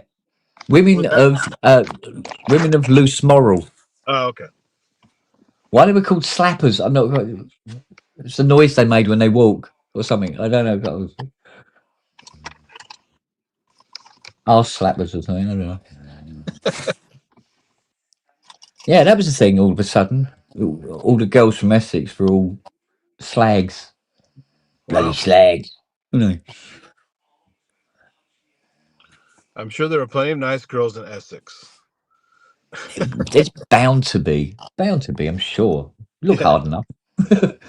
But it was. You see, now that was the thing where a woman of ill repute was a slag, and then it got to the point where people you'd call a bloke a slag.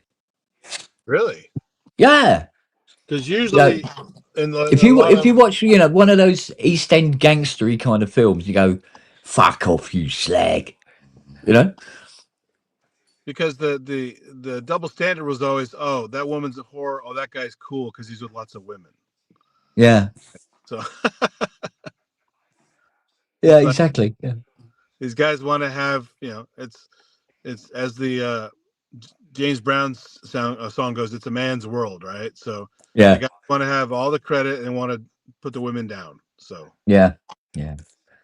I was talking with Fiona about this last weekend about we watched some of the ladies rugby matches, and they were as good as the men's, but the crowds were so poor.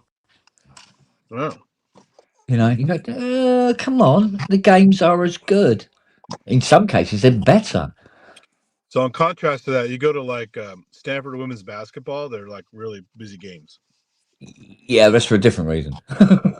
No, because they're not necessarily, and this is not being mean, but a lot of them are very physically fit and more about sports and not about their looks. So okay. Yeah, so you're not really going there to see sexy women. You're there to see really good athletes. Yeah.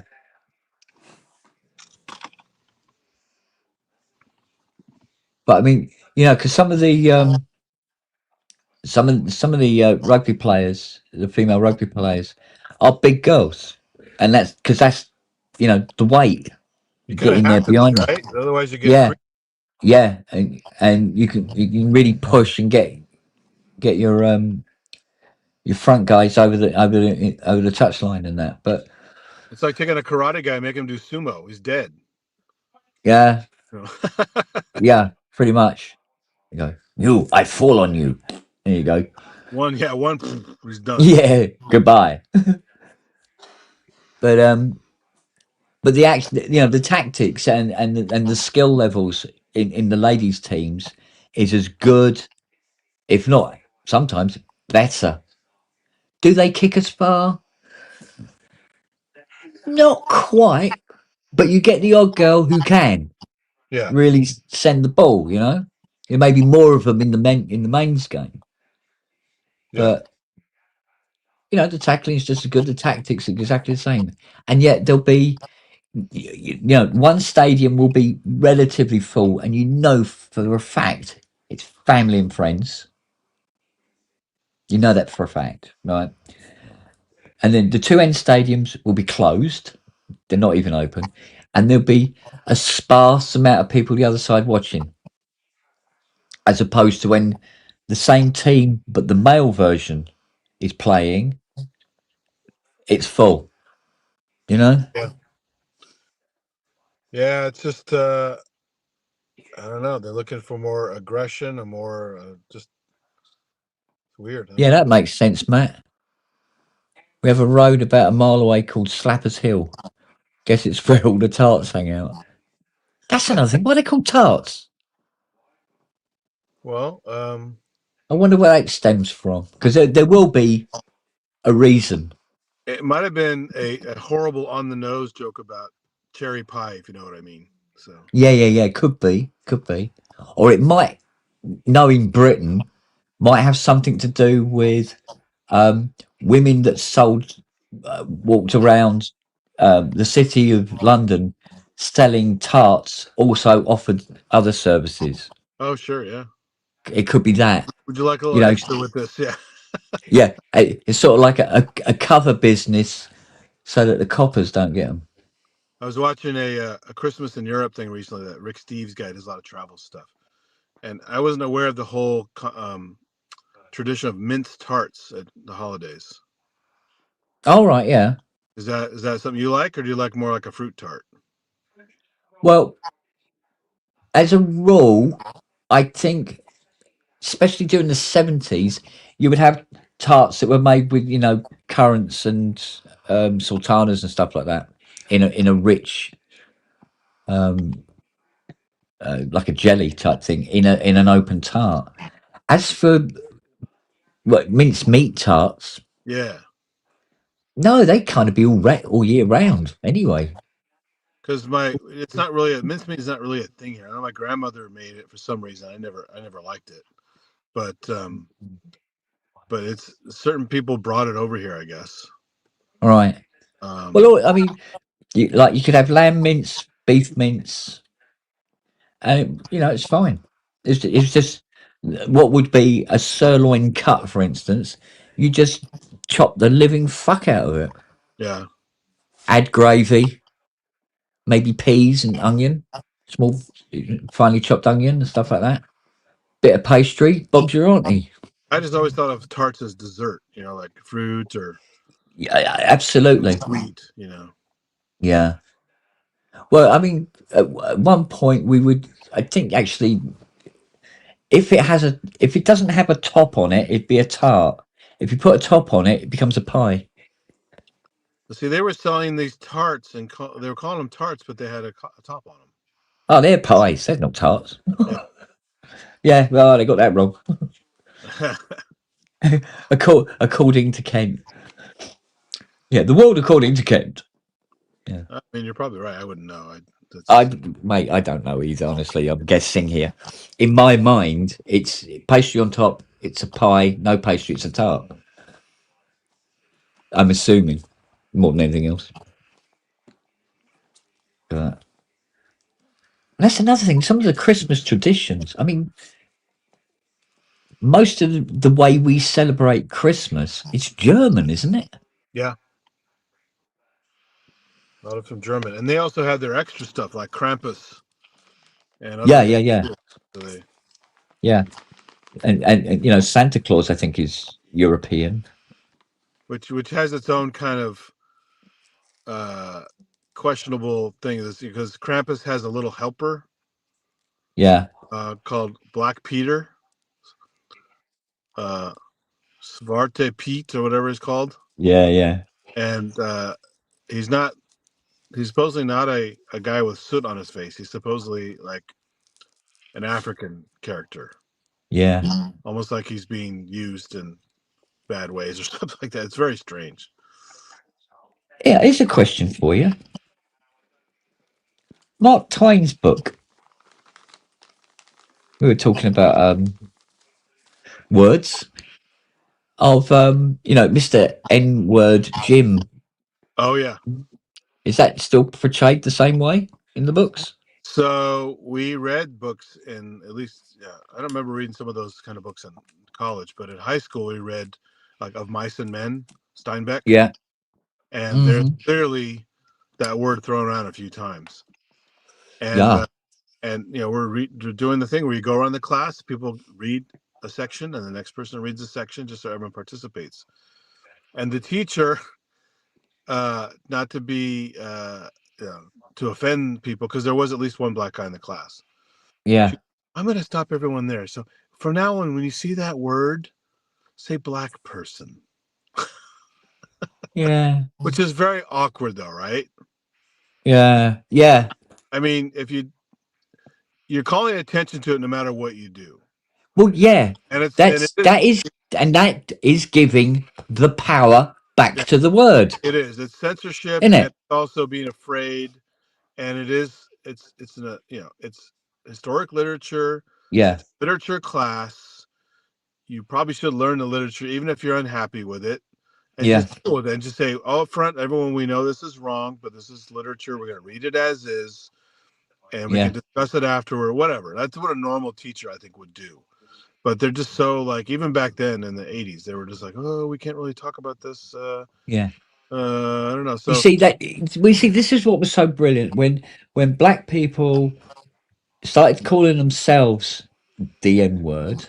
Yeah. Took away the power from the whites. The power of the word from the whites, made it their own word, and then eventually were able to turn around and say to the whites, "That's our word. You can't use our word." Yeah. And we own it now. Go fuck yourself. So the teacher's saying, oh, you're not. Next time we come across the N word, it's giving the power back. Yeah. It was weird, and I looked over at the guy. I didn't know him very well, but I looked over him when we were deciding that, and he just had kind of he wasn't upset. He wasn't. I think he was just like bored in class, but I was waiting to see if he had some kind of reaction to that. Yeah. But he's probably put up with so much shit. Yeah. Then he's just like, whatever. Here's another. Yeah. Whatever. Asshole Whitey doing some stupid shit again. Yeah. I'll play along. I don't want to stir the pot. It's like I'll always remember that. In Family Guy, we used to do they cut to something. Yeah. And it'll just be a couple of lines, sort of gag sort of thing. And it was the scene on the raft with N-word Jim and Matey Boy, and he's just there with the stick going, "Don't you ever call me that again." Sort of.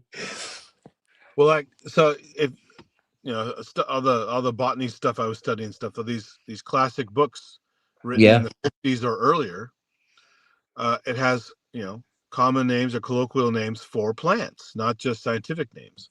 Yeah. And man, there were some pretty offensive names back then.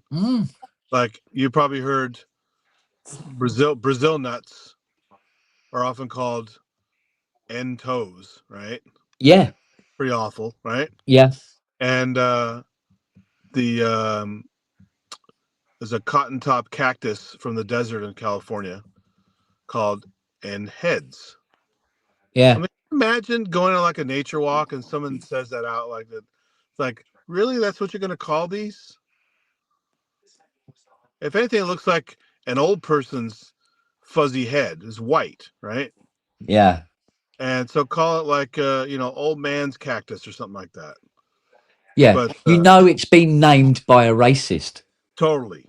Yeah. And probably thought it was funny, not just derogatory, but funny. Like, oh, it's so funny, isn't it? Yeah.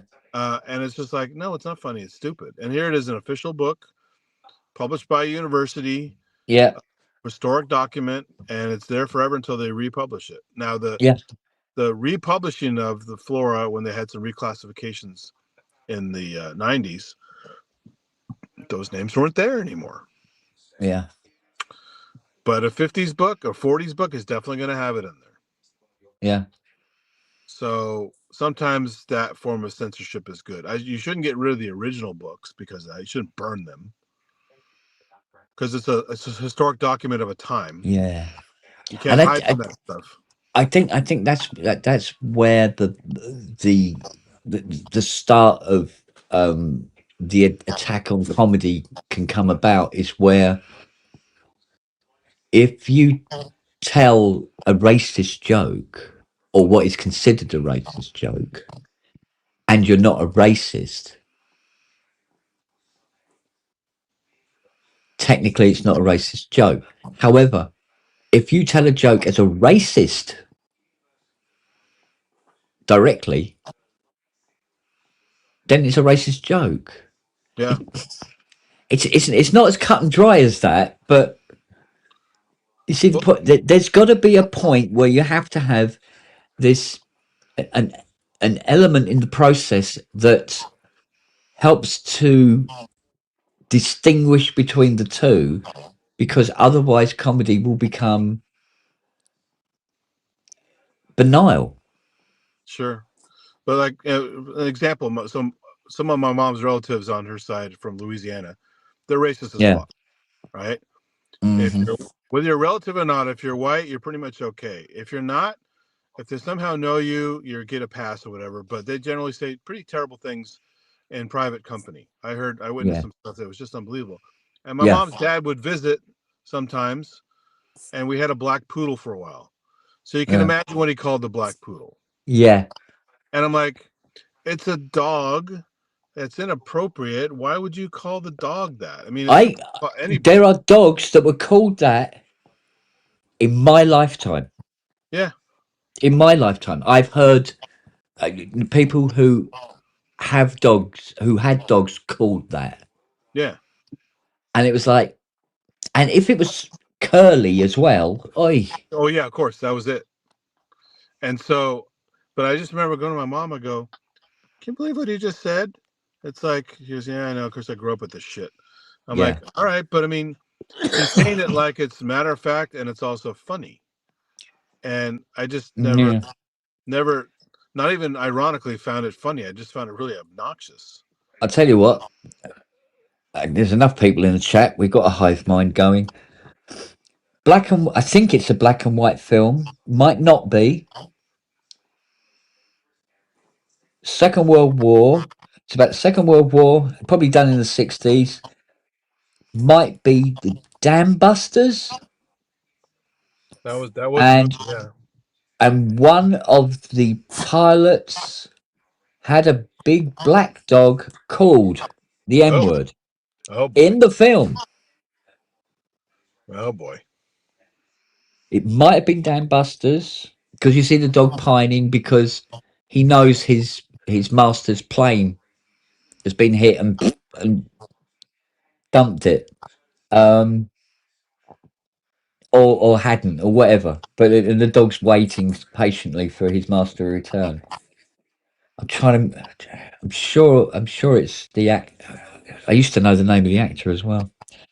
But yeah, I'm sure there's it is Dan Busters. Thanks, Probes. Yeah, and I can honestly say that when I was young watching that film,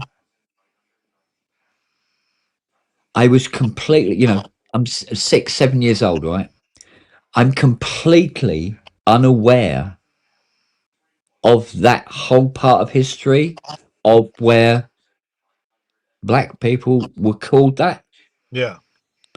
And of course, it had absolutely no impression on me at all. Yeah.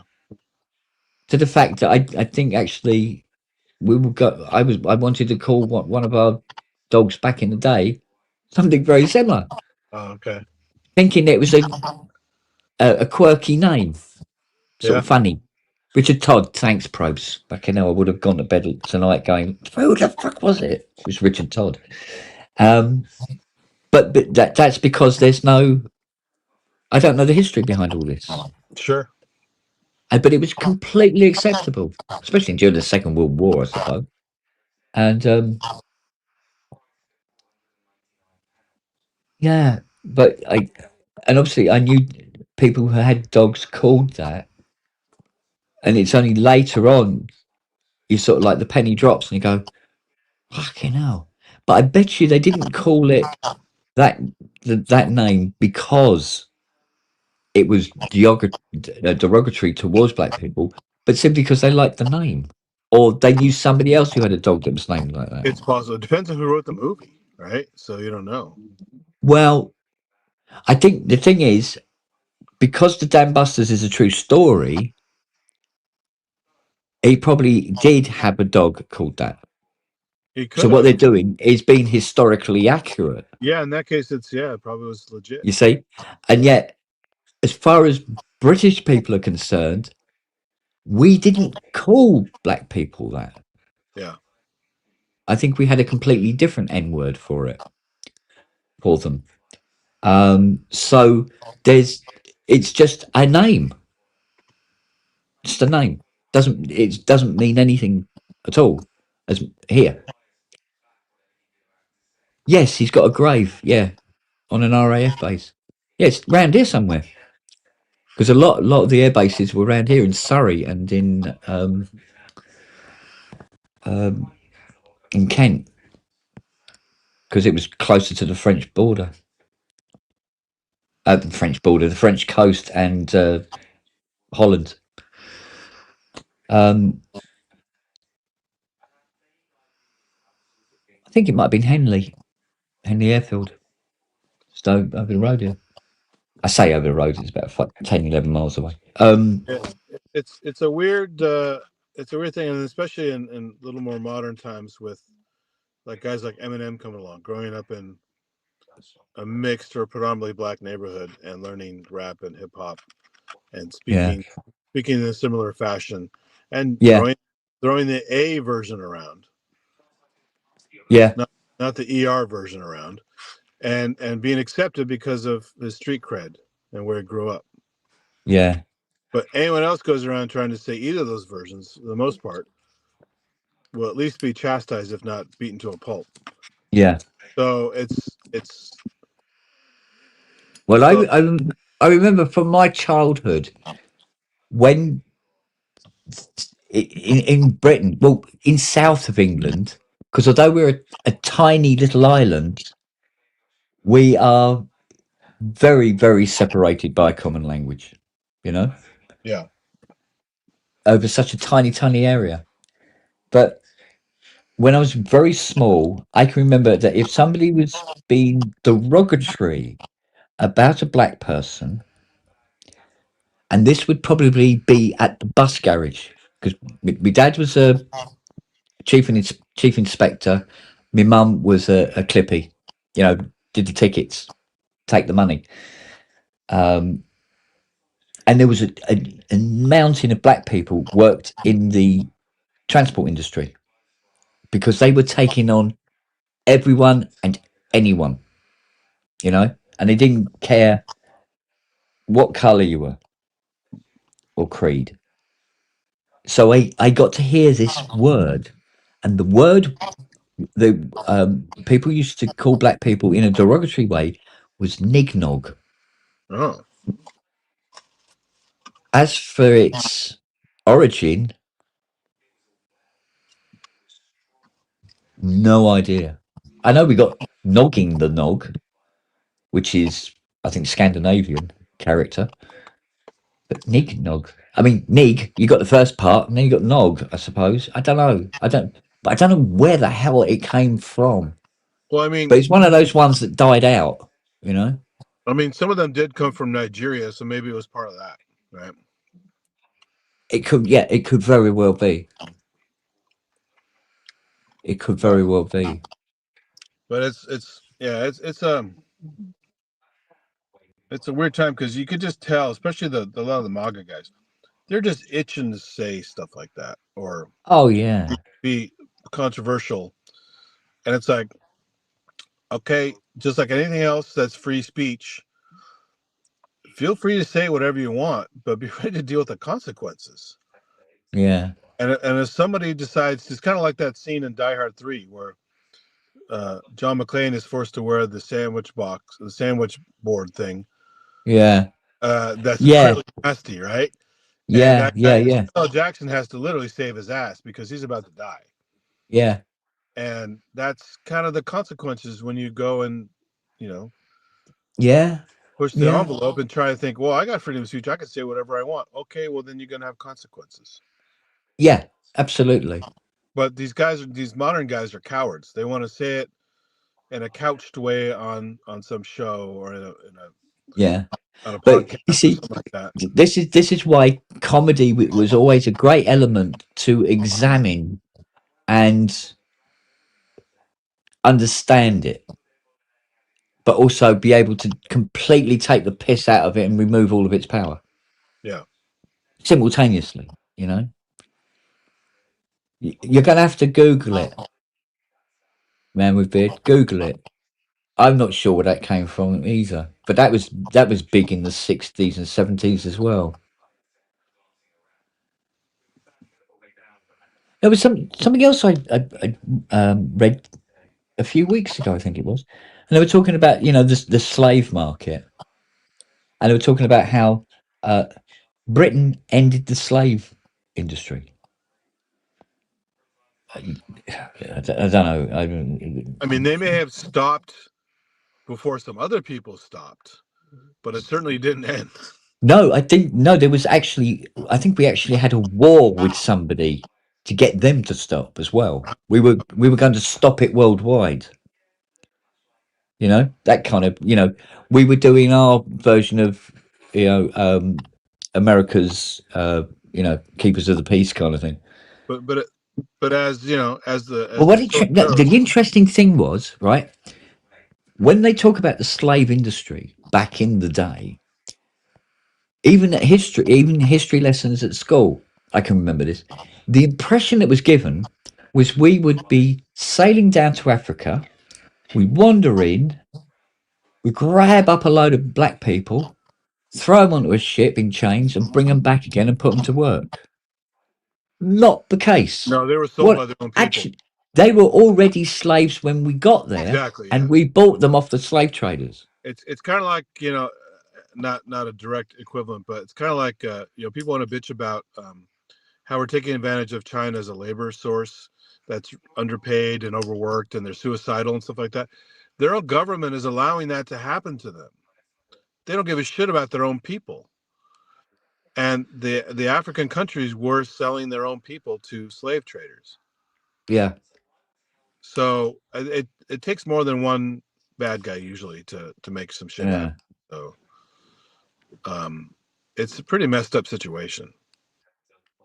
It's and even people like people always say great stuff about Thomas Jefferson, and in many ways he was a good man and a clever man, but he also owned slaves.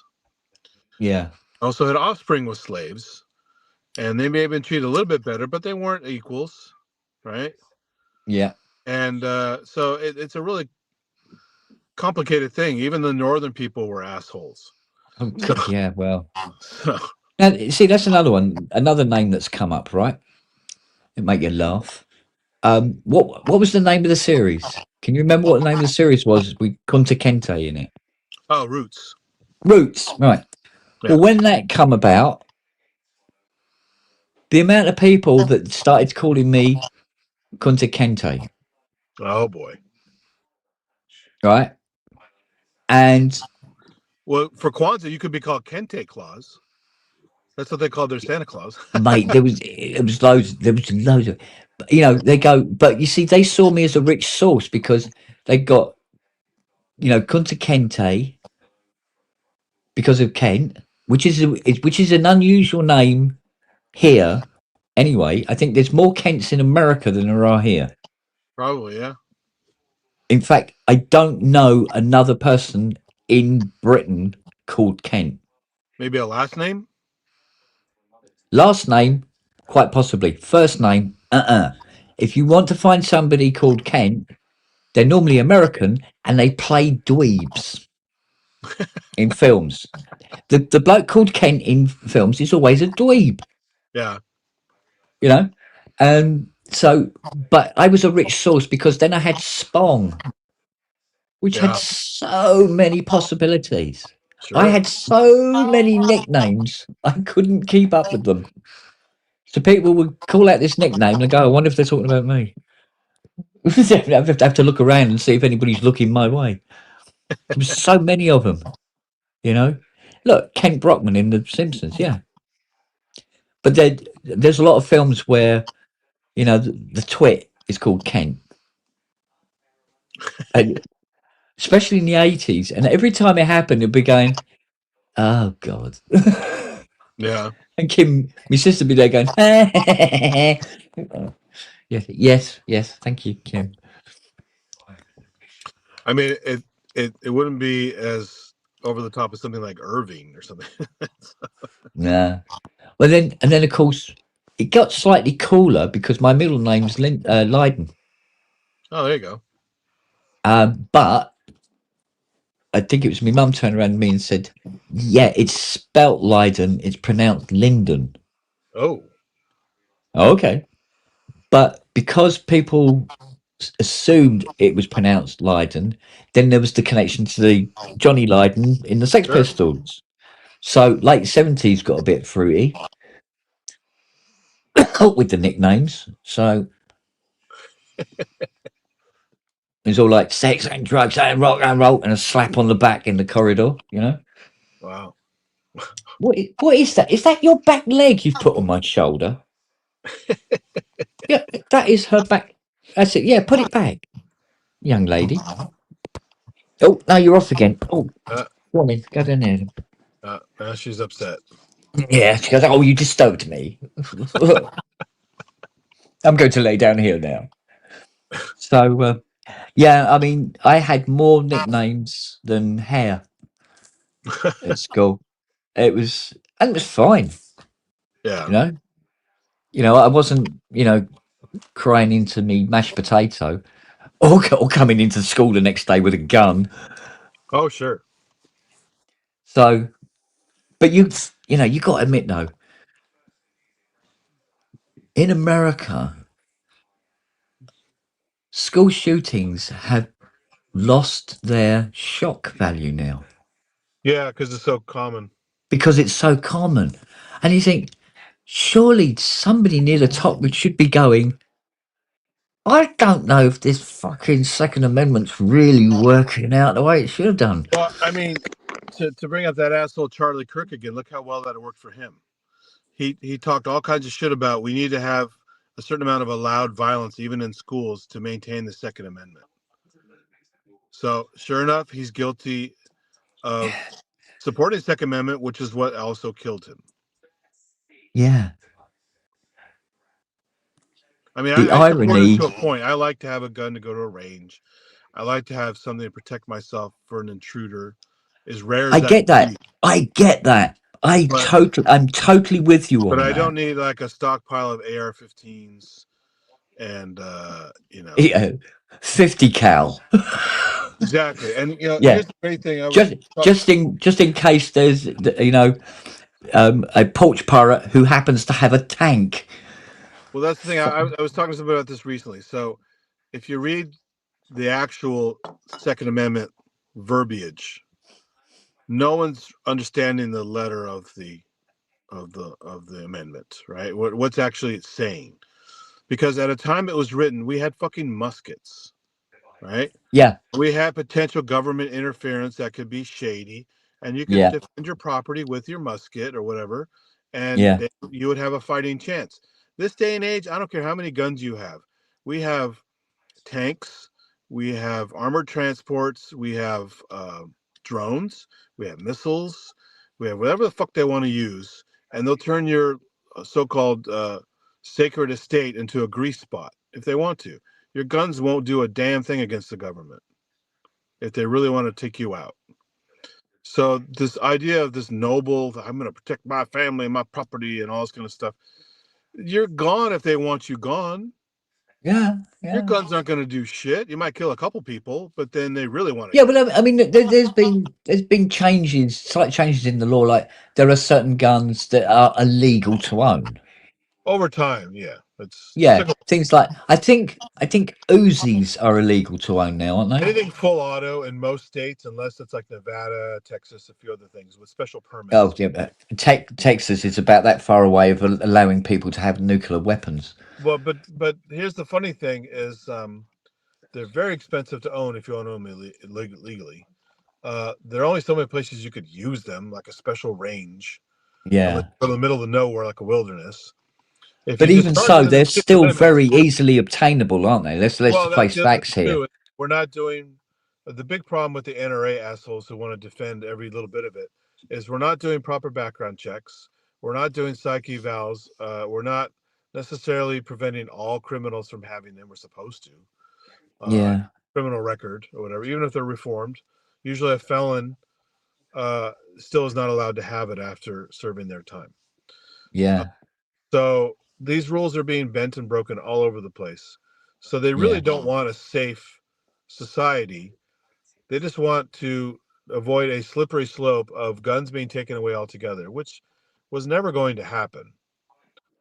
They just want to have complete freedom to do whatever the hell they want. And you Well, can't. I think guns are one of those things, mate, where once they're in the mix, it's impossible to remove them. Of course, because I can go to downtown San Jose or San Francisco, talk to the right people. I could buy a gun right now, totally illegal. Yeah. Off the record.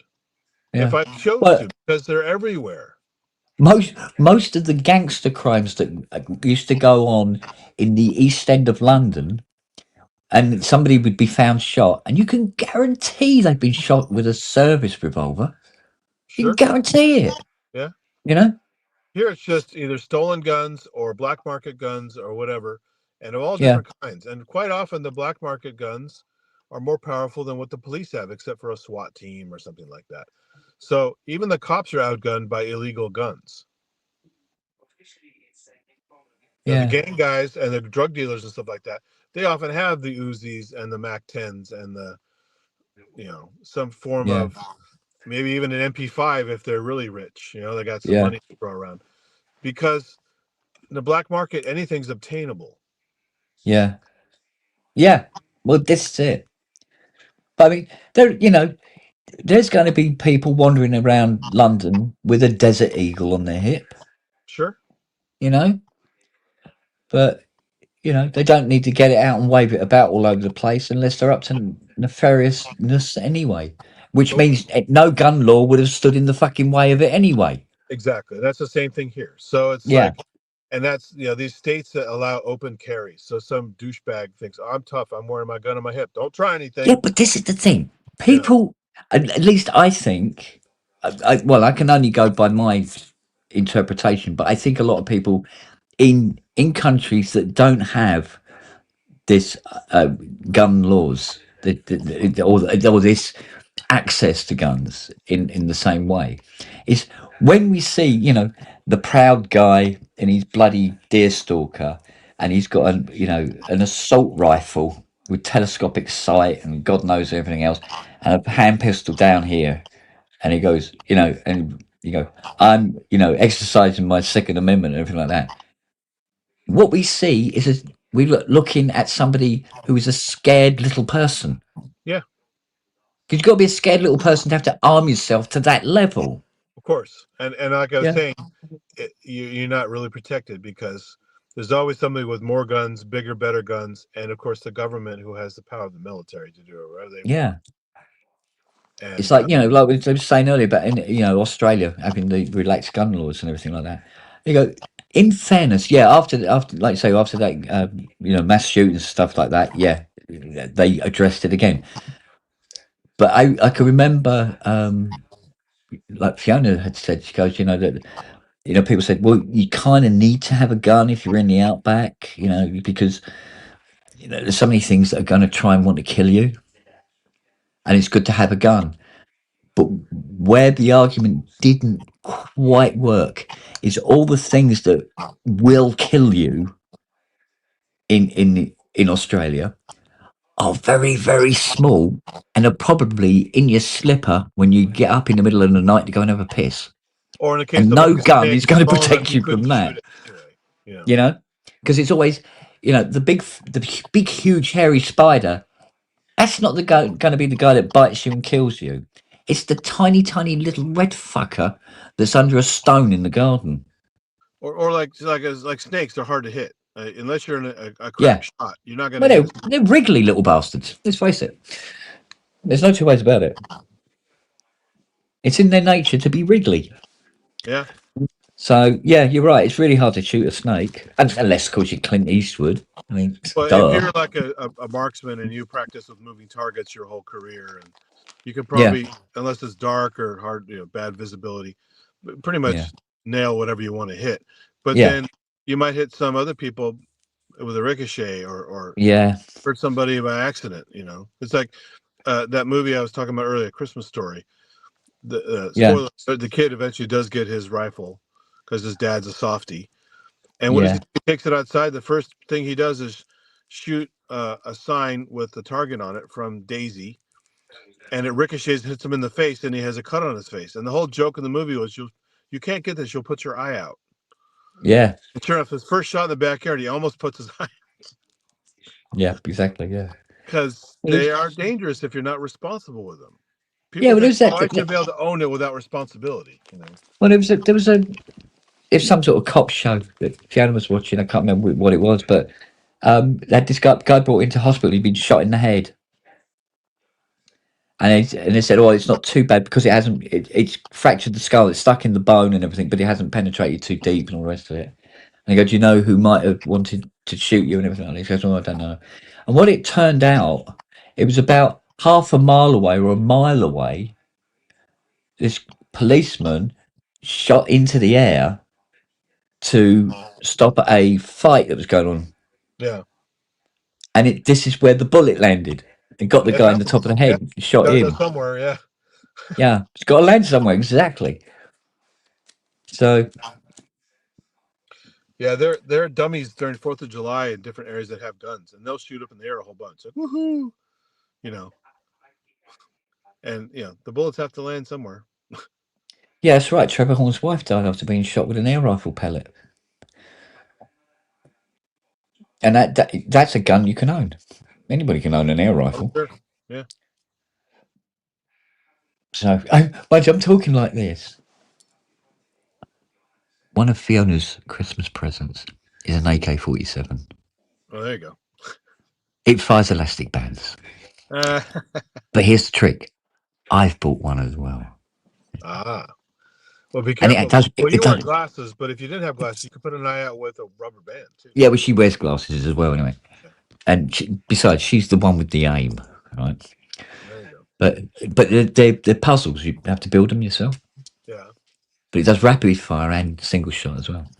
And we thought, we're going to have a game with that. That's cool.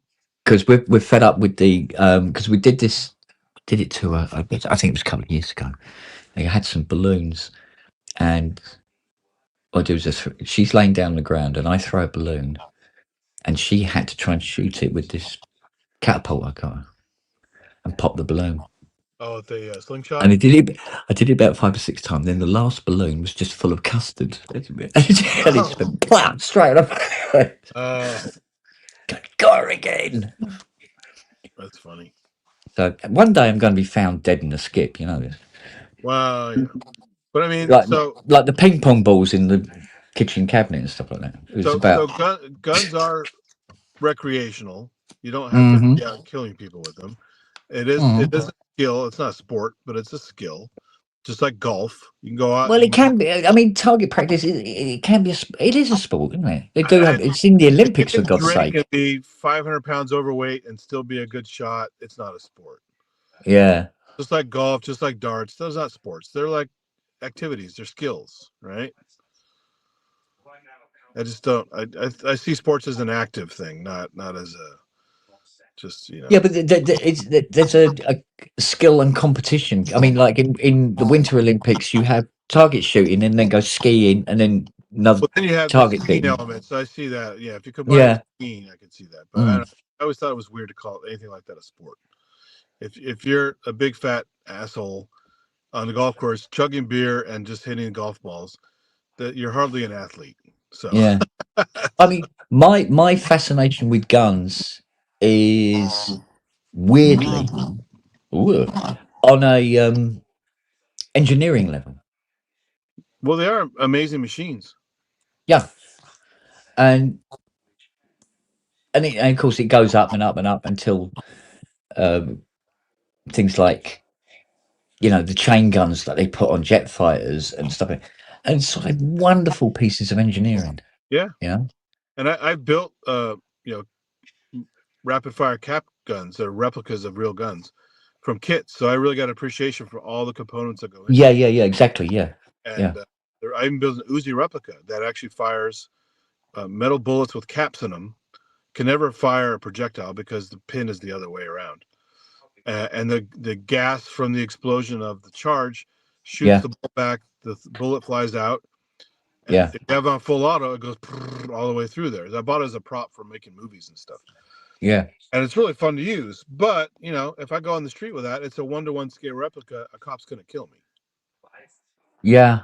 because it looks as real as you can get. Well, Even you see, and of course, this thing about you carrying a gun for protection then is in contrast to how police procedure is now set up, of that course, carrying a gun to protect yourself actually puts you in more danger than if you didn't have one. which is why if no matter what, like cops, if they command you, you better fucking drop that gun because Oh God, yeah. they will shoot to kill. They don't give a fuck. Mm. And they're Well, within their why rights to why do should that. they take risks? They don't know who they're stopping. They Exactly, don't know who they're pulling over, do they? totally. But another thing that's important about guns in this culture is, um, ironically, hunting, especially geese and waterfowl in general and stuff like that, Yeah, protects wetlands. They pay a lot of money to have the right to go hunt, and without yeah, that money, they would have fucking developed those lands into some bullshit.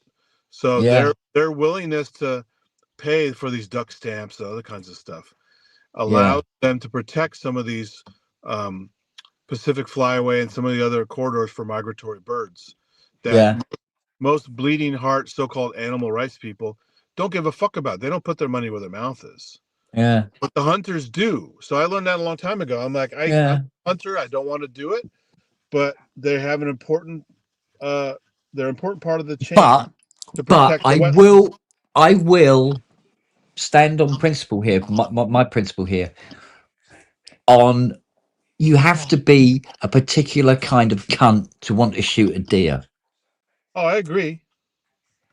Do you know what But I mean? but because we killed, Beautiful, harmless animal. because we fucked with their predatory system, we have Yeah, as predators now. So yeah. again, humans are causing the problems. We have to fix them. Humans are always the root of every fucking problem that's going Exactly. on. Like Nature has a great way of sorting shit out. mountain lions are generally shot on sight here. They're not protected like they should be. And guess Mm, who eats the deer? yeah, So when you mess up the balance, now we have to act as stewards, whether you like it or not. yeah, And as long as they do it responsibly, just like with assholes who overfish. yeah. If you I don't do mean, it responsibly and it's controlled and they pay money. mate, It, this is another reason why I couldn't come to America, because the next thing you know, there would be this raccoon sanctuary oh the yeah. size of Wisconsin. Well, hold on. San Francisco is already a raccoon sanctuary. I just saw 3 or 4 last night. So Yeah, they're all over the place. I think raccoons are gorgeous, They're awesome and they're and really fun to play with. yeah, and they're very. There's something lovely about very humanized almost about them. And yeah, I know they're classed as vermin, blah blah blah blah blah blah blah. But there again, if you have a domesticated rat, they're wonderful little creatures. Oh sure. But pest, oh no, poison, Yeah. But the raccoons are very good survivors. One of the yeah, few species like coyotes and some other stuff that can handle humanity, even cities. And raccoons they use the storm drains as freeways. yeah, So they go all over the goddamn place. yeah, Amazing. And they're good climbers. They can eat just about anything. Take on a big dog and actually kill a dog. They're very tough. yeah. was just saying, So I was just looking at myself in the camera there. I'm just thinking, if I dye this ginger, I could be a talk show host. What's his name? Um, Not Kimmel. Conan O'Brien, Conan O'Brien. yeah, It's starting to do a Conan O'Brien now. big hair wave, yeah. Yeah, it's getting very tall at the front here. I go, sit down, but it won't. But yeah, so they, that's another element that's important is now that we have the system we have, the hunters actually provide an actual valuable role to Greg Proops, conservation. really? It's weird. Yeah. Yeah, I don't know. It's a complicated world, isn't it? Let's I've face been it. up to Sacramento in this time of year. Yeah. Actually, better even in January. It's a little bit better. There's unbelievable amounts of waterfowl coming through on the migratory path, and the sky gets black at night with the fly out. Yeah. And so many different birds and various predators of the birds out. So you see hawks and eagles and all kinds of owls, all kinds of cool shit along with that. So it's a birder's paradise, and they're all around some of the areas where they're hunted. So I can hear some shots in the distance. It doesn't bother me. I'm not scared of them. Probes has been a cheeky cunt. Hilda Baker. But it's a necessary evil to have these guys with their hunting life. So. Yeah. Oh, this is it. Oh, I don't know. Oh, mate. But you take people. I mean, Sigourney Weaver from Alien and Aliens is Yeah. famously gun, but you could Yeah. tell she had a good time making Aliens. She was having fun. Oh, yeah. Yeah. Because after a while, even the person who's the most scared of a gun gets the rush, and you go to shoot a range or Yeah. it's fun. Well, see, in my catalogue, I think Aliens is probably one of the best films of the 80s. Oh, sure. In the top 3, probably. Cameron gets a lot of credit for making some really good shit. He's made some pretty middle of the road kind of lame shit too.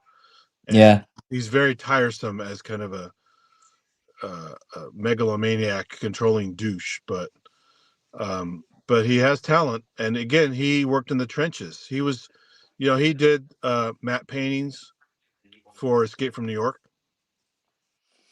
Yeah. And he worked on Roger Corman stuff. He's like old school practical effects guy, artist. Yeah. Did all the jobs before he got to be the top guy. So I give him props, Yeah, absolutely. Yeah. No, Aliens was. I've very rarely have I seen a sequel where it just was, in some cases, better than the original. And look how the studio meddled in Alien 3 and just fucked it up, Oh, yeah, but you see, with Aliens, if they had tried to make that film like the first one, like some studios do. Yeah. Oh yeah, that's the magic recipe. Do it again, kind of thing. The element of knowing what the alien looked like would be gone. So that's sort of like, what was that the alien? No, it's just a chain swaying. So this having the aliens just full on in your face like that, and just the way the film worked, everything about it was fucking brilliant. Well, really it's loved it. also a perfect storm of incredible talents. So Yeah, the visual effects guys, Stan Winston, these guys called the Skotech brothers who did a lot of the practical effects for miniatures and stuff. Amazing artists. Yeah. And then and he reused some of those guys in Terminator 2 and all that kind of stuff. And just so it's having really good people and having the freedom to do what you're trusted to do as somebody who's made something good. Yeah, exactly. Yeah. So, that Terminator was like, he worked way before Terminator on like Piranha and a bunch of other shit. Yeah. But he, that was his ultimate resume was Terminator. Yeah. And he wrote the screenplay for Rambo: First Blood Part 2. Did he really? Oh yeah, that's his Oh, dream. bloody hell. Yeah, he's a talented guy. Yeah. But, I mean, I know, I think once you get past, I don't know, that Aliens, the Alien film they did with a clone of Ripley Oh yeah, and the ship's going, Jean-Jacques Junet or whatever. yeah, at first I was like, but I'll be honest with you, watching it, seen it a couple of times, and I go, yeah, it's not that bad actually. It has good elements, It's but it's not. a mess. Yeah, there's good elements. It's not terrible. It's all over But the map. when you then look at Jaws, I think by the time you get to Jaws, what's the Jaws with Michael Caine? Oh, Jaws 4: The Revenge. Is it 4? Yeah. Oh Oh, god, for that's so bad. fuck's sake! Yeah. And you knew damn well he'd gone. You're going to pay me how much? Yeah, fuck it then. He's made a bunch of crap, like The Hand and Oh God, yeah. a bunch of horrible movies. But there was a lot of stuff he did just for the money, and openly admits it. Sure. You know. And he's done enough good stuff that it's okay, you know. Yeah, exactly. But and one of my favorite things about Aliens too is all the backstory of how he tried to handle the British crew, and they're like, "Fuck you, we got tea time, we got this, we got to stop work right now. This is our union." Yeah. And he's just yelling at them constantly, and they're just like, "Fuck you, we don't care." Yeah. That was great because he had to listen to them. Yeah. It was great. Yeah, but the guys are there going, "You wanted a tank." Because I mean, That was the things like genius move, though, to use that aircraft vehicle as a tank. yeah, They retrofitted that weird aircraft vehicle. yeah, Some kind of plane mover or something like that. yeah. It tows aircraft. Yeah, that was pretty cool. They had to take a lot of the weight out of it. Yeah, and move some. but the stuff really around. good thing was adding the thing where the gun turret goes in the back, slides and tucks away at the back, so they can go through the very low areas and stuff like that. I'm telling you, it's the Skotek brothers. Those guys are amazing. Yeah, it was great because you look at the tank and go, "Oh, it's an incredible design," and I'm going, "Hang on a minute." And I've seen one of these. And it was one of the first Introvision movies. So when the thing crashes and they're running from the crash, yeah, when that woman comes down and she gets bitten before she could land, that's all in camera Introvision stuff. Really clever. Yeah. Yeah. But no, there was lots of good vehicles in that. Yeah, those drop ships are fucking gorgeous as well. People even have said, you could release that movie today, and it would hold up in the theaters. Yeah. Because practical effects, if they're done well, are timeless. Yeah. All these digital effects from, years after that and later, just don't date well at all. Yeah. As much as those computer graphics, they look like shit sometimes, and just. Wags saying about the is it Wags? I can't remember now. Did Wags say it? Yeah, Wags is saying about a full scale version. Yeah, there's a I'm trying to remember where it is now, but there's literally a wood version of that tank. It's made from hardboard almost practically. Oh. Yeah, I've got a photograph of it somewhere. But that movie used everything. It used forced perspective, miniatures, Introvision, blue screen stuff, all kinds of amazing practical. That giant queen was all giant practical puppet. Yeah. Well, you see, all of it was believed. I think if there was one moment, one tiny scene in that film where you went, it's when they're running away from that drop ship that's crashing. That's the Introvision shot, yeah. Yeah, but when it comes really close, as they run out of the way, there's a moment there we just went, that running away from a screen kind of look. They should have cut sooner, yeah. Yeah, but they needed to get. They could have perhaps just, cut sooner and then have another view of the ship coming in, crashing and blowing up. It's the same tech used in Stand By Me with the train scene where the kids are running away from the train. Yeah. And it looks like an effect, but it's still pretty good. Yeah. You know. Yeah. But the budget only allows so much, and to really shoot it properly and mat it in later is tough. Yeah. You got to Absolutely. do reshoots if it didn't work. That's too expensive. Yeah. So by doing introvision, you know on the scene if it's Yeah. gonna. But I must admit, it's one of those films that if I wander into the room, coming from doing something, if it's on, I'll just sit here and watch this for a bit, Yeah. and then watch it to the end, and then go back. The fucking Yeah. score, the effects, it's all Yeah. firing all cylinders. Yeah. Beautiful film. Hang on a minute. I need to go for a wee. That's it. All right.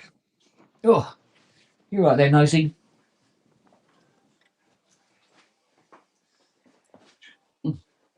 Sorry guys, I can't see the chat on my phone. So,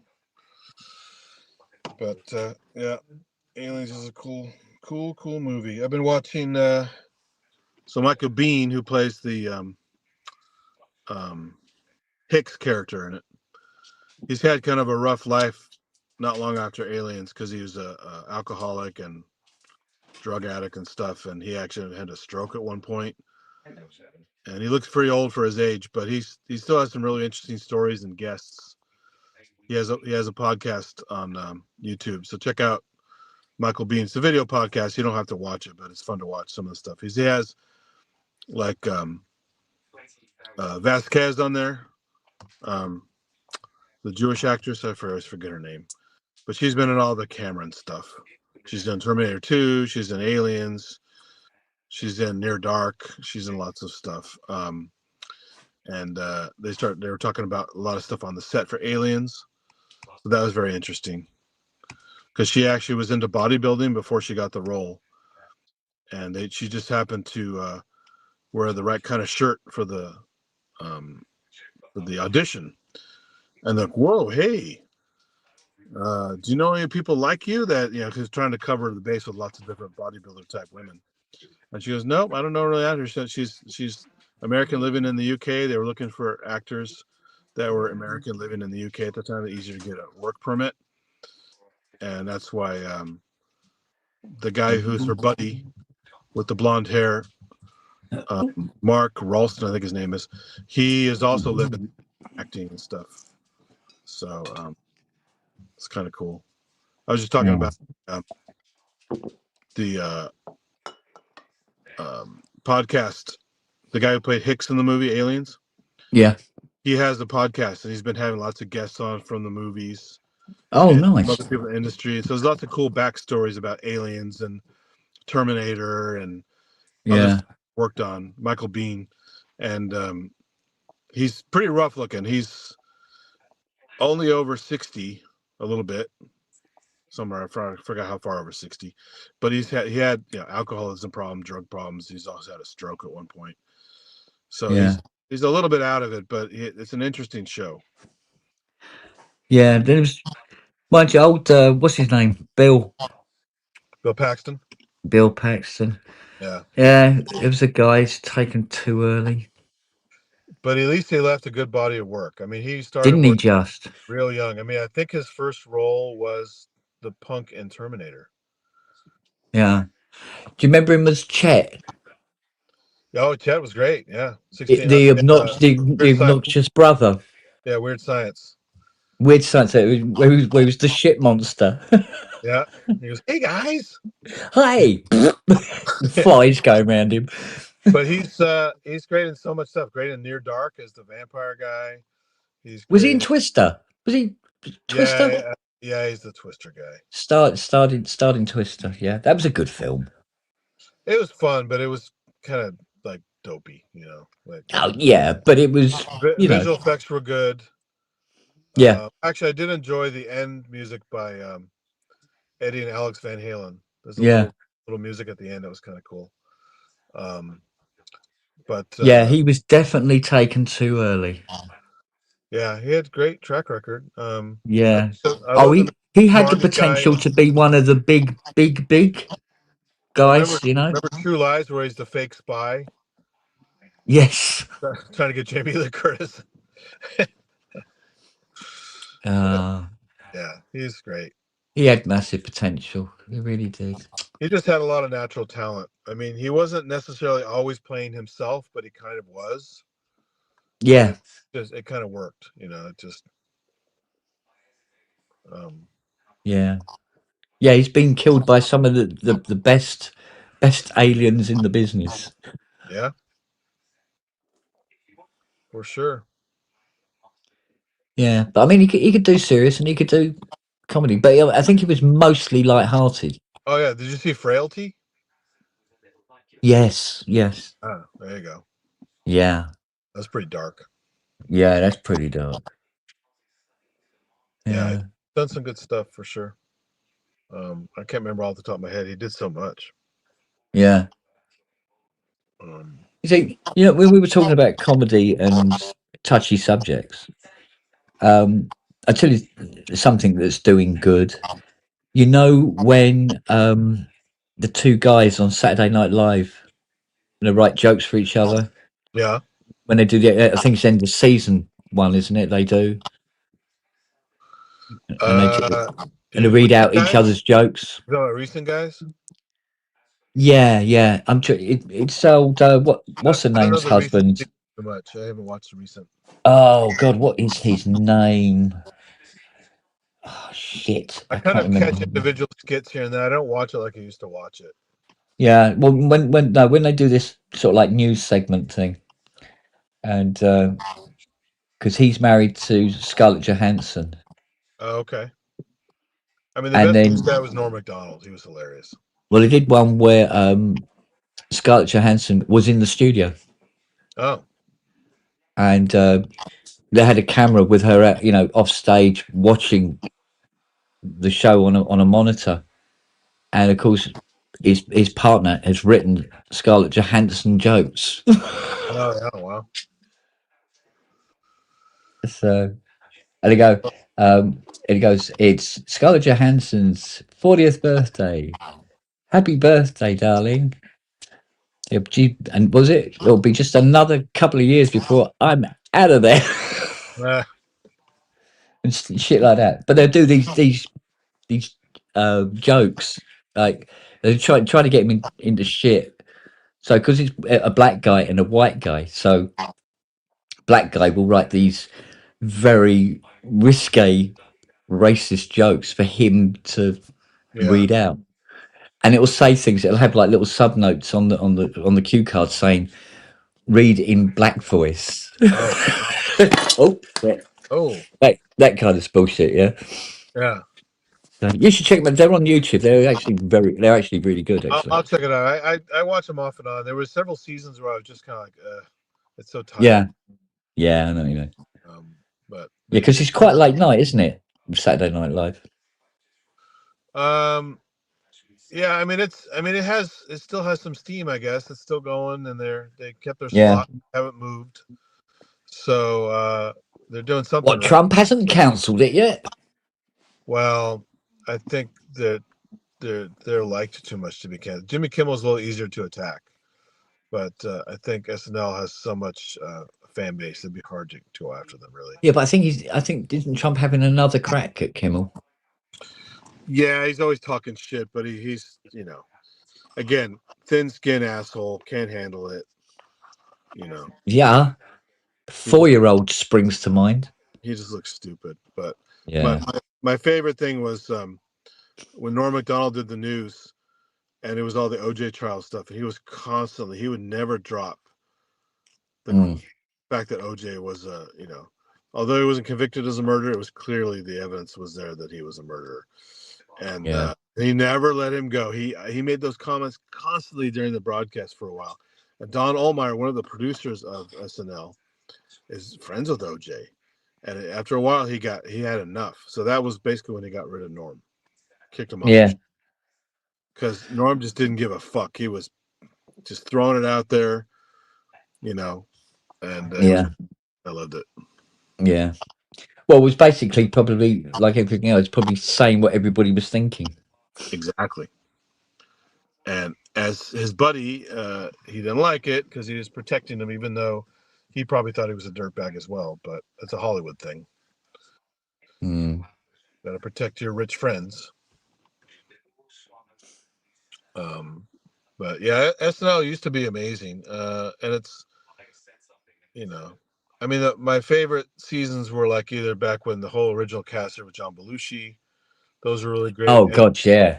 And the Eddie Murphy seasons with Joe Piscopo and stuff like that. Those are some of the best years. Yeah. Not long after that, it got really stale. Like, oh God, how did this show even survive through like the mid? I think all long-running shows have that peaks and troughs, don't they? It's that, and also sometimes you just hire people that aren't that good. You know. Yeah. Hard to find people who are consistently good, or a variety of them. So there's at least some good key players to keep. Yeah, but look, you see, the trouble with being consistently good on a show is you're going to get poached. Yeah. You know, so the talent leaves and they have to suddenly run around like idiots trying to find talent to replace, which isn't necessarily always there. And you know, everyone has bad weeks too. They can't always knock it out of the Absolutely, yeah. park. Yeah, this is true enough. But just so many times I was disappointed in some of the skits. I'm like, I'm not going to sit here and watch it anymore at length because it just feel like I wasted time after a while, you know. Kate McKinnon. Is she the one that done that alien abduction sketch? Well, she was one of the women in the female Ghostbusters movie, the blonde who played the lesbian. And pass. I mean, she's. I don't think I've. Do you know what? I don't think I've ever seen the female Ghostbuster version. You didn't miss much. It was very bad, but oh, okay. But yeah, Kate McKinnon. It sounds familiar. It was something where she was, I think, making what's his name, Ed Norton laugh or something. Yeah, UFO hillbilly abductions. Yes, yes. I thought I recognised the name. I think Kristen Wiig was better. She's a bigger talent. Yeah, yeah, yeah. And who was the guy with the microphone used to keep? It'd smack people in the face when it was their turn to talk. You just go, you know, blah blah blah blah blah, boom, like that. I think I missed that one. I think he did it. He did a couple of sketches doing that. They always have some obnoxious character, like the old guy at the water cooler. Hey, making copies. You know, like yeah. Annoying guy doing something. Yeah. You know. Yeah, classic character stuff. Yeah. Yeah. Or here, the British version will be the awkward guy.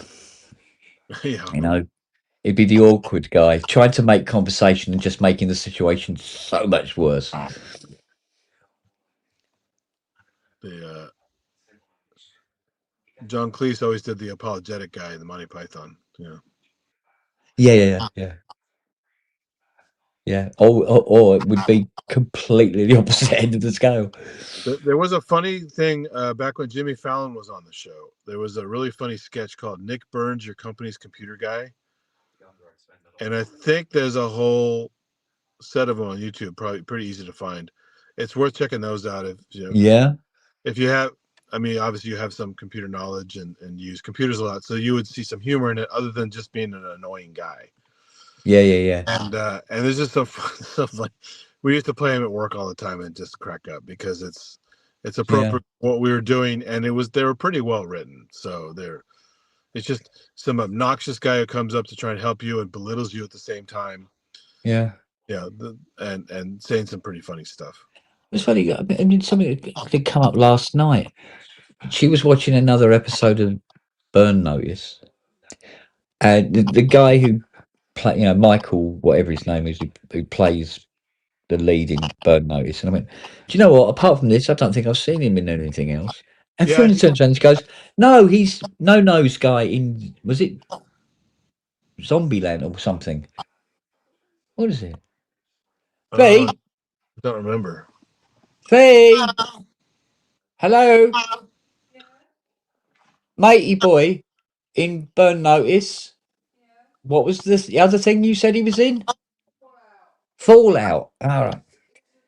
It's the cowboy hat sheriff looking fellow with no nose. Are you sure that's the same actor? Apparently. Because I know he's also in lots of others. He's in Justified. He's in White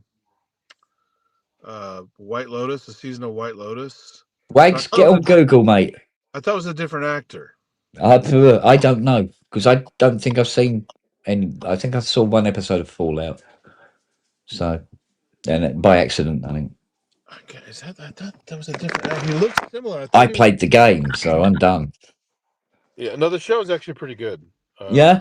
I mean, I don't know if it holds up all the Because way normally through. shows of television interpretations of games has often for me been It's certainly better than that other video game thing that had Kate Blanchett in it. That was a movie. That was annoying. Okay. Borderlands, yes. Yeah, that was. I didn't enjoy that. Yeah, so I think it's the guy who played in Burn Notice. He played, was it Michael Knight? It's supposed to be that no-nosed sheriffy chap in Fallout, according to Her Highness Prince Reed of Fiona. So I have nothing to go on myself personally. So Michael Weston, yeah, yes, Michael Weston, not Michael Knight. Michael Knight is Knight Rider, isn't it? Duh. Michael Weston, yeah, correct.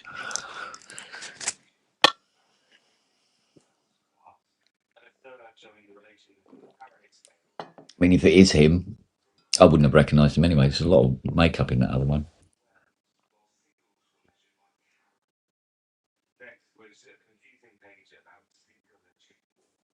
I think he's had another phone call, didn't he? He'd gone for a walk. No, I'm still here. Can you hear me? Oh yeah, there you are. Yeah, no, I was looking at IMDb. So let me just check here. Oh, okay. It's just that he went deathly quiet, like a disconnection. It was like no background noise, nothing.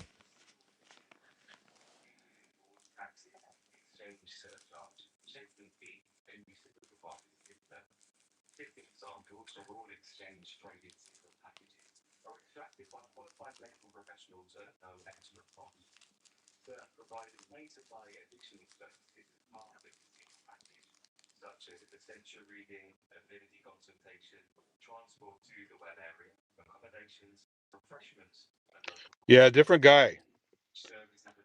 Darling. His name is Jeffrey Donovan. Right. Darling. Fiona. It's a different guy. Walton Goggins is the guy you're thinking of. Is a much better actor. He's in Justified. He's in Walter Goggins. He's in Plays season the 3 ghoul. of White Lotus. Yeah. He's really good. So my statement still stands, love. The bloke who plays Michael Weston, I haven't seen him in anything else. Yeah, I'm not a fan of him. I watched that show once or twice. I like the woman in it, and I like the fact that somebody said something like every time he tries to look pensive or mean, he looks like he's trying to pass an extremely large shit. Yeah, he's not. He's trying to get too much bravado, and it's kind of fake. Yeah. I don't buy it. He's kind of wimpy. Actually, I wonder if it was Matt that said that. R.I.P.D.2. Never heard of it. Rest in peace, detective. Okay. He's not an A-lister. Let's put it that way. Yeah, he's not top of everybody's call list. Yeah, right. But Walton Goggins is great. Oh, it was Matt. All right, cool. Because I thought that was very apt and descript. Oh dear me. Are you coming in, Matt? Or you just lurking, gurking?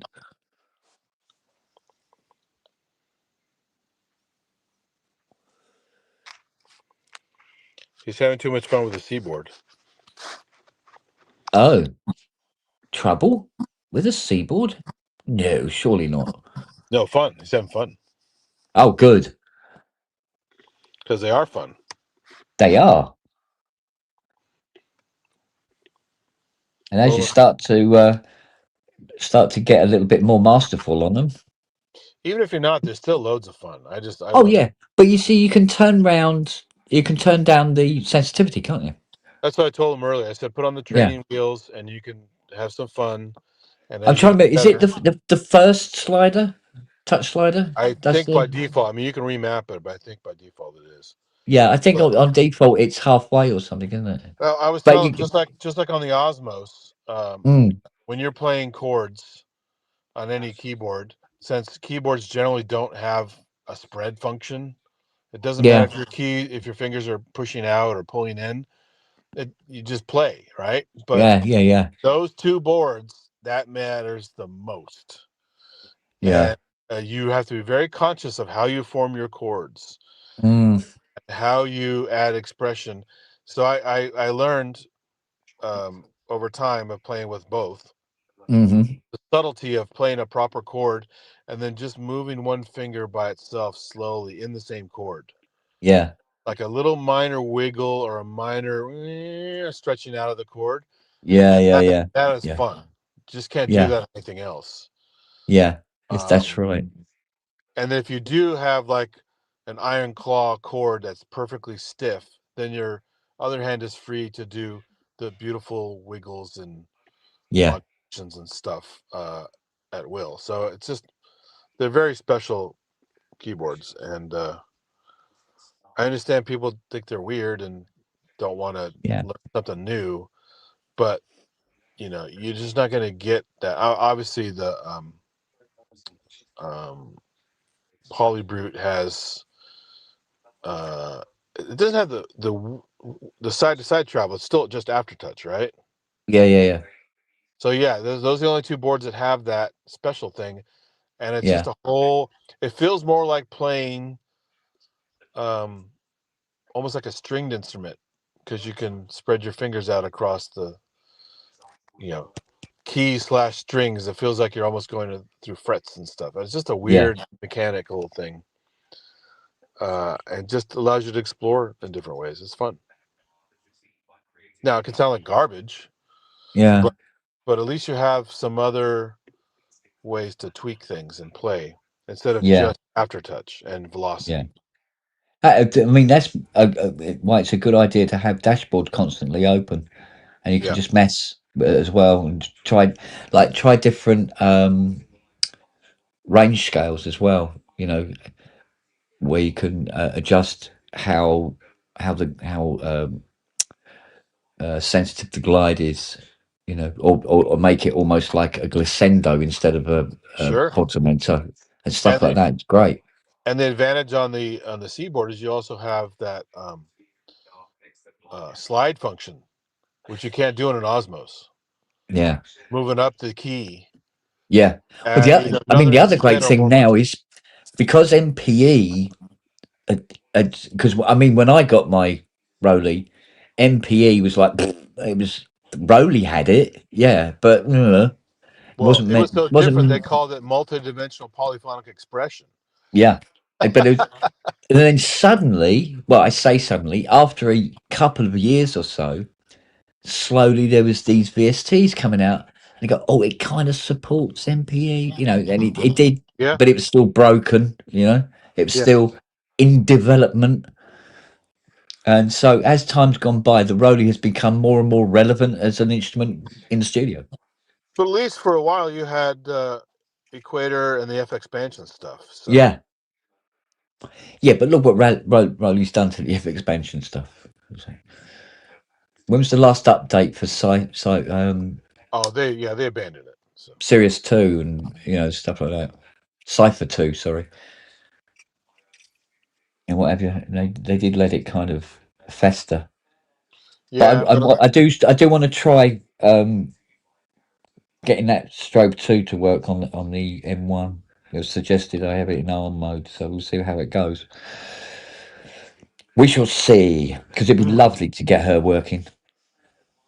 I mean, at the moment, it's select strobe 2, and it goes beep and disappears immediately. I mean, Oh, right. okay. Yeah. We're going to be like that, are we? Yeah, because it's. Oh wait, did I guess they have a version that's not Intel? Otherwise, you couldn't run it at all, right? So. Oh, it runs on Intel, fine.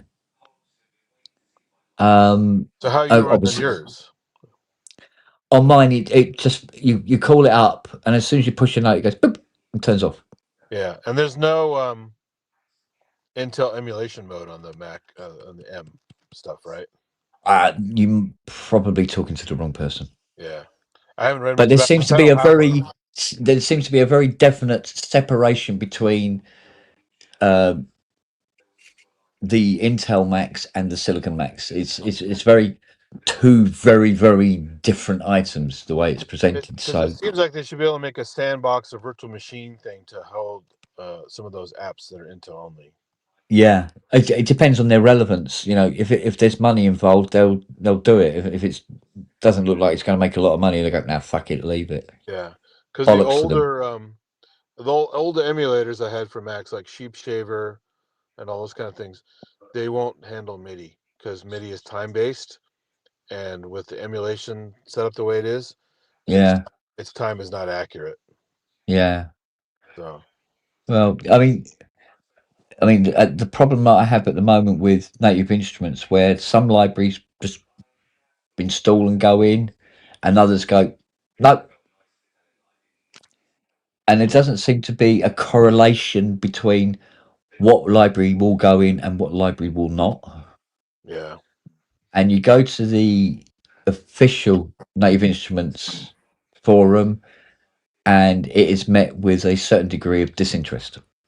Because apparently Native Access has been doing this for quite some time, and apparently nobody's done anything about it.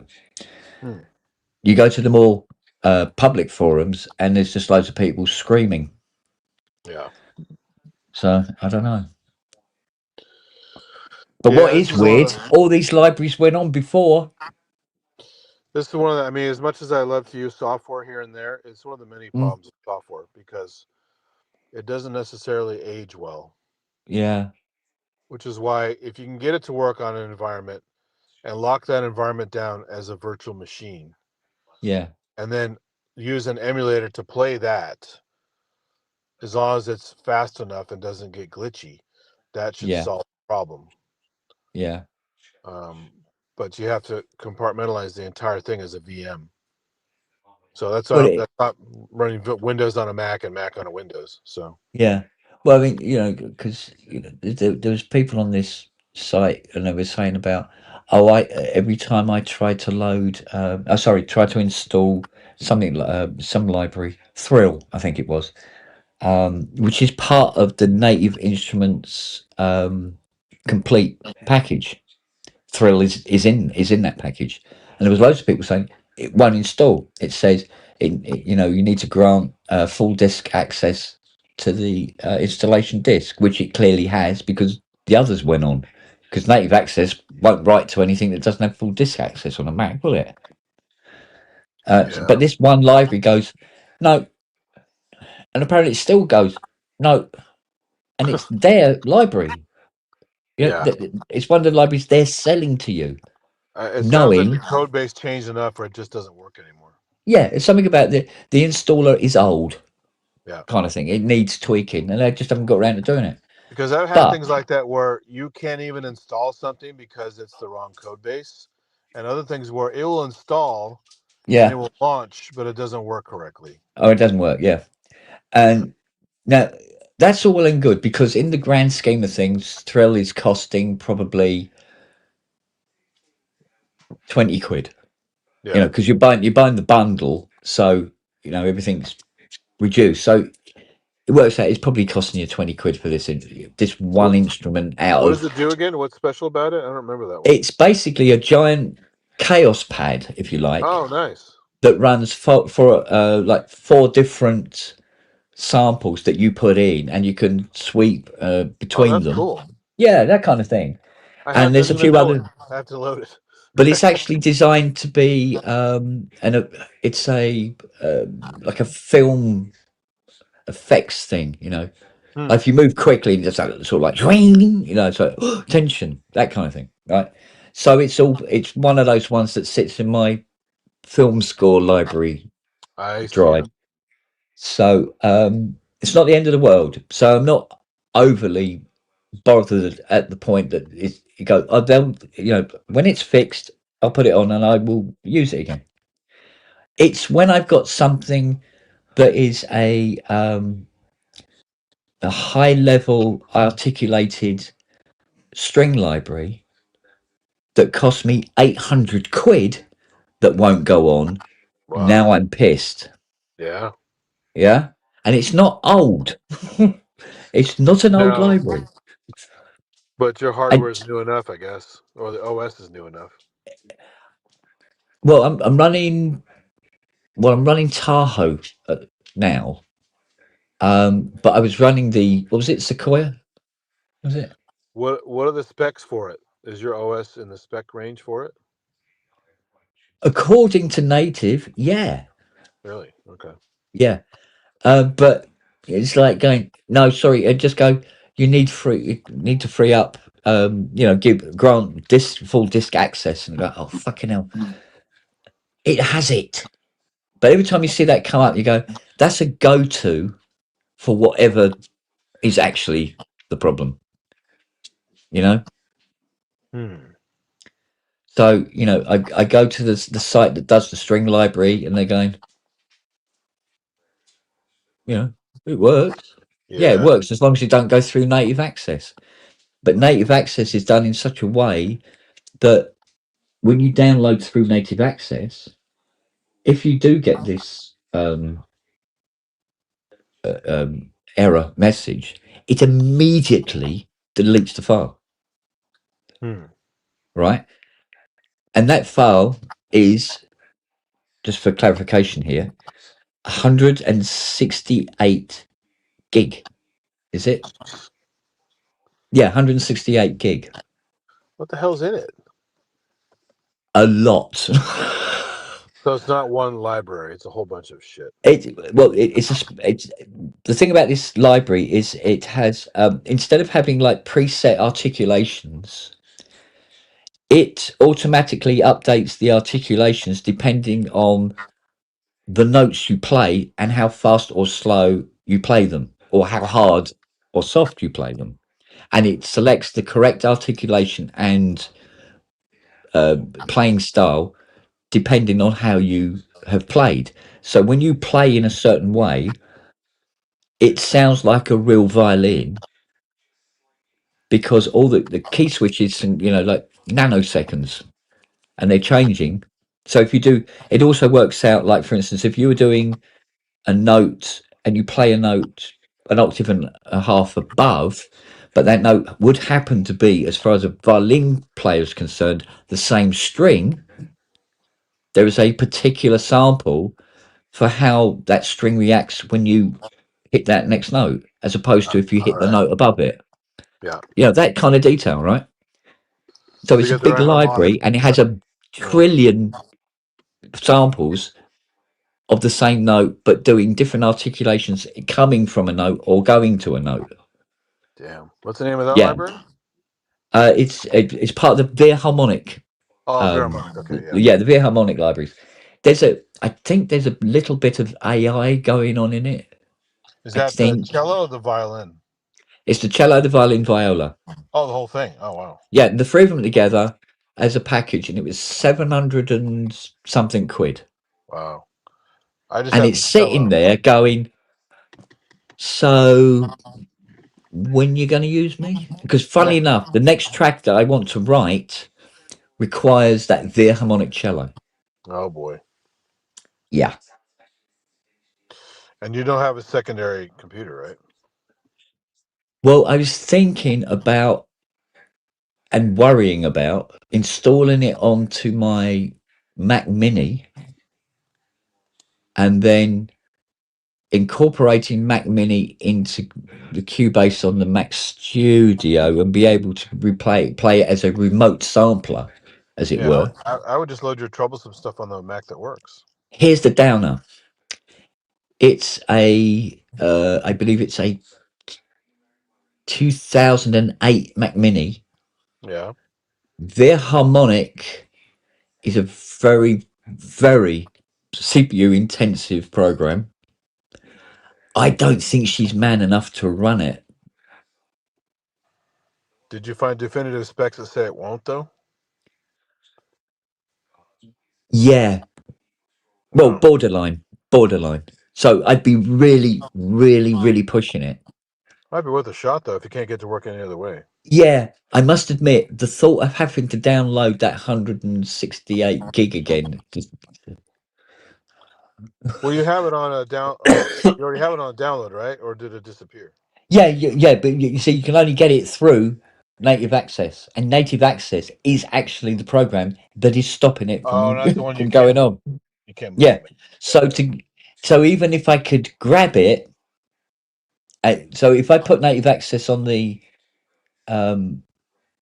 Mac Mini, there's a very almost certain chance that if I try to download it with Native Access on the Mac Mini using, obviously, I think it's Monterey or something running on that, then it will do the same thing.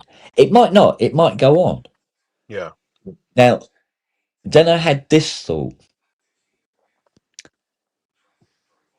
If it did that, if it did go on, I could grab those folders, transfer them to the NAS, and then all I got to do is change the installation path in Native Access to say that that's where it was and bypass the downloading part of it altogether.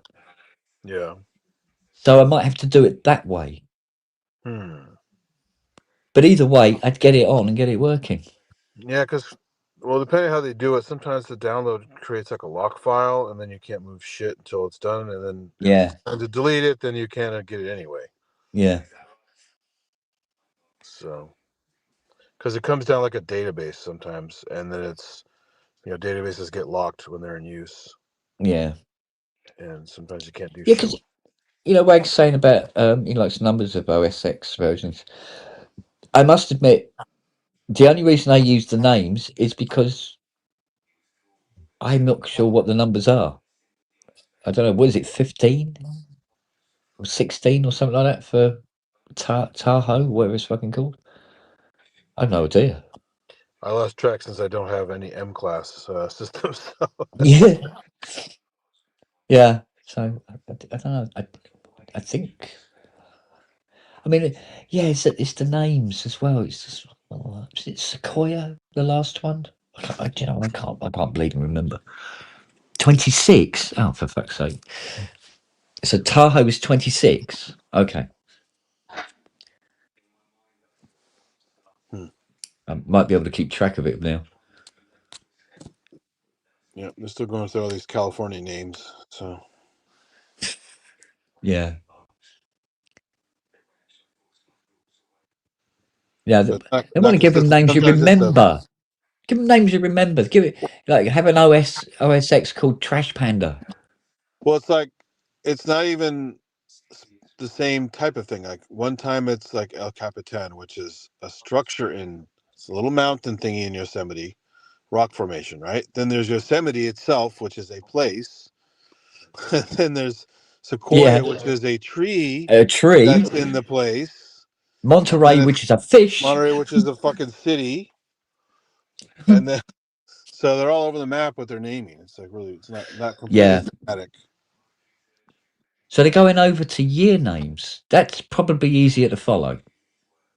Well, that's how they used to be. It's like, what's wrong with just numbers and dot revs? I mean, that's nothing wrong with that.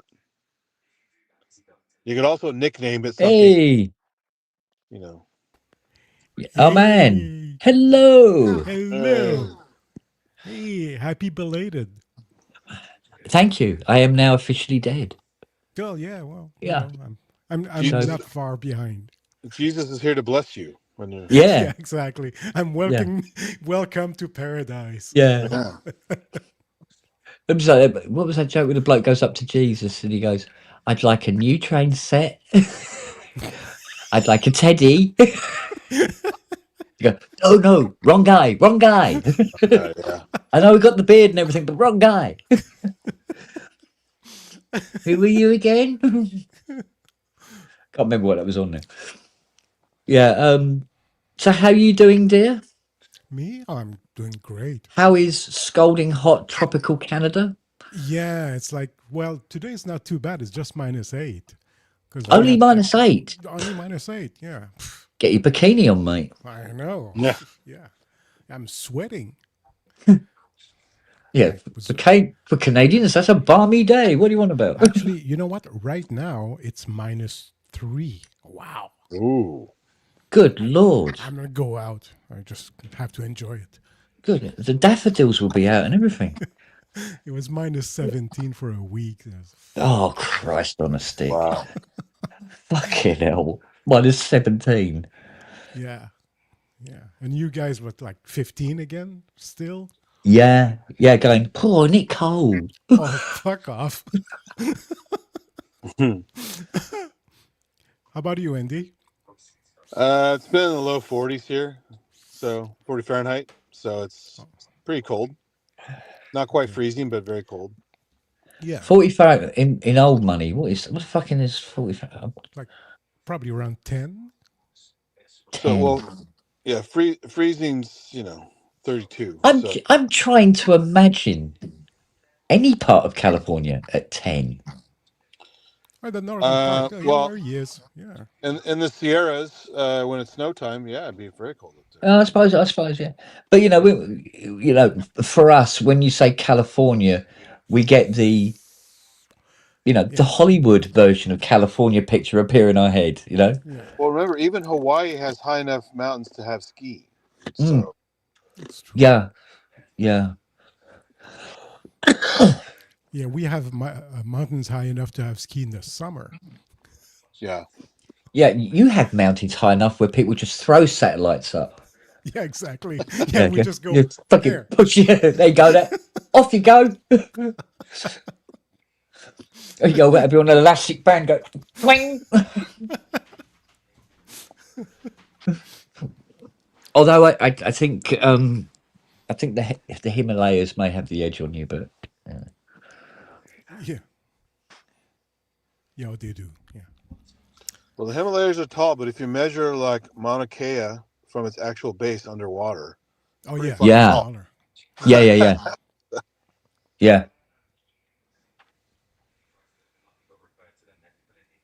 Yeah, I wish we could do that with money here. We wouldn't be in recession. And then, of course, you've got Olympus Mons on Mars, which is fucking massive. Yeah, that's true. But there is a bigger one in our solar system, isn't there? Well, on Cock. Is it on Venus? No, I think it's Olympus Mons. I don't remember that. You might be right. I don't remember. Yeah, they did a radar scan of Venus in the early 2000s, I think it was, or something. The Magellan probe or the later probe? It's one of them. Yeah. The one they didn't leave the lens cap on. And there was a volcano, and it was like fuck off size. Wow. Even though Venus is smaller than us, isn't it? Well, how big was the base though? Because the cool thing about Olympus Mons is like the size of Arizona or something like that. Well, no, they were talking about the base of this thing being like Europe. Oh wow. According to Google. Yeah, what's Google say? Tallest mountain in the solar system is Olympus Mons. Yeah. It is still Olympus Mons. Yeah, 25 kilometers high. Oh, there must be something else about this volcano on Venus then. Perhaps it's, I don't know. Certainly the hottest. Yeah. I mean, how hot do you think the center of Venus has to be where the temperature on the surface is 249 degrees? Venus has runaway global warming. So, doesn't it just? And it's also like really, really hot on one side and really, really cold on the other side compared to Yeah. About 95% now. Okay, it's slightly smaller now. So, apparently we found some new moons. I'm not surprised. Yeah, around. Jupiter Was it already Saturn, has did they like say? 40 moons or something like that. So. Yeah, we used to think they had about 6 or 7 or something, or 12 or something, or whatever it And was. Saturn has a lot of those shepherd moons in the rings and stuff. Yeah, Yeah. and they found a couple of things going, new things going around Neptune, I think it was. Yeah, And a few around Uranus as well. of course. Well, The always. That's Klingons well, are if you don't underneath. wipe properly. Well, Those damn Klingons. Klingons, yeah. Yeah, that's where they live. That's where they live. That's it. That's why they talk so funny. Yeah, I still feel sorry for Pluto. Well, I heard, based on some other minor planets they found, it might actually get elevated back to planet state. Yeah, it's sort of like minor it's planets generally don't have moons. yeah, So it's sort of like the that's a fucking disliked moon cousin, isn't it? planet. Poor old Pluto. It's useful at certain times of the year, sort of thing. But it's also not the furthest object. Depends on what part of its orbit. Yeah. Oh yeah, no, it's not. It's got a really eccentric orbit. It's like 30 degrees Yeah, it inclined. goes. Yeah, it goes across the plane of the solar system. Yeah, it's weird. Yeah, because they reckon it actually doesn't belong to our solar system originally. Well, it's perceived to be like a lot of things, a captured comet or asteroid, something like that. Yeah, so like captured and brought in, as it were. Just like the moons of Mars are captured asteroids. Yeah. They look weird. Yeah. But we got to see him like once. a potato. We got to see him once when Mars's opposition and perigee. We got it using a occulting disc in the eyepiece to block the bright disc, and you could see the moons right in the limb. Oh, really? It's really awesome. Yeah. Back in '88, I think it was '93 also. But well, I mean, with your telescope, you mean, or yeah, Yeah, it was okay. a 16-inch telescope, right conditions, and knowledge of how to block out the disc because they're really small. Even I hope we live long enough to see Beetlejuice shit its pants. Yeah. Yeah. Do you know what? It's going to be the second brightest thing in the sky at night. Yeah. Be brilliant. Can even see it during the day, apparently. Yeah, be like watching the Death Star in slow motion. Well, the Crab Nebula in 1054 AD was visible during the day. It's a supernova. Yeah. The thing is, when it does crap itself, it'll still be 4 years before we know it. Well, yeah. So it happened before, most likely. Yeah. Just waiting for. It may have already happened. I know that at the moment it looks like it's just about ready to shit itself. Yeah. It's got all the signs. It's holding its stomach. It's rocking backwards and forwards. It's not happy. It's moving its weight from foot to foot. Squeezing its butt cheeks together as hard as it can at a bus stop. Go, please, not here, not here. It's going through withdrawal. But any moment it's going to go. Oh man! It had a questionable temper. Because she's quite big as well, Beetlejuice. She's. Oh yeah, it's a big one. She's is she actually classed as a red giant? It's at least a red giant. It might be a super giant. I forgot. I know she's fucking big. All right, I'll Google it. Yeah, you have to Google it. I forgot that detail. But it's a big sucker. So our sun won't probably get that big, but it'll be a red giant as well at some point. 5 billion years or so. Yeah.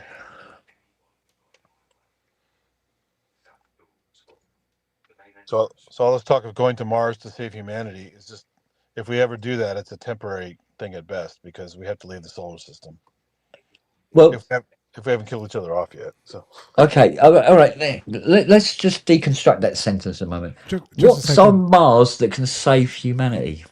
It's a nothing, red but it's a stepping giant. stone if you want to leave and not go to the moon because it's a little more useful than the moon is. It's more useful because Well, we need stepping stones to do interstellar travel anyway. You don't want to leave everything from Earth, you know. So right, yeah, you can get water and other minerals from the moon rock.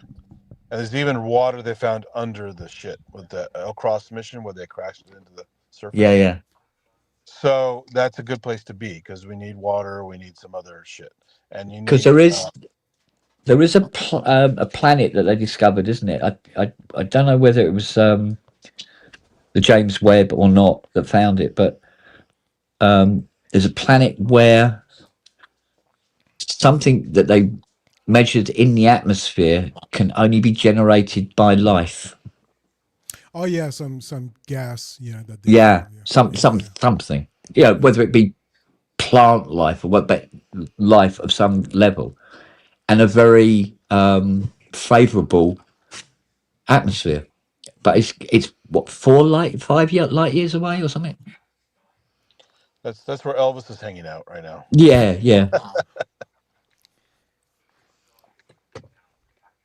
But yeah, that simple astronomical distance is still outrageous. So we're a long way from doing shit like that. Because the problem is you need gravity in the ship. 600 light years away. That's only a little bit further.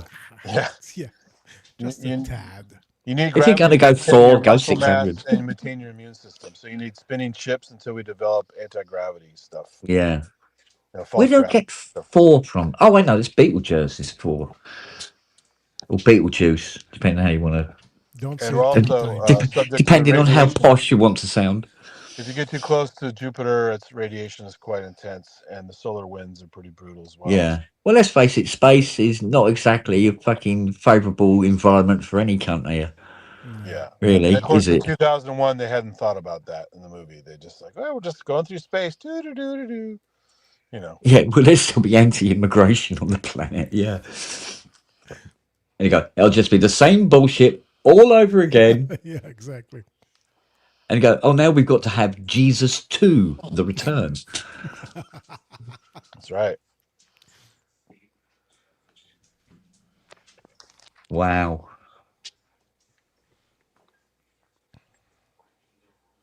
Huh.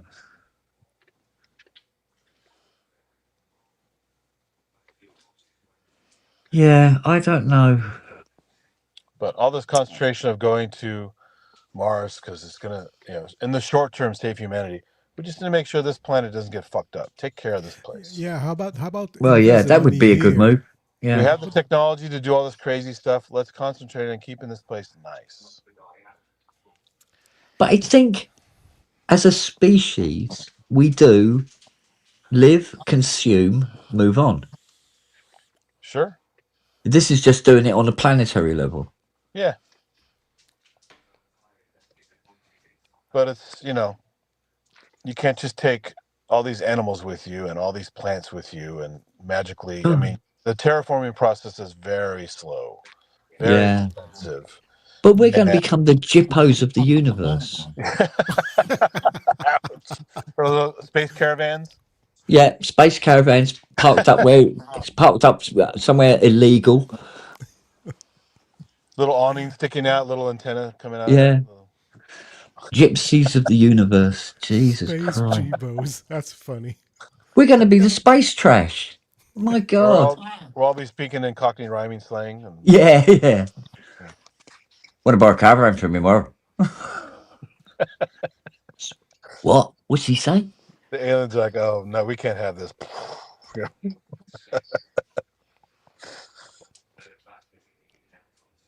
Yeah, I must admit, old what's his mush in Snatch? Yeah. I changed my mind about Brad. Yeah. Brad Pitt at that point. Good. It was good, yeah. He fucking nailed that. I know a geezer who sounds exactly the same as him. Exactly the same. Thank God I had an Irish mum. I can just about make out what he's saying. That's funny. That is good acting, my man. That is good acting, I tell you. He has chops. I mean, he doesn't always choose to use them, but he has them. Thank God he was able to break away from doing, the shit, the usual stuff that he got originally branded with. It's like, what's his mush? Matthew McConaughey. Yeah. Remember, he was saying about he was offered yet another romantic comedy and he refused it, and they kept coming back, but with more money. And he knew that if he went and did it, he'd be doing romantic comedies forever. Sure. And the end of it, and so he stuck it out. And now look at him. Look at him in, was it The Gentleman? Well, Didn't Dallas see it. Buyers Club, right? That was pretty Yeah, wild. but isn't he? Is he in The Gentleman with old Tom Hardy and that lot I don't remember. No, as a gangster? What's his line? When the lion's hungry, he eats and then shoots the bloke in the head. You don't get that kind of shit in romantic comedies, do you? Very often. But the best McConaughey thing ever was his infomercial. Did you ever see that? His self-help infomercial? Yeah. If you haven't, look on that. They'll have clips of it on YouTube. I saw a good portion of it. God, that was terrible. Yeah. He really is a douche in real life, but you can't. Oh, mate. and he's still known for all right, all right, all right. Well, yeah. Yeah, well, every actor has a line that will follow them around forever, and they should embrace it. I know a lot of people don't embrace. I don't think Michael Caine's particularly happy with "You're only supposed to blow the bloody doors off," which has followed him forever and a day. Oh, fuck me, that was in the 60s, wasn't it? Just when he says his name, Michael Caine. Yeah. Michael Caine. Michael Caine. Yeah. Oh, sure. Yeah, he had somebody trying to oust him from a drinks party because they thought he was a drugs dealer because everybody was calling him My Cocaine. Oh God. Yeah, he was talking about that on was it Graham Norton show? He was talking about that. But yeah, but I mean, like I say, he was talking about Jaws 4, talking about what a fucking awful film it was. He's no idiot. Well, it was awful across the board too. It wasn't just, a performance or two. The whole thing was. Yeah, you got to admit, if there was one thing it had, it was consistency. Because every aspect of that film was fucking dreadful. The Bruce the Shark's relative had to chase her all the way to Florida. Yeah. I mean, then feeding it a power cable. Have you ever tried picking up one of those power cables? They're a few hundred tons. It's perfectly plausible. Come on. It could happen. Like the Megalodon or whatever it's called. Megalodon. Are you snoring again, woman? No.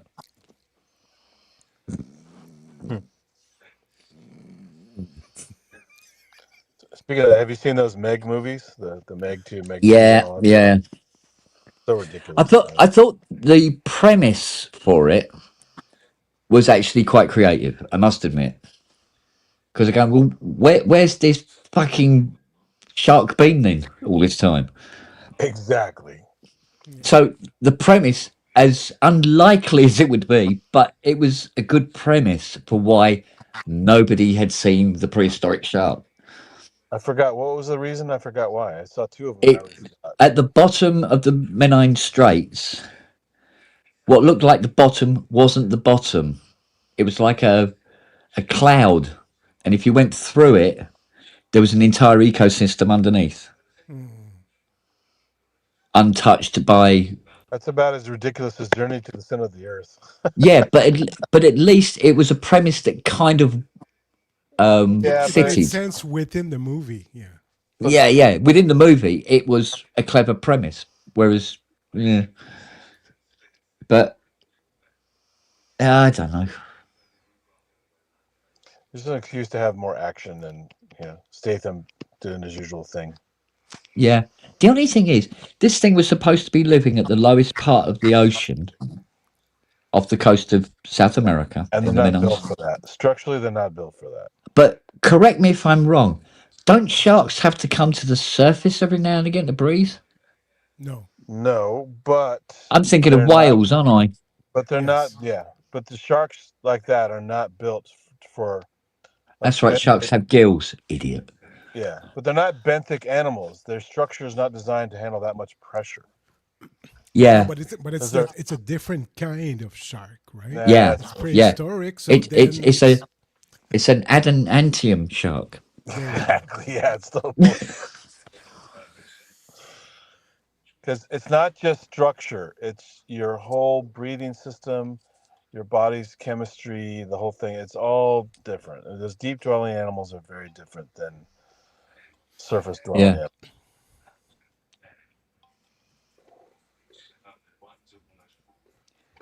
Greenland sharks are immortal, some 500 years old. Oh, that's probably not the reason why Trump wants Greenland, though, is it? Do I hear the trickle of oil? Yeah, but they have all the oil anyway in the US. Yeah, I love that thing. To one of these history programs, they called Greenland, even though it's covered in ice, Greenland, to encourage people to move there.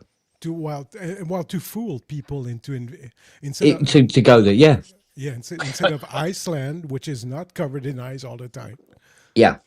Yeah, and it's funny because Greenland is a territory owned by Denmark, right? But Yeah. there's a fight between Denmark and Canada for Greenland. Yeah. There's an island that we fight over around Yeah. there, and the fight is very simple. I mean, every 6 months or so, one country goes there, plants a flag. Yeah. Their own country takes the other flag, Yeah. and leaves a bottle of whiskey. Yeah. And then Canadian whiskey, and then it's fucking hilarious. That's Yeah. that's how we fight here in Canada. That's a Canadian war. That's a Canadian war. Yeah. But you would think that Greenland is considerably closer to Canada. It is, yeah. But but there again you go, yeah, but then the Falklands. Yeah. Yeah, that was. I don't think you can get any further away from Britain than the Falklands, and yet we sent our navy down there to protect penguins. Yeah, I wonder what the political. I don't know. Well, we had a multi-billion-dollar war down there to save 6 people and a sheep. Well, they even have a different name for it. It's the Malvinas. So Yeah, and apparently there was word going round that we, I think it was one of our submarines sunk the Argentinian flagship, the Belgrano. I think she might have been an aircraft carrier. I don't check up on that. Because it entered into the 200-mile exclusion zone that we decided to put up around the island, right? Well, apparently somebody's going on that there's absolute, irrefutable proof that the Belgrano was not inside the 200-mile exclusion zone when it was torpedoed. And we actually did a war crime, yay! Yeah, but I guess it's Thatcher who wanted to show the strength of England, I guess. All we had to do, right, is to have Argentina host the World Cup. If we wanted to show us, because we'd wreck fucking Argentina over there, we'd send our boys over and they'd fucking wreck the country in fucking a week. You don't need to send ships, mate. Send the Arsenal lads down. They'll fucking sort it out. They go, call this Coke. I'll say, at least you guys didn't blow up a bunch of fishing boats claiming they're drug boats. So. Oh God, yeah. Yeah, it's funny, right? I mean, you kill people on a boat for allegedly carrying drugs, but drug dealers and then pardon the drug lord. And pardon the drug lord, yeah. But drug dealers in the U.S. they don't get killed for selling coke on a street corner. So I don't know. No. They should. Part of the thing is the DEA kind of plays both sides, right? So yeah, they bust people, and they also get money from people. So Yeah, but you notice when they were talking about what was the intelligence behind it, and they all start getting very vague all of a sudden by answering the previous question again. We also have agencies working against each other. The FBI, the CIA, they're all kind of doing their own fucking thing. So Yeah, they were all in their own personal wars, aren't they? yeah. And the wars It makes you wonder how anything gets done. And it kind of doesn't. It kind of doesn't, yeah. Especially with someone like Kash Patel running the show. What a moron. Oh, God. I love the picture they have. His official. Yeah, the big picture. bug eyes. Yeah. Yeah, he's the startled deer, isn't he? He looks like he's on coke or meth or something. Yeah, no shit. Yeah. No, he looks like the guy who goes, he doesn't know what the fuck he's doing, why he's there. He really doesn't. Yeah, no, he looks like the guy in the lift that accidentally backed onto the butt plug. Then he's like, maybe it wasn't accidental. No, maybe it wasn't. No. Oh, that one feels good. Yeah. Oh, hello. That's the look of pleasant surprise. Oh, mate. Going down, if you insist. Yeah.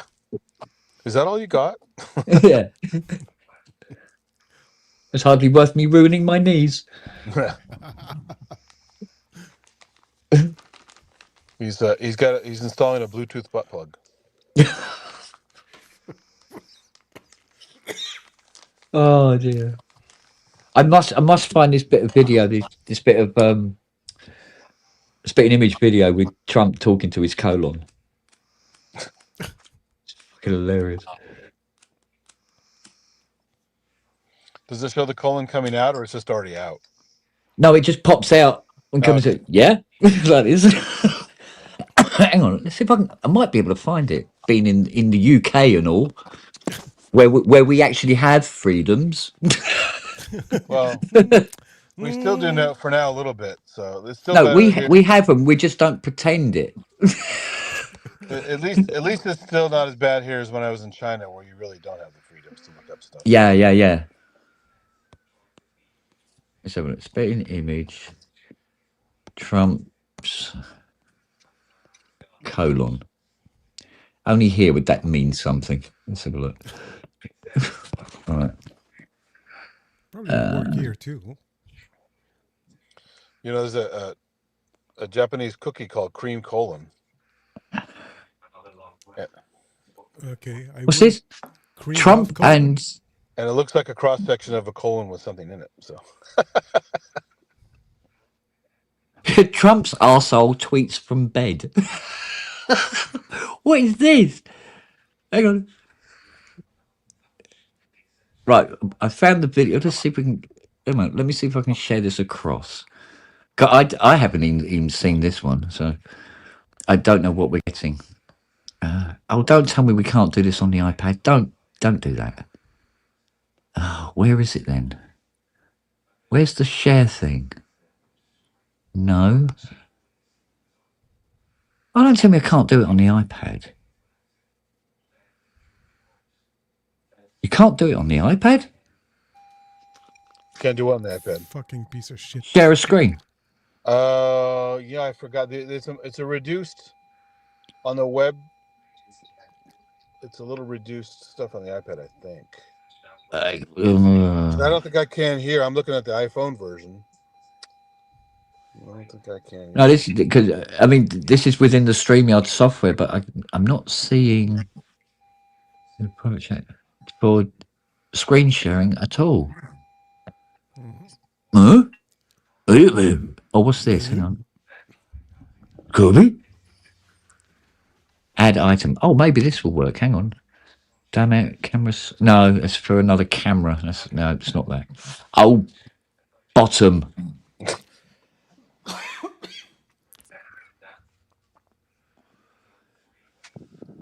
And I have, you see, on the iPad as well, at the bottom of the chat, I have this little thing come up. It's a little $ thing.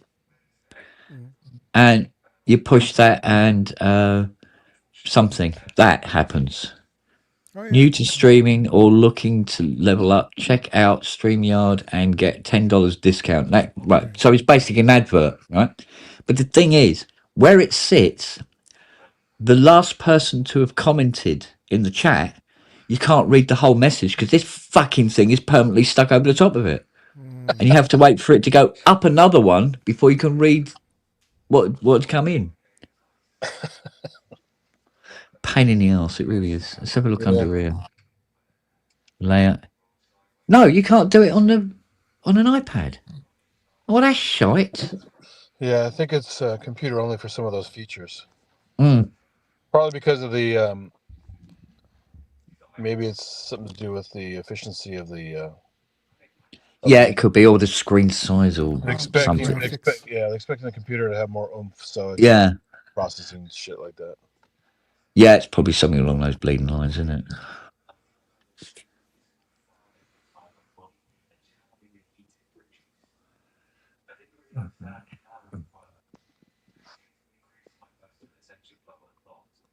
What was this thing now about? They wanted to change the law in the States. I don't know whether it was broadly across the entire nation or just selected states are going to get it.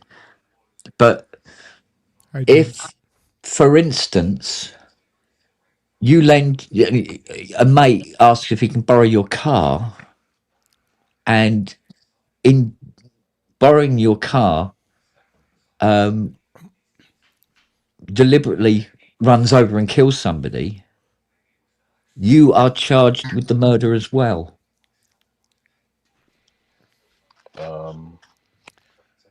Well, you heard anything about that? No, that doesn't sound right. Because people are clearly there witnessing it, knowing that the person driving did the act. I mean, it's more than vehicular manslaughter, and although it's your vehicle, you didn't. It's like somebody steals your car, does crimes. You're not responsible for that either. Right. So I would imagine it's along the same lines. Imagine if that's probably what maybe they were spouting on about changing. I don't know, but whether they get round to ever doing anything, I don't know. Because think of all the carjackings out there where other people got hit, collateral damage. That'd be a lot of problems for the people who own this. Yeah, but there would be serious problems. But I'm imagining, and this might be the reason behind it, insurance premiums would have to go up. Yeah. Well, if your car is stolen, yeah, it does go up. Yeah.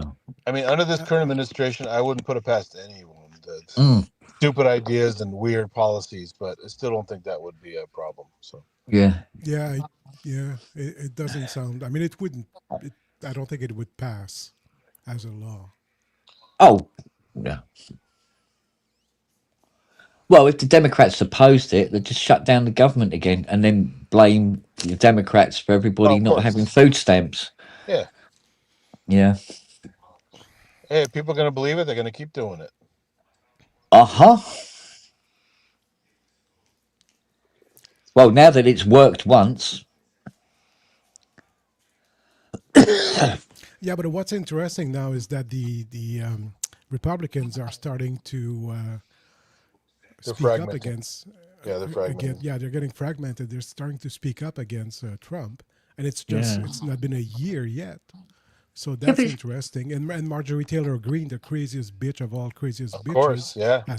We were talking about this earlier. Yeah, I think even Lauren Boebert was talking against it as well, and she's another dumb bitch. So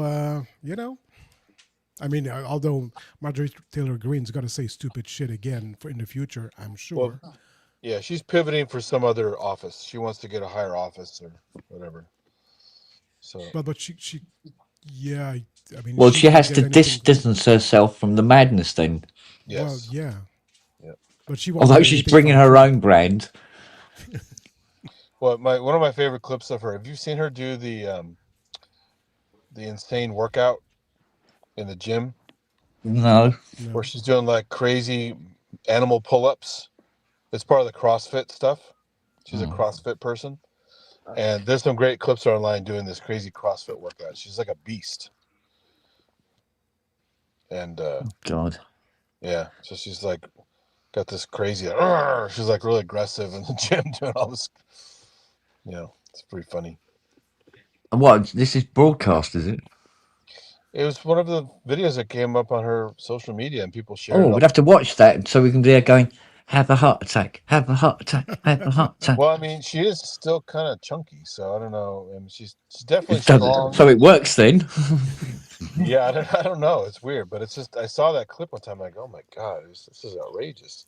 Yeah, it's like those dieting adverts. What was it? The one Frankie Boyle done. He goes, with this little machine, I lost 20 pounds. It's a bacon slicer. Well, my favorite was the old diet candy from the 80s, spelled AYDS. Yeah. And you know, it was during the time they knew about AIDS, but nobody equated the two until finally you started seeing the ads more for the AYDS. And then you go find the ads on YouTube. It goes, if you want to lose weight, try AIDS. You know, Oh, Wow. the ads are perfect. It's almost like a joke, right? It's like an SNL thing or something. It's just yeah.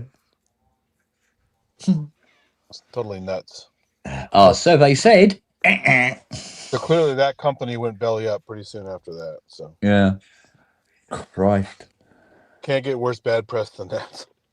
Yeah. Where do you get these advertising guys from? Do they live in a box?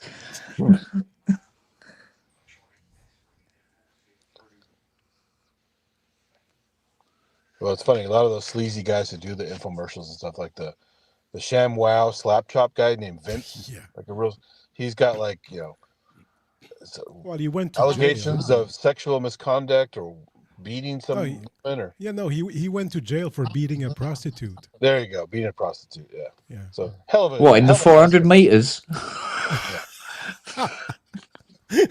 he was beating her with a Incoming ShamWow. first. So. Yeah.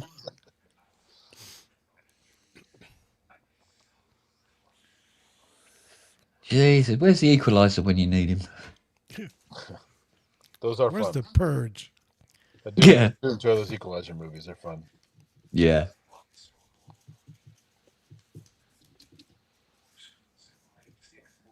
Although I imagine Edward Woodward would be turning in his grave. Well, I mean, what did he really do other than have a gun, right? I mean, he's Well, kind of physical. yeah. He just sort of like threatened people from a distance. Talked him to death, like bored them so they fell asleep.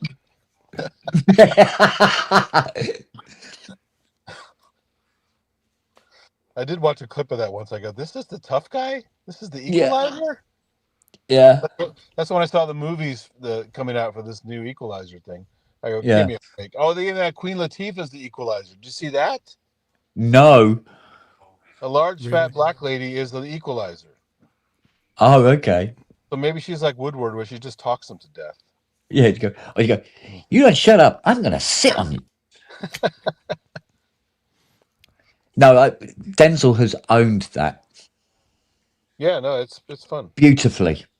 Perfect casting. Well, if you ever saw Training Day, he's really good in Training Day. Yeah, exactly. Yeah. Yeah. So now he's turning that persona into like a good / bad guy, not just a bad guy. Yeah. Yeah. A capable good guy.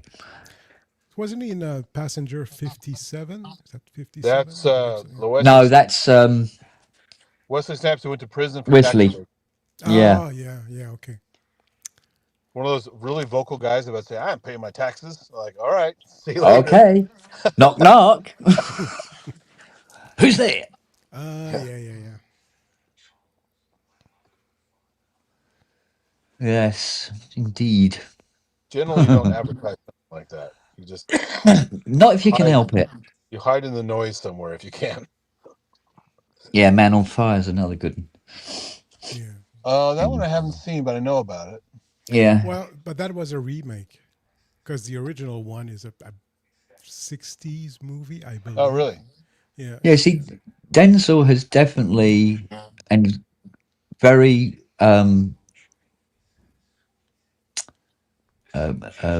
nicely worked his way to the top of the tree without having to kill anybody or walk on anybody.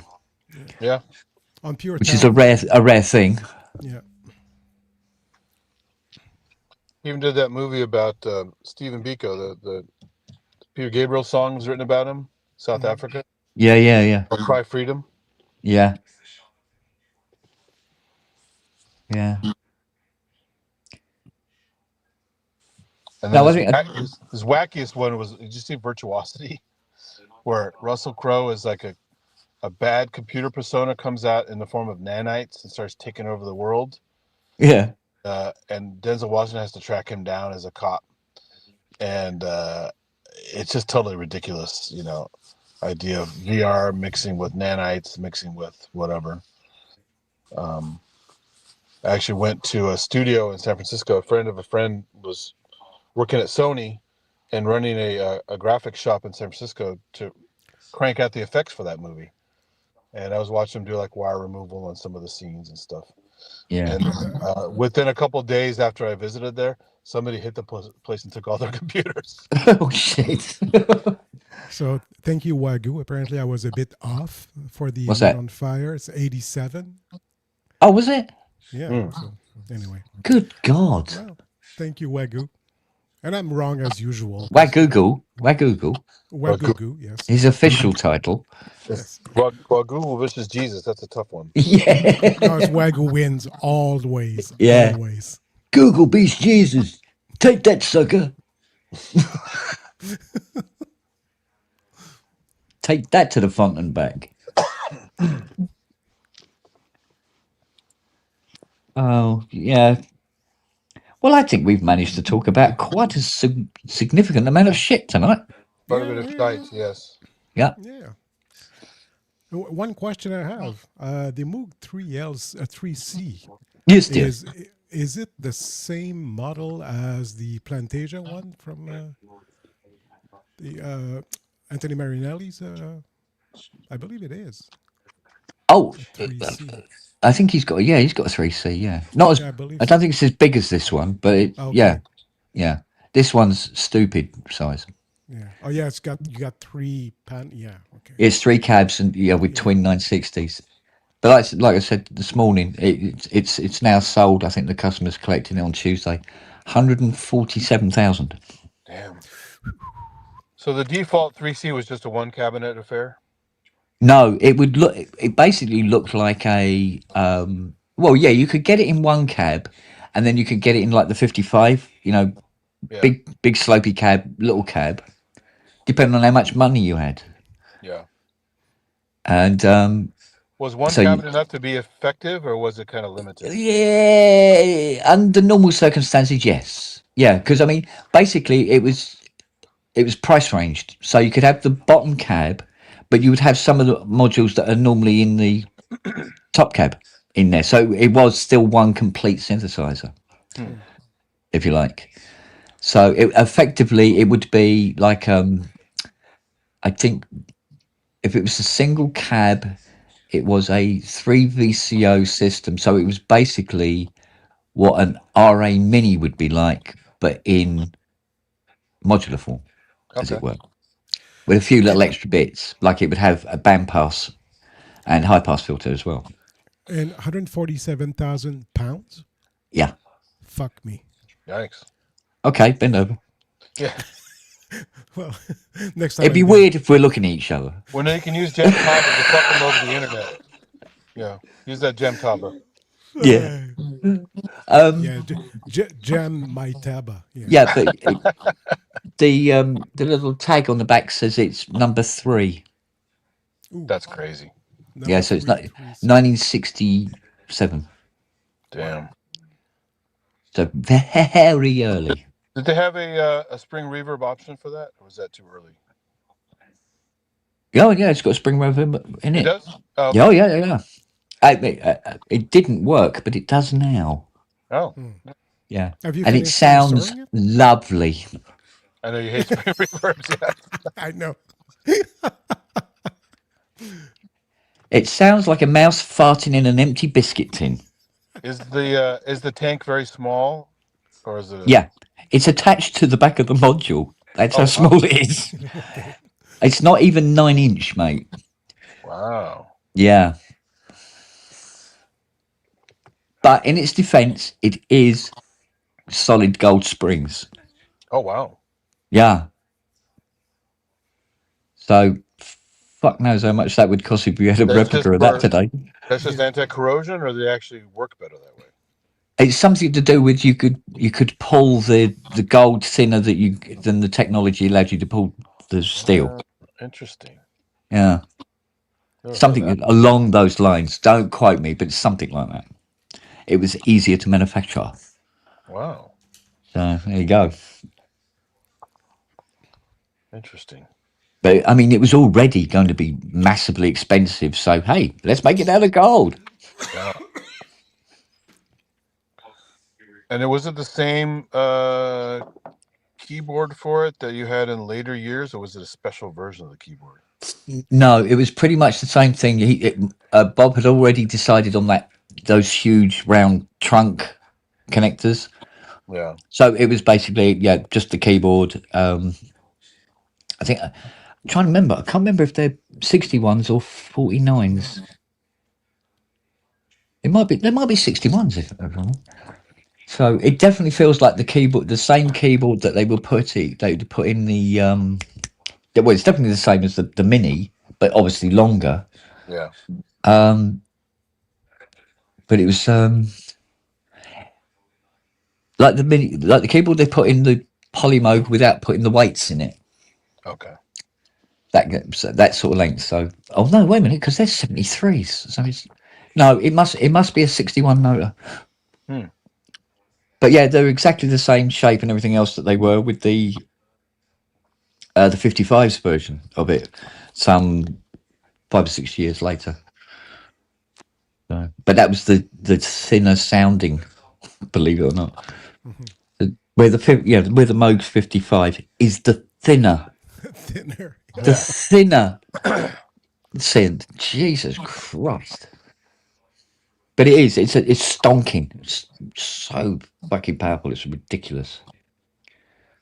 Is that one of the reasons why you got rid of the Behringer one? Not just because it wasn't accurate, but because it was still really thin?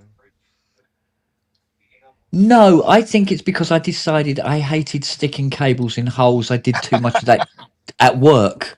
Yeah. To want to do it when I come in from work is to fucking do more of it. Sure. So, do you get the experience of using a Moog modular with the Behringer? Yeah. Mm-hmm. From that point of view, spot on. Does it sound like the Moog modular? No. Yeah. No. But does it sound more like, does the ARP 2600 version sound more like an ARP than that Moog sounded like the 55? Yes, because I think the ARP 2600 does sound close to the version, does sound close to the ARP 2600 because the ARP 2600, with respect to Mr. Perlman, is easier to copy. Yeah. Essentially.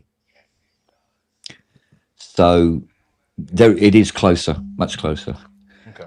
And in fact, the Behringer one that I had to calibrate for a guy was deliciously close. It was missing its quirks, but that's fine because the quirks were. Well, you can look at them now, and in a more romantic way, go, you could never have the speaker volume. If you had it at about 75%, you got more noise than signal. If you knocked it up 2 millimeters higher, the noise completely disappeared, and it was lovely and clear. Wow! Just this point where it just went like that, Yeah.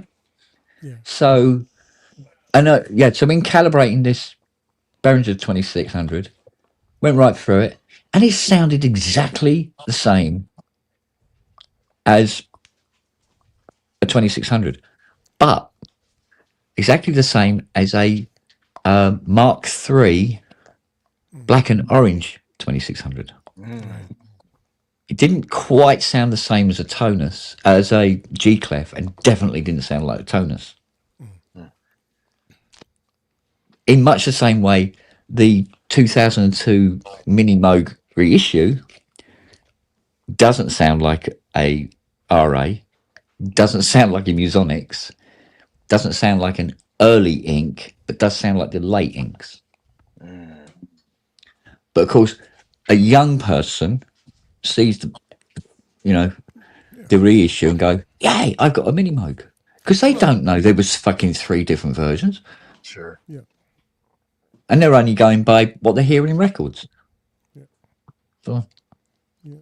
so it's fine. It's fine. I used to have you know, hand on heart, and I would admit, when all this clone stuff started coming out, and it was all fuck off, and all this, blah, blah. But I'm looking at it now, going, yeah, fuck it, enjoy it. Yeah, cool. Hey, would you buy a Prophet T8? No, Okay, why not? because they're cunts. Well, okay. Because a friend of mine is selling his, and I think it's a beautiful instrument to begin with. It is a great little instrument until you own one. Yeah, okay. All right. Those 4 little sensors, for instance, that it has, because it works out its velocity by having, it's 2 sets of these opto puppies, you know, the receivers and the transmitters, right?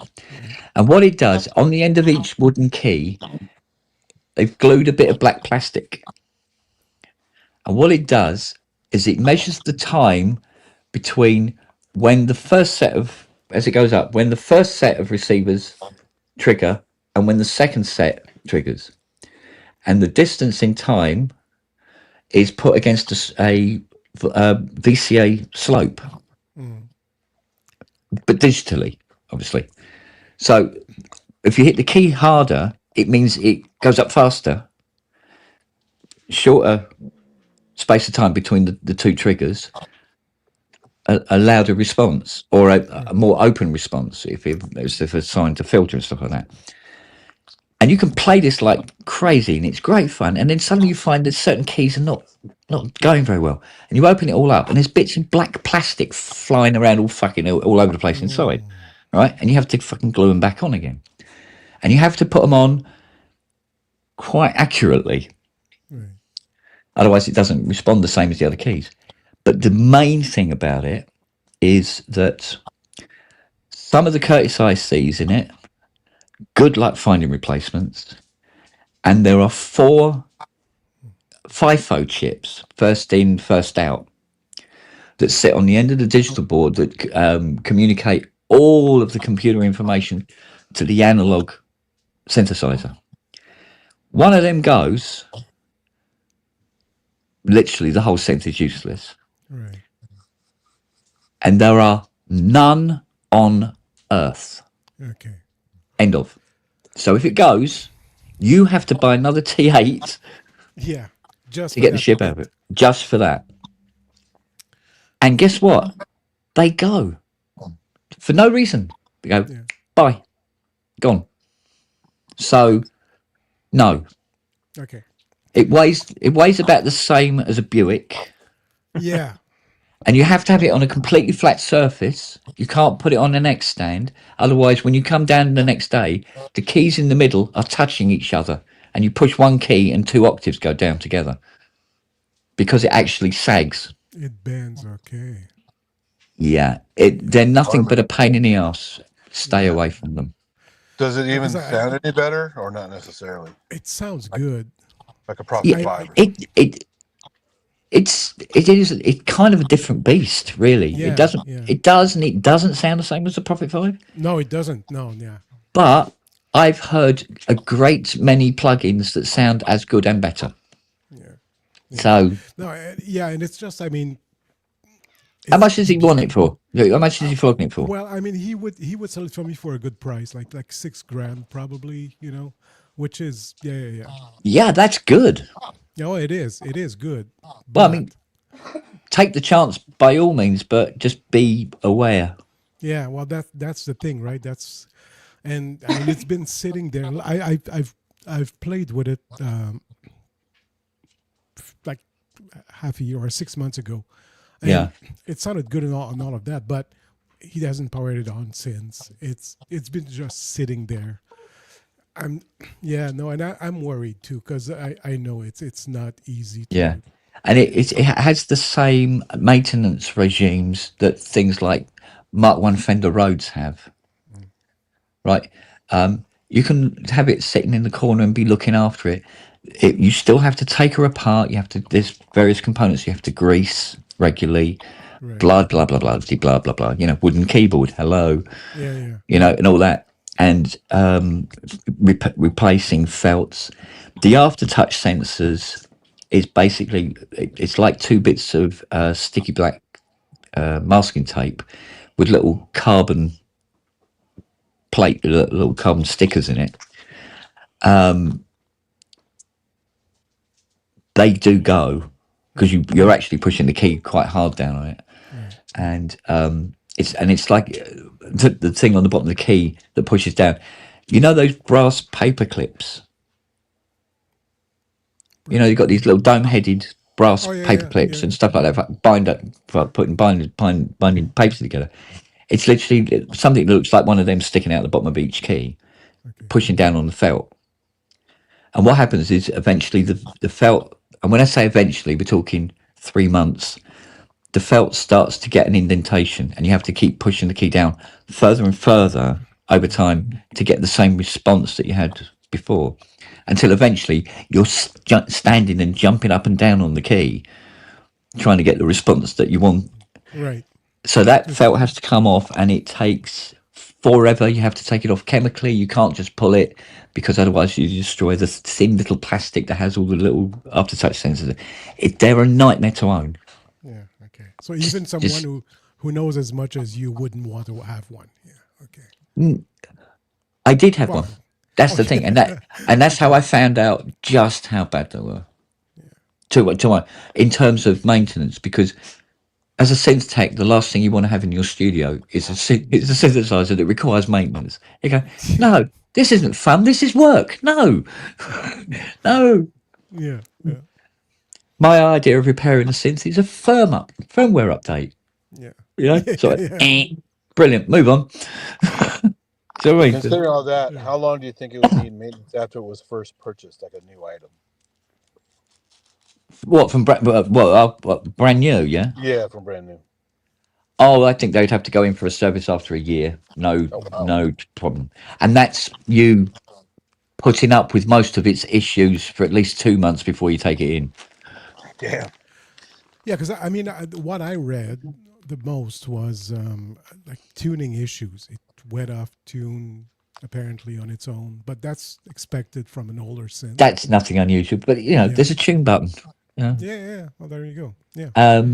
But the thing is, in many cases, people wanted them to go out of tune because when they were tuned, they went very tuned, and they would bank A and bank B were trying to cancel each other out. Yeah. Sort of thing. And so you were hoping, come on, you're shaking it. Come on, go out of tune, you fucker. So. Yeah. Okay. So I'll wait until the end of January to see what comes up. Yeah. I mean, it's a good price, and you might be lucky. It might be one of those ones that, you know, just doesn't really need the. Yeah, but I mean, if I'm going to be chancing it like that, I'm going to buy $6,000 of lottery tickets instead. You know. Yeah. I would akin them to car tires. The more you use it, the sooner you're going to have to do something about it. Kind of thing. I would be on it all the time. So. Yeah. So, and if you've got one that's been, you know, let go for quite some considerable time, it's not driving miles. It's the guy's been sitting at the lights, wheel spinning it for 10 minutes. Yeah. Kind of thing. So, not good. All right. Well, that was anyway. The question of the day. Well, I must admit, this pub's been running 11 and a quarter hours. Wow. Oh, wow. Fuck me. Yeah. Started early, Jesus. Yeah. So, I know. I imagine by the demur of my loved one, she would like to turn the TV on and watch some of her pointless, crappy programs. And same to you. Oh. The love in the house is amazing. What god awful series have you chosen tonight, love?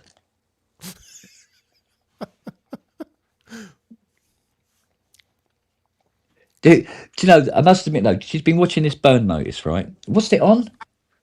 What channel is it on, love? Evil Disney. Oh, it's on Disney. I'm not kidding you.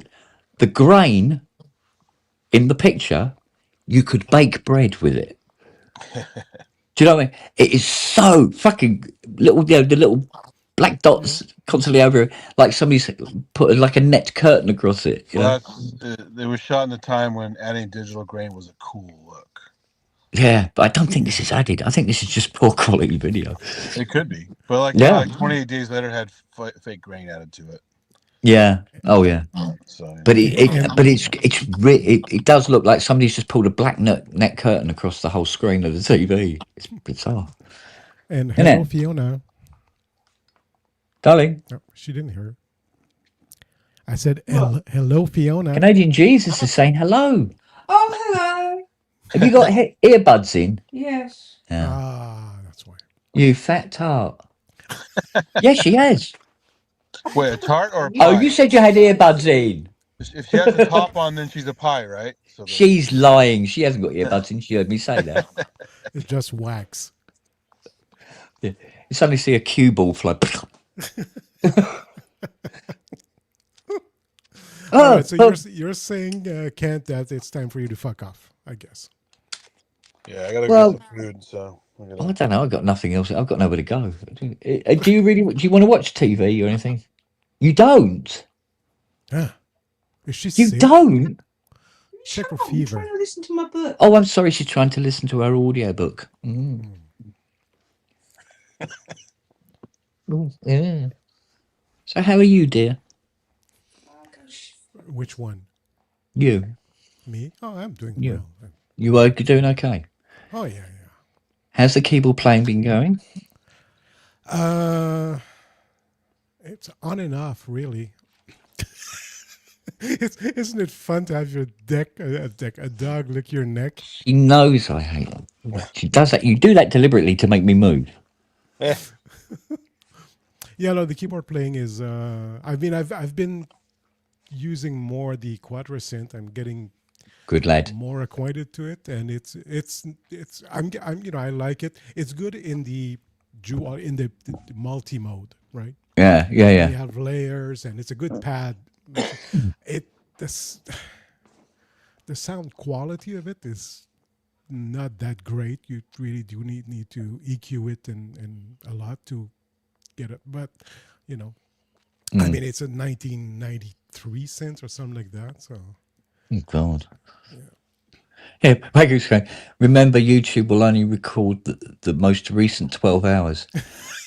I think the fact that it's recorded any of this is probably not to my benefit.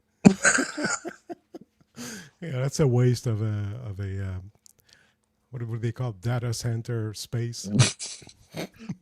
Oh, there are way worse things out there being stored forever. So.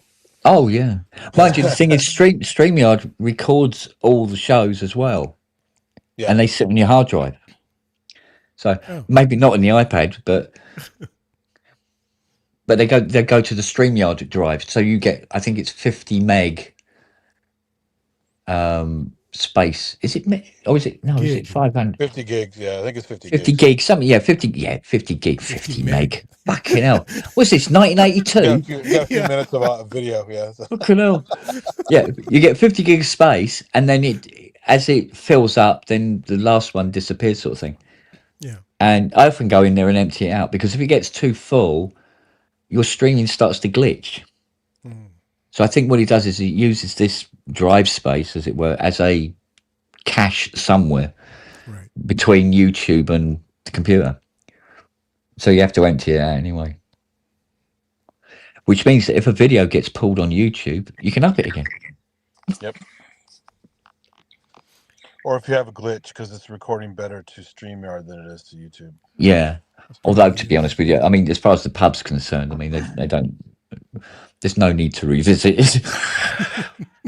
Well, there's sometimes, I mean, you go, oh yeah. Oh yeah, but if that happens, then Matt comes along and goes, "Thank you." Put that little snippet over there. I've been showing I've been showing the last time there was I think it's 2024 when Andy was at the NAM show, and when I coined the questionable taco thing because the guy was walking like was just dying to have a shit, and I've been showing that. I've been showing that to a few people, and they're all fucking laughing because it's. And then the girl just went back in, just left her luggage out, and it just was just perfect. Yeah, so yeah. That one, and also the where Brooksy goes, "What's that?" and you go, "That's a lady." Yeah. That's a lady. Well, that's a lady. That was. Another clip he put up was with Andrew was I can't remember who he was talking to, but he was saying, he goes, "Oh, I think you're a little obsessed with this Land Rover," and I just chipped in, said the guy with his dick up one.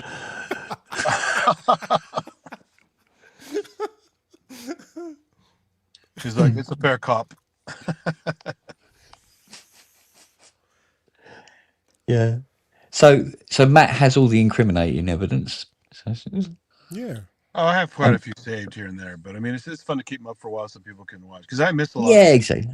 Yeah. It's fun to go back and watch because I didn't know Matt had the Rolly until I saw your replay. So. Yeah. It was well,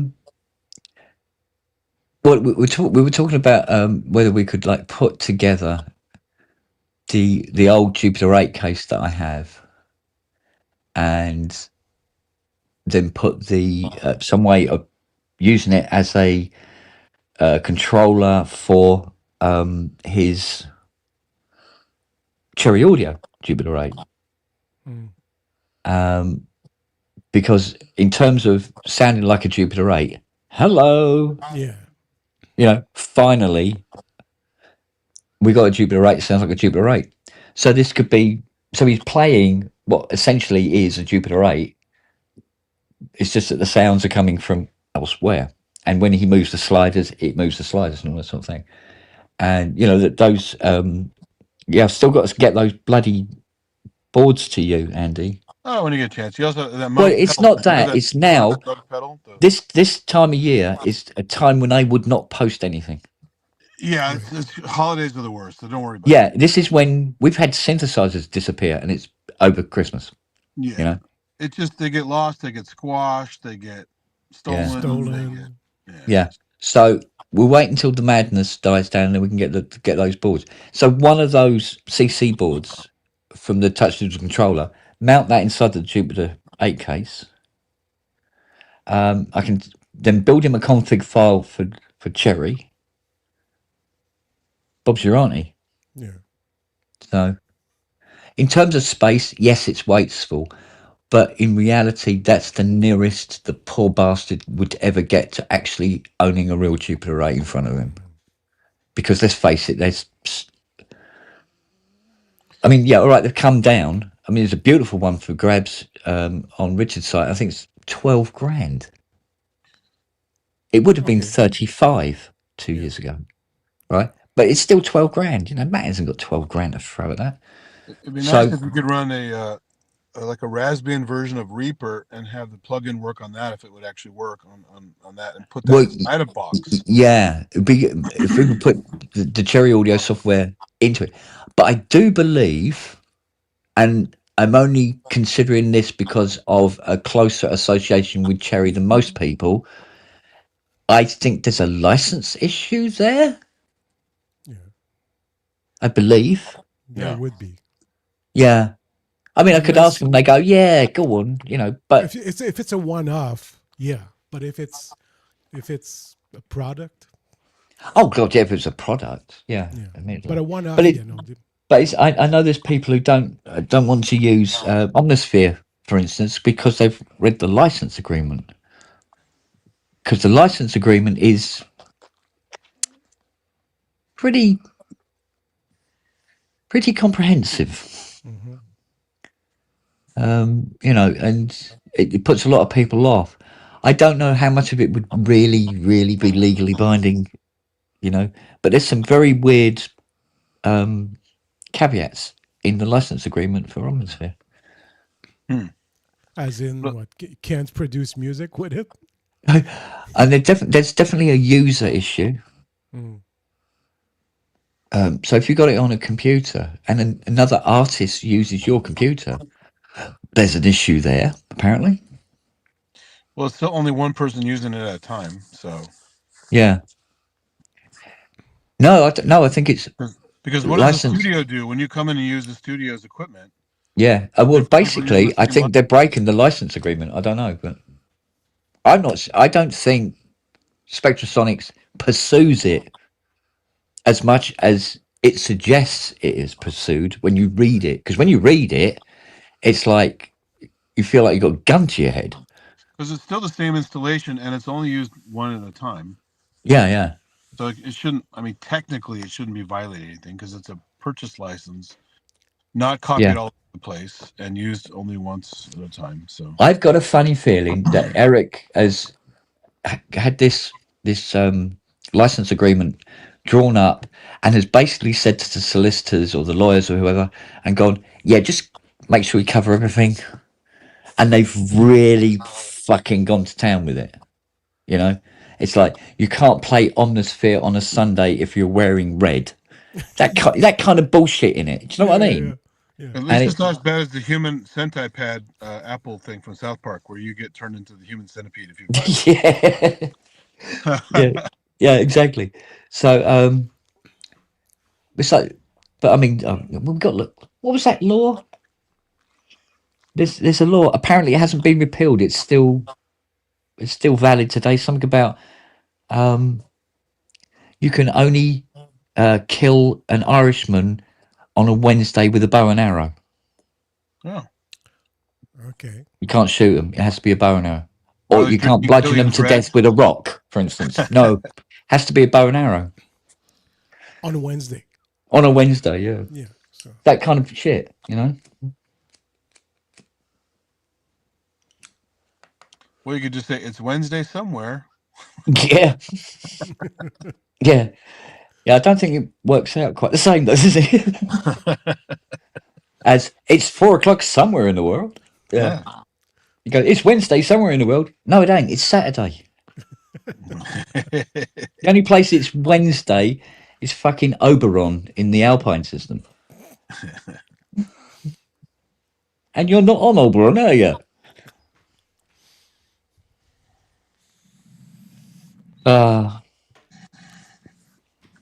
Yeah, I imagine some of those guys don't care. As long as, it's just like the old days of like, you buy a videotape, you're not allowed to copy it for sale, of course, but you're allowed to, for your own personal use, make a backup copy. That's been the old law going way back. Yeah. And same with technically with software and some of the license agreements. I don't remember. It's been a long time, but hey, look at that. I like this. Look. Yeah. Steady there, Bach. Oh, I don't know. Well, it's like, vinyls. You could make a copy for yourself. Yeah. And not make break the law. Yeah, make a cassette backup, make your own mixes and stuff. Yeah. That's what I used to do. Does a crossbow count? Actually, now you say it, I think actually the law is with a crossbow, not a bow and arrow. Yeah. Well, it's got more force, so that way, That's those giant, like Roman crossbows with a huge, like spear in it. Oh, those huge bloody things. Yeah. Yes. There was a great game called Rise, where you get to play as a Roman centurion defending against the invading barbarians, and at some point you're operating one of those giant spear machines and just stabbing guys all over the place. It's great, so great. Because I think they were featured in, didn't they? Was it in one of the Lord of the Rings films? It was featured as well. It was big crossbow. It was pretty much in Gladiator, I think, in the opening part of Was Gladiator. it? Ah, okay. Yeah, they had a kind of North African Mediterranean kind of vibe to them. Possibly, actually thinking about it, Asian, China. Go for something huge like that. 50 cal arrows, isn't it? Yeah. Yeah, gunpowder propelled. Yeah. Yeah, because that's something they had donkeys years before anybody else, isn't it? Oh yeah. Where are you going? Well, the gunpowder stuff was funny because it's mostly benign until Westerners got a hold of it, right? So Yeah. So they said, "Oh, fireworks. we can kill people with that." Yay! But the What can we Chinese, weaponize today? yeah, the Chinese with the fireworks technology, they're still ahead of everyone because Oh Christ, yeah. every year in Montreal there's a competition, right? From countries from everywhere, they do a show every Wednesday evening Yeah. during the summer, and China is always like, you go, well, okay, well, you win. That's it, you win. Everything that they do is just beyond everything else. However, there's some American companies I saw at an expo I went to. I forgot where it was, and they showed a whole booth where they're doing all these custom fancy loads of different chemicals, different colors, different patterns, and then you have these multiple burn, blast radius things to get different patterns and colors. That's how you get like the smiley face and the Saturn, clever things.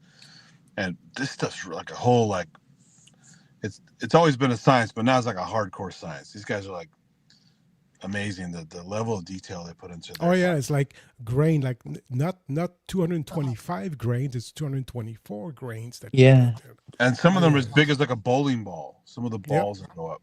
Well, you see, the thing they've got to compete with now is these computer-controlled drone array displays now, which some of them are absolutely stunning. Yeah. Yeah.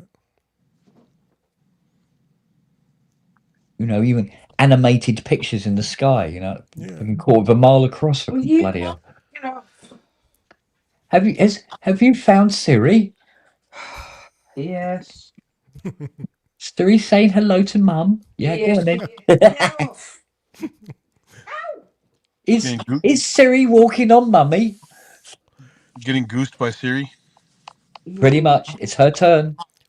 Oh, for God's sake, dog.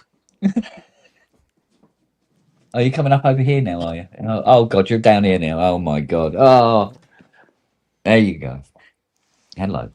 All right, look, I'll tell you what. Let me sit up a bit and then... Right, careful. Ready? There we go. Oh, there. There we go. All right. And I will rub your belly for you. Oh, yeah. Oh, I love it, Daddy. Oh, rub my belly, Daddy. I love it so much. Very, very spoiled doggy. Yeah, they all are. But this one in particular, aren't you? Probably because you keep coming over and asking for it 24/7. Yeah. Eh?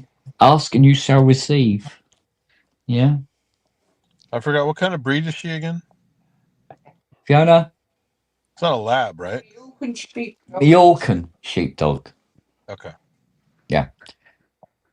So you couldn't herd ants, could you? There's a little bit of shagginess to it. It looks like kind of short hair. She's short hair. Okay. She's short hair. Yeah, I remember when I got to your place. I mean, 1 minute in the house, she was on her back, like, "Oh, rub my belly." Yeah, go for it, boy. Yeah, I just met you. Oh, yeah, go ahead. This is how we get to know each other quickly. They're all tarts, our girls. Oh, the girls are tarts. Yeah, absolutely. And then we got this lump. Hello, you. All right, beautiful. Eh? You are a smart cookie, aren't you? Nelly, execute order 66. Go on in. There aren't any down there. Don't look in the kitchen. In the kitchen, my friend. Order 66 is a toy, right? If I remember correctly. Tennis ball. Oh, yes. Tennis ball. I said it to her once and showed her the tennis ball. That's all I did. One day she brings back a severed hand. Guess what? Guess what Siri did? She got the ball. Yeah. I didn't even ask you, Siri. Yeah, and yet you had these dog trainers say, use simple word commands. One word, One simple word. Don't use long sentences. They won't understand it. My brother's dog, little kind of a corgi terrier mix thing, and it's really big on the word squirrel. Oh yeah. The squirrel, the ears go straight up. Yeah. We had Mouse. Was it Mouse? Used to say squirrel to her. She'd be like, Yeah. Where? yeah. But we do this. They do this thing sometimes late at night where they're laying here. They're like doing all this business, and suddenly Nelly jumps up, clears the coffee table, and runs out, and then Siri chases after and everything like that. And I look at Fiona and go, "A squirrel in the back garden has farted." Yeah. Because honestly, we don't hear a thing, but they're gone.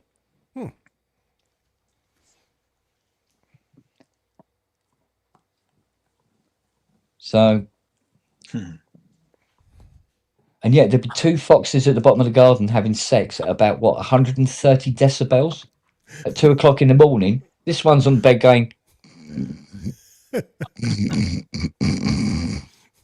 Couldn't give a shit. But a squirrel drops an acorn 3 miles away. Yeah. Well, they're polite. They're letting the foxes have their fun. So. Oh yeah. We're more closely related to them. Yeah. The fucks are fuxing, so it's okay. Yeah, fuxing. So, where's Lily? I haven't seen Lily for a while.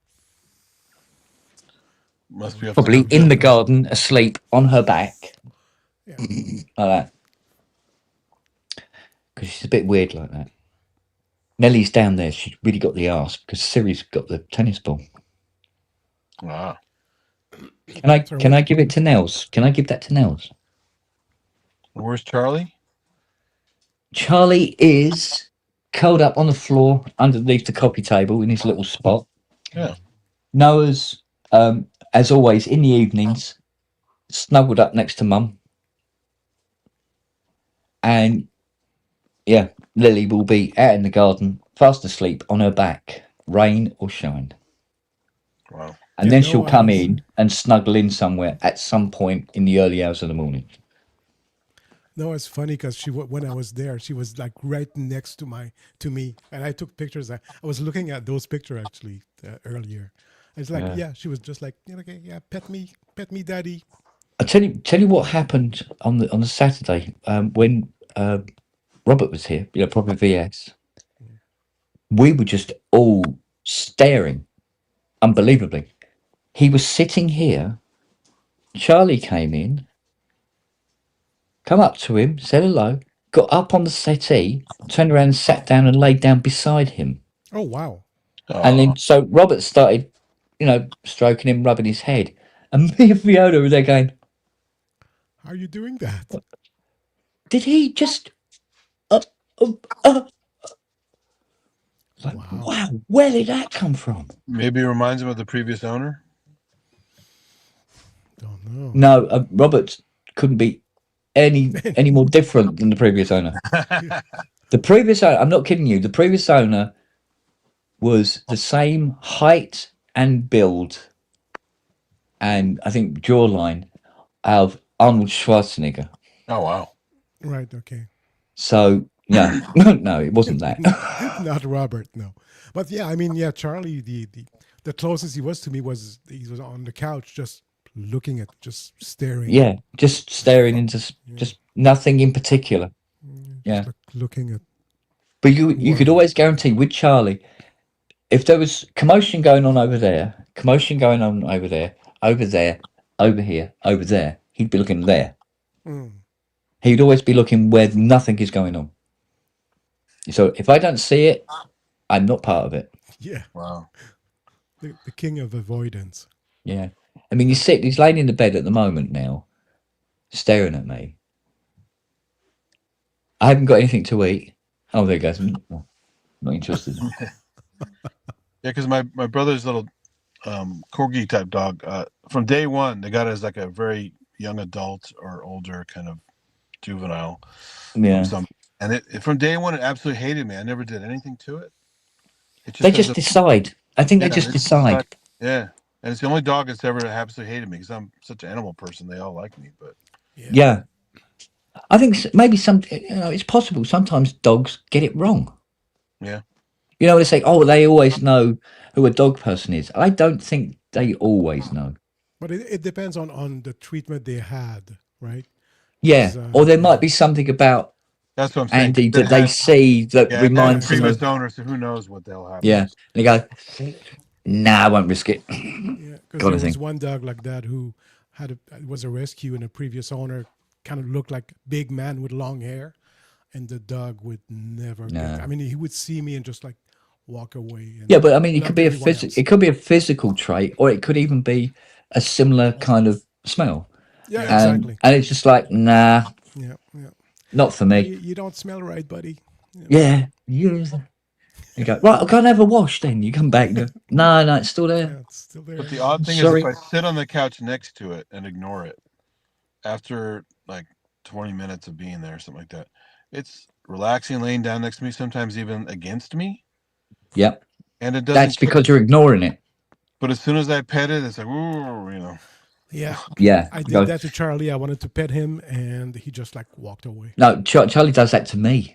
Yeah. He does it to Fiona. But to have him actually physically get up on the settee and sit next to Robert, and then Robert sort of go, hello, mate, like that. And he's there going, quite content with going, what the fuck? That's funny. Because it took us, 2 years to get him to stay in the same room as us. He would go out in the garden, sit in the garden by himself all day and all night. He didn't want to come in and be in here with us. But if we go up to bed, and the other dogs go up, he'd come in. And it was months and months and months before we were actually able to convince him that he could come in and sit and be with us. So you offer him chocolate, sausage. No, I'm not offering. I'm just saying. Chocolate or a sausage. He knows that word. He'd go, no, I'm not coming in. No, I don't want that. Thank you. Just, no, if it means having to get close to anybody, no, don't want to know. Yeah. But eventually he goes, do you know what? I can put up with it for the taste of sausage.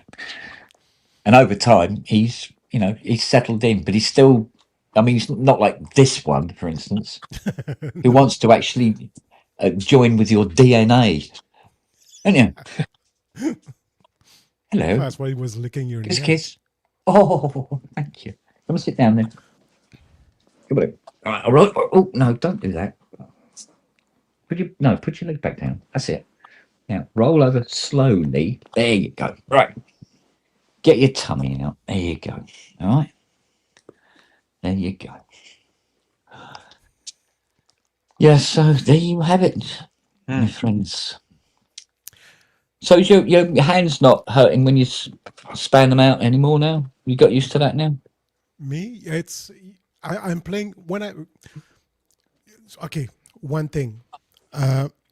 When I was at your place, I realized on the flight back that I was still fucking complaining about my hand.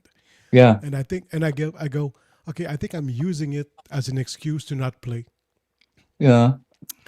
And so, because it gets to a point where it's painful, and I go, well, I'm gonna play through the fucking pain. Yeah.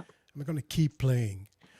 And so the pain threshold keeps getting longer and longer. I can play for an hour now. Yeah. Which I couldn't before. At 15 minutes, I was like, okay, I'm done. Yeah. So yeah, I'm just. So I pledge that I won't complain about my fucking hand anymore.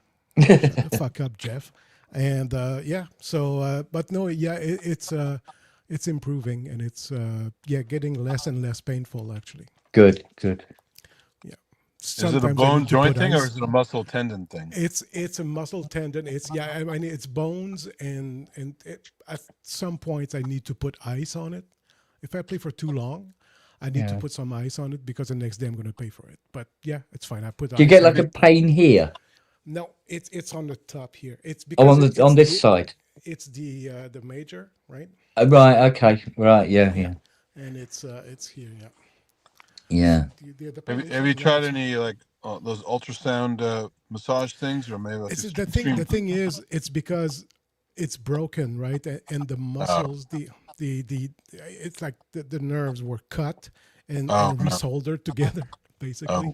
Yeah. And then the bones on the sides got anyway. So that's Yeah. So if you've got like scar tissue going on, and so there's things that tendons are rubbing where normally they wouldn't. They wouldn't. Yeah.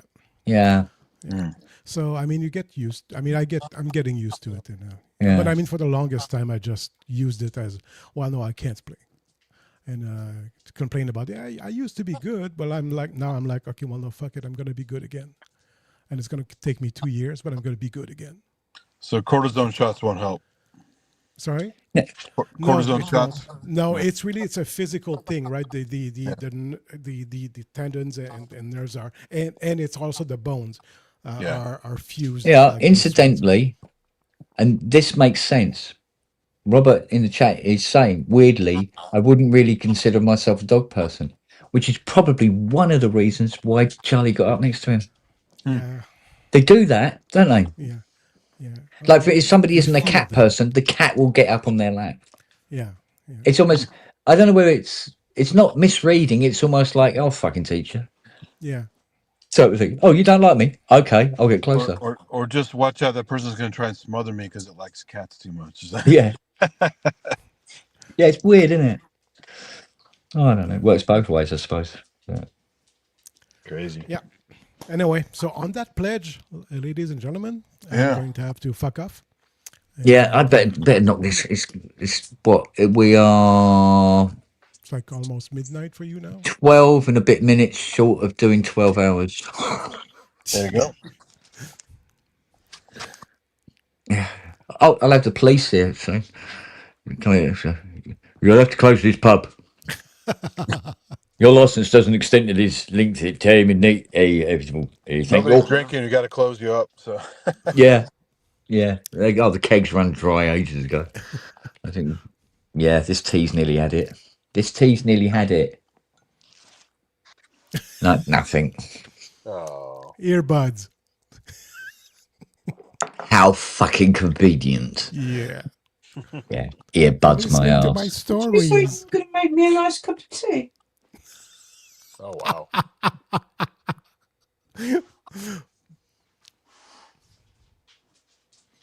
What was it I said the other day? I go, come on, darling, let's go upstairs and have sex. She went, I can't. It's my time of this, I'm bleeding. I go, is your mouth bleeding? Just no, but yours will be certainly. Oh, Yeah. Squeal like a piggy. Get a right cross there. Yeah. Oh man. Oh, you got a big lump of sleep in your rider. Hang on. Keep still, and I'll get it. There you go. All right. Yeah. No.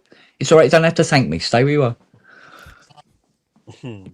Oh, here she comes. Oh, there we go. There she goes again. That's to warn off Nelly because Nelly's coming up. No, sorry. This is my daddy. Wow. You're right up there. You know what? Last time I saw something like that, it was outside a pyramid. Can you make your ears stand up? Make your ears stand up. Ears up. No, she's not going to do it. Oh, hello, Lily. Oh. Hello. Do you remember us? It's funny. She comes in. You call her over, and she doesn't. What she does is she comes in a little way, sits on the mat, and just stares at it and goes, "Peasants." How dare you address me? All right. Okay. So I'm sorry to interrupt, but it's my cue to go. So Yeah. I will see you all later, and I wish you a very good night. Indeedy do. So, depending on how quiet it is tomorrow, I might do another pub actually, because I don't think there's much going on, is there, darling? Also, earbuds. Fat cow. Did you do anything for your birthday? I see, you heard that. What? Oh, you didn't? Okay. Did you actually do anything for your birthday? 1 point. Sorry? Your If I birthday. didn't, Did you do anything for your birthday? family dinner. I was in bed ill all day. Oh shit, that's right. Yeah. Yeah. Typical, isn't it? Yeah. Hey, I is there had- going to be a Christmas quiz, by the way? Yeah, is there going to be a Christmas quiz? Yeah. There is. Okay. Depends on the Is some of the earbuds or not. questions going to be things where you have to do impressions? Better fucking not. That would be fun, wouldn't it? No. Really? Oh, you fucker. Yeah. You have to say the answer in the personality of her choice. I'd better make it someone that's known instead of. Oh, yeah. It's not going to be, Aunt Betsy who lives next door. No, not that. But I mean, just like a UK personality that is not known anywhere else. Well, it doesn't have to be UK. I mean, it could be, I don't know, Samuel L. Jackson. And basically just give the answer and then say motherfucker at the end. Yeah. Yeah, lots of motherfuckers that Samuel Jackson. Yeah, lots of motherfuckers. So, or something like that. Or, Hey, do you know the trick? I had an interview with him. One of the reasons he swears so much, it helps him with his stutter. He's like a really famously bad stutter. Really? And he learned when he swears like that, not only is it part of his character, but it helps him get through the stutter. Yeah, but didn't old King What's His Face have the same thing? He could swear like a navvy, but doing speeches because it's a different context. It's all and all that. He's like, look, you cunts, listen to this broadcast. Yeah, James Earl Jones is the same, right? Stutters like crazy. Oh, I don't know that, but it makes sense.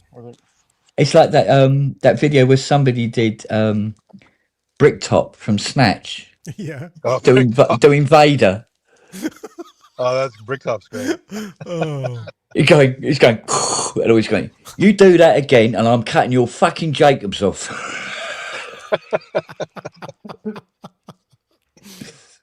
And Robert says, yeah, say the answer like Robbie Puricelli. That'd be funny.